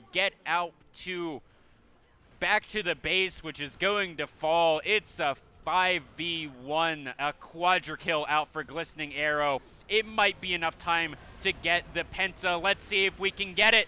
Are they going to Hey, give it? yeah, And a pentakill pentakill. there for Glistening Arrow in game 1 here. Man, last second pentakill must feel nice for La Cueva. It did feel a little back and forth there at the beginning, early stages, early game, mid game. We did see a little, some of those few mistakes. Right, we did see those fights on the bot side, but just around, I mean, I feel like La Cueva felt really confident. We did see that mid laner going over, like Flame Horizoning at almost 20 minutes. It just felt at like that middle point in mid game, it just felt one-sided. Yeah, that was La Cueva. I mean, Infections just won the lane, won the game. Yeah. That's really what he did. I'm going to expect there's going to be a Yone ban. More than likely. In the next game. I would also expect there to be a Janna ban. Maybe that was I obnoxious. feel like that was no, it really was, and you could feel like sometimes supports don't really understand how to be able to play around those Janna players and finding spots where they can just go in. Music Bot was trying his hardest. I know. But it was, even if he was playing around it, that was still it was the just rest very of hard. his team was trying to, and really just that disengaged potential shut down everything that Gadsden had drafted and for. even if they got to be able to get in the fight, right? If the Leona gets to be on anyone, you have the Arky. The one worrying thing I'm going to say for this Gadsden team is Tropic. They put him on a very standard Malzahar, right? Basically. A very standard, alright, we know you're worse than the other mid laner, but here's, someone you'll do fine in lane, you can clear the waves, you can lock down single target, it's fine. But it wasn't fine. It really wasn't. And we saw that with that CS lead. We saw that with the team fights. We saw that on how we were being able to use that Lissandra ult. And honestly, it just all comes down to being able to know when it's good to be able to use those ults and when it's not. Yeah, so that's a worrying trend. And yep, Yone, Yone first ban here. I wonder why. Oh, man. I really wonder. And that is going to be the Echo here. iFix Everything has to be, or Tropic. I don't even know what lane Echo plays anymore. Has to be an Echo main. Garen banned out from Saiyan. Definitely support. Yeah. No, bot lane Echo. That's good, right? Oh, yeah, definitely. I play those in my solo queue games. Actually, Echo would be a pretty decent, pick for Tropic, where you just clear the waves. Maybe. You clear the waves and then just leave. Yep. You go somewhere else. Maybe. So that's almost what I kind of want to see Tropic on. We saw the one strategy of, okay, we clear the waves and just try and contain the Yone. That won't work. So what about the clear the waves and then leave strategy? Yep. But that was a very quick ban phase. Same bans here from La Cueva. That is the Echo, Alistar, and Hecarim. And different bans here from Gadsden. That is the Yone and Diana hitting the ban slot for game number 2. Nautilus, pretty much insta-locked. Yeah, I mean, with Nautilus, you can do a lot of potential things. I mean, you have the point-and-click R, for sure, committed CC. I mean, your whole kit CC, your W, I mean, your passive, your Q, your E, your ult. You're able to even just your provide auto build. attacks. Definitely. Oh, and first pick Camille. Blind Camille. They're very, very confident right here. Saiyan 2 says, all right, what do you got? Yeah, pick Scion again, right? Pick Scion again. I never got to say it. That Scion was very quietly, he was only like 10 CS down by the end. He was doing really well as Renata Glask here coming out. Man, one of my personal favorites. Support here for Juten. Man, I really, really do like Renata Glask. It's something I do play in my solo queue games myself. It's just something that I feel like when you're going a dive comp and you're going very, very aggressive, just put the W on someone, last 5 seconds longer than Zillion ult, stay in the fight. Yep. Hope that they're able to, even if they die, maybe they can still assassinate the AD carry, then they come back and assassinate the support too. So yep, Renata Glask really good. I am a little worried the Renata Glask into Nautilus. I feel like Nautilus should win the lane. She is not the tankiest. She is not a full enchanter, but she is definitely not the tankiest. No, definitely. She's kind of like an in the middle type of enchanter here, right? And the thing is, if a mid laner goes a very, very big assassin that just goes in more like something like the Sylas we see with the set, or even the Yasuo, she's gonna be able to just press W. In lane, yes, she's gonna probably take Guardian. She's more than likely going to take Domination second runes, and she's going to probably just sit back, don't even let the Nautilus get in range, and just play the lane. And that is going to be the Gangplank into Camille, as well as the Volibear here for I Fix Everything. Once again, I think he did as well as you can expect from a Volibear. Definitely. In that game. Malzahar here banned out. We did see that ban last game. So they do want to get rid of the Malzahar Exactly. duty. And I think they saw that because they were like, all right, well, the other laner that you can take that's similar is the Lissandra, and that did not go well. Might be the next ban. Who knows? Yep. I do want to see, I think Yasuo is a good ban right here. Make sure Infections can't have that. It will be Jarvan. Okay. That is pretty good as Glistening Arrow wants to be on these dive comps. Yeah, being able to commit, being able to, like, he was their main initiator during those fights. So, Zeri being banned out. That's interesting. I don't even know if any of these teams play Zeri. I would be surprised. Yeah, but she is very strong in the meta. Absolutely. The thing I would say against the Jarvan 4 ban is you have way less survivability as Jarvan 4 if you overdive, which is something that we saw out of Glistening Arrow a lot. No, definitely. And, man, with Jarvan, and now Jarvan, Nautilus, and Nocturne really trying to dissuade this dive comp. Yep, they're just trying to not let them go in, and they're going to pick Vinyao another. Still open, or Vi. Very, very good engaged champions there. Lilia also can decently dive, but they're going to go for the Vi. Point and click CC, can never go wrong, can't be cleansed. This is very interesting. Vi, we haven't seen her in quite a while. She was in of course, the Vi hit TV show. Oh, yes. From Arcane. Yeah, Arcane.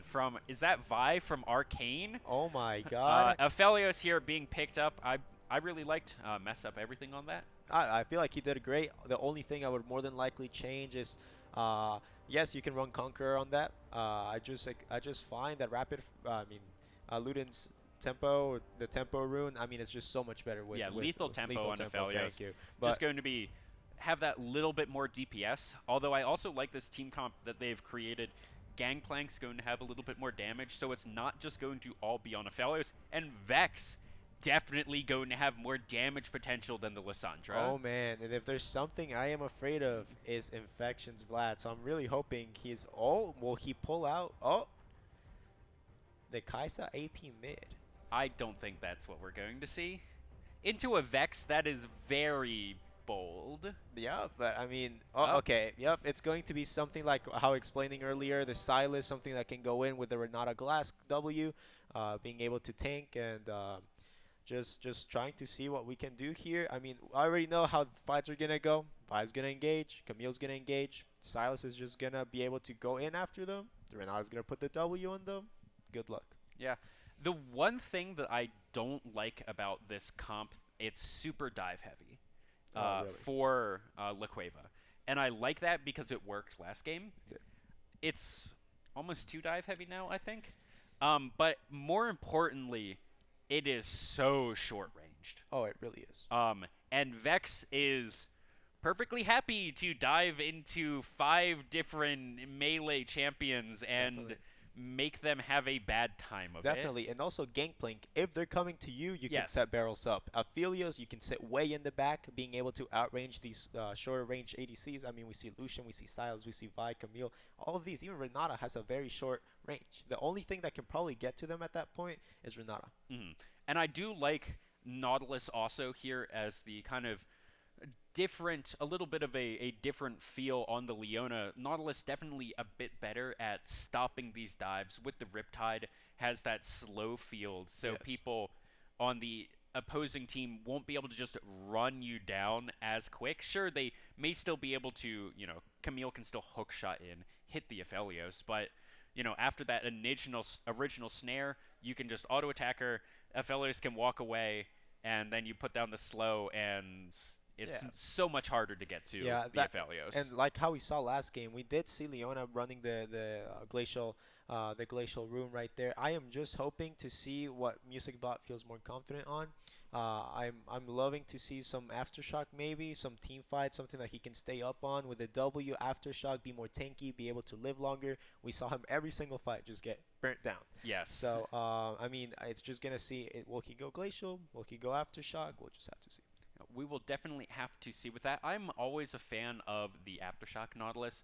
I think that Glacial Nautilus is just too squishy. No, definitely, and it's and all supports Glacial. I mean, even with Rel, Leona, Nautilus, even Alistar now, back before he took Face Rush. I mean, you can go these runes, right? So it's more matchup dependent, or it's just preference. Sometimes you feel like you're gonna play more team fights, or you're more pick oriented. What are you gonna do? Mm-hmm.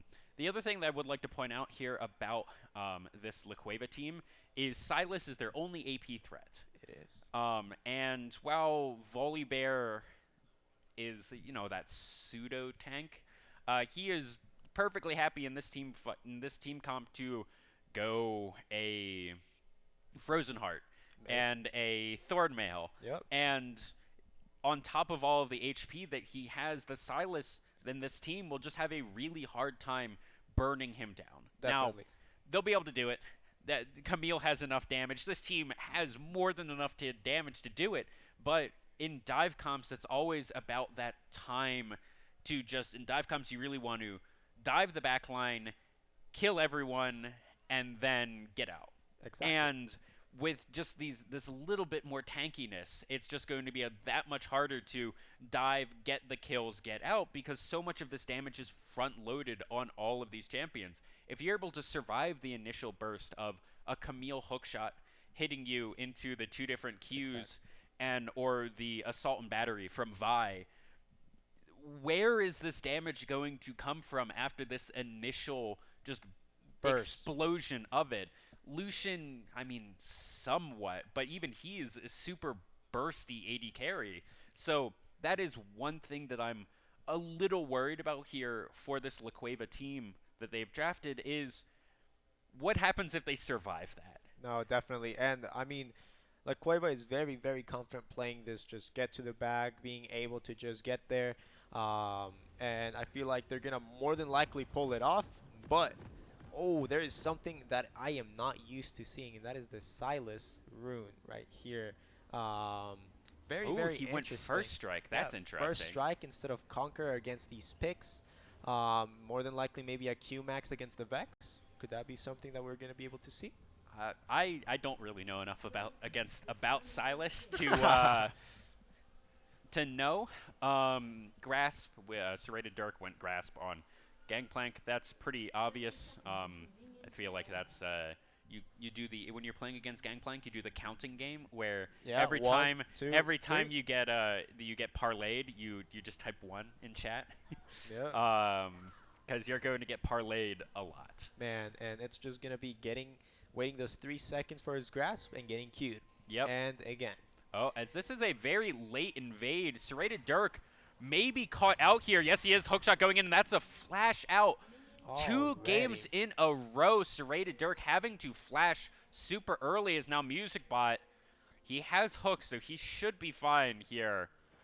Worst case scenario, he just hooks something and gets out. Oh, and that thing is going to be Vi. Nothing super aggressive. And that's a 4-man invade onto the top side. Ooh, Saiyan still going in. Serrated Dirk just being forced really far out. I don't know where Jutin's up here. I really don't. I mean, he's going to be able to just miss a lot of this wave, and that's going to put the bot lane really behind. With Renata, you do start this C, right? You're going to try to just be poking out the ADC, trying to just get some shield. Infection's going in. He gets it, and maybe this is why Renata is here. Should have access to the handshake and instead just forces the flash out of Tropic. Tropic missing that Q was huge. If he hit that Fear, no need to flash. Yeah, that was... I mean, I guess that's why Jutin was here, but the other side of that is now MusicBot hits the ultimate on or hits the hook onto Easy Panda, and Easy Panda has to flash out. Yep. Lucian with no flash is going to have a rough time of it, but now the handshake hits MusicBot. He's going to go to about half HP, but no real damage is left. Everyone's level 1. And everyone's just going to walk out now. Man. Tropic level 2 infections. He's burning down Tropic. What's he going to be able to do? Infections burning down. It's going to be enough. A trade. One for one. Staying here, not actually hitting the hook shot. So a lot of trial by fire damage down onto him. No, definitely. I feel like that was a very, very close 1-for-1. If Infections did not tank all those minions while he was trading off, that would have definitely just been a one for just that one kill for Infections. Yeah, and that's really good there for the Vex. That's terrible, especially since she has no teleport if the Sylas survives there. But now, sure, a couple hundred more gold into the pockets of Infections. Whatever. He got first blood. That's fine. But getting that trade kill is huge. And now, something that we didn't see all game, Serrated Dirk has a wave stacked on Saiyan. Finally being able to push those waves. Oh, and that's a hook. Easy Panda does not have flash, so a good handshake out by June buys his 80 carry space. No, definitely. And MusicBot looks pretty confident on the Nautilus being able to land every single hook this game right now. Yeah, I fix everything. Spotted out by the ward. They spotted out by that ward, but that ward also dying kind of says, oh, okay, well, I guess know. I guess they didn't pay attention, but maybe they were trying to trick him out and saying, oh, he obviously backed. Oh, yes. Right yes. Oh, here. Infections landing the Infections second. going in, and that's a good fear to get Infections off of them. Man, a very good outtrade here by Tropic. Yeah, Tropic feeling really confident on this Vex. Yeah. Vex also another good just kind of anti-dive champion here that I feel like Gadsden kind of realized, oh, Cueva just wants to build dive. What do we have in our repertoire that's good against that? Definitely. And I mean, you have dashes everywhere. You have Vi Q, you have Hookshot, you have Lucian E, you have Sylas E. So it's going to be a lot of just getting those passive cooldowns back. The only thing I would say, is Glistening Arrow finds I fix everything up in the top. I fix everything only level 3 to level 4 of Glistening Arrow plus the double buff. But Infection's the first one to roam. And that's going to be a fail flash over the wall as I fix everything goes down to Infections. Man, being able to push that wave super hard with Sylas and being able to rotate first, very big, very big for Infections. Looks for a little bit of chip damage here. MusicBot should be in a good hook place. He does. He gets it. Now he's going to be burning down. Almost melts a heal to get a little bit more speed. Mess up everything, having to use the Gravitum to just buy space. He's down to about 200 HP. He has access to heal. He has access to flash. But now Tropic in the mid lane. He's going to go down. Glistening Arrow gets that one. Flash out from Mess Up Everything, having to use the heal as well.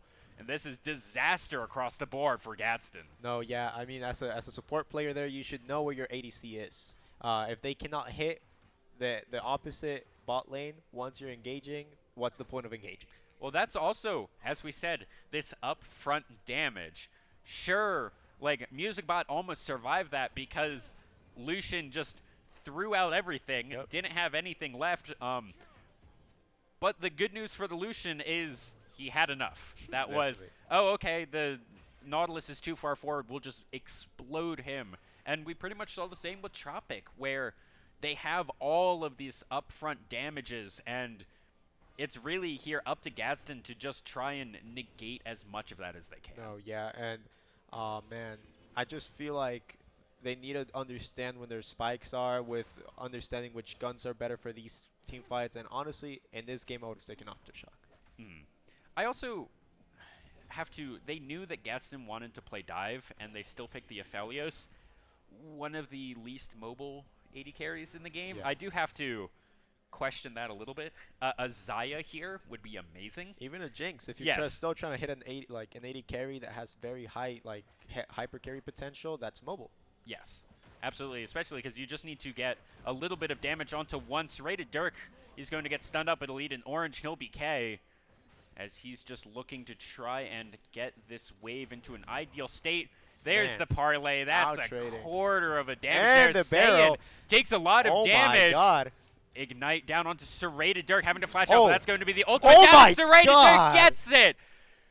Serrated Absolutely Dirk. Insane gangplank mechanics here. Just getting the Qs as Glistening Arrow now finds I. Fix everything. Mindbot going in. Oh, but Vex is here. Oh, very Stolen good Vex. Oh, and that's going to be Tropic getting one. Now in a 2v1. Infections doesn't have an ult to steal. Let's see what he's able to do now in the bot lane. What's happening? Easy Panda going Oh forward. my God, Mess up missile. everything. He's going very low. June on the front lines. And as Infection's Infection very low. Solo Oh. Tropic flashing forward. Missing his, I think that was his ultimate. No, it was just his Q. Just his Q? He did All use the right. ultimate right there with Infections. Oh, right Easy after Panda Glistening going Arrow died. very low just off of that blue turret here, Infections. Super low Tropic, full HP, half mana. Oh, he definitely wants to look for something, but no summoners there on Tropic. Man, I just feel like when Glistening Arrow is rotating Serrated into the Dirk. jungle. He's about half HP. That's going to be the Hextech Ultimatum coming down. Saiyan taking a lot of damage, and that's going to be a stun. Serrated Dirk. Very close. Ooh, One where's the Q. parlay? He's And able there to get is. it. Now Easy Panda. Oh, he resing from gets the it. He Renata gets the W. res. Now he's going to do so much damage. It's going to go down. I fix everything. I think with just a little bit of AoE damage gets that kill, but a trade of 80 carries. Now junglers are here. 2v2. Musicbot is going to get Assault and Battery. He's going to go down. Not able to get out on the walls. Glistening Arrow gets that kill. No. 2-1-1 on that Vi. A little bit of an overstay right there from Musicbot, and I fix everything. I mean, if you're trying to fix the wave, I'd just recommend, if you don't know where the Vi is, just back off. Yeah, that was definitely a little bit of greed. But I think they also thought it was like, oh, both AD carries are dead. We'll be fine. Didn't have eyes on the Vi, unfortunate. As Juten here, just going to clearing out a little bit of vision here in the Dragon Pit. Vi on chickens. See if they want to go for a cheeky three-man. That's a flash forward for an Infections. He's just going to get the solo kill right there in the mid lane. 40 CS up here. Man. Doubling the CS of Tropic. Man, it's just really, really sucks. I mean, he flashed over that Q thinking it would even fear him. By the way, it wouldn't have. But it was just very well played there from Infections. What good barrel chains here out. Serrated Dirk definitely knows what he's doing on this champion. Oh, yeah, he's hitting those 2-part, 3-part combos, and he's looking very confident, being able to solo kill them twice.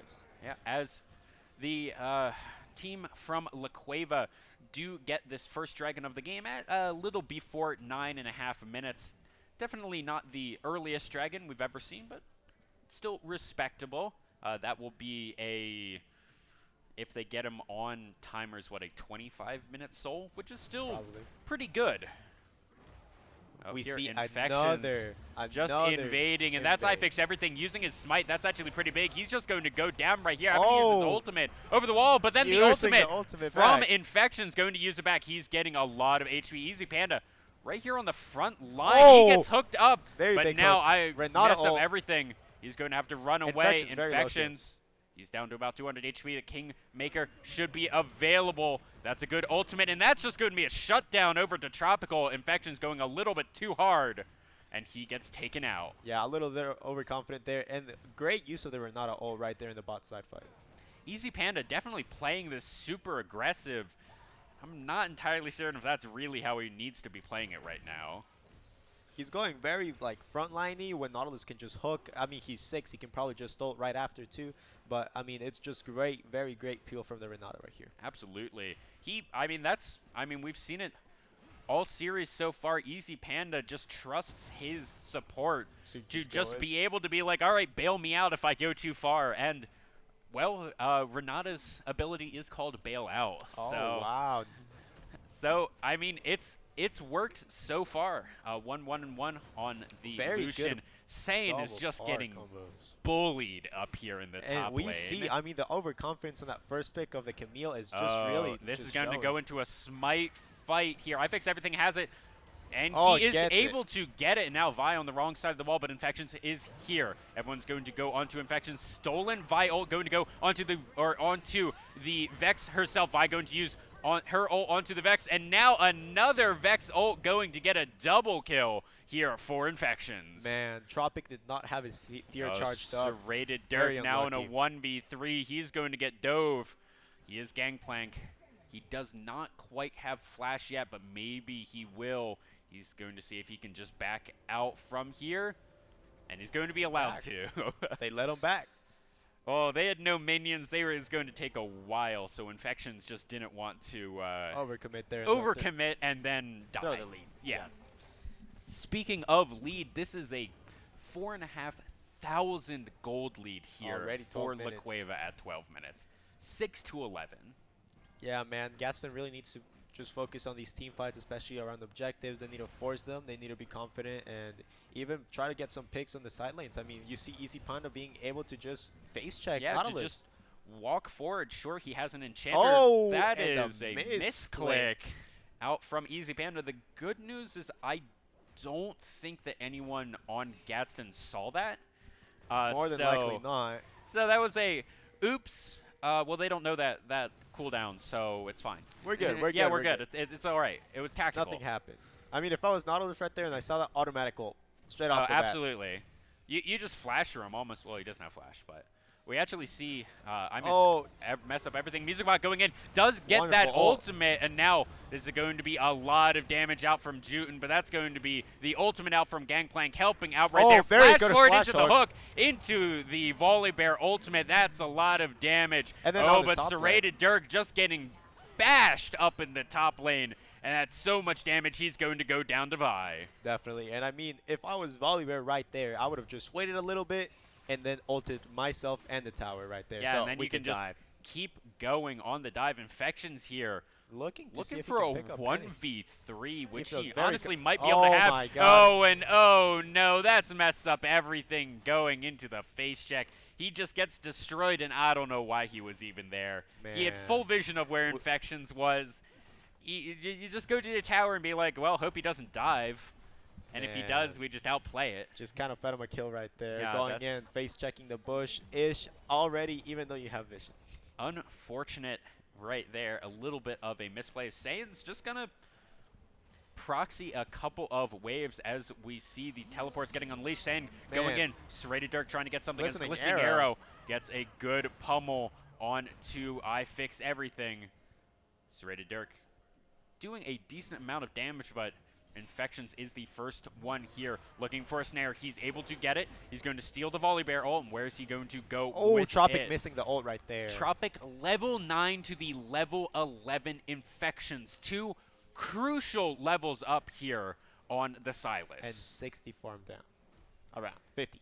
Yeah, 50, 60.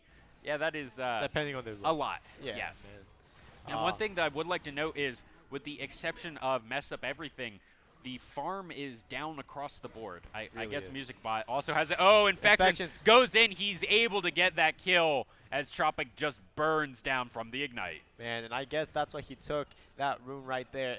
Quick trades, very quick trades. You can even tell. Yeah, Serrated Dirk a little deep here. Maybe is that's just going to be him knocked up, and he's just going to go down to Saiyan.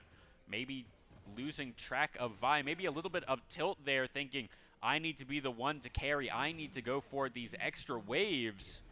Maybe. But a little bit very deep there. good Nautilus Easy Panda play. gets a Nautilus hook into the ult, or ult into a hook, is now Juten going to go down as well. I have to imagine Mess Up Everything doing a lot of damage. I Fix Everything is here.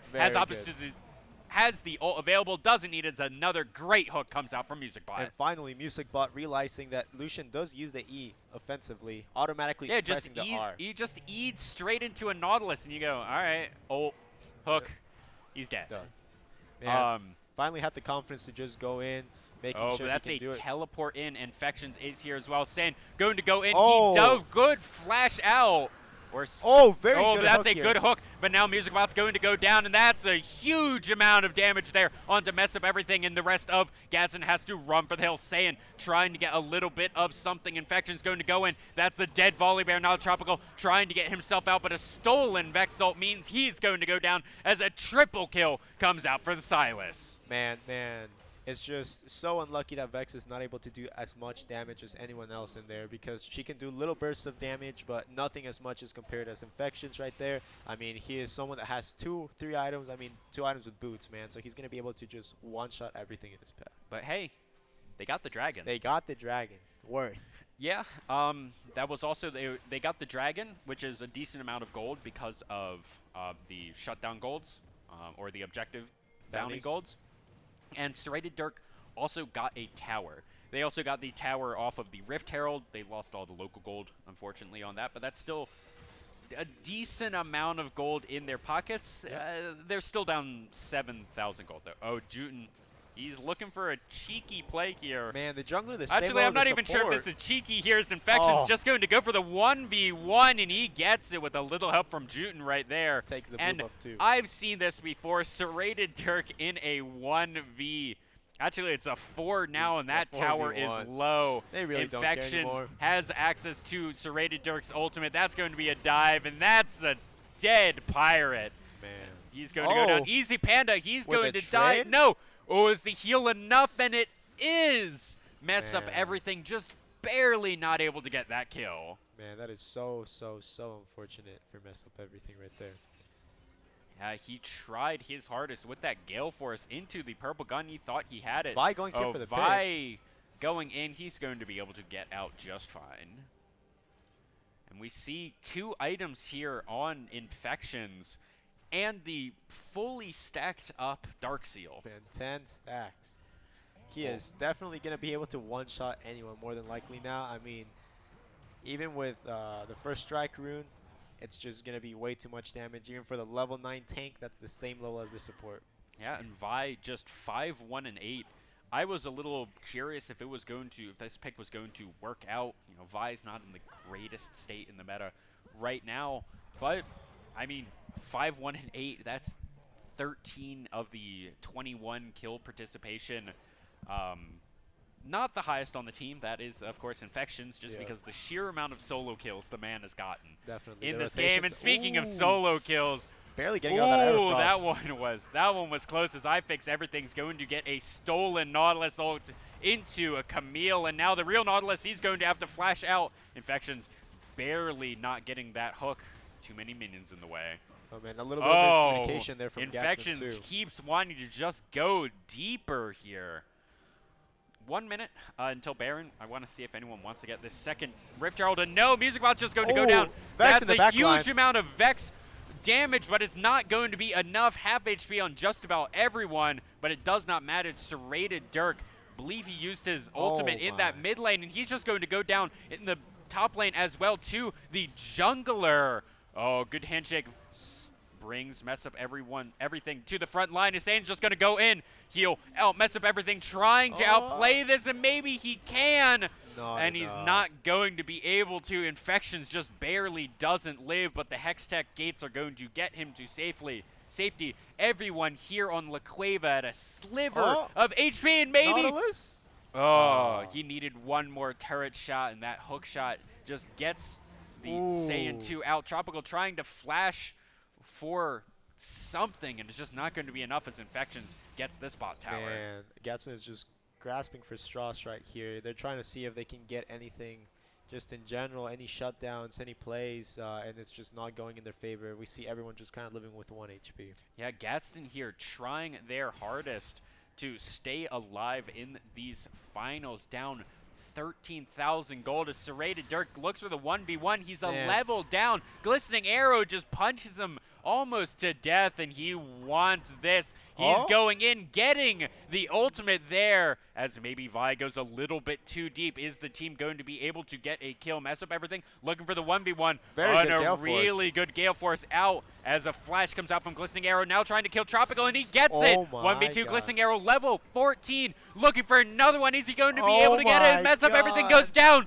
Vi lives in the 1v3. Man, Vi really showing up right there. I mean, the lethal tempo rune just showing off on the gangplank at the beginning, and man, did they that play style of face checking a Vi with the Gale Force was kind of creative, but at the end Vi just queues right through and gets up to the Vi Vex. is tied for the highest level in the game. Him and Infections, level 14, which is 2 levels higher than the highest. Infections going in. Such a good Volley Bear ultimate, and that's going to kill 2 immediately. Silas gets them. Serrated Dirk trying to survive. Infections going to get a triple kill here. Saiyan's going to go down. That's a shutdown onto him, and now Tropical and Serrated Dirk trying to do something. Infections looking for a fourth. Is he going to be able to get it? Yes, he is. That's a quadra kill. Scratch it, just legendary for the Silas in the mid lane. Serrated Dirk has to do something here. No ultimate available for him. He's just going to try and get rid of the wave, and that's Oh Infections getting a my. pseudo pentakill here in game 2. Can he get Music all of Bot's them? trying to go in. That's going to be an ultimate in for the volley bear and a immediate execution. Now Music Bot, the next one Infections on will the die here. chopping blocks mess up everything. He's able to get that one, but there's still a Vi. That's an Very good immediate flash. flash out, and that's going to be Glistening Arrow going down. Bail out, not going to be enough. Very big down shutdown to here. very low HP. Saiyan 2 misses. Let's see if Vex is going to Oh be able my to God. mess up everything. Able Mess to up get that everything. kill. Saiyan 2. He's just going to back out. Not sure if he can win the 1v1 versus Tropic. Mess up everything here, coming out huge, getting a lot of gold. I mean, even a thousand gold shutdown there. He's gonna might even be able to get a full item off of that. Yeah, that was so much gold going into everyone's pockets. Shutdowns left and right, and it went on for so long that I don't even know who came out ahead. I'm sure it was La No, Cueva. definitely It was La Cueva. definitely La Cueva. They got a Nexus turret. Serrated Dirk's just going to die here. The X-Tech ultimate and make sure that he can't get out of that, but Easy Panda will help bring him down. Serrated Dirk, from doing so well early in this game, is now Easy Panda Easy just Panda. going to go in Face on I checking. Fix Everything. I Fix Everything down to half HP. The calling's coming out. That's a lot of damage. Easy Panda, he's going to go down Tropic. He's Getting the going kill. to get another kill. And you know what I just realized? 417 looks like Al, so that's probably Tropical. That's not just Tropic 417. Oh God. Oh well, his Music Bot here just gets exploded with his own ultimate, but with bonus AP scaling there from Infections. That barely hit, but it's my still going to be an God. exploded Vex That as was Infections perfect. just gets that kill 2 quick ones in a row.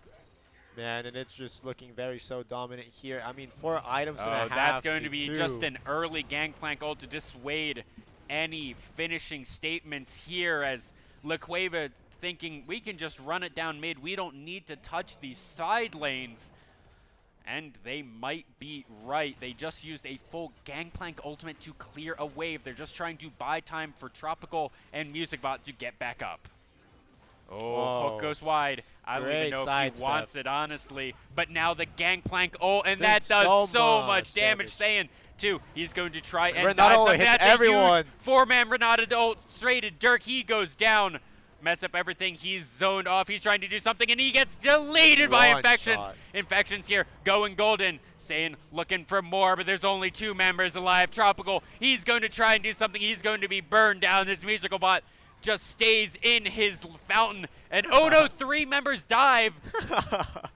Okay, they still have Easy Panda. Oh, yeah. There. Okay, that's still the end. I was a little worried that they overdived, but that's going to be a 2-0 here for La Cueva. Man, some wonderful games here coming out from the side of La Cueva. I mean, Gadsden really tried out, that early game, and it was just very fun to be able to see those type of just comps and those type of just dive everything type deals just come through. Yeah, and it was looking a little dicey It in was.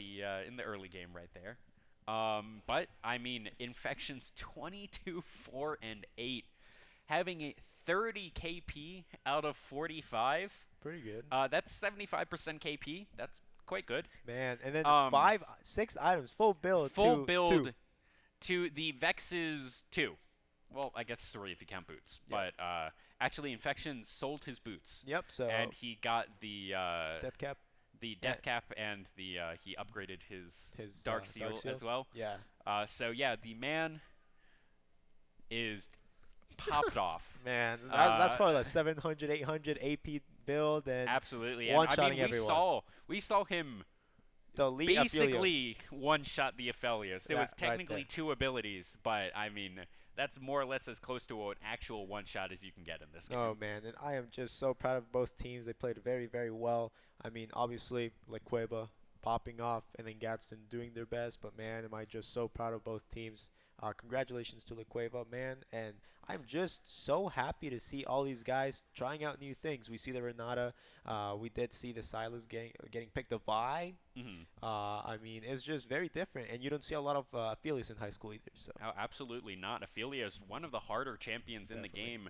Almost never see him. Even some pro players can't play him. No, man. And this was a really good Aphelios. Unfortunately, didn't get the win on the day. But, I mean, props to Gadsden. La Cueva, so good. we've always known this. They took home the NMEEC championship last year. Yeah. They did really well at the NM State Invitational. Yeah, taking I think top 4, top 2 or 3, I want to say.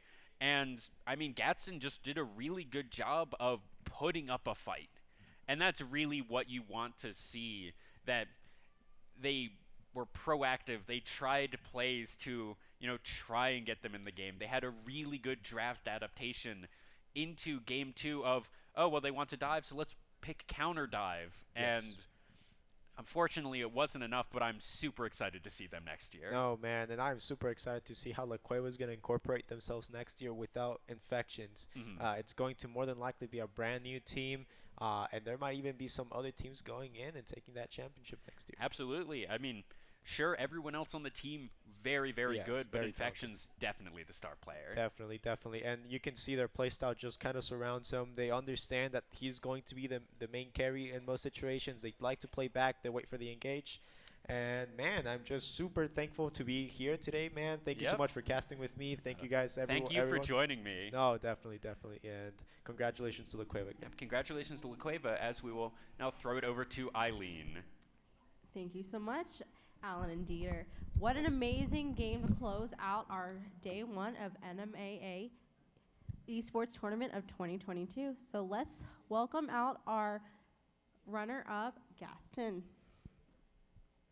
Can we get a bigger round of applause? This is the last game.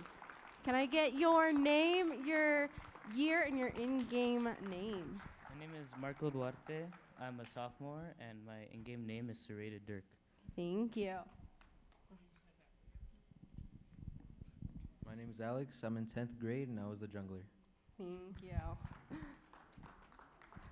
Hi, my name is Julian. My in-game name was Tropic417, and I'm a sophomore.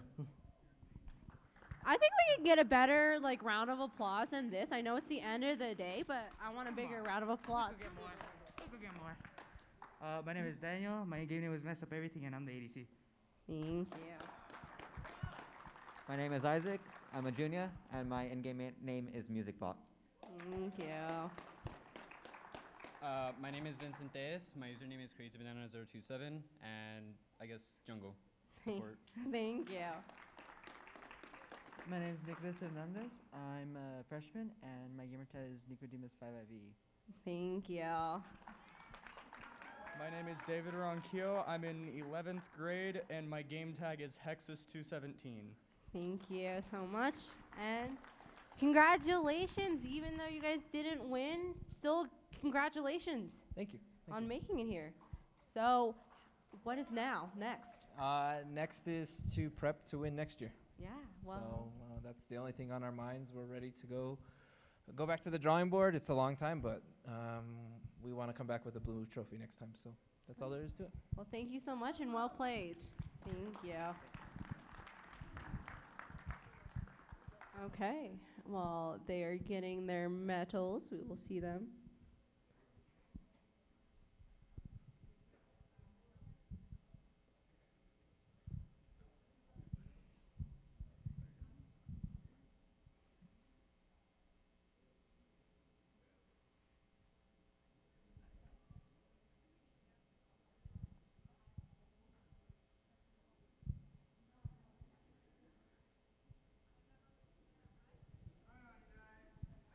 Woo!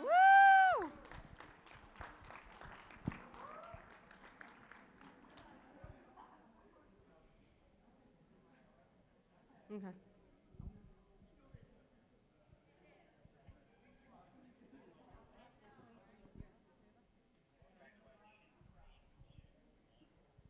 Okay, and now we are back with your final game, your final team, and our state final of 5A that are undefeated. Let's give it up to La Cueva. And then can I get your name, your in-game name, and your year? Okay, I'm not scary. I don't understand why no one comes up to me, apparently. Hi, I'm Andy. I'm a senior, and my in-game name is Infections. Thank you.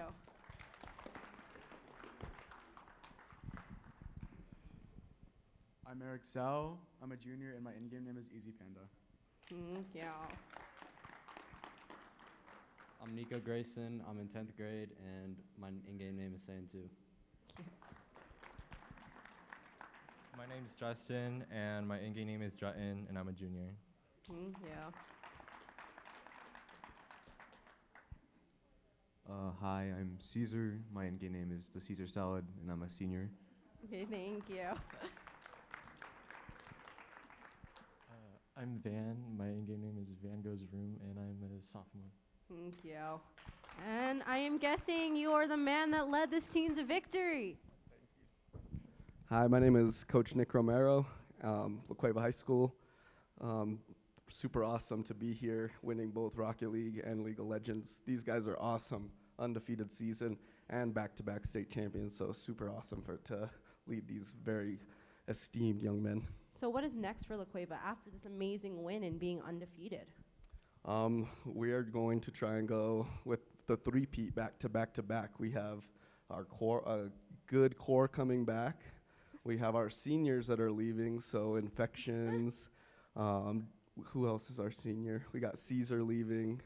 Andrew as well is going to be leaving, so not to leave him out, but congratulations to Andrew Kim, who is also a state champion, so hats off to all my guys. Okay, well, thank you so much, and congratulations on your undefeated victory. Appreciate it. Go Bears. Thank you.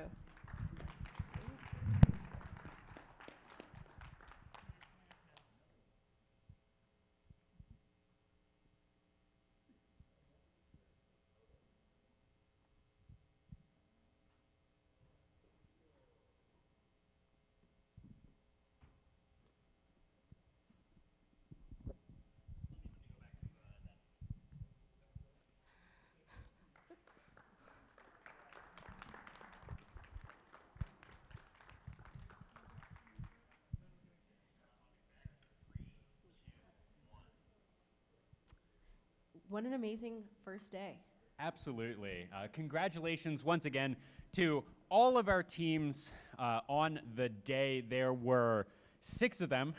Yes. We started here at 8 a.m. with the stream, and it is Almost time to go to bed. 7:30, so it's been a long day. But don't worry, we have more action tomorrow. On day Starting 2. at 8 a.m., we will be going with our Madden finals. I don't remember.